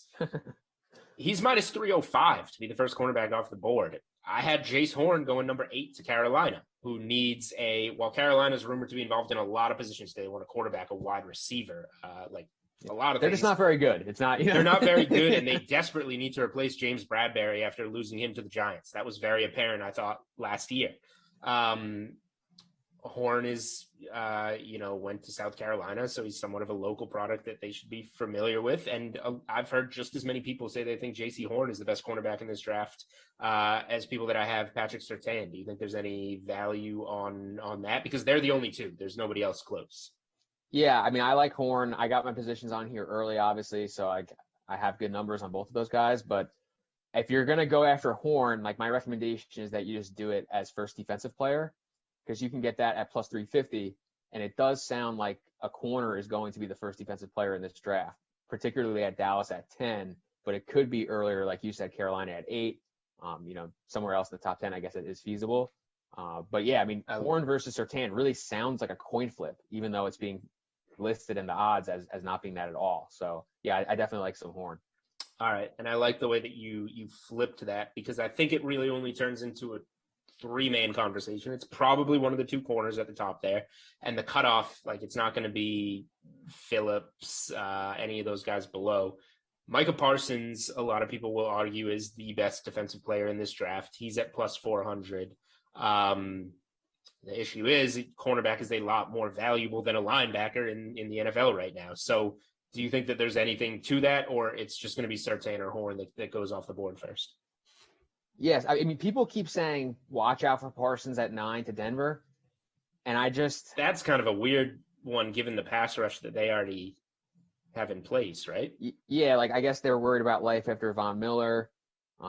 Supposedly he fits really well with what Fangio wants to do. So I don't want to necessarily brush that off, but I haven't really bet it just because Parsons opened as the favorite on this, like to be the first defensive player, and his total, his over under opened at 10.5, and now it's like 12 or 13.5.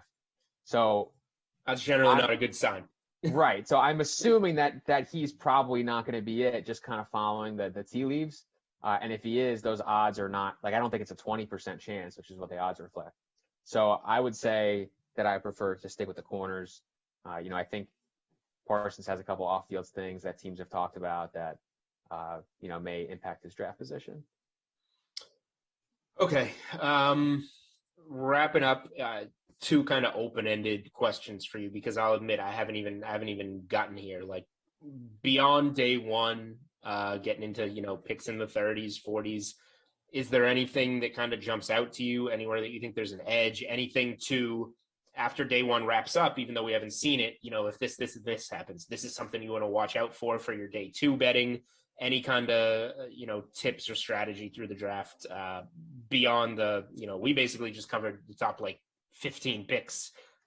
So there's so much more out there. Is there anything that jumps out to you? Because I know you've been combing through all this. Yeah. So in terms of stuff that's not out there, like usually after day one, they'll post like basically who's going to be the first pick of the second round. Right. And Jacksonville's sitting there. So if Jacksonville hasn't taken a running back, I like them to take a running back maybe with that pick. That could be ETN feels like a good fit there. You just got Trevor Lawrence. Exactly. So I think, keep your eyes kind of peeled for something like that. Otherwise, like I know my buddy Elliot Christ has really been harping on these quarterback overs, like Kyle Trask over 80.5. Davis So Mills, he thinks that they're going to slide. Oh yeah, over 74.5. Kellen Mond over 86.5. Because these second tier quarterbacks typically don't go that early. That's like and granted we have kind of like a very special quarterback class in the first round, but typically these guys that we always say are like, watch out for them to slip into the back end of round one. They actually tend to not go until like the third round or later. So overs on those guys I think is always in play. But someone who may be like legitimately in play to go a little higher, maybe someone like an Eric Stokes. He's at 45.5. So I would follow kind of the news on him just because it sounds like he's rising a little bit in the corner market. And there's a lot of teams in the top half of that second round that could definitely use a corner. So he's someone I'm kind of keeping my eye on. It's not someone I'm necessarily playing right now, but that's like the day two guy that I want to be paying attention to. Okay. Last question, I guess. If you were to say, and this, I know that, this isn't like a wake up on Sunday and give your best NFL bet for the day. This is a moving target, but let's do this right now on, what is it? It is 1:56 p.m. on the East Coast on Monday, April 26th, as we record this. What would you say your best bet for the NFL draft that's currently available is? Your favorite bet? And I'll just say, I think going off how this stuff is moving, and I don't have any action here yet, I think that Kyle Pitts under 5.5, you can lay the -159, or you can bet a -150 to be the first non-QB off the board. But I think then having the fourth and fifth picks open just in case for the extra like 9 cents, that's what I want. Just in case a quarterback somehow goes 4 and Pitts goes 5. I think laying the -159 on Pitts to essentially be a top 5 pick makes the most sense. Like you said, he's the best player in this draft, the best football player. Yeah, I like that definitely, and I like Chase also. I mean, I feel really good about what the Bengals are doing. Like that's probably my most comfortable position is Cincy at 5. So I think they're taking Chase, and I think whatever the best way when you're listening to this, like whatever the best way to bet that is, whether it's his over/under, whether it's Cincy to take a receiver, like whatever the best way to bet that is, that's my favorite bet. Where are the exactas not showing right now? This shows how much. Like 3, 4, 5 is changing, or 1 through 5, 3, 4, 5, so, or 1 through 5. So just 3, 4, 5. They have exact outcome under the 2021 draft tab. So okay, the top one there, Jones, Pitts, Chase is 2-1. I don't necessarily love that. It opened at 6-1, so I thought that was obviously way better. I think that's I'm on a different state. Yeah, that's already been bet pretty efficiently, at least here in New Jersey. Right. I was looking at a different state, so I got to get on New Jersey. But if there's some kind of outcome, like we know who 1 and 2 are, and if we want to bet on it being Pitts, Chase, 4 or 5, and we know it's one of 2 people at 3, then wouldn't we just bet Lawrence, Wilson, Jones, Pitts, Chase, and also bet Lawrence, Wilson, Lance, Pitts, Chase? Yeah, so you could definitely do that because they have, like I said, Jones, Pitts, Chase is 2-1. Lance, Pitts, Chase is plus 650. So you can bet on both of those. And, you know, if you believe Pitts and Chase are the guys at 4 and 5, which I think we both do, you can guarantee yourself a little bit of money there. All right, there we go. That's one way to bet it. All right, well, that's been our NFL draft episode of the Unreasonable Odds podcast. He is Anthony Amico from Football Guys. You are going to want to follow him on Twitter leading up to the draft because stuff's going to change. Information's going to come out. He's going to bet more stuff. I'm going to bet more stuff. So you can follow him on Twitter at Amicsta, AMICSTA. I've always been wondering why that is your go-to handle. I don't know if you have a reason. It's just like a thing from like middle school, honestly. Like, I knew it was something dumb. You start like creating all your accounts, and then you're just like, "This is the brand." Like I didn't choose it; it's just what it is. You know, it chose me. I knew it was going to be a dumb answer like that. And I'm Julian Edlow. Follow me on Twitter at Julian Edlow. Our long lost host Steve Buchanan is absent once again. I don't know if he even works here anymore, but I think he's going to be on with us on Friday. We're going to kind of recap the first round, look ahead to the rest of the NFL draft, and we're also going to have an MLB segment for you with a guest there. So Amico, Amicsta, thank you for joining us. Unreasonable Odds will be back with you towards the end of this week. Enjoy the NFL draft, guys.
What's up, DK Sim fam? Better late than never, right? We're here with you. Lineups of lock for the primetime 8 o'clock sim between the Packers and the Bengals. We'll, of course, dive into Simland, virtual Cincinnati, in just a matter of moments. Brandon Cristal, Adam Kaufman here with you. BK, what's going on, man? Not much, buddy. It's been a while. I haven't been avoiding you. I guess, with the tournament and stuff, there are less sims to do. And so, darn it, I want to show you my lineup so that everybody knows when I win. Yes. Yeah, okay. Give me the winning lineup right here. You got some sort of notification on your phone. Yeah, it said you missed it. You missed it. Oh, well, so read it off to me. What do you got? All right. Devin Funchess, Joe Burrow, A.J. Green, Alan Lazar, Joe Mixon, and Aaron Rodgers. So both quarterbacks. Okay. Funchess, my all-time Green Bay captain. Yeah. Mixon, who I love, thanks to his big win for me against you head-to-head a few months back, where he had the overtime game winner. Right. The Kenyon Drake versus Joe Mixon Bowl. So, yeah. And Lazard's always good. It's kind of a punt play at times, but you see it for 3,200. It's hard to pass up. So that's what my lineup would have been. Darn it. Well, we'll try and keep tabs on that, I guess, to some degree. You can keep that on your screen. You can do the manual math a little bit later on and see how you place. We have 158 entries. I've never thought about doing that, but I'm going to do it after this one. You should. Marquez Valdez-Scantling is in the captain spot for me, MVS. We'll see how it goes. About 37% owned in our smaller free roll. Aaron Rodgers, Aaron Jones. You got to have Aarons when you're talking about Green Bay. So we got both of them. Devin Funchess, Devontae Adams. So all Green Bay so far. And then my lone Bengal and something of a punt play, 13% owned. And that is Fat Randy Bullock. You're not on board with Joe Burrow, huh? It's not that I'm not on board with Joe Burrow. It's just that I went really heavy Green Bay. I do like Joe Burrow in Simland, absolutely. I just didn't do it today. No, I would. I'm going to be embarrassed for you if he has a big day, like right there, just hooking up with John Ross like it's nothing. As Dion says in the chat here, what's up, Cough BK? I stacked the pack. Let's get it on. Mills Lane voice. So yeah, I haven't been avoiding you, but right, we had the tournament, and so not as many games there, and then just kind of shifting my schedule around, do a little more stuff in the day is the goal, because we have a babysitter now, and that's and I'm going to have to start covering all these playoff games at night with Nuggets and Avs, maybe less Nuggets than Avs, with the Nuggets being a mash unit.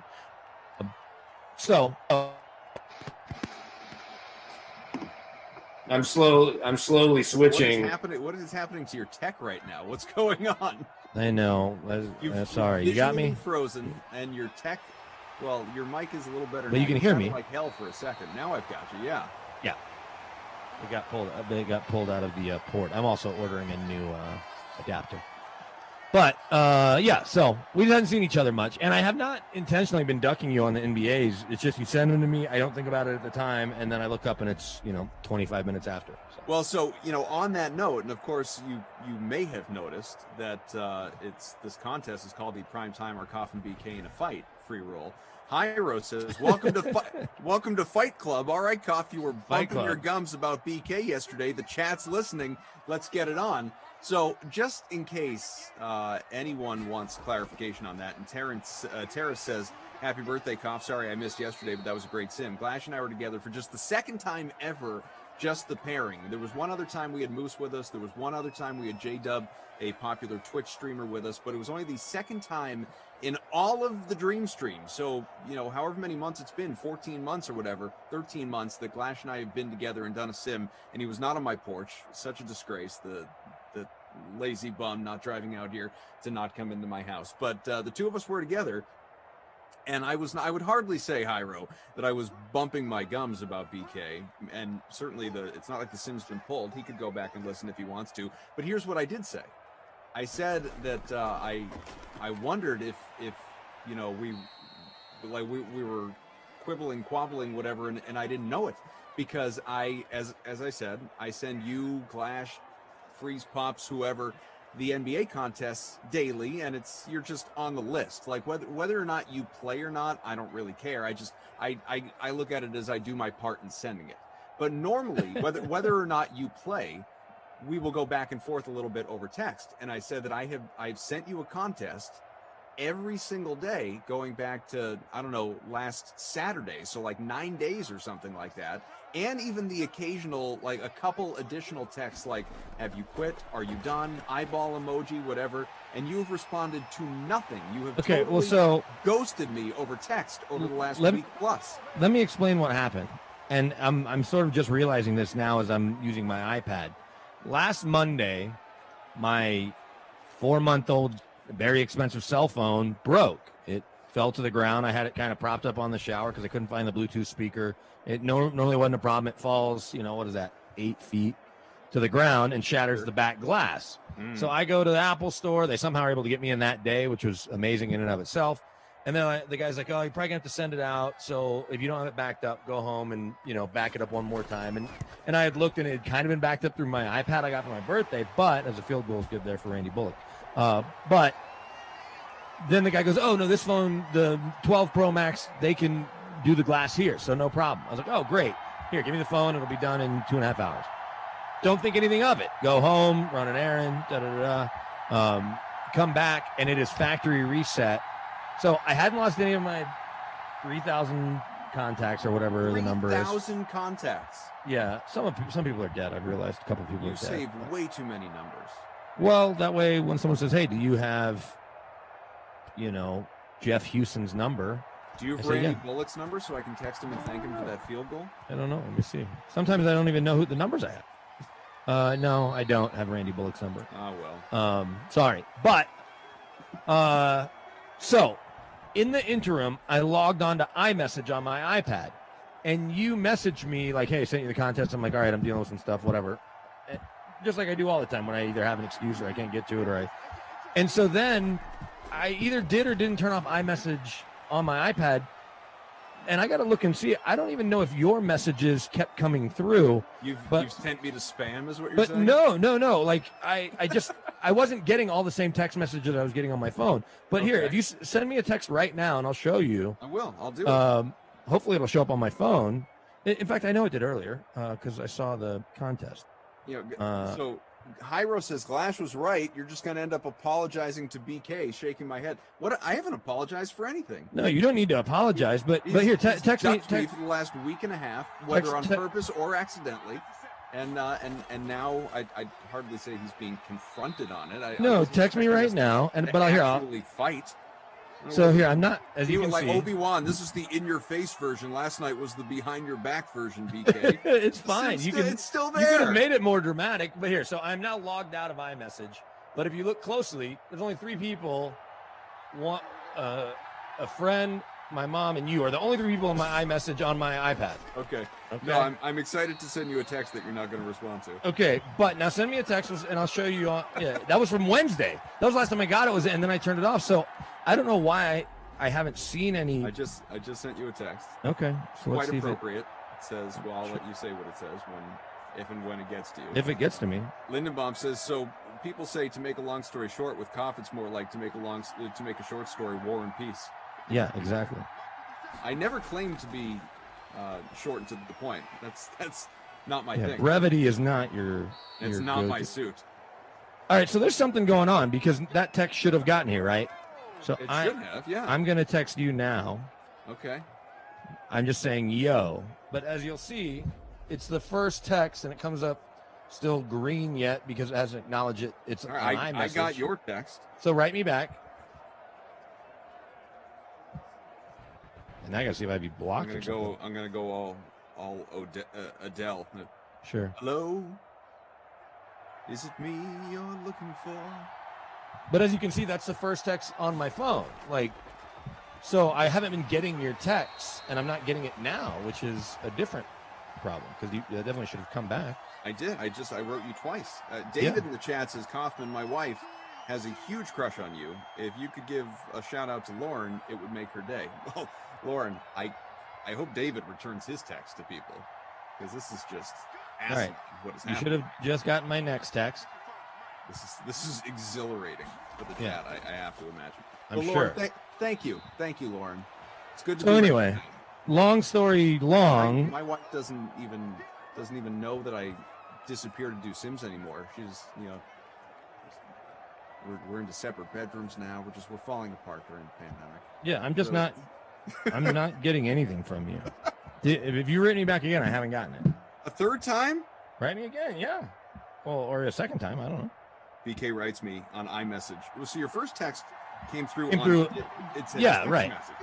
And then the next one said iMessage. Why does she have a crush on you? I don't know. Are you talking about Lauren? Yeah. Yeah. Well, not my wife. I think that's like, yeah.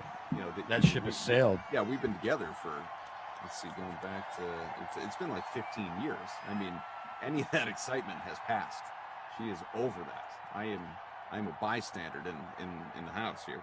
Why? So, David, you're gonna have to weigh in on, or Lauren. Lauren, you could jump in the chat. But let's try. I'm gonna if I don't text get this you, message back, then I'm gonna be like, what the hell? What do we think I should text BK?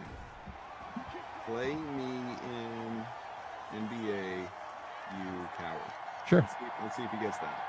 Hey, got it. Okay, so Okay. we are back in communication, but I don't know why I wasn't receiving them. And the real question is, has anyone tried to text me that I haven't texted first? Like, it says, Adam, are you lonely? Do you need a hug? But do you know what I'm saying? Like, our text coming through to me from, oh, you know what? I got a text today from a buddy in St. Louis. Not Tommy Freeze Pops, a different buddy.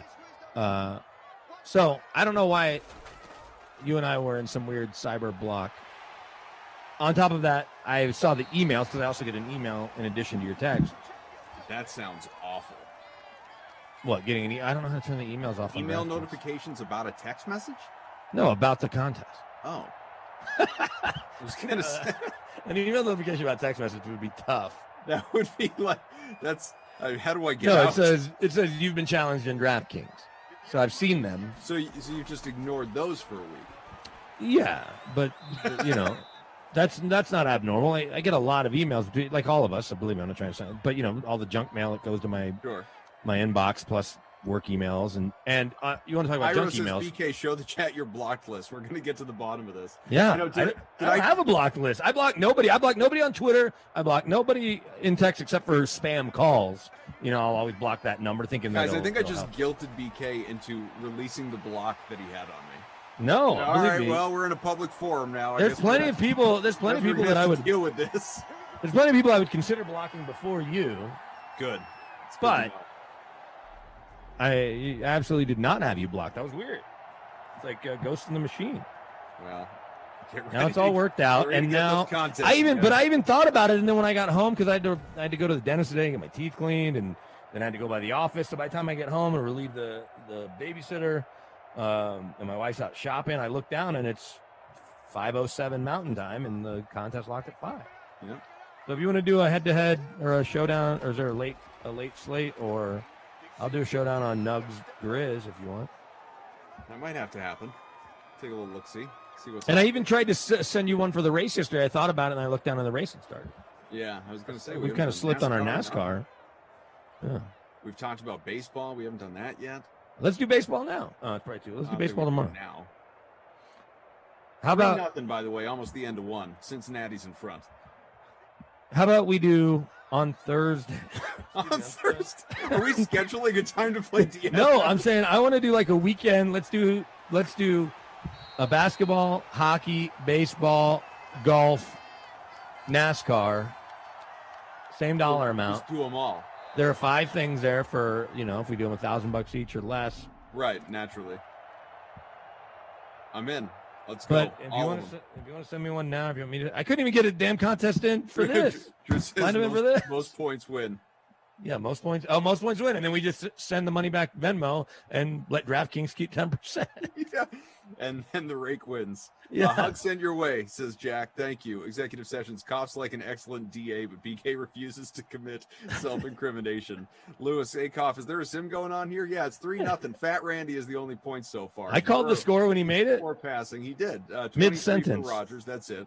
Hyro said, yeah, that was weird. I blocked him. No message. I unblock him. Hey, message. Weird. I swear I didn't block you, and I don't know.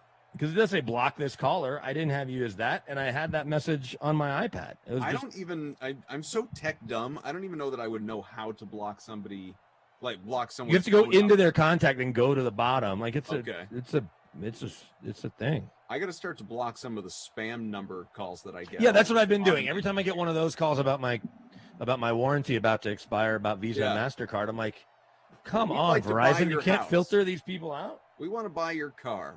Yeah. What? No. How much? Again, 3-0, Cincy in front. Adam Kaufman, Brandon Cristal, of course, our great production crew. We have producer Mike, who actually stopped by the Slug earlier today. Didn't get a chance to meet our man Justin, the Batman, but still got a little tour of the place, which is awesome. If Justin's around in the chat, hello, good to see you. And Drew, of course, our technical director.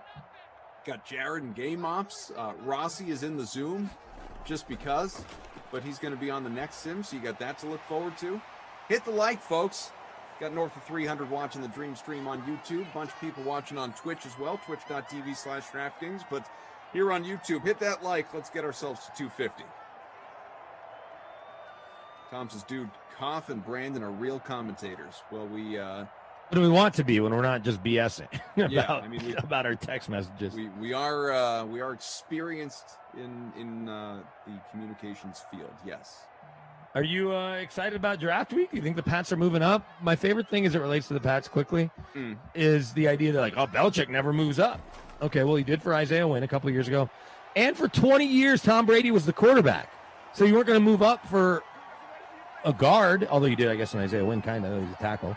Yeah. I mean, you're just not going to do it because you have Tom Brady. But for sure. Now that you're in the quarterback market, all the rules change. I don't know if he should or needs to, because I don't know if I'm on board with this whole class like everybody else is. I'm already ready to jump off like 3 of them. But if he moves up, this is a different era. So to talk about what he did for 20 years is ridiculous. It doesn't matter. I'm with you on that. Tyler Boyd with the catch. Stopped at the 1 from your guy, Burrow. Setting up a Joe Mixon touchdown for me. Yeah, it's a shame for one Joe. Could be good for another. We'll find out here in a second. As far as the Pats go, though, no question I am more interested in this draft than I have been in the last 30 years from a very Patriot-centric point of view, just because, as we got the handoff, and who it is it Gio? Is it Gio Bernard? No, Joe Mixon. Look at that. Joe Mixon comes through for me. Mixon score. Pats haven't been in the quarterback market for basically 30 years. Drew Bledsoe and then obviously Tom Brady. So this is, from a selfish perspective, just as a Pats fan, for sure the most interesting draft in a long, long time. But as I tweeted earlier today, something to the effect of, now that we've entered draft week, more and more mocks are attaching the Patriots to a quarterback, whether it's Justin Fields or Mac Jones falling to them at 15 or trading up for a guy or whatever. It's like, more and more mocks that you read this week, it's Pats are going to take a QB, Pats are going to trade up for a QB, that I am trying to mentally and emotionally prepare myself for them to take an offensive tackle at like 27. That's basically where I'm at right now. Because to your point, I don't think it is impossible by any stretch for the Pats to trade up. In fact, I wouldn't even call it unlikely. I don't believe that they will trade all the way up to number 4 with Atlanta. That would really, really surprise me. But if they moved up from 15 to, say, 8 or 9, that wouldn't shock me. No. Much the same as it wouldn't surprise me if they traded down to, the early 20s or something like that, because ultimately, we just don't know. We don't know, to what you were saying about the QBs, if Bill Belichick is enamored with any of these QBs or if he sees just as much potential or value in, Kellen Mond or Davis Mills or Kyle Trask, a guy they could get on day 2. So I really don't know. And no one knows, by the way. So it's not like, I don't know. No one knows that at least is, authorized to speak publicly how Bill Belichick views this thing right now. And I'm like I said, I'm fascinated by it. Yeah, and the funny thing is, the way not just draft experts, but all football people, as we try to become draft experts for the couple days that we need to be in the couple weeks leading up, is the idea that, if you love a guy, you got to do this. If you like a guy, you don't, right? Like I talked to Eric Davis last week, who does an Believe in Niners podcast, former All-Pro and NFL Network, host for a long time, analyst. And he's like, they already have a guy they like. So they better love one of these guys. He's like, they like Jimmy Garoppolo. That guy, he got the Niners to the Super Bowl. And so it's just funny when we talk about like and love. Does Belichick love a guy? Will he love him more if all of a sudden a guy falls that he kind of loved, but then you put the trade together? What's going to happen over the next couple of days, and I talked to a friend that works in personnel, is that really starting Tuesday, calls will get going a little bit, and maybe calls that you've had, but you start to work out the framework of deals, and no GM or personnel guy, however it's set up, is going to say, hey, if Mac Jones is at 9, we want to trade with you. They'll just say our guy, right? Because they don't want you to all of a sudden put a higher value on their guy, right? Right. Because you're like, oh, I really respect his opinion. And if he likes Mac Jones at 9, well, then I better like Mac. And I'm pretending to be George Payton and the Broncos, but I'm just saying anybody, right? So you just say, if our guy's there, can we do this, and this? Right? We'll have 2 number 1s ready for you. We'll have a 2, a 4, a 6, and then you counter. And so you have a lot of, but so the framework really gets laid out. The calls in the recent weeks have been, hey, you interested in maybe moving back? Yeah, okay. And then you kind of write down, it's like a pro and a con list, right? Or like will this person potentially be a trade partner or not? Mm-hmm. In the early round, right? You assume that you can call people all the way throughout the draft.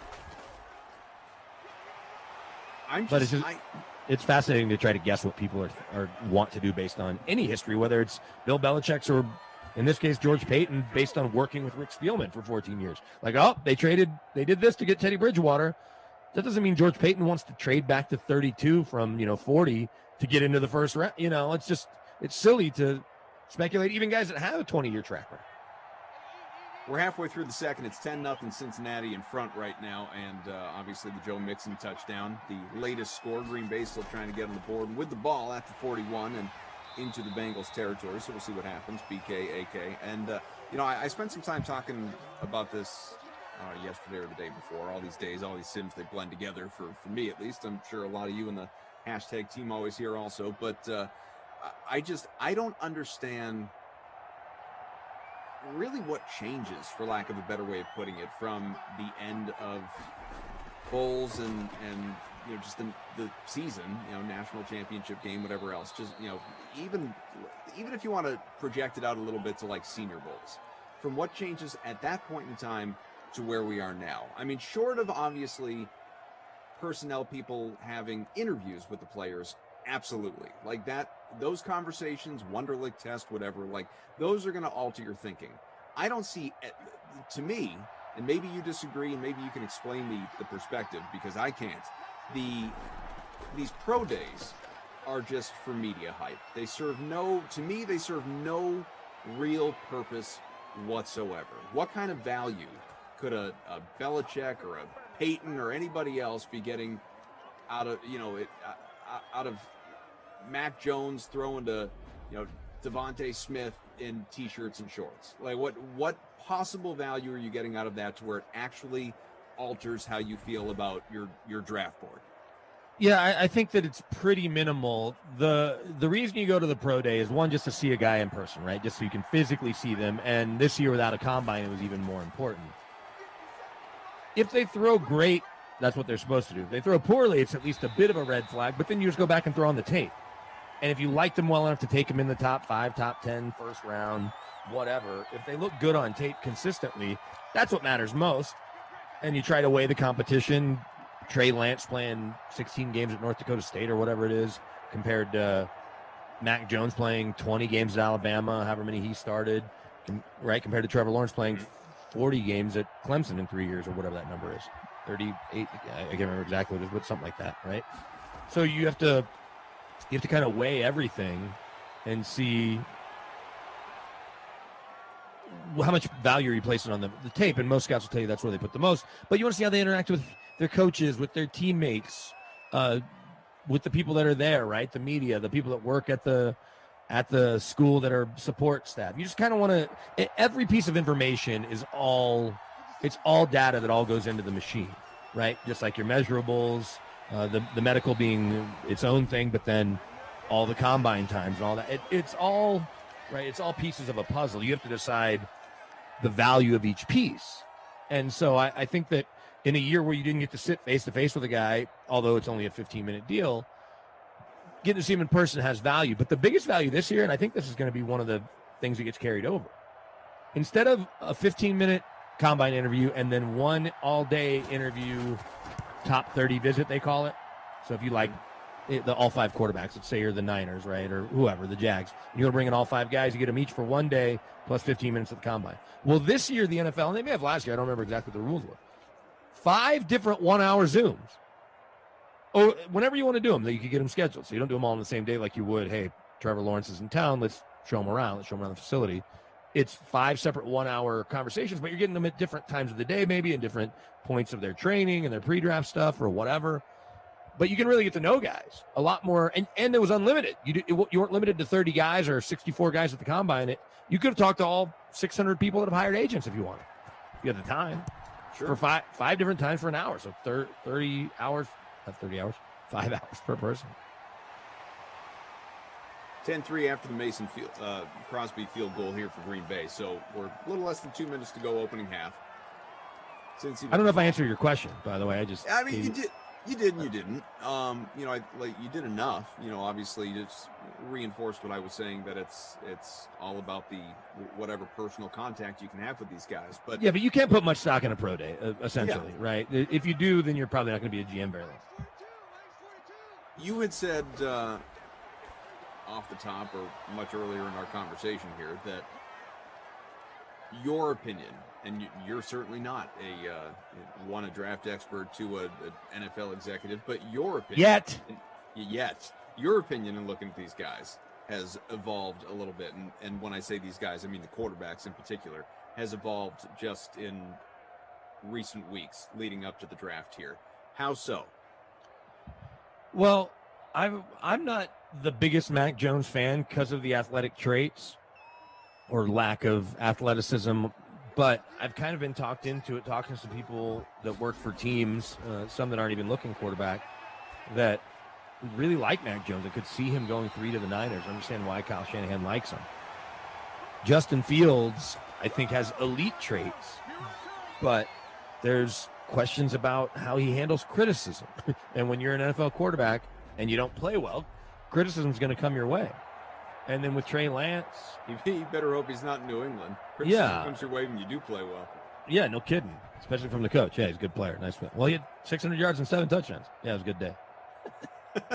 It's like the only time he's ever been nice about Brady has been via text message or tweet, and on that show with Rich Eisen for the Hall of Fame, for the NFL 100. You're like, oh, he does think Brady's special. Okay, but because otherwise, it seems he's just another guy. So but anyway, you were saying no, but I still like Fields. To me, he excites me the most. I've got him second after Trevor Lawrence. And then I guess I have Wilson, then I have Lance, and then I have Jones. I was listening to an argument today about no Hall of Fame quarterback in the first round is from a small school, like a non-Power 5 school. But then I reminded our afternoon host, who's the one who said it here in Denver, there's only been 7 first-rounders. Peyton Manning is the 7th first-rounder in the last 50 years to go to the Hall of Fame. So it does happen that they're all big school. Small school guys, your best one's Kurt Warner. He's undrafted, right? The Phil Sims of the world, Joe Flacco's. You have guys with rings that are from small schools.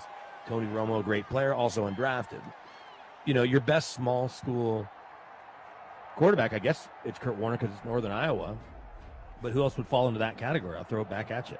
Is Southern Miss a small school? Brett Favre, second rounder, Southern Miss. It's not Power 5. Yeah, I would say yes. Yeah. Yeah. So, can you think of any more that? Here, I'll just pull up the Hall of Fame. Like Steve McNair, Alcorn State. Really nice career. Mm-hmm. But so Trey Lance being a small school guy, is BYU a small school these days because they played a ridiculous schedule and they're independent? They used to not be. Like the Steve Young, Jim McMahon days, they were not a small school, right? They're winning a national championship in 1984. Right. So I think it would be viewed as such right now. But like Trevor Lawrence has been the man since high school, and he was beat out at every Elite 11 and All-Star camp by Justin Fields, both Georgia kids. And Kirby Smart's probably still kicking himself that he stuck with Jake Fromm and let Justin Fields go to Ohio State. But those are big school guys that thrived on the biggest stage. Put that in quotes. Even Mac Jones would fall into that category. Trey Lance and Zach Wilson feels like a little bit more of a question mark. Jordan says, who slipped in the draft because he had a bad pro day? Nick Foles. He was projected to go in the second round, dropped to 88th. And now he's Super Bowl MVP. It took leaving the Eagles, going to the Chiefs, and going back to the Eagles, and After Carson he Wentz retired. getting hurt. And Carson Wentz was on a trajectory like, oh, this is going to be the best small school pick of all time. But I'll throw another one at you that I think I told Rossi or Glass the other day, and I don't know who had this stat, but there have been however many picks, number one overall quarterbacks, right, in 50 years, call it at least 25, right, just guessing. Guess how many won a Super Bowl with the team that drafted them? How many number one overall? Picks? Number one overall. Positions. You know what? It's not even number one overall. I think it's top three. Top three quarterbacks last 50 years. I think it was Jeremy Schaap's stat. Let's see if Jeremy Schaap has it. Top three quarterbacks last 50 years to win a Super Bowl with the franchise that drafted them. Yep. 5. Lower. 3. Lower. 1. No, higher. 2. You nailed it. 2. 2. Can you guess the 2? One seems pretty obvious, but they're both, I guess, pretty obvious. I don't know. Aaron Rodgers? No, No. he wasn't drafted by He was Green drafted Bay. 24th. No, he was drafted 24th. Top three of the draft. Oh, top 3 of the draft. Sorry. Yeah. As I say it and then quickly forget it. Halftime, by the way, 10-3 Cincinnati. I'll do it for you. Yeah, We'll just skip give the it trivia to me part. in the interest of time. Troy Aikman, Peyton Manning. That's it. Okay. Peyton I would have landed on. Aikman, I would have been here all day. Yeah, well, he only won 3 and is only on TV every Sunday on America's Game of the Week. So out of sight, out of mind, right? Alana says, just got here. Cough, did BK break up with you or what? I think we can cover it after we hear from worked out our Julian Edlow, right? technological differences. We did spend basically the entire first quarter on it, though, if you want to scroll back on YouTube. Again, 10-3 Cincy in front at the moment. We have much more to cover. More on the Hall of Fame, more on the draft, QBs, whatever questions obviously you guys have in the chat. We are going to step aside very quickly. We're going to stay on brand, though, keep the dream stream rolling along, talking about all things NFL draft. I hosted the Sweat earlier today. For anyone missed it, who shame on you, should have been here. But Julian Edlow, DK contributor, joined me to unveil his mock draft, his top 10. Let's get a little look-see at what Felix had to say.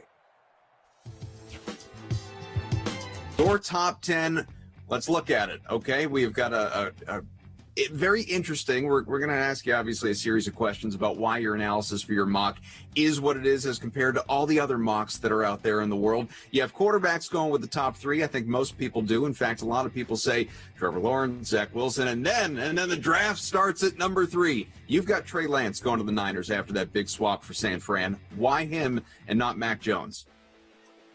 Yeah, I mean, honestly, I was ready to, over the weekend, thinking about piecing this together, I was ready to go Justin Fields. I think he's the best quarterback remaining at that point. I think Fields is worth a look for the Jets at 2, but, that's not going to happen. We know it's going to be Wilson. So I try not to use my dumb brain and just use the information that's given to me to best represent what's going to happen. So it sounds like if you trust a guy like Ian Rappaport, and I do, Fields is off the draft board for the Niners at 3. So that leaves Jones and Lance. And Jones is the favorite on DK Sportsbook and has been for most of the time since those initial reports came out. So it obviously could be him. My head, if I'm going to use my analysis a little bit, says that I'm a little worried about Mac Jones.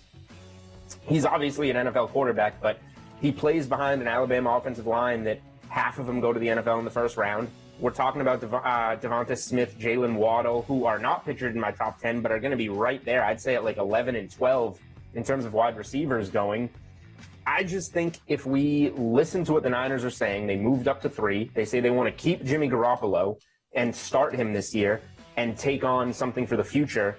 Mac Jones seems like more of a now. Trey Lance seems like the project that, okay, let's start Jimmy G for a year, develop a guy like Trey Lance who can really use that, and then we'll turn to him. So based off what the 49ers are doing, my best guess is that they want to take on a high upside project like Trey Lance at number 3. Thank you, Jules. And me, I guess, Peace of Mind says, is this a new halftime sim show? What it is us reminding you that the sweat exists. It kicks off the Dream Stream day every single day, 11 Eastern, Monday through Friday. So weekdays, be with us for the sweat. Whether I'm hosting, Jesse's hosting, Emerson's hosting, someone's going to be there along with people like Jules guiding you through all things DFS and, quite a bit of other things as well. You've got whether it's football top of mind, baseball, basketball, hockey, PGA, whatever it is that's going on that we need to break down. We have got a great group with us. Speaking of mock drafts, we've gotten Jules there. We had Moose last week. We're going to have Steve Buchanan tomorrow. So make sure that you tune into the sweat again, 11 Eastern, Monday through Friday, folks. In the meantime, back here in Simland, virtual Cincinnati, it's 10-3, Cincy in front right now, and Green Bay starting off the ball with the second half. It's interesting looking at that number one overall stat that I threw at you. John Elway wasn't drafted by the Broncos, but obviously played his whole career here. Same with like Eli Manning, so that adds two more right there. But Eli was drafted by San Diego. Right. I'm trying to think how many more of those. Although that should be a technicality, considering even reported there. Well, like Eli was traded draft day or whatever, like draft weekend. Elway was months later, like he's up in Binghamton playing for the Yankees. Right. All right, here. QB selected in the first round since 2000. Robert says, Kaufman, open your eyes, bro, so you can see. I'm a squinty guy. What can I tell you? So here, off the top of my head, because we'll just do this backwards real quick, Mm-hmm. because I don't have everybody's. But last year, you had.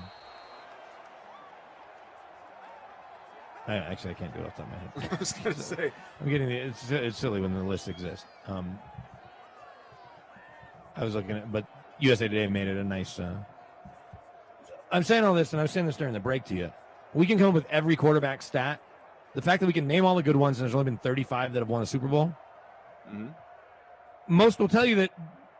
Look, the draft can be a crapshoot anyway, but drafting a quarterback in the first round, the odds of it being great are very low. No, I mean, look, there are 5 guys that we expect, whether you think they're going to go in the top 9 or 10, whether you think they're going to go in the top 15, whatever. There are 5 guys, short of a Kellen Mond or somebody sneaking into round 1 toward the very end. We believe there are 5 QBs that are going to go in round 1. And there's no question that maybe one, and this is just like law of averages with what we expect. Maybe one will be elite, and who knows if that's in fact going to be Trevor Lawrence. And probably 2 of them, 3 of them are going to be okay. Maybe one is very good, and one is going to be absolutely terrible and won't be in the league very long, or will be a career backup or something like that. Maybe 2 of them. Like, that's just the way it goes. That's, the only question is whether or not, you not only identify the right one, but get a little lucky along the way as well. Yeah, luck plays a big part in the situation. I heard somebody bring up the point, it might have been Colin Cowherd earlier, say, if Patrick Mahomes went to the Jets, then you'd be looking at his highlights saying, oh, this kid might have something, but they'd still be 3-13 or whatever. Like you think, because organization and coaching staff matters. Absolutely. Fit, all right. everything. So let's start with last year. Burrow, we think is going to be really good. Yeah. Tua, big question mark. Herbert, we think is going to be really good. Mm-hmm. Jordan Love, no idea. Okay. Mm-hmm. The year before that. You're just doing round 1. Just doing round 1. Okay. Kyler Murray, we think is going to be pretty good. Yep. Daniel Jones, jury's still out. Dwayne Haskins has already changed teams. 2018, we had 5 first-rounders. Baker went to the playoffs last year, so yeah, he's good. Good. Sam Darnold, jury's still out. Mm-hmm. Maybe you blame the Jets. We'll know in a year or 2. Josh Allen's barely in football. Or Josh Rosen, sorry. Josh Allen, MVP candidate, right? Josh Rosen, which is barely in funny because football. everyone thought he was trash tonight. Yeah, of course. Josh Rosen was the smartest, the most ready. Read the defense is the best, right? Obviously, Lamar Jackson was. Lamar Jackson at 32. Yeah. All he's done is gone to the playoffs twice and win MVP. And been a Madden cover athlete. And has a sim record for quarterback rushing or any player rushing, I think, for 300 yards. Yeah. Right. The year before that, Trubisky did go to a Pro Bowl. Now he's Josh Allen's backup 4 years into his career. Patrick Mahomes at 10, I think he's on a pretty good trajectory. He's doing okay. Yeah. And then Deshaun Watson has been good on the field, and we'll leave it at that for now because we don't know the next time he'll be back on the field. All right, 2016, Jared Goff went to a Super Bowl, but just got traded. Number 1 overall pick, didn't win a Super Bowl with his team. Carson Wentz also kind of went to a Super Bowl, got traded. Paxton Lynch, I think he might be on Pittsburgh, but he may be out of football. Jameis, number 1 overall, never went to the playoffs. I guess he went last year as a member of the Saints as a backup. Yeah, we're not going to count that. Mariota's been traded. There you go. We're done with our first rounders. Okay, 2014, Blake Bortles. Not even on a team right now. 3 teams in the last 3 years. Did go to the AFC title game. Mm-hmm. Johnny Manziel. Nope. Teddy Bridgewater. Derek Carr and Garoppolo were actually in that draft too. 2013, EJ Manuel, your only first rounder. 2012, Andrew Luck, Hall of Fame trajectory, out of football because everything hurts. RG3 went to the playoffs once, body broke down. He's a backup. Tannehill, second team, some resurgence. Second life, yeah. Second life. We'll see how he does without Arthur Smith. And then Terrell Pryor also was I'm just reading because he gets his own designation as a supplemental draft. 2011, Cam Newton, Hall of Fame trajectory, definitely been slowed, but was a league MVP. Jake Locker out of football, Blaine Gabbert out of football, Christian Ponder out of football. That was the rest of your first round. So that's just in the last decade. And the point is, we highlighted all the good ones. It was about 5 to 7. The rest all have question marks or are out of football or are career backups now. So I'm saying all that to say the draft is a crapshoot anyway. Quarterback is the most visible, and when you miss, it hurts the most. But the other reason you know that it's hard to get right, how many good GMs can you name? Like half a dozen. Sure. Because they only get one shot, maybe 2, and then they're done. I found another article from Pro Football Talk about, in the modern era, how many franchises have drafted quarterbacks. Like, how many quarterbacks each? In the first round, who do you think's taking the most? And what do you think that number is? Should be pretty obvious. Give me the equation again here. Browns 5 is Drew's guess. Well, he got half of it right, and so did producer Michael. Okay, so Browns. 5's a little low. 8. Well, you're a little high. 7. 7 first rounders. Baker, Johnny Manziel, Brandon Whedon, Brady Quinn, Tim Couch, Bernie, supplemental drafts, that doesn't even really count, and Mike Phipps in 1970. Then you have a handful of teams that have taken 6. The Bengals have taken 6. Colts have taken 6. Cards have taken 6. A bunch of teams have taken 5. A couple teams have only taken 2. Nobody's taken 1. Titans have taken 6. Seahawks have taken 2. Rick Meyer and Dan McGuire. Texans 2. David Carr to start their franchise. Deshaun Watson. So they, on the field, seem to have hit on the second one. Panthers have taken 2. Cam Newton, Kerry Collins. Obviously, I've listed some newer franchises. Cowboys have only taken 2 ever. Really only 1. Troy Aikman and Steve Walsh in that same year in the supplemental draft. Chiefs have only taken 3. Mahomes, Todd Blackledge, Steve Fuller. So, Hater guessed it. He got Browns 7. Yeah, good job. The point is, it's hard to hit on quarterbacks. Forever. Since forever. So the idea that all 5 of these guys can play, the reason I said I'm already off 3 of them is because law of averages, but I don't know, the project thing, maybe it works out, maybe it doesn't. That already kind of puts you behind the 8 ball a little bit. Look at Aaron Jones. Can he go? Can he go? He's gone. Bad angle by the Touchdown safety. Green Bay, finally some offense on the part of the pack. 36-yard run. What player are you most excited to see where they land? Sorry. What player are you most excited to see where they land?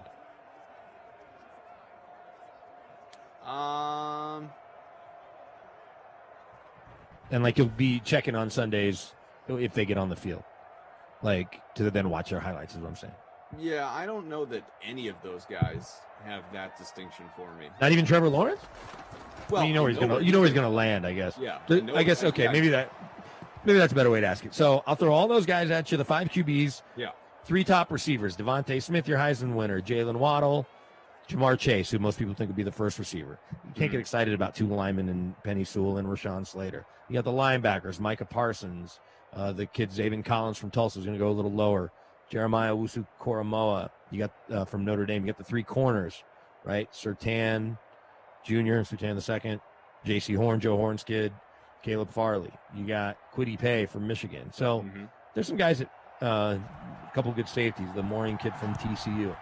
Well, I mean, I'll preface, first by saying that you don't even know most of the college conferences and where these teams are and who they're. It's not even who that. their mascots are. What I was going to say is like I know who and what Aaron Donald is, and I still don't say like I need to watch this guy play every Sunday. So let's take the defensive players right out of it. I'm not short of Micah Parsons being a Patriot. Maybe that's a question maybe for a different day and a different sim. Is what defensive players do you feel like you need to watch their highlights or you're looking for on a Sunday, like the J.J. Watt in his prime, where you flipping on the TV to be like, JJ, or does it go back to Derek Thomas, Mike Singletary? Like, right. Yeah, and there have certainly been some and some special teamers too, like returners that like the. Yeah, right. You throw on Bears highlights just to see if Devin Hester to return. Yeah, exactly. But as far as I think it's really more about blame fantasy for it to some degree, but it's more about the offensive players, more about the skill positions.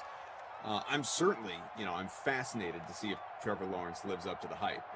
We know where he's going clearly, but will he be all that there? That we expect him to be. I'm curious, but I think in terms of the to your first original question, where's he going to go, and how's he going to do? That guy for me is probably Justin Fields. I feel like there's the most uncertainty surrounding his ultimate landing spot, coupled with people believing that he is the highest ceiling. You know what I mean? Yeah. Like there's enough around him in both categories. Like it's, Lawrence, what the ceiling is, or believe what the ceiling is, but you also know where he's going. Wilson, you feel where he's going. You have no clue if he's going to be good or be a bust, and is this just waiting to be another high pick that blows up on the Jets. Mac Jones, I'm curious about, and I'll be more curious about him, obviously, if he's a Patriot. But independent of that, I'm curious about him, but not in the same way that I'm curious about Fields or even Lance necessarily. Mainly because, and I've said this before many times, one, I am forever skeptical of QBs coming out of the SEC. There's just not a great track record for it in terms of Peyton Manning, garbage. Eli Manning sucks. No, but look at the number that have been drafted versus the number that have actually gone on to be good. You can probably make that case for Big Ten, but then it'll go back to what I just said. Give me a conference where the quarterbacks are slam dunks. Sure, and there is no slam dunk. It's like there's some Big 8, Big 12, some Pac-12, some Big East if you count. Miami is Big East. I don't know. Not even. I just feel like there's always, because it's the SEC, there's so much hype surrounding these guys, and then they turn pro, and not all of them. Like some obviously have gone on to have plenty of success, like Peyton or Dak or whomever. But then you got the Tebows of the world. All due respect to the Broncos fans out there. The guys. Well, the Broncos fans didn't draft him. Josh McDaniels did. No, I know, but the people that for whom Tebow mania lasts. It's still a thing, dude. There's people that still wish he was the quarterback today. That's what I mean. As we get to the end of 3, but what else was I gonna say? And then just is like, you don't get good quarterbacks, and I don't mean they're not good. I just mean in terms of being elite at the pro level, you don't get good quarterbacks out of Alabama. You just don't.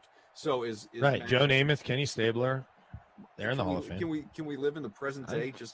I'm just listing Hall of Famers for you. Great, who played 50 years ago. let's live in the moment just a little bit. Like, is Mac Jones going to be AJ McCarron, or is he actually going to be good? And I don't know. I don't either. I'm here. I think I brought this up the other day. And I talked to Cameron Wolf, who covers the Dolphins, because our boy Bees blew me off today. His kiddo was sick. So anyway, but talking about Tua and Mac Jones fall into the same category in that last year with Tua until he got hurt, and over the last year and a half with Mac Jones, maybe a little more, they have thrown to the 4 of the 5 receivers taken first in the draft over the last 2 years. The 5 receivers taken, so you got to throw CeeDee Lamb in there.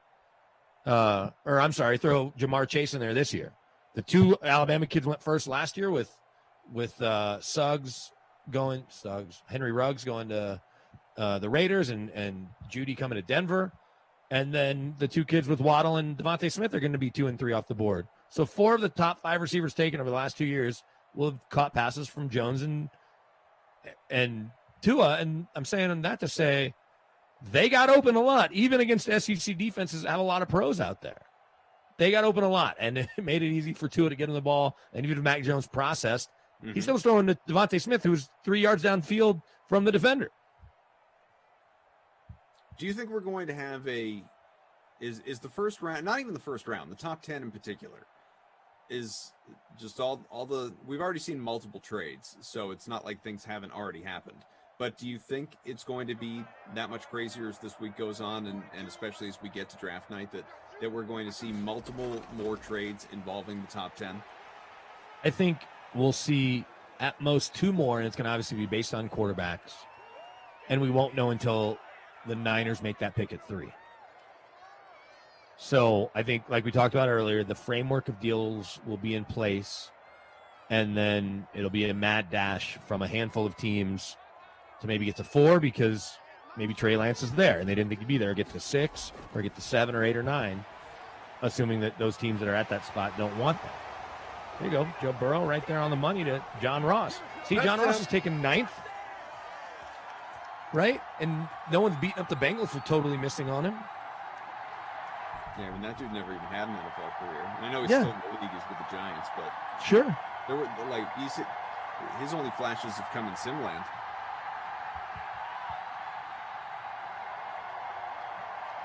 This is how many true quarterbacks are in the NFL, in the Hall of Fame right now. And is Peyton on the list? Yeah, Peyton's on the list. 26 are in the Hall of Fame ever. Right? So you can add Aaron Rodgers, probably Eli and Rivers, and Big Ben. I've got no other Hall of Famers I can add. Mahomes, I mentioned our guy Bees. He brought up a good point that if Mahomes wins either MVP or Super Bowl next year, that you'll have a hard time keeping him out of the Hall of Fame because of his 4-year run that included the league MVP. We were doing this over text one day. Yeah, back when I got your text. My guy Julian Edelman. Yeah, well, only because he didn't earn it. People around him earned it, asking the question, is he a Hall of Famer? And being serious about it. Hey, this is completely off topic. Yes, let's go off topic. You want to talk about the Oscars? No, not that off topic. I very rarely have like a list of things I'd like to discuss with you, or anyone going into a sim. But there were 2 things that I wanted to talk about with you. One that we've already covered, which is, why do you hate me so much now? And the other one is Rocky's GM quitting today. What's that? The Rocky's GM stepped down. Oh, I didn't see that. Everyone thought it was basically the same thing as the captain of the Titanic resigning after the Arenado trade. Yeah. No, the other one was I don't want to have the Edelman discussion because one. Good. We don't need to. No. Like, we've had it. People know where I stand. People know where you stand. Everyone out there. I can't wait to we don't need to do it. But what I did want to ask you about as it relates to that conversation, and specifically in your neck of the woods, I'm sure you saw Terrell Davis's conversation with TMZ just in the last couple of days. And if you missed it, I saw pulled quotes from it, or I saw something, because what did he say that was crazy? He said Julian Edelman will be in the Hall of Fame. Oh. He said, yeah, that's crazy. But they got him when he was walking out of a bar, right? No, it was an organized chat in front of a camera, you jerk. He said, always to me, it's about looking at impact. I don't care about whether you made it to the Pro Bowl or first team All-Pro. Those are great to have and signify how great you played. But to me, my eyes tell me when I watch this man played every single Sunday, Monday, Tuesday, whatever day they played on. He was a playmaker. He was a difference maker. He made huge plays in the Super Bowl, as we saw. Julian Edelman is a Hall of Famer.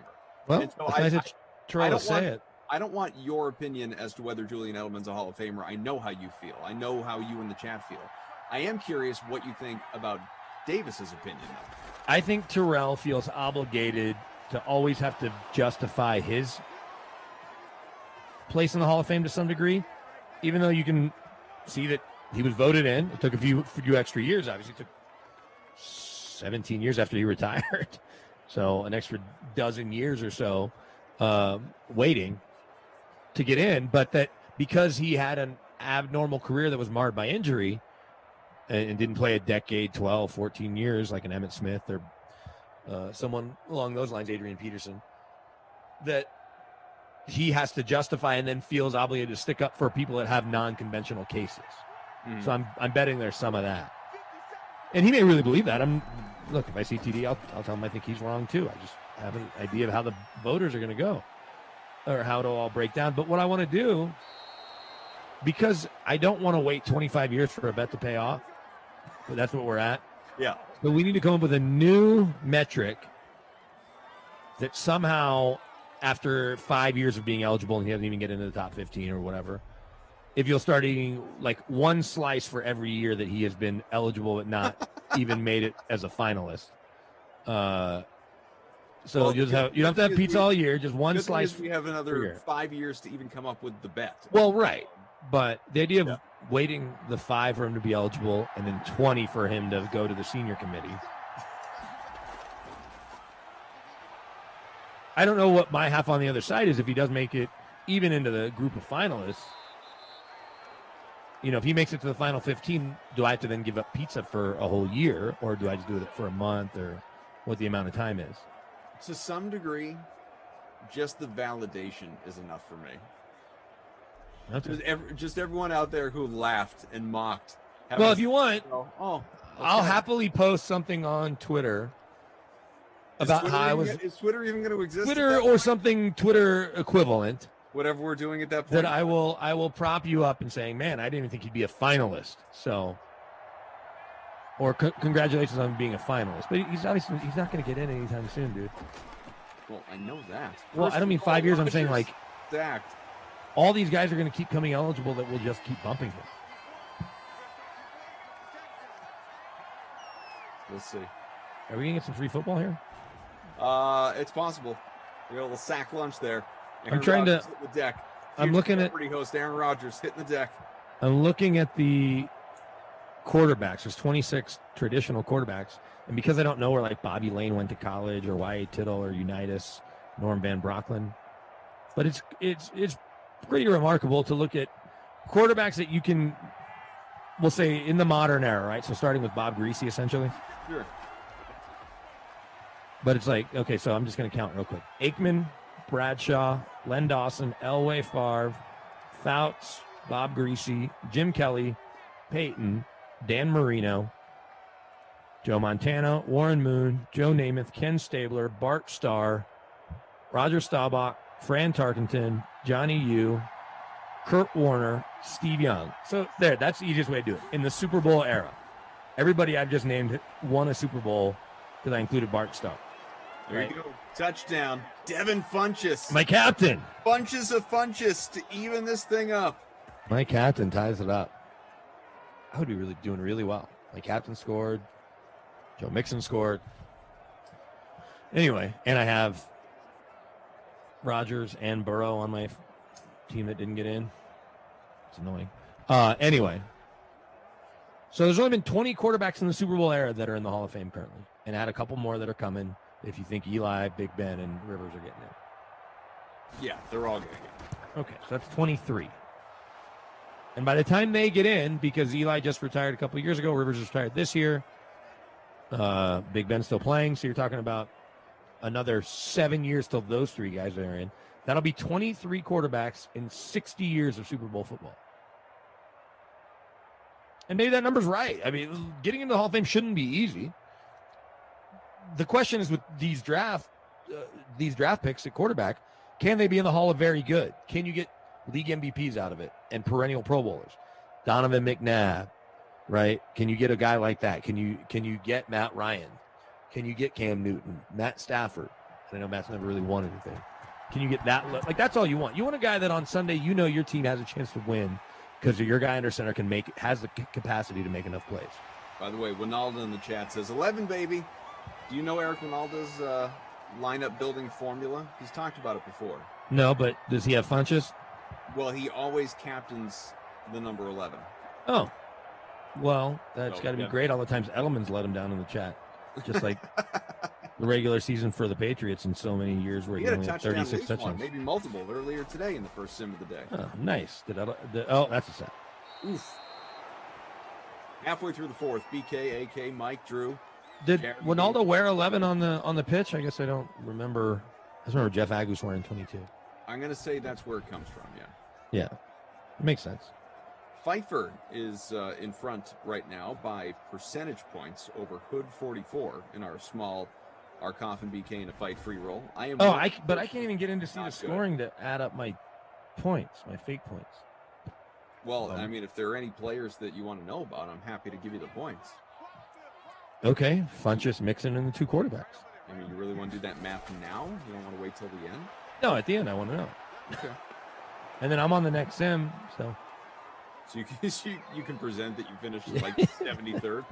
Well, we'll see. Guess I'm gonna what, guys? Somebody else in there will be like, all right, where does 68.2 rank? I have done the math. And I am happy to report my lineup that I failed to enter in time but did write down and remember finished 62nd out of 158 entries. Eat that, all of you. Do me a favor and talk amongst yourself. My 2-year-old just waved at me through the window wearing nothing but a T-shirt and a diaper from outside. So Okay. I'm gonna call my wife and just see if she's aware that from outside. Is it still light out? Yeah, the sun's still out and the dog's looking at him. I'm not that worried about safety yet, but I'm gonna just give her a quick call. That big game. Look at that. Oh, he's gonna go! John Ross. Wow, what a score!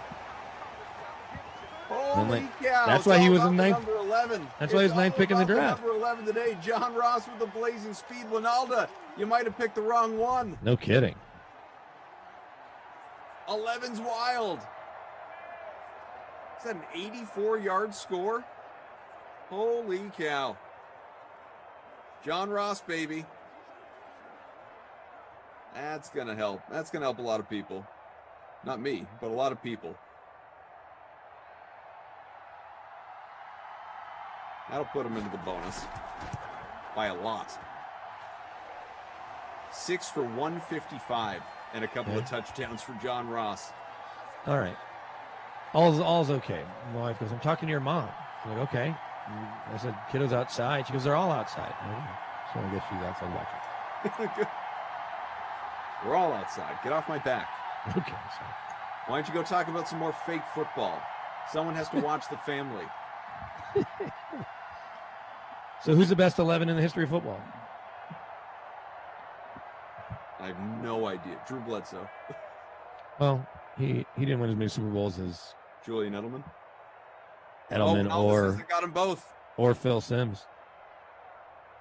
Eric, do you play our? Are you part of the Sim Fan Friends League? Do you play these contests? I bet he only does the free roll because he wants that cash.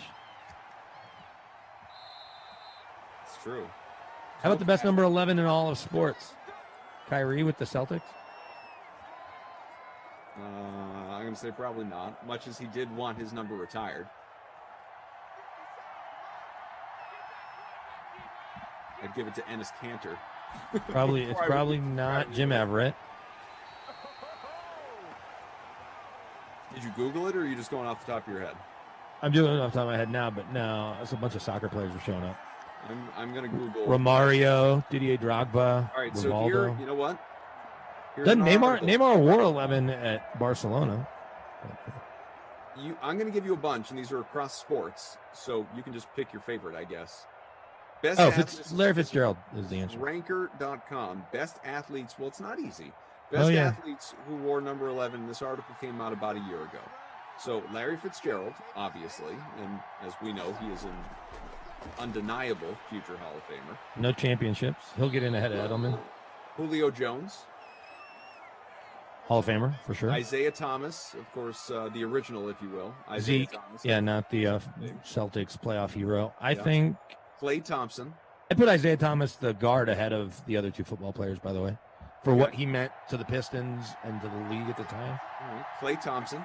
Nope, he's way down. Michael Jordan. Walt Frazier. Clyde. Yeah. There's Kyrie Irving. Mark Messier. But Kyrie Irving, did he even wear 11? Did he wear 11 with the Cavs? I honestly don't remember. I don't think so. But he's he wore 2. He's wearing it right now with the Nets. Okay. Mark Messier. He's higher than Kyrie and Klay Thompson. Melvin Hayes. 5 cups. Big E, Hall of Famer. Yeah, I have both those guys. Best Chinese player to wear 11.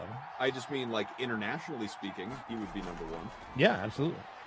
Barry Larkin is on that list. He's in the Hall of Fame, but below all those other guys. Julian Edelman is here. Bob McAdoo is here. He's ahead of Edelman. All those guys are ahead of Edelman.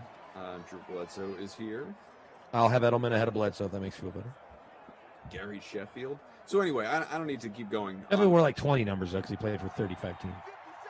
So I guess would you give it to? I'd give it to Zeke. Zeke over Fitzgerald or Messier. Messier, maybe. You could make a case Messier over Zeke because they're almost kind of the same, right? They played about the same era, won a lot, were never the best player when they played, but were the best player. Well, I don't know. Is Zeke a better player than Dennis Rodman and Joe Dumars, 2 other Hall of Famers? Probably, I think. Messier won 4 cups with Gretzky, so he was never the best player on that team. About a minute to go. Green Bay trying to tie this game. All 3 timeouts available still. I think I'd go Zeke, and he was a 7. point guard on an undefeated 76 Indiana team. I'd go Zeke 1, Messier 2, Fitz 3. Messier first. Okay, I'm not going to lose a lot of sleep. For soccer. Well, and Neymar wore 11, but he wears 10 for Brazil, and I think he might wear 10 now. He wore 11 at Barcelona. Wentz. It's Frank White. Carson Wentz has more work to do. UCF Rapid. Yeah, Carson Wentz has more work to do. All the guys with rings go ahead of even the great Larry Fitzgerald and Julio. Does Julio get traded? You asked me about deals, right? We didn't really finish that thought. What do you think? I think pre-draft trades, the most we'll see at max is 2, and I bet it's less than that. But do you think Julio gets dealt? Yes. You do? I do. Wow. Which makes me think even stronger they're going to take Pitts. They're just trying to get younger, shave some cap space. I don't know how the money works with his contract. Something about a June 1st designation now with the offseason being what it is. You're probably not that worried if you're the new team, or maybe you let him sit in on Zooms anyway, because I don't think the NFL really cares if, it's on the team to let you sit in on their Zooms. Right. And then he shows up June 1st in Green Bay or wherever. Your guy Burrow into the bonus, by the way. It's been a good day for Joe. Yeah, I'm going to probably finish in the top 20, especially when Funchess scores right here. 1st and 10 from the 17, back of the end zone. Got it! Touchdown! Mercedes Lewis. The sim that won't quit. We may have some free football in front of us. All right, I jinxed it. And I said, are we going to have free football when it was 17-10? Man, I wish I had a lineup for this one. Slow start, but it's come together nicely. Although John Ross in the captain spot is going to be the winner at this point, right?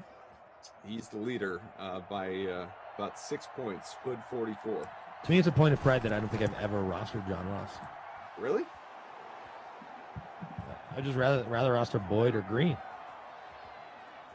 He just has that. Well, the breakaway speed. The breakaway speed just has it so. It's hard to fade the ability to go off the way that obviously he has in this one. 15th touchdown for Lewis in Simland, by the way. I can shout out some points if you want to do some quick math, see where you stand. Yeah, let me get my calculator out. All right, fire away. Well, who do you got? Funchess in the captain spot. Hang on, let me find it. I got to find someone that has it. 33.9. Okay. Then in the flex, Rodgers, Burrow, Mixon. Rodgers is 19.1. Okay. Mixon is 8.4. Okay. Burrow. Burrow's 24.62. Lazard. Oh, jeez. Have we even said Well, I don't even think I can't still just get moved. Who was my other Bengal? Lazard, yeah, Lazard has 0. I just found him. And I had another Bengal. Man, I showed it to you. I guess I can rewind it on YouTube. Well, I'm at 86.02 without whoever my 6th player was. All right, well. 86 isn't going to be good, but 100 might be good. That would have you down to like 120th or something like that. I think I might have had John Ross. Oh, do you? Well, that would be another 36.5 points for you if that were. Oh, no, AJ Green. AJ Green. Oh, you had AJ Green? Yeah, and I had $100 left to spend. AJ Green has 8.6. Okay, so so you would be sitting 94.62. Where's that put me? Top 20? Out of 158. 94.62. You'd be in 99th. Top 100, baby. Yeah, there you go. Well, and that's assuming better we're right I'm on 30th right now. No, see? And we're talking about the Lazard.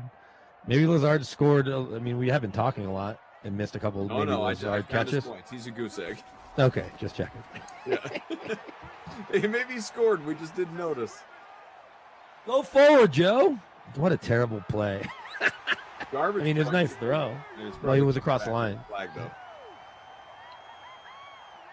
I don't think I've seen that happen that much. I've seen like bottom 3 times in the last week. We have an illegal forward pass.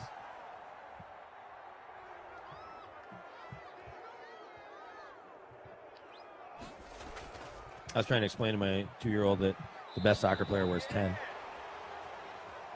because he likes the number 5. I was like, no, you got to wear 10.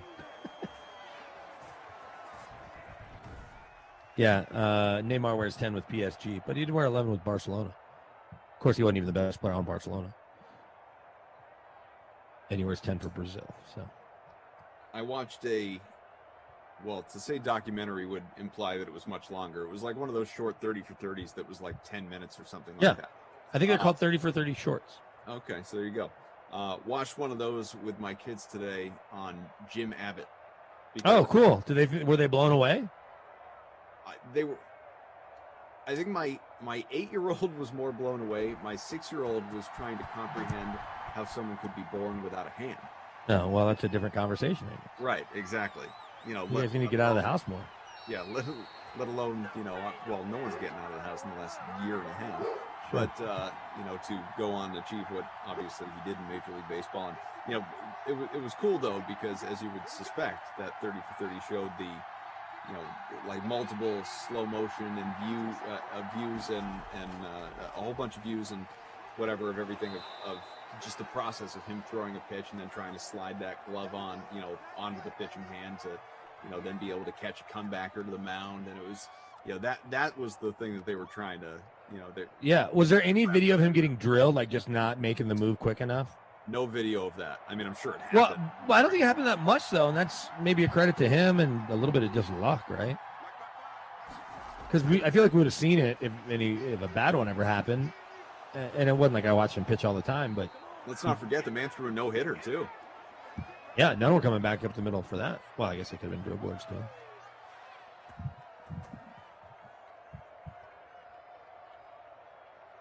So overtime, folks. Pack with the ball here. And, of course, if Green Bay scores a touchdown, it's over. Field goal, Bengals get an opportunity to tie or go ahead and win. If we remain tied after each team has had one possession, sudden death. No ties in Simland.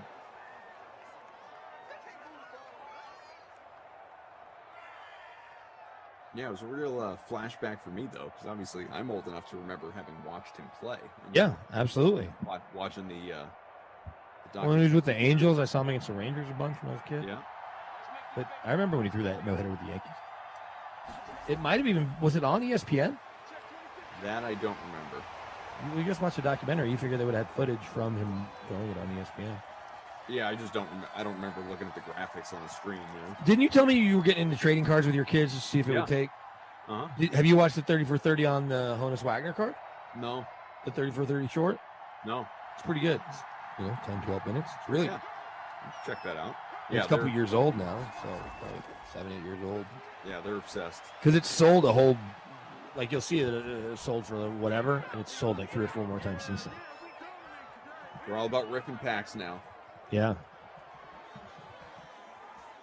Reminds me. 3.12 million was the most recent in 2016. I meant to look up Jim Abbott's stats after I watched that thing. So he was third in the Cy Young race in his third year. 18-win season, sub-3 ERA. He's probably more likely to be a Hall of Famer than Julian Edelman.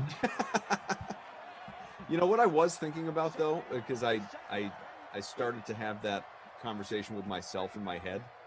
Not ever thinking Jim Abbott obviously was a Hall of Famer. Certainly the stats and you know, there was no...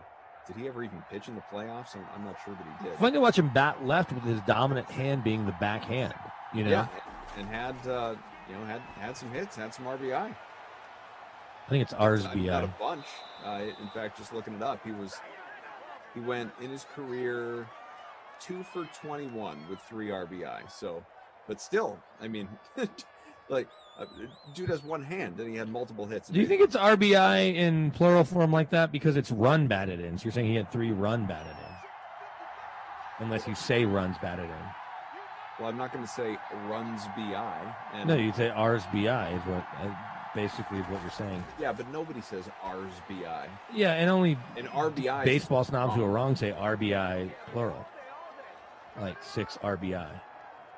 That's What 6 I was run batted in. What I was starting to think about, though, and I just haven't been to Cooperstown in, I don't even know, like 15 years probably. I haven't been in 43. Yeah, it's been that. Is that right? Never been?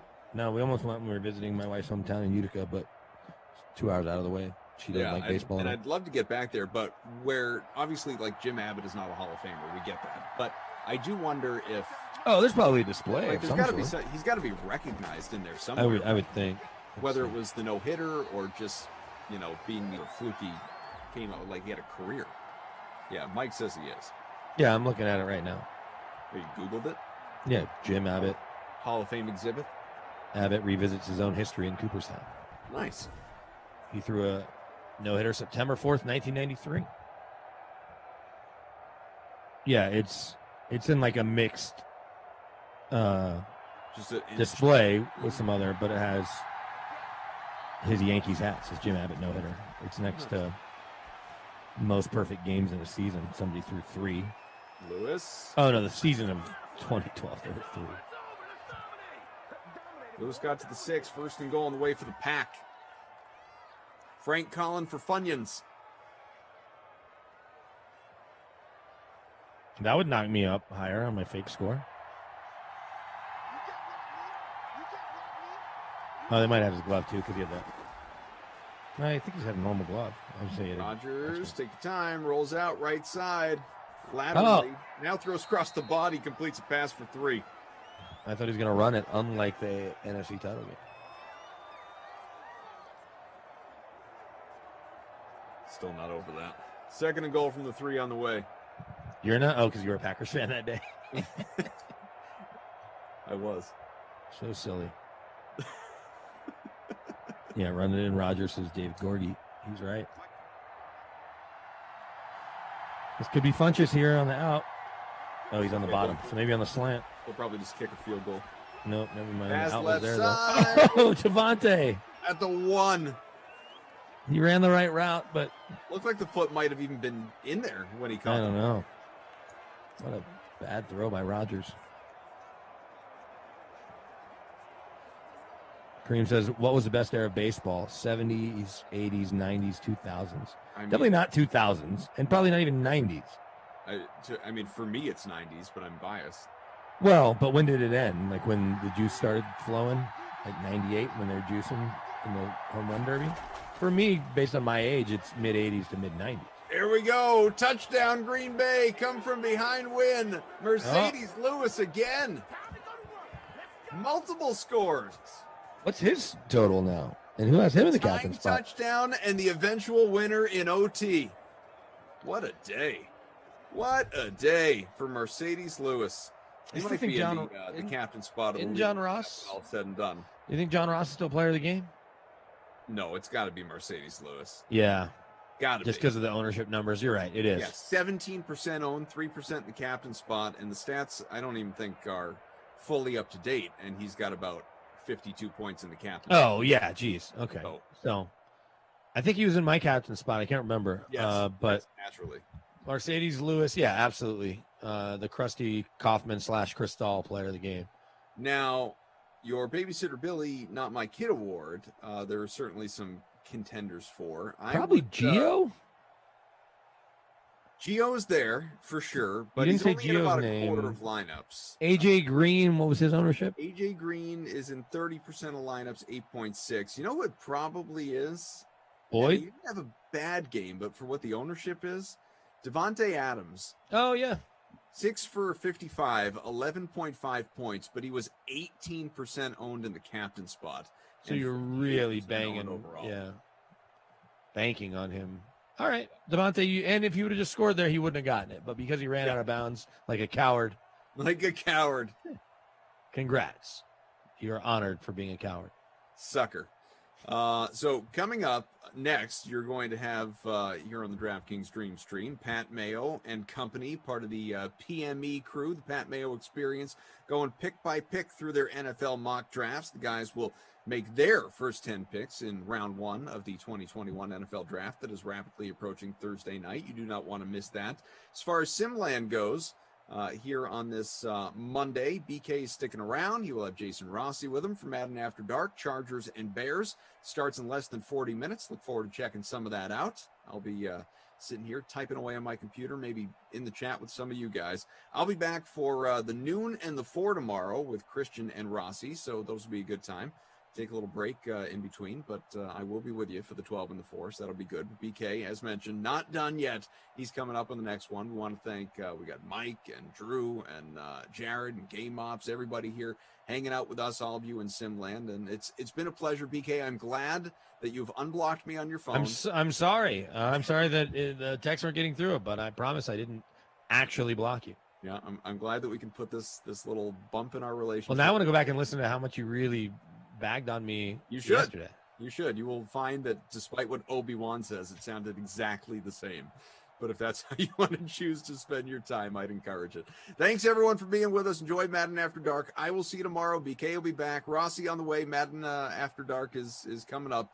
Again, about 35 minutes. For now, let's hand things over or take a little look-see. Peek behind the curtain at the Pat Mayo Experience.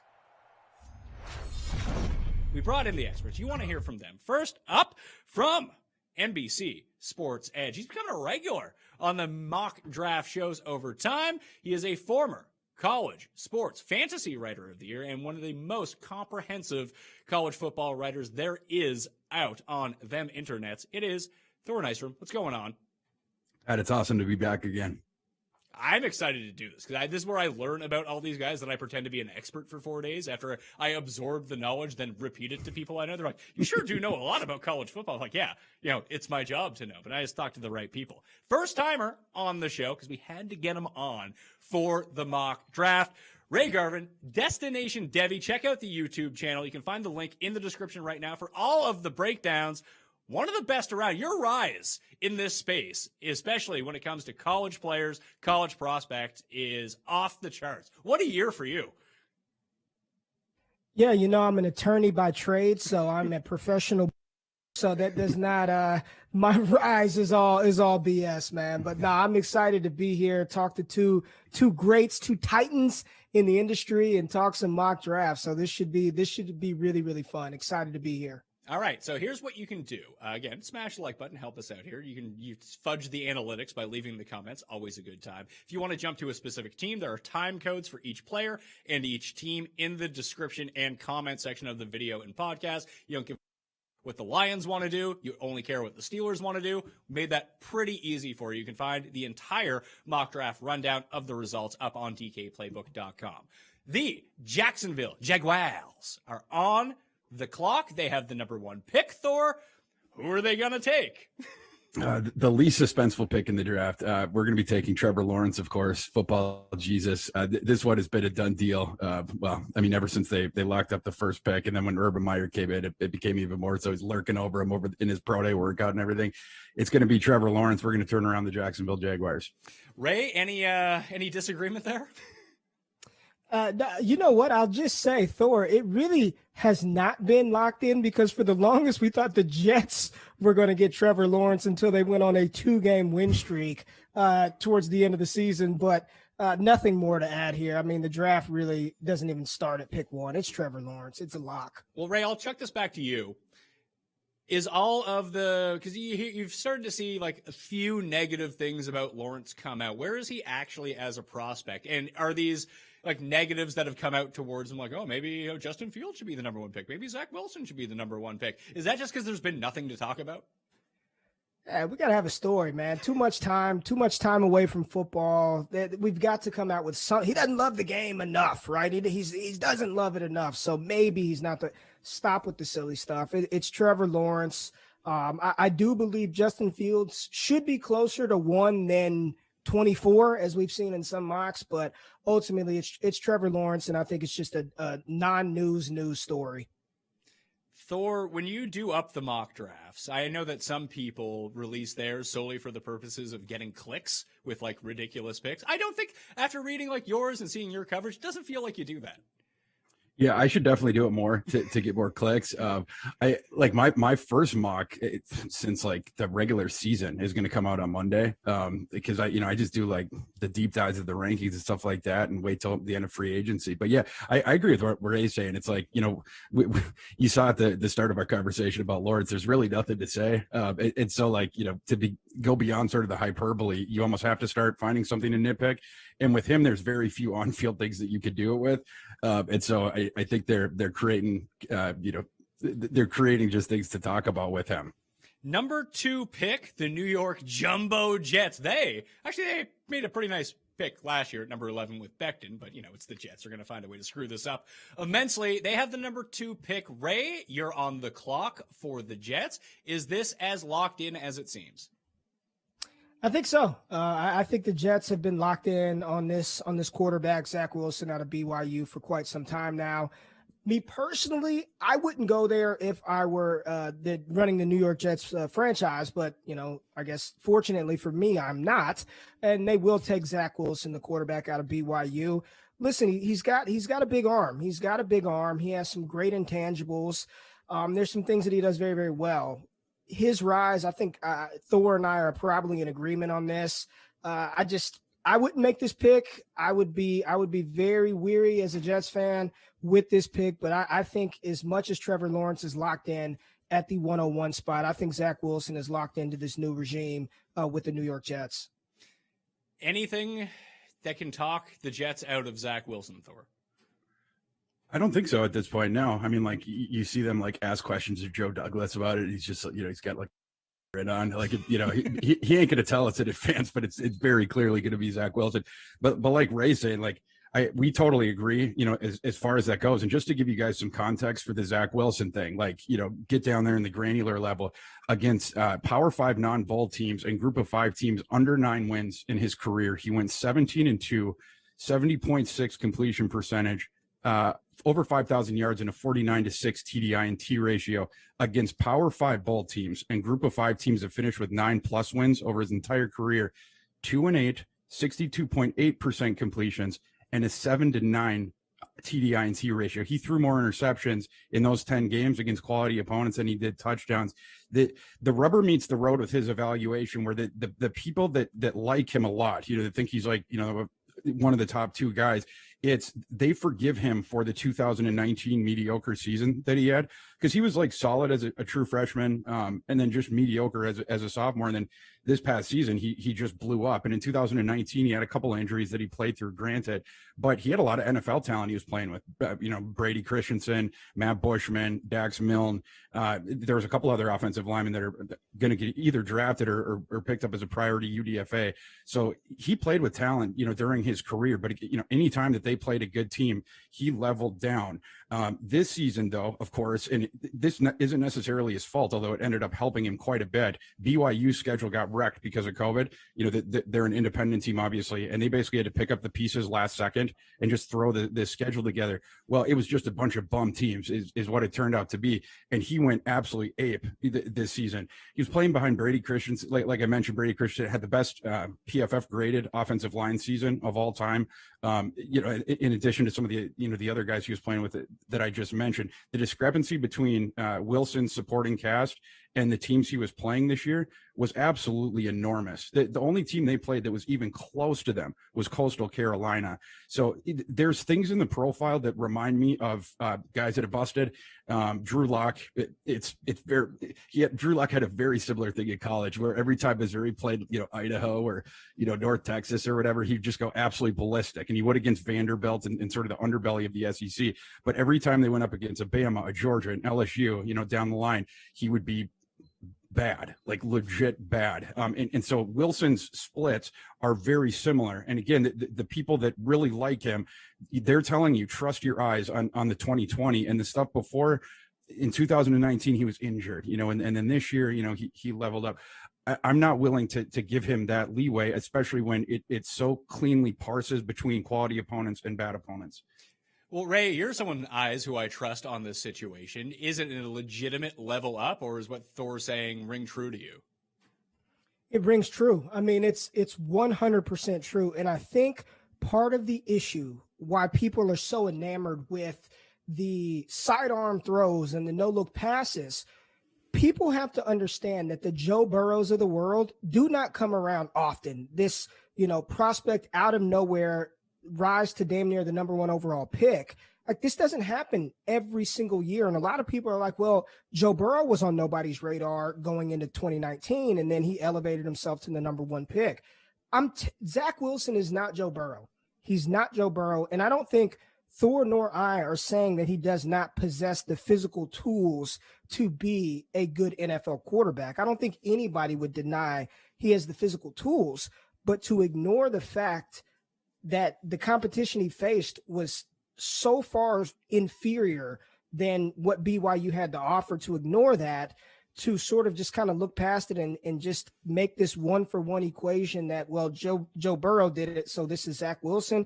It's a losing proposition. And I just think that, you're going from Sam Darnold to I'll just say it here. He very well could be Sam Darnold 2.0, and it wouldn't shock me one bit if that was one of his range of outcomes. How much does Josh Allen's success, Ray, influence this pick, do you think? They look at someone who's sort of like, oh, they're the tools. Those are great tools. If we can harness them, maybe he can be as good as Josh Allen or better.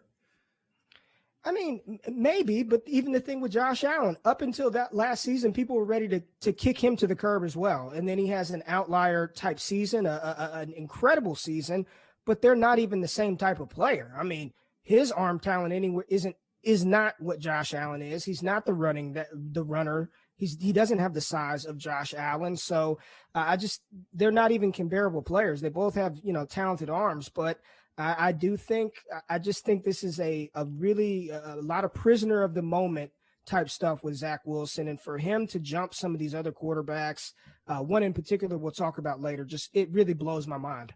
Just to hop in really quick to add to that point, if you look at Patrick Mahomes' splits under the exact same criteria that I just gave you in college, he was as good or even a little bit better against those top tier teams than he was against the crappy teams. His performance didn't change at all, depending on quality opponents at Texas Tech. And one point about Josh Allen did have terrible college stats and, everything like that. We made fun of him quite a bit. But when he was off the field on that team, like he got injured a couple times, the end of, I think it was his last season, Wyoming's offense essentially went from like what was with Josh Allen. They were something, I don't have the exact numbers in front of me, but they were like the SP plus like 105th offense out of 130.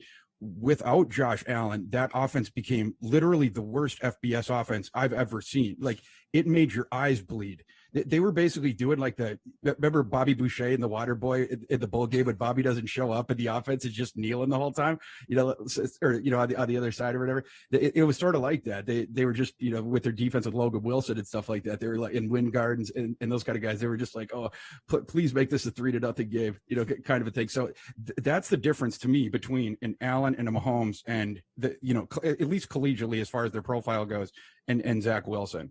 Well, San Francisco mortgaged the farm? Not necessarily, I suppose. They have a good infrastructure. They were decimated by injuries last year. So an upgrade at quarterback from day one, from Jimmy G to whoever we end up selecting for them, could make them quite a force in the NFC. Probably to say a rookie QB is all of a sudden a Super Bowl contender, but I think the infrastructure of this team makes it so the quarterback doesn't even need to be great, that if they're slightly above average, that team could be excellent this season. And just looking at the numbers right now at DraftKingsSportsbook.com, Mac Jones is the heavy favorite at -170 to be this pick. Then it's Fields, then it's Trey Lance, then it's Kyle Pitts as the number 3 overall pick by the betting odds. Now, Thor, Mac Jones seems to be the one that people are saying are going to San Francisco at this pick, but everyone smart that I follow on the internet said this should be Justin Fields. So what is San Francisco actually going to do? Yeah, what they've done good to this point is keep even the best reporters in the industry off of their scent, which rarely happens. I mean, to the point where Adam Schefter actually reported they are going to take Mac Jones, and Peter King came close. And then, Schefter walked that report back after that. And then you saw the odds drop. But like, this is like, I'm not going to say it's like a GameStop kind of a thing when you're looking at the odds, how they're going with the numbers, but it's sort of been like that. It's just, they're going up and down, up and down. Like Fields was the favorite for a little bit then, like after their pro day, when his second pro day throwing, when Shanahan and Lynch went there. And now it looks like Mac might be the small favorite again. So I don't believe any of, and I even said this at the time, like, with regards to the Mac Jones report, I said, I will believe the Mac Jones is the 3rd pick when Roger Goodell pulls the card out and reads it. I like, that would be one of the more stunning things to me. Like, even if we're set up for it in advance, he is not a top 3 talent. He's not a top 10 talent. So, I mean, like, the idea that you would trade 3 first-round picks and a 3rd, which is what San Francisco did to get from 12 to 3 for a guy like that, when guys on the board, you still have Justin Fields and Trey Lance, it's absolutely ludicrous. I'm going to take Justin Fields here and hope that the cooler heads prevail there. And by the way, I wouldn't bat an eye at Trey Lance either. If they took Trey Lance, first of all, I wouldn't be surprised. I think he is absolutely in play. But, and also I think, in terms of the slot, I think that would make more sense than Mac Jones. And then thinking about the future, as far as where those guys could take you, Mac Jones is ceiling, absolute ceiling. Like, if the best case scenario, he's Kirk Cousins, you're praying he's Kirk Cousins. More likely it's like Andy Dalton with less mobility kind of a thing coming out of TCU is what he reminded me of. So the Mac Jones thing with this pick, I'm going to fade that just and go with common sense, and we'll take Justin Fields. So 1 vote for Justin Fields to the Niners at 3, Ray. Are you going to make it 2? Oh man, that should, honestly, I'm gonna disagree with Thor here, because I don't even think it should be Justin Fields, because Justin Fields should come off the board at pick 2, but we know that's not going to happen, right? Justin Fields should be the pick here for San Francisco, but I've just got a weird feeling, guys, that he's going to slip, whatever that, and for me, anything past 2 is a slip for Justin Fields. I don't think he's going to be the pick. He needs to be the pick. I believe that's the right call. That's the right pick, but it just seems like from report after report after, erroneous report. Now it's the epilepsy thing. It was, he doesn't have passion for the game. He can't read defenses. And I don't understand why this happens. I do have my own personal theories as to why this happens year after year. Ray, you can feel free to say them, my man. It's a very insidious and malicious, hurtful thing that happens around black quarterbacks. And we see this, right? As much as we like to talk about the game is changing, we need mobile quarterbacks. The NFL game is changing. The game that Lamar Jackson goes out there and throws a pick 6, they've got the pitchforks out. We need a pocket passer.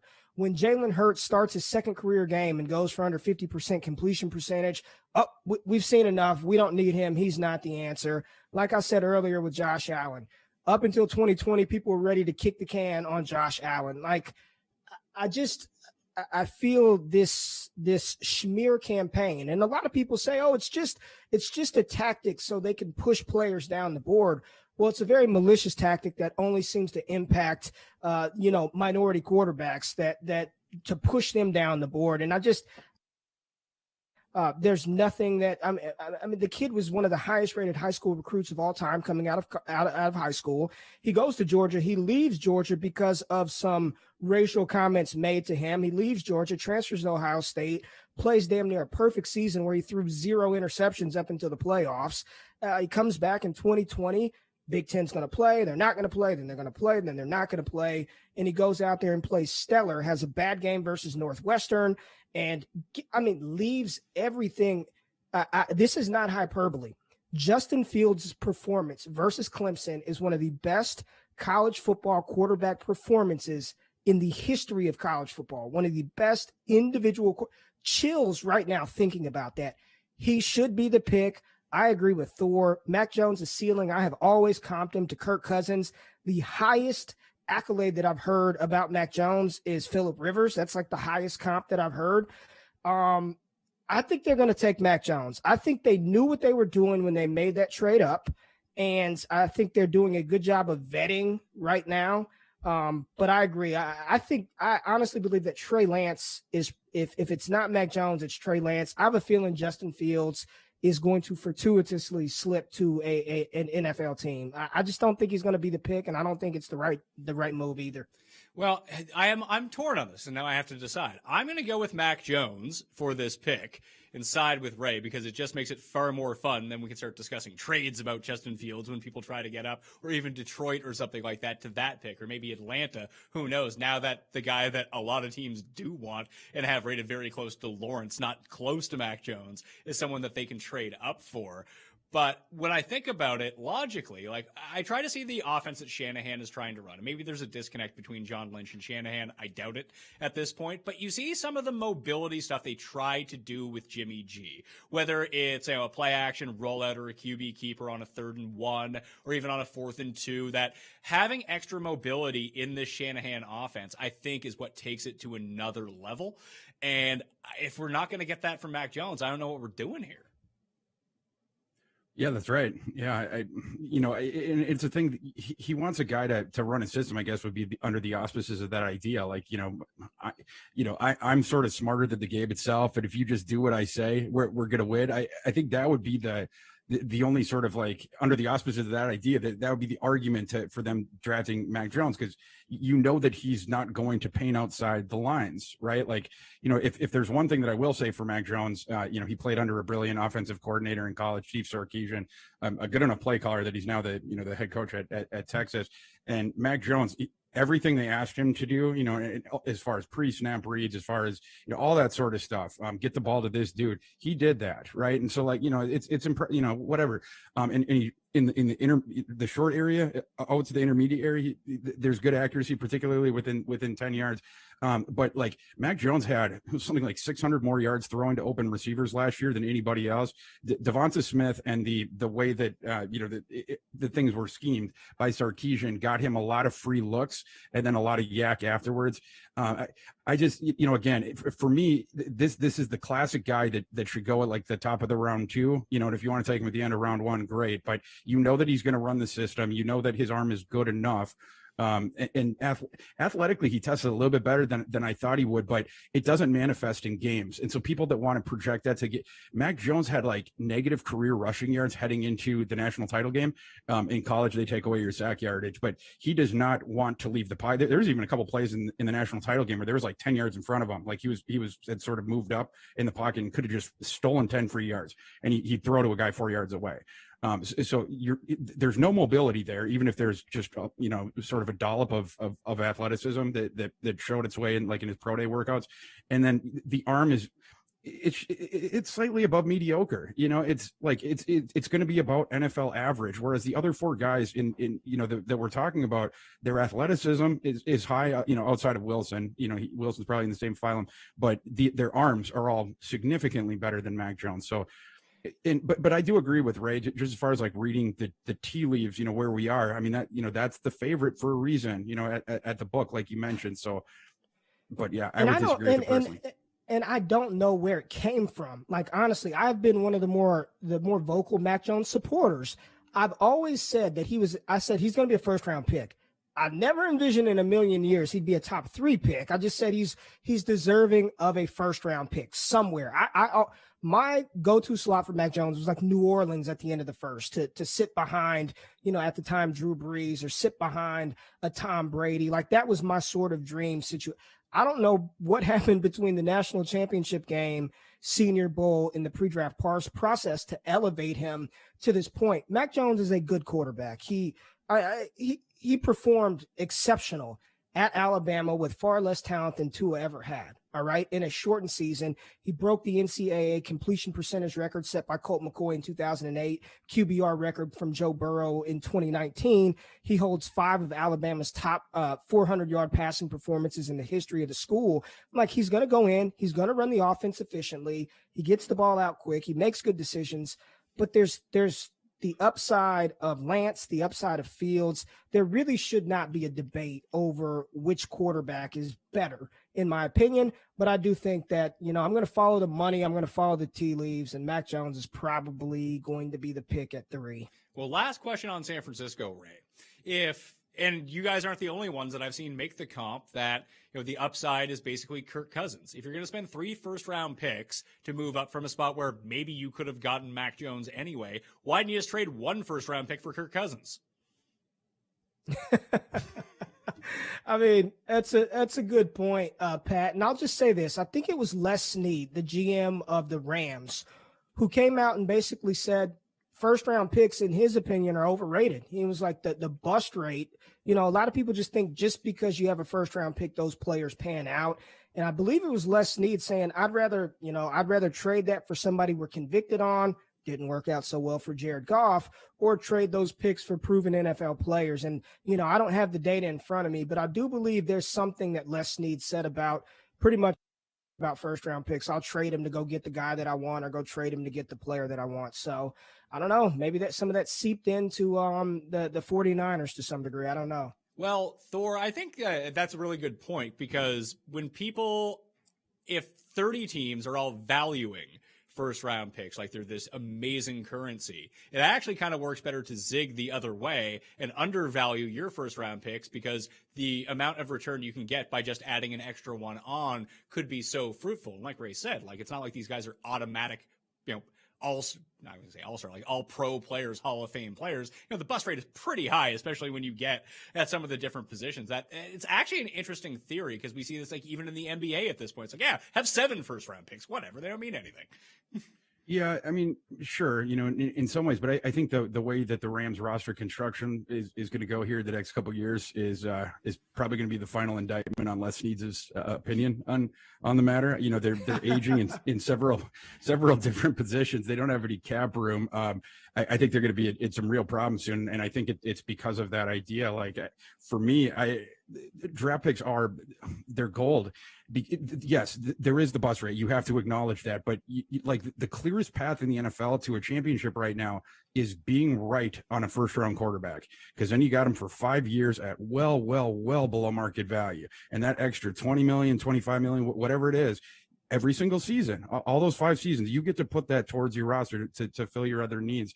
So, for me, I guess I would just trust myself more as far as the evaluation. Maybe a guy like Les Snead doesn't as much. And, there was a little YOLO going down with San Francisco. I know that they like to make picks, but that trade just feels very YOLO to me, especially if it was made to get Mac Jones.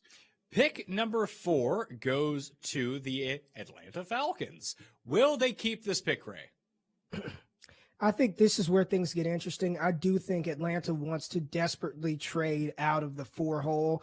Honestly, I'm going to defer to Thor on this when his time comes up to elaborate on this pick, because I do think if they stand pat at 4, they're going to take Kyle Pitts. I know there's some talk about Justin Fields or maybe a quarterback. If they stay at 4, they're going to load up this offense. That they're going to say, all right, we got Matt Ryan for another 2 years. We got Julio Jones, maybe in his hamstrings for another 2 years. Let's just go get it. Let's just load up at the tight end position and just go balls to the wall, just NASCAR type offense and try to outscore everybody in the NFC South. So if they stay at number 4, they're going to take the 6'5", 240-pound freak tight end. That is Kyle Pitts. His collegiate production, for those of you who don't you see 770 yards. And I know that doesn't jump off of the page. Collegiate tight ends are not utilized in college. They're just not. They're not used anywhere near creatively as they are in the NFL. So for Kyle Pitts to go out there and catch for 770 yards on 45, 46 receptions, it's insane. It's positional versatility, the way that he's used in line, and he's a very underrated blocker. People's like, oh, he's just a wide receiver. He's a tight end, all right? He's got movement skills like an outside wide receiver, but he can block in line. He's too big for cornerbacks. He's too fast for linebackers. I truly think he is going to be an absolute mismatch nightmare, and in an offense that wants to throw the ball, and right now their best running back is probably Mike Davis. I think this is going to be fun for Atlanta Falcons fans, although taking a tight end here at pick 4, that's high. It's a high price to pay, but if they keep this pick, it's going to be Kyle Pitts. So Kyle Pitts at number 4 to Atlanta, ahead of any of the receivers. Obviously, it's a circumstantial type thing where Atlanta definitely doesn't need any more outside receivers at this point. Russell Gage, not so bad either. Do you think that they keep the pick, Thor? I do, and I agree with Ray. I think it is Pitts, but this scenario is their best case scenario where Mac Jones goes one above you. You've noticed that Atlanta hasn't traded their pick to this point, even though we already had the first domino with that trade, which basically put Atlanta on the clock as far as fielding calls from the other quarterback needy teams. Because obviously we know there's going to be 3 quarterbacks go boom, boom, boom. Mac Jones being the third one would be a coup for Atlanta, because Atlanta has not made that trade yet, which tells me they haven't gotten that Godfather offer that the Dolphins did from San Francisco.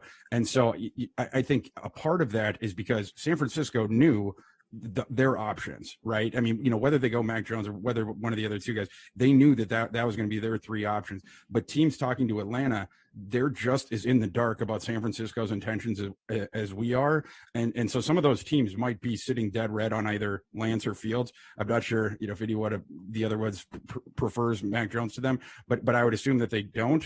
So I would assume that this would increase Atlanta's leverage, like on the phone in those moments.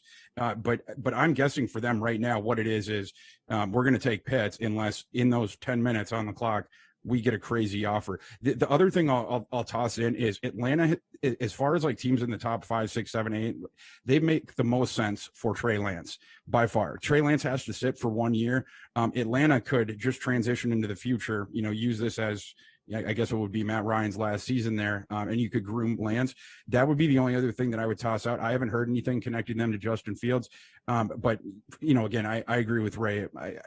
If they're sitting here, I think that they're going to take Kyle Pitts. All right, Kyle Pitts is going to be the pick to Atlanta at number 5. That puts last year's number 1 overall selectors, the Cincinnati Bengals, on the clock. Thor, is it a wide receiver? Is it an offensive lineman? What are they doing here? And we expect Joe Burrow to be back, to be Joe Burrow-esque. Do you try to get him some protection, or do you get him some weapons?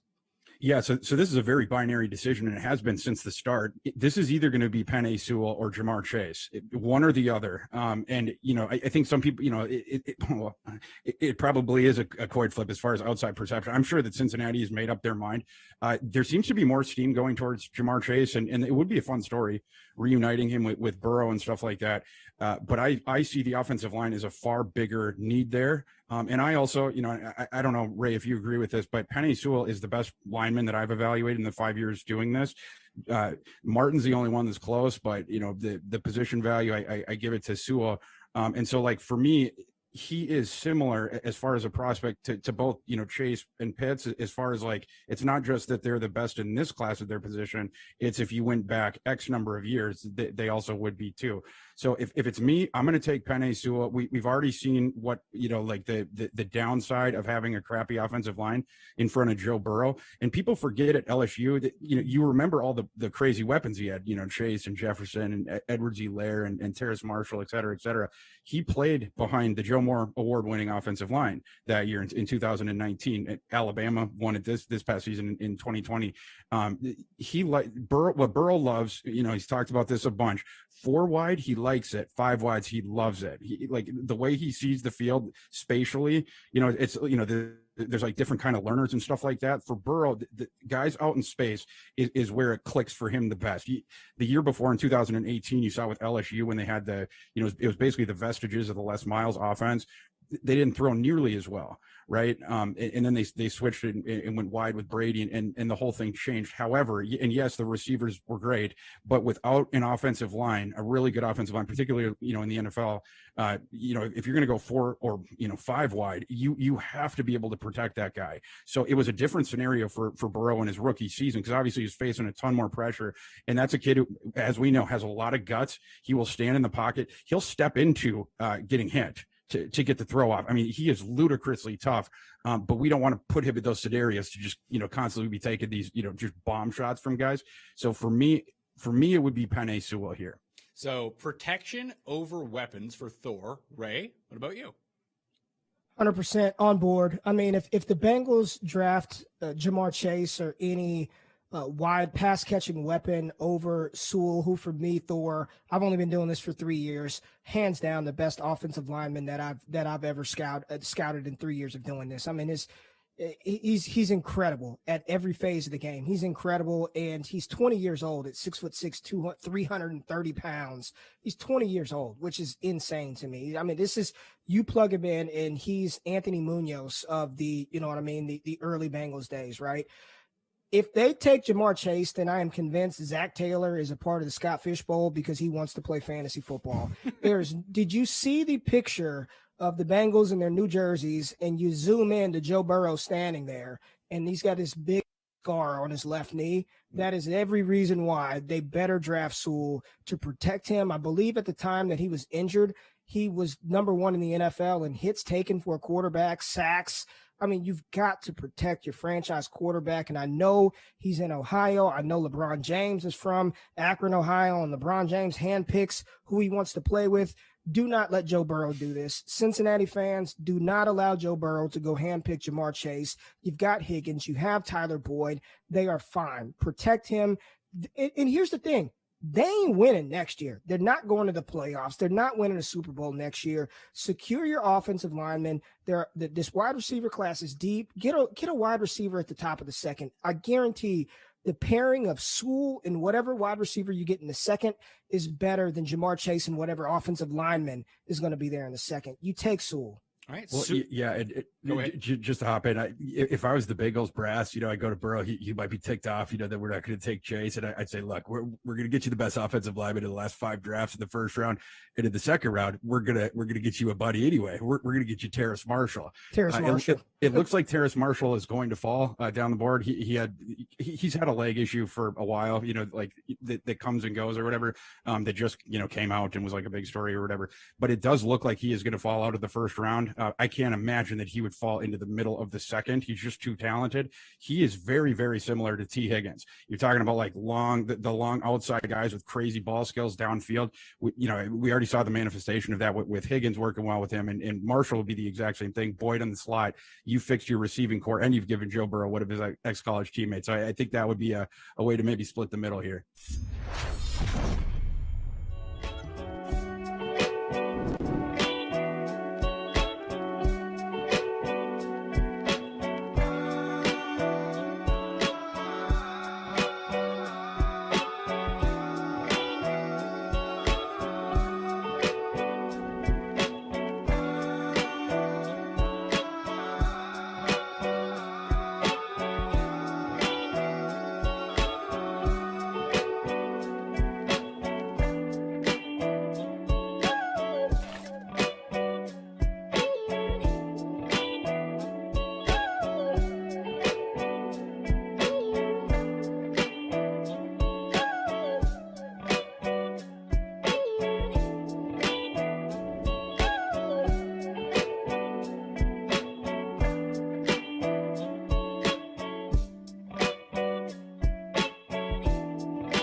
Welcome in, Dream Streamers, for your Madden After Dark simulation of Madden football. I'm Jason Rossi over on Twitter at Jason D. Rossi. And with me today, my tag team partner for Madden After Dark. He can be found at BK Denver Sports. Be following this guy. A lot going on this week. And his name in real life, in actuality, at least this gimmick name that I know of, is Brandon Cristal. BK, what's up, dude? What's going on, buddy? Nice to hang out and just watch the last sim as you stayed in the Zoom room with us. And I know you had your camera off, but you were watching every single second. Overtime. It was dramatic, man. Yeah, it was dramatic. It was. I didn't get my lineup in time, even though I made it. I didn't hit start or save or whatever. Got the way. But during the last game, I was able to get my lineup for this game. So I'm in good shape. There we go. Yeah, we'll end this night off right. Hope everyone's doing well. If you haven't cashed in yet today, hopefully this is the one that puts you over the top. Some exciting NBA stuff going on throughout the night, MLB, and obviously it's draft week. We'll be covering all sorts of stuff tonight. But it's Chargers, it's Bears. BK, what's the lineup look like? Well, I'm in first place, so that's good. And I'm in fourth. Already in fourth. That dropped quickly. I got Eckler in the captain spot. I don't say I paid up because it's only 14 grand compared to what some of the other really high price captains can be. But it wasn't cheap. Herbert and Henry are my other Chargers. I originally had Reed and realized I had more money. And then I like to, with these Bears, stack a couple running backs because you don't know which one of them is going to find the end zone with Tariq Cohen and Montgomery. Montgomery used to be a little cheaper, but was able to get both of them. And then I went Anthony Miller. Not a full punt play, but we know he can be hit and miss. Couldn't afford Allen Robinson. I guess maybe I could have, I don't know, tried to figure out how to get Robinson in and then go way cheaper than Reed. But anyway, that's how it shook out. So Eckler, my captain, and then Herbert. No part of Trubisky, of course. I just found out I only made Eckler. Well, Eckler's my only charger, as we say here in Boston. So, yeah, I got Ted Ginn in the captain, trying to just take a shot there. I got Trubisky, I got Robinson, I got Graham, I got Pinheiro. I don't know what I did. I made this whatever time at like 2 this afternoon, but I'm expecting a Bears blowout, I guess. Yeah, no kidding. And look, we'll see. They're at home in Soldier Field, so maybe. Yeah, the Chargers all white uniforms, so that's always cool. Looking nice. Shout out to Andrew. We got Michael, our producer. Andrew is our technical director. We got Jared and Ops. These two teams have met recently twice, back-to-back, scores of 9-7, and a score of 9-17 and 17-0. Oh, well, you should. I wish I had done that research because then I would have maybe rostered some Ds and some kickers. I know I should have thought about the defense here, but we'll see what we get any given Sunday.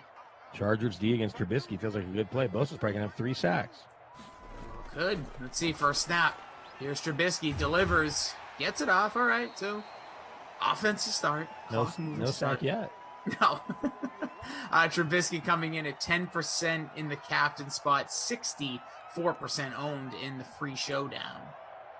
We see you guys out there. I see First Time, Piercy. Guys chatting it up.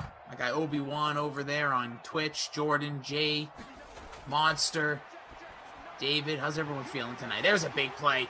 Can he break it? No, this will be stopped. Allen Robinson, 19 yards after the catch, getting down to the 42.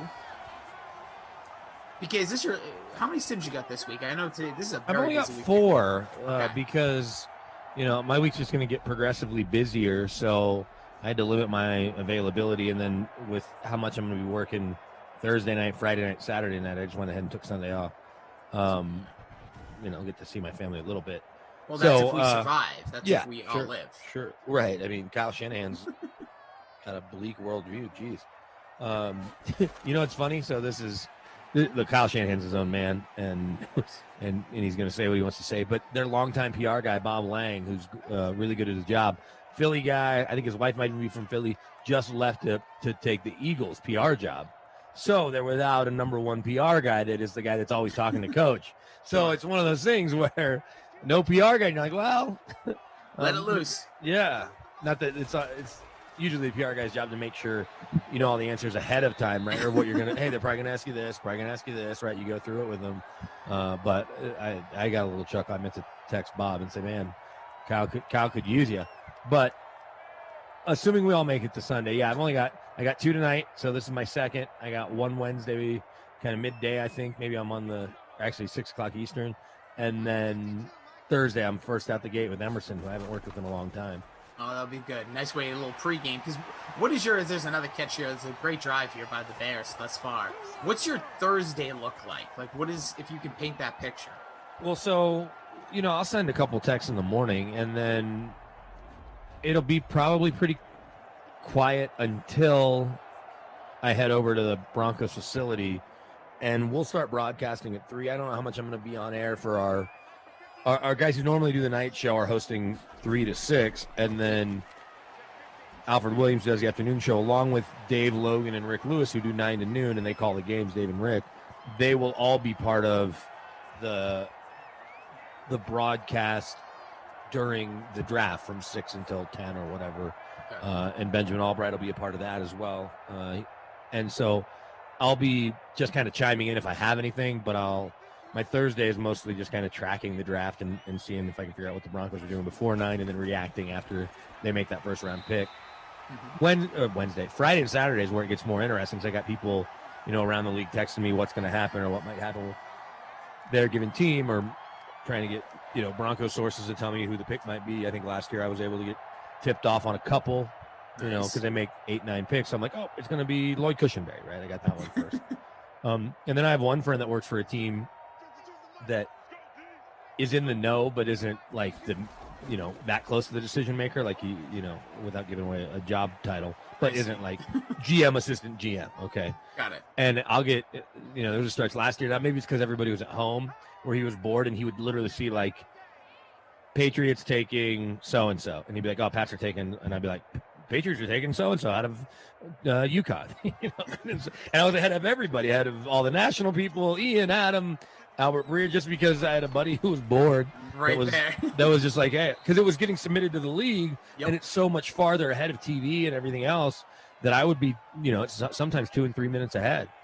It's funny how it's just really about where you are. Then, like in that exact position that you're talking about. It's not that, listen, it's not like you're trying to scoop it necessarily, but it's great to have like the access. Yeah, right. If I'm tweeting who the Eagles are taking in the 5th round, does anyone really care? The 3rd round, the pick was turned in. Everyone's going to know it. I just happen to be the first person to put it on Twitter. I like it. So Thursday's busy, but it's more about the anticipation of the first pick and then reacting to that. And we'll do a conference call with that person. Then they'll come on the air with us. And then will that person get flown in on Friday for a press conference? Maybe.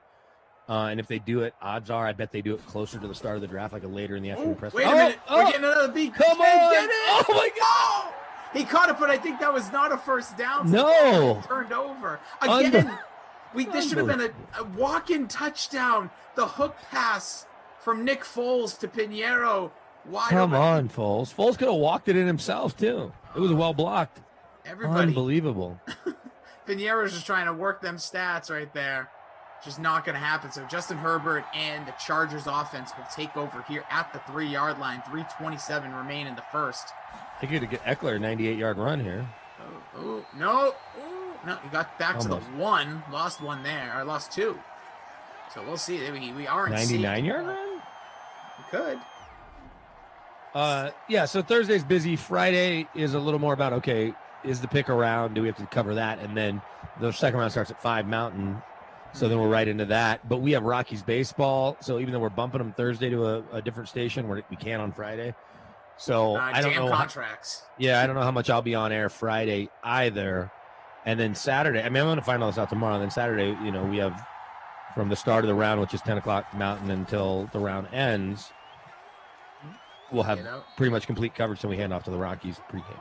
Yeah, I expect to be a part of that 9 hours of coverage.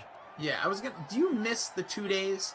I kind of yearn for it. No, because of the ebb and flow of it. The first round is really cool on Thursday night, and then Friday you can get some really good players. Yeah. But it's 2 big rounds, plus odds are, and in a normal year, right, that pick would come in on Friday in the middle of the day, so you kind of, you'd have that, and then you'd have a little dip before the draft starts, back up, and then Saturday, the 4 rounds to me is just enough, plus, you scramble to find out what free agents they might be signing to some degree.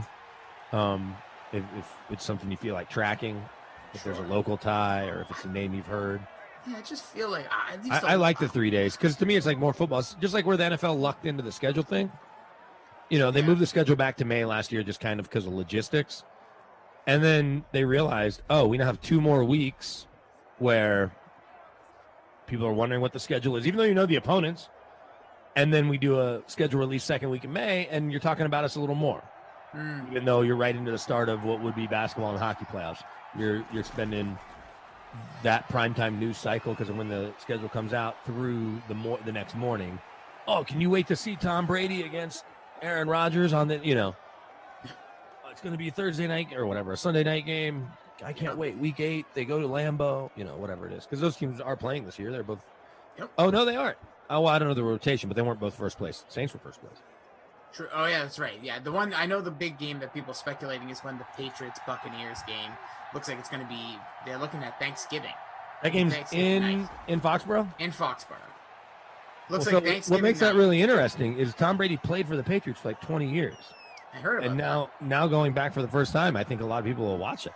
Oh, yeah. So that's why I think they're trying to make it the prime time Thanksgiving night, huh? That's what the last rumor I saw, because then they'll both get the bye previous. That would mean Atlanta. I think it's Atlanta Patriots. You don't get the in bye London. previous. You don't get the bye previous. I mean, you might, but No, a lot of times. That's what they're saying, that both teams will get the bye before that. So it's not like they're playing 3 days before this game, and that it would be Patriots Atlanta in London 2 weeks before that. Oh, Patriots, Atlanta, London. Okay. Yes. So that's kind of That's all these are speculation, or do we think the Pats are going to London? Like, has that been reported? No, I think that's speculation, but I think it's one of those things that's Because last year Denver was going to Atlanta or going to London with Atlanta. Basically, when you build a new stadium and you get a Super Bowl, you're on the hook for a home Atlanta game. That was before they changed these rules to where one team will have to do it every 8 years. And so Jacksonville, who wants to be in London, they also usually pick up the others. But then if they add a third or fourth game, a Mexico game perhaps or whatever, then you're giving up a home game. And so the Broncos have wanted to go to London, so they had asked Atlanta. Now they play at Jacksonville the next 2 years. I don't know if they've asked if Jacksonville's going to have a home game, but if they have, I wouldn't be surprised to see Broncos at Jags in London. In the short term, or maybe the Broncos have a home game there. I think it starts in 2022, where every 8 years you have to give up a home game and play in either London. I think they're adding Germany and maybe Spain. Right? Does that sound right? Yeah, I don't know. I haven't heard Spain yet. There was another country beyond Germany though that I can't remember. Either way, dude, the NFL. I'm waiting for China, Japan, Australia. They're going everywhere. It's gonna eventually. It's gonna get crazy. Here, let me look it up. Yeah, check that out. As we have zip at the end of one. There it is. Eddie Pinheiro, 1 for 3 yards. Everyone, He's trying. The second time we've seen something that. Herbert for 28, Trubisky 43, but on the ground has been the story, I guess you could say, so far, as Trubisky has 1 for 3, have Herbert rushing right there for 16, Montgomery and Eckler both 18. Okay, United Kingdom, Mexico, and potentially Germany. That's it. Okay, so potentially Germany. So can you, since you're on the Google machine currently, or maybe you Bing, what's the time difference East Coast wise to Germany? I think it's like 5 hours, like London. Maybe it's 6. Oh, is it the same? Okay. Well, here, I can tell you real quick. So I'll pull up my international clock, my world clock. So let's say we'll go. What do you think it'll be in Berlin? +6. Yeah, Berlin or Munich? Oh yeah. Jared says it's +6, so that would mean He's probably right. In Berlin right now, it's 4 in the morning, right? And it's what time is it? Where you are, 10:13. So I'm at 6 hours. 10:13. Yeah. So makes sense. yeah, and what is it in London? London's probably close to the same. Is London +5? I think it's 5. It's 5 because the same as I think as Ireland. Yeah, London and Ireland are going to be the same. Yeah, exactly. So it's +5. So there you go. All right, so that's interesting. Okay, I'm into it. We'll see how it works. You still get the 1 o'clock start for a 7 o'clock game in Germany. So crazy. We last year there was barely fans. Now we're looking at fans. Now we're going back to traveling. Let's get this thing back up and running, baby. Let's get some cash flow for the NFL. Well, this is where, because some of my job responsibilities are changing, I'm not sure if I'll be on the team playing. Yep. Do I get to go to this Europe trip whenever it happens? If it's London in the next year or two? Or how bad when do you it's want one of to these? I'd like to go, especially if I get to fly on the Broncos charter. Then you fight your way in on that damn plane. I'm going to do what I can. Of course. Listen, you know who you're talking to there. You know who to grease over the next several months till that potentially happens. Herbert here, 3rd and 4. He's got good protection. There was a blitz picked up. He hits the slant pass to Mike Williams. I'll say this. I love going to Mexico on vacation. Mm-hmm. If I was traveling with the team, the Mexico City trip might be cool. But I'm not like, I'm much more looking forward to the idea of going to London or potentially Germany. Yeah, I've never actually been to Mexico. So Mexico's cool. If you go to Cancun, Playa, Cabo, We've still never gone. Me and my wife Puerto were... Vallarta, you go to Mexico City, it's a different deal. Way different. Sure it is. I'm more of Aruba. That's where I want to go next again. Okay. I love Aruba. We'll check Mexico. Listen, after all this last 14 plus months, we got to start traveling. Dude, I can get to Cancun faster than I get to Miami. I believe. Oh, yeah, because you're just going straight down. Yeah, exactly. How long of a flight is that? 3 hours, three and change. So that's like me going to 4. Florida. Yeah, that's funny. Yeah. And it would be the same probably going the other way. Here we go. Yeah. But yeah, for you to fly to Cancun is probably like 6 hours, 5 hours. Yes, yeah, somewhere around that. Rossi's the Travelocity gnome. Says P. Hooligan. Appreciate it. Good to see everybody here in the chat tonight. Hope everyone's having a great day. Who's winning right now? Whoever's got the 2 defenses please, and one you- in the captain spot. I'm not even 3 touchdowns. I think talk to me. Even though I forget which game it was recently. I'm in Got 3-0. 37th. First place right now. Gregors with lots of G's in the middle. Does have both defenses. And that's the captain spot. That'll do it. 29.38. There's a run here. Is that a run Up for the Virgil gut. Green? Looks like it is. Virgil Green with, what was that? Over 10 yards there. Go get you some. That'll pay off for the play right there. All right, here comes my man Eckler. Eckler touchdown. Maybe even Herbert to Eckler. I'll take both points. I took a 3.5-hour flight, says Monster, from Pittsburgh to Cancun, if I remember correctly. Pittsburgh to Cancun's 3.5 hours? That feels not right. Could have been the tailwinds. All that random stuff Yeah, I no don't kidding. understand about planes. There's the handoff again. Eckler going to walk his way. Ooh, little doorstop there, Wow. but gets in the end zone, kicks it down. There's your captain, Met the Austin safety. Eckler. And just taking him out. So let's see. From why would the travel site give me rental cars first? No one's ever looking up rental cars first. You're always looking up flights first. I need to know I have a car. Yeah, maybe hotels ahead of flights. Okay. I'll Bad give you Boys of Pop, what's up, man? He says Mexico City is a great place to go. Explore the culinary landscape. Also, Caesar salad was invented in Tijuana. Who would have guessed? Cobb salad was invented by Bob Cobb. Is that true? I don't know. You ever see that? Yes. Curb. Bob Cobb? My uncle Bob Cobb invented the Cobb salad. So actually, it says right now on Southwest, Cancun's 3 hours and 55 minutes. Really? Huh. Well, let's see. Pittsburgh.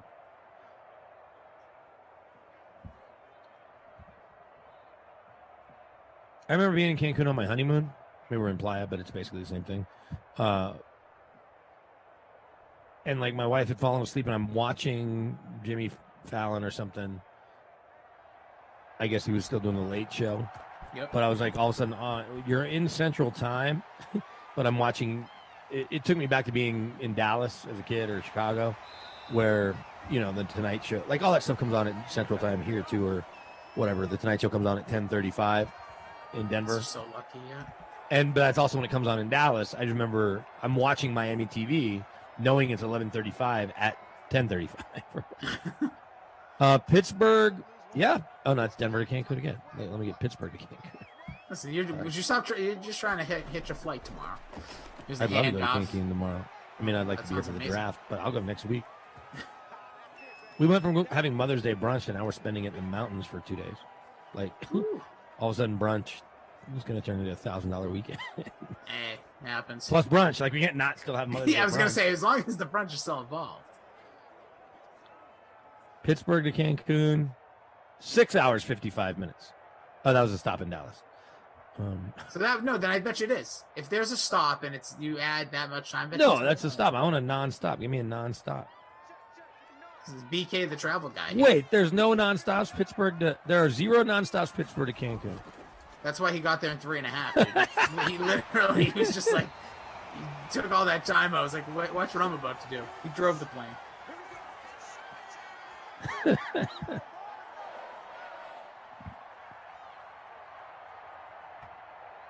Yeah, you should check Mexico out.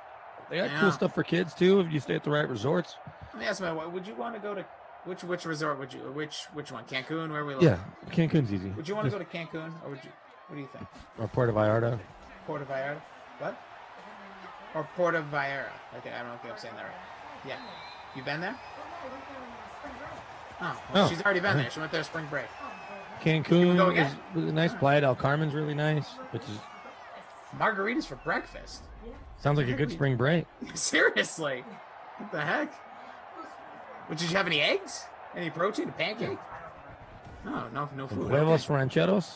Oh, we love huevos rancheros in this house. I don't know. How's your little guy? Less than 2.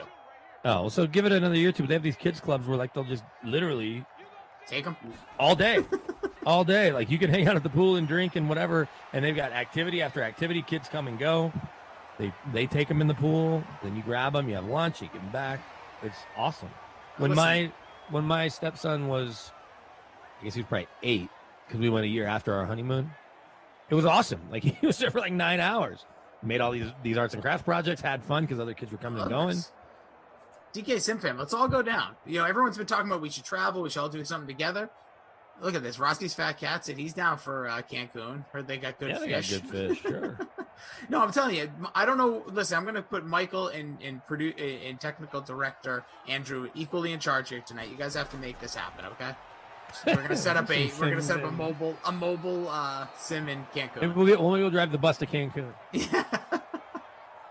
Oh man, check your bags, everybody. I actually worked with a guy who would drive back from Mexico with his now wife, but family. Like they did it every year. They would fly down. The dad would drive. He was the one from Mexico. And then everyone would pile in the SUV and drive back. Or vice versa. Whatever it was. Isn't that We Are the Millers? You ever see that movie? Kind of, but I don't think they drive to Mexico. I thought they're in an RV. Yeah, isn't that? I think they go to Mexico. I think it was transporting drugs. Yeah, I think it was Mexico. There's some border. I don't think they were going to Canada. I don't know. I've definitely seen that movie. I just don't remember them crossing the border. Yeah, you know what it is? That movie's like really funny. I found it, but like the actual storyline, I don't really recall it that much. Oh yeah, Jennifer Aniston's good. Ed Helms is good. Yeah. Did you watch any of the Catherine Oscars? Hahn. I did. I watched the opening probably hour. So the first hour. Everyone crushed it. You kind of got the point. Yeah, I liked Regina King and thought she she's great. She came out strong in the beginning, and I liked how she said, you don't want celebrities kind of, preaching at you. Or yeah, the best way to put it. Yeah, there's a nice catch down the Is sideline. that my man Henry? Look at this. Maybe I'm in first place. I got Herbert. I got Henry. Did you have, Eckler's your captain. He's the only one to score. He should. Tater Hater did confirm they did drive to Mexico. See, I know a little something. Okay. I'm in, I don't know. Tater Hater says, you see my living room, I can't afford Cancun. No, Tater, we'll just throw you in our luggage, dude. Don't worry about it. Anybody who can't afford it, just jump in the bus. All the freaks, all the weirdos, all, my people. You guys get in there. But yeah, going back to, I thought it was fine. I really, and everyone's like talking, obviously ratings are down, whatever, for what that's worth. But like, it's because nobody saw these movies. Yeah, no one saw any of these movies. Overthrown man. Come by on, Herbert. Justin. Had it wide open. Looked like that was your guy again. Henry going down there. No, I think that was William. It's just like I said, Williams. I don't know. It was a while It was a player. Like these movies are just not as popular. I saw all of them except for The Father, and so I thought Chadwick Boseman, and I was kind of doing a little reading, was going to win Best Actor. I predicted on Twitter and on other social media, and I got 4 out of 6 in the big categories. Who are you? I'll say, I just like the way, in the beginning when they were telling the stories of all the directors. And that was cool. That I liked instead of just quickly passing over them. Well, and I like the setup there at Union Station. It's obviously a big facility. It's not anywhere near as big as some of the other Union Stations I've been to, but it is kind of perfectly set up. Probably not a good day if you wanted to ride a train though, in or out of LA. That was probably annoying. Sure. But I thought it looked cool, and that building's got all that old school LA architecture from the 50s or whenever it was built. It's a beautiful place. I thought, yeah, like I said, the setting was right. I used to go in and out of there down to Orange County a lot when I'd visit different cousins. One cousin would stick me on the train there, the other one would grab me. I now know who your favorite cousin is. Well.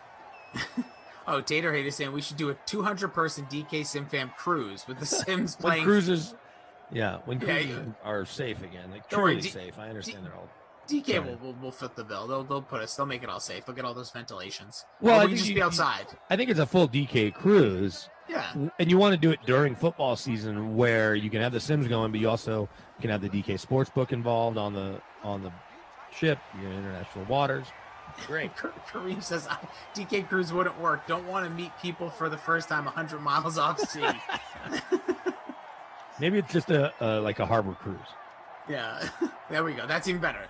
Like we'll do a sunlight cruise. Potato is saying it would be Sims playing every hour for 200 straight hours. Every hour, the last place person has to ship back to the shore until one remains. Well, what'd be great is if we had multiple channels going. And one is where all the DK SimFam get to call part of the game. Ooh, like that. Yeah, like an announcer. Yeah, I was talking to who was I with? Might have been Koff. I was saying we should do just to keep as we try to engage more, do an actual Madden tournament ourselves, us playing the game. Yeah, I'd be all about it.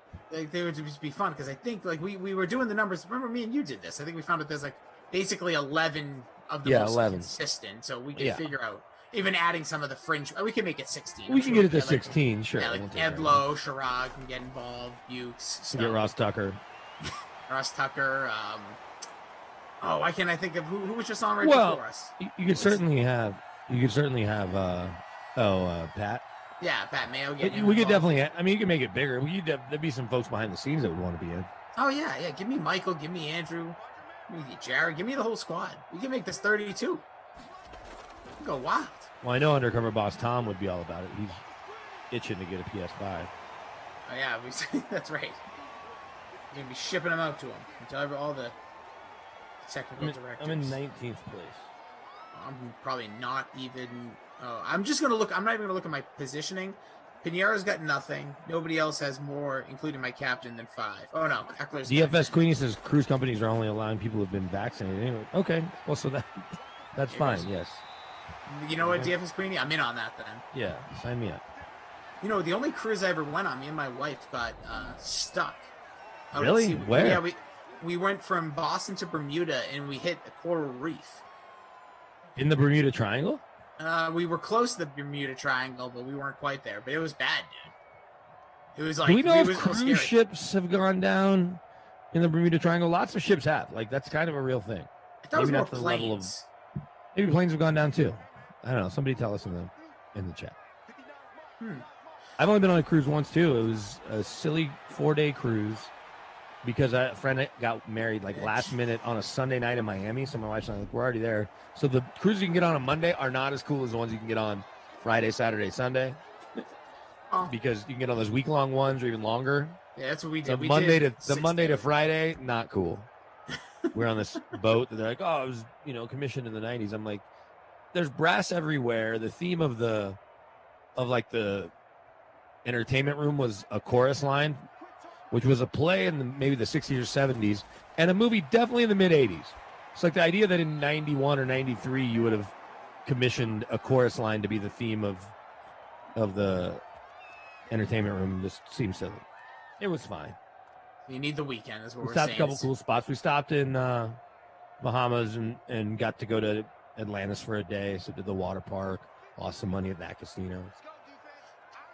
Yeah. Well, that's part of the game. I think our next cruise, when it's all ready to roll, might be a Disney cruise with these kiddos. Because sort of back to what I was saying about the Mexico deal with the kids. Disney cruises are all about the kids doing the kids thing and the parents doing the parents thing. That's life right there. That's what all the rules are. Sure. But it's designed for them to take the kids off your hands, so you can spend money on drinks, I guess, and they'll keep the kids occupied.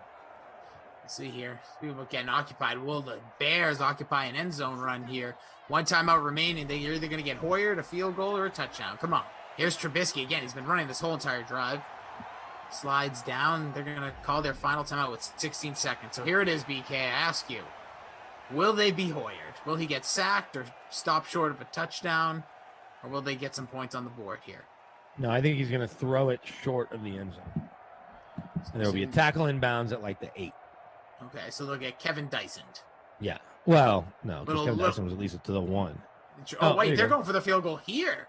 Yeah. Well, you don't have a timeout left. Look at virtual Matt Nagy, smarter than the game. Look at that. Boots it through. Pinheiro's going to get some points on the board. So there go all the goose eggs. Let's get some points here in a Madden After Dark. Hope you guys are doing well. Brennan Cristal, Jason Rossi with you. Smash that like button. Subscribe. Don't forget tomorrow, 11 a.m. This all kicks off again with the sweat. Then you got 6 Sims for your Wednesday. Jared is in ops. Andrew is our technical director. And Michael, our producer tonight. I'm looking forward to I get Wild Weather Wednesday 2 weeks in a row. Ooh, yeah, there's excitement. What kind of game do you get tomorrow? Do you know? I'm off tomorrow. So Tomorrow's what do you Tuesday. mean? Oh, dude. Wow. Where's my head at? I don't know. I'm looking already. I'm with Koff, and I got Tom after dark. I'm like, what weather is it? I think I got. Am I with you on Wednesday? It's 6 Eastern. I'm just gonna say yes without any knowledge. I'm gonna look. What's up, Twitch family? See you guys chatting it up, keeping it positive, keeping it light. I guess I could look it up. I have it right here. My thing's all messed up. Here we go. Wednesday. I am. No. No, but I'm with Glash. Flash. Yeah, we don't know the weather yet. Oh, I'm at 2 o'clock. Or 4 o'clock Eastern. Sorry. 4 o'clock. Yeah. 2 o'clock my time. Lucky dog. Yeah, I got Mad After Dark the next. 3 days in a row here. Glash is messing with you. I'm trying to switch it where I won't work with you very often, only because I'm trying to do mostly during the day here. I'm have to go to all these Nuggets and Avs playoff games, and now that we have a nanny, and once I get past the draft, there won't be that much to do during the week. Broncos related, so it'll be about Nuggets and Avs games at night. Nice. Yeah, dude, it's actually funny. I used to do a lot more day. It's just work right now for me has been a little bit tighter, so I'm like, I don't even want to really sign up. Tomorrow I have a 4 o'clock, but I just do a ton of noon and 2s. Yeah. I actually I'll be all about those noon and 2s. Yeah, I prefer them, to be honest. Just That's for East 10 Coast and noon stuff. my time, so be glorious. 1, yeah. I want you and Moose doing those, just 9 in the morning and 10, glorious. Yeah, it's great. Trubisky in this one, 81 yards through the air. Herbert 74. Let's do a quick roll call. Where are we standing in the stats at halftime? My squad. 27th. Look at you. Not You remember as right there bad. with me. Not as bad. 4 Scotty J. Oh, chilling I'm in at first. 36. You're ahead of me now. Look at you. That Pinheiro, Mitch. I also have Mitch Trubisky. That's helping. He's got 52 on the ground, leading all rusher, and 32 for Eckler. He's got a touchdown there. Yeah, right now our leading lineup for Scotty, as Jared is updating, but Henry and the captain, Trubisky, Eckler, Herbert, Ginn, and the Chargers DST. Can I ask you a wrestling-related announcer question? Please do. Because I was listening to Ryan Orsillo's podcast. He had Adnan Virk on. Mhm. And then big news, Adnan Virk is going to be calling what? Oh, he's in. This is his 3rd week. SmackDown or something? No, he's on Raw. He's on right Raw? now as Monday we Night speak. Raw? Yeah. Okay. He's the voice of Are Raw. you recording it? Do you record Raw? Yeah, I got everything. I was watching before he came on. Okay. So he's the voice of Raw. How is he being received by wrestling, diehards that maybe don't know who he is, and then those who, like you, follow lots of sports and cross over and understand? How's it going so far for Adnan? Because he's a really good announcer. So. Adnan, I've always liked a lot. I love what his transition with more with stuff at MLB. I feel like it just fits him more. I liked him with ESPN, but wrestling fans are tough. And I'll be honest, as a wrestling fan, it's tough. He just sounds like so much more polished. And they don't like that? I don't think so. It's like you want it to be kind of like what and I don't mean this to sound bad. There's nothing against us. It's just more of a natural conversation here. And wrestling for years in its height with the Jim Rosses, you called certain things, but it was a natural way of storytelling. And I think it takes a long time. He came literally cold into this. It wasn't like he was calling smaller companies or doing things on the side. So tonight was what I heard was a little bit rough. He gets very loud at certain points and like very like overly ecstatic about stuff. And I think that was like the feedback. Part of it might just be that he needs to kind of find his groove, right? And that'll take a little while. It's going to take, I would say it's going to take a year if they give him the time and if he does it, because don't forget, he's also doing this with no crowd around. So that's different for someone to come in cold. Oh, yeah. Where there's no like, oh, the crowd's excited, I get excited. Like the announcers have to bring the enthusiasm as it's crowd noise. Like we're hearing venues for Raw. Or they're just doing it at the Orlando place. No, so they went from Orlando to the Trop, and now they're in, I think it's like the University of Tampa or somewhere. Why were they at the Trop? They just needed more stage. It was available. I honestly there wasn't much, like that was the next available location, and then once baseball season came around, they had to move again, and they did obviously WrestleMania Live, and yeah, the next night is when Adnan Virk started, and then they have Pat McAfee doing SmackDown.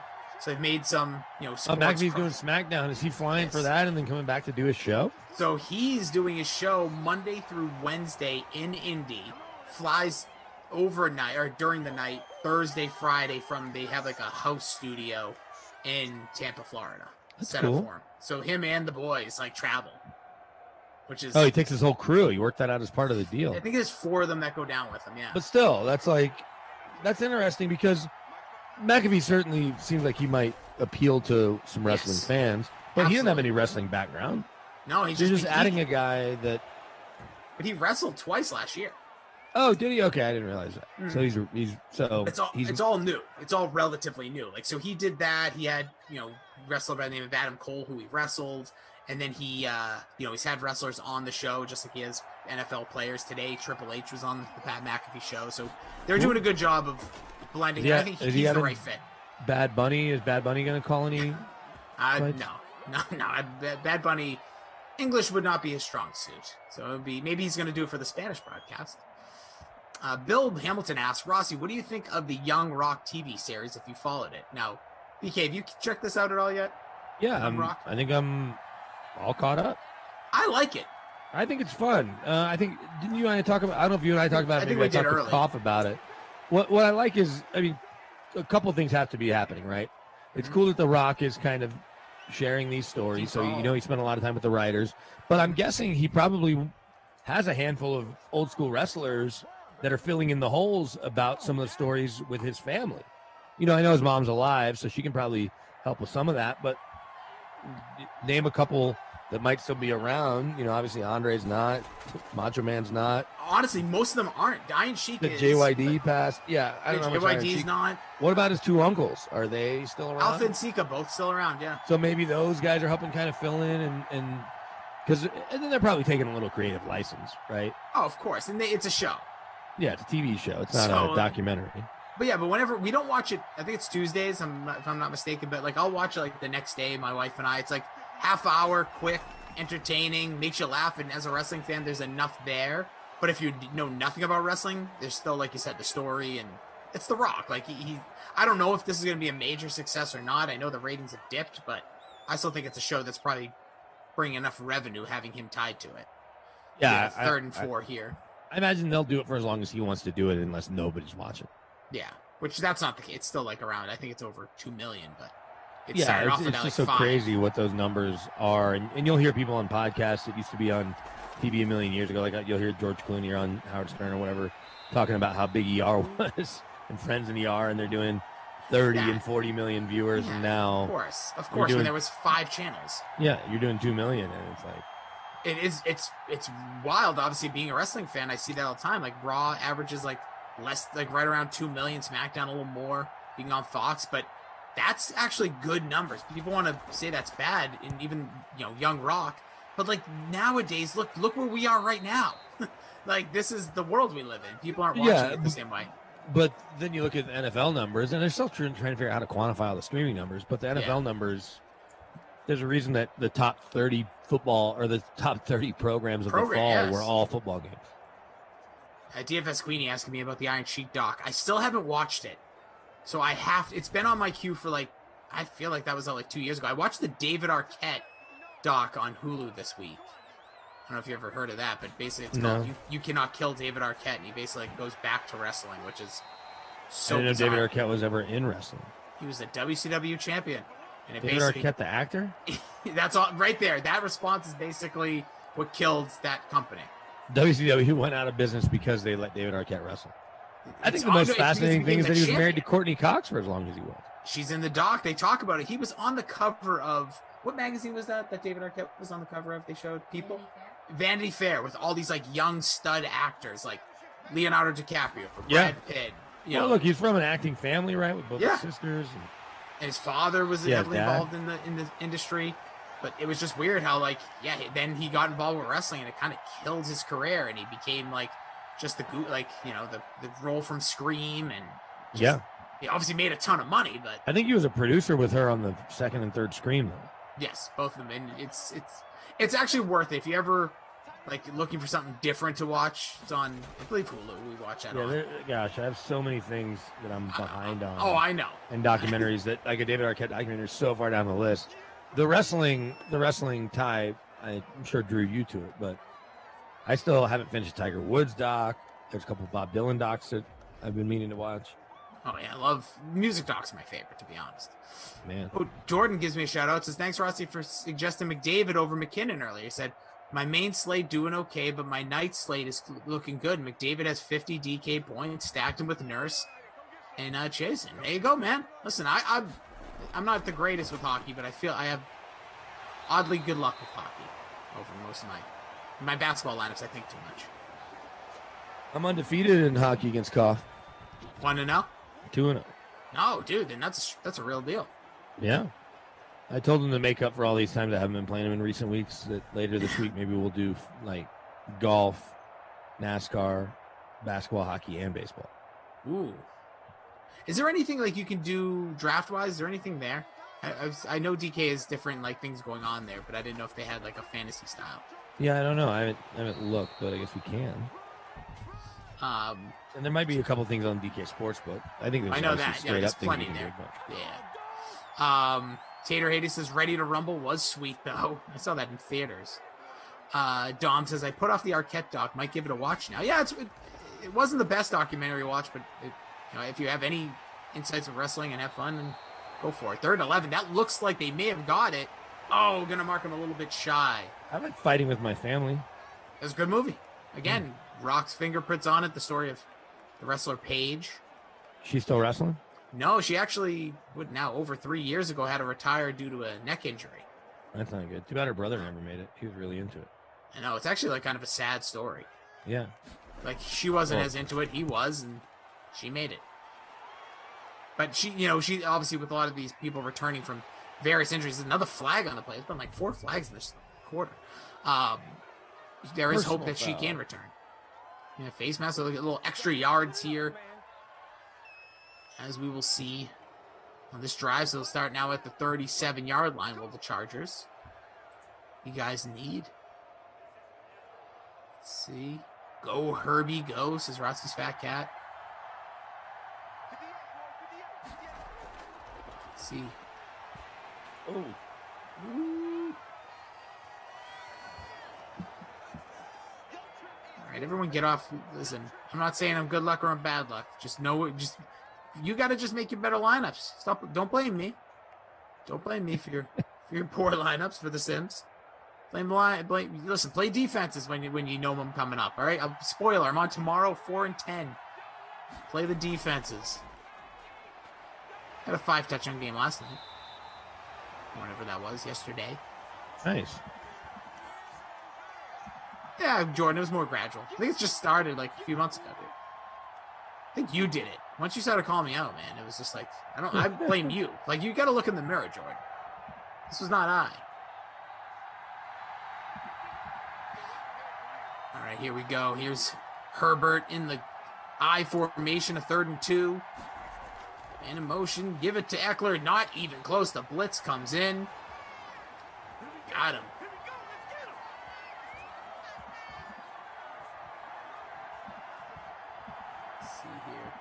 Going with Twitch, so we'll get the Bears getting the ball back. Hope everyone's doing well.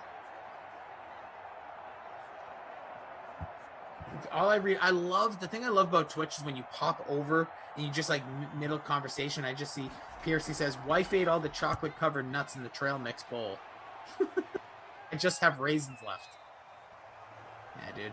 No good right there, Piercy. That's why I don't buy trail mix. Just buy all the stuff. I went to the Make your dentist own. today, and I feel reluctant to eat anything Ooh. with sugar in it. Isn't that, dude? How funny is? Is this a cleaning? Yeah, just a clean. Doesn't your mouth feel amazing right now? It definitely feels clean. I was just supposed to love go in December. I was supposed to go in December, and then didn't, and it was because football, and then was supposed to go in, I don't know, January, February, and then the dentist had to cancel. So then all of a sudden they get me this week. So I'm like 4 months overdue. Well, you did it. Most importantly. Why does all of Rossi and BK's sim scores suck? And no offense, LOL. That's a peace of mind. Peace of mind, man. Like I said, if you To be fair, you called out the score of the Chargers Bears previous 2 games. Yeah, I didn't call those games. I'm just letting. No, I'm saying you let us know. You reminded everyone because I definitely would have stacked up these defenses and kickers. Yeah, I should have. I looked at this. I did the research at whatever 12, and I ended up coming up with 9 Bears, and they've scored 3 points. They're basically what's going to be 3 quarters. So we have a 3rd and 7 here. I'm sure that first place lineup in our contest still has. I'm in 41st. It probably still has both defenses. It has to. Yeah, Trubisky going to his left, throws the ball, wide open receiver. Caught, that'll probably do it for the 3rd quarter, but nice catch there. No, never mind. Jimmy Graham. Joe C has gotten ahead of the 2 defenses. Joe C, the RIP, Kid Rock's No, smaller Joe sidekick. C 999. Yeah, he's got Eckler, Trubisky, Henry, Ginn, Graham, who just had that catch, and Reed. Anthony Miller plays not paying off to this point. No, and I'm in 28 still. Hanging in there. I'm fighting. So we'll get here to the 4th quarter. Thanks, Miami Misfits, and we enjoy you guys. Remember that. As much as you might be like, oh, we're always different teams, different vibes. Well, listen, we appreciate all you guys and the different things you bring as well. So we smash that like. Let's get those numbers up before we get out of here. We got one more quarter. If you want to see some points, maybe you guys can bring the energy. Let's see it. We got one more quarter. Energy will force motivate these guys. Yeah, force the ball into the damn end zone. Messing. Oh, I thought. Yeah, when I first saw Peace of Mind say love messing with the peeps, I'm like, do you mean when me and Tommy Freezepops put the peeps in the mic? But I think he meant us. Trubisky 125. Herbert yet to hit 100 yards, 97. Eddie Pinheiro, he has a chance here. He's still got those 3 yards passing. Eckler 52 to match Trubisky. The touchdown by Eckler. Cohen, Montgomery, both 21, 18 respectively. Virgil Green's got 14 yards. 14 yards in that one run. Get it done on the ground. Come on, there's the vulture. Might not get a vulture TD, but we at least got a vulture rush. Let's see what else we have here going. Graham 57, 66 for Henry, your guy there. Everybody else just a guy. 20 yards for Ginn, 2 catches. So see what we can get here in the 4th quarter. Stack those defenses. That's all I can say. It's me. Everyone's blaming me. It's okay. I can deal with it. Put it on my shoulders. After this, it will not stop me from going straight to bed. So don't you worry about it. We got to participate in Nuggets post-game press conference. Oh, you do? Yeah. Oh, that game's not. Yeah, you got time. Yeah. No, I have plenty of time. I've got it on small corner of my screen. Nuggets, one of the few. For the 2nd straight Monday, are hosting Memphis. See, it's just like these Chargers and Bears, man. It's just things are happening. Every time, yeah. Oh, I forgot the Reds are West Coast against Dodgers. Maybe I'll watch a little bit of that. My Cincinnati fandom coming out here. Yeah, he's going to watch the rest of SmackDown or Raw. Raw. I'll probably catch that in the morning at this point. To be honest, I'm going straight to bed. A little breakfast Raw. Yeah. Probably my son will be screaming at some point to wake me up. I'll put on the YouTube TV version of DVR and watch it in bed and hope he goes back to sleep. Oh, I got a big day from, what's his kid's name? Travis Rogers? Rogers. Trevor Rogers? Yes. 7-0 blank in Milwaukee, 7 Ks. Look at you. Good start to my fantasy week. Gotta like that. There's a big stop in the backfield there. So 3rd and 2. Will they get the first down? Rosarena and Alvarez both 3 for 4, but Acuna, who's garbage apparently, 0 for 2. Lawrence Curtis asks, Jason, Brandon, what contest are you guys playing? If you're talking about Madden Sims, we usually create them. So it's the one in the DK DK Sim friends. fam, and if you're not in there, someone has to invite you, but I'm not going to do that. I can do it, Lawrence, if you drop your name. I believe I've learned how to do this. First time played Fortnite says, Rossi, it's all your fault. You promised us a piece of your cat painting and never delivered. Well, because I thought Simland was coming to an end at some point, but it hasn't. So, you know what, dude? Oh, it's never coming to an end. Well, there was just a point in time where, like, I'm sure this will have, like, a season. So, you know what? First time, if you follow me on Twitter, at Jason D. Rossi, you slide in my DMs, I will personally rip a piece of this and then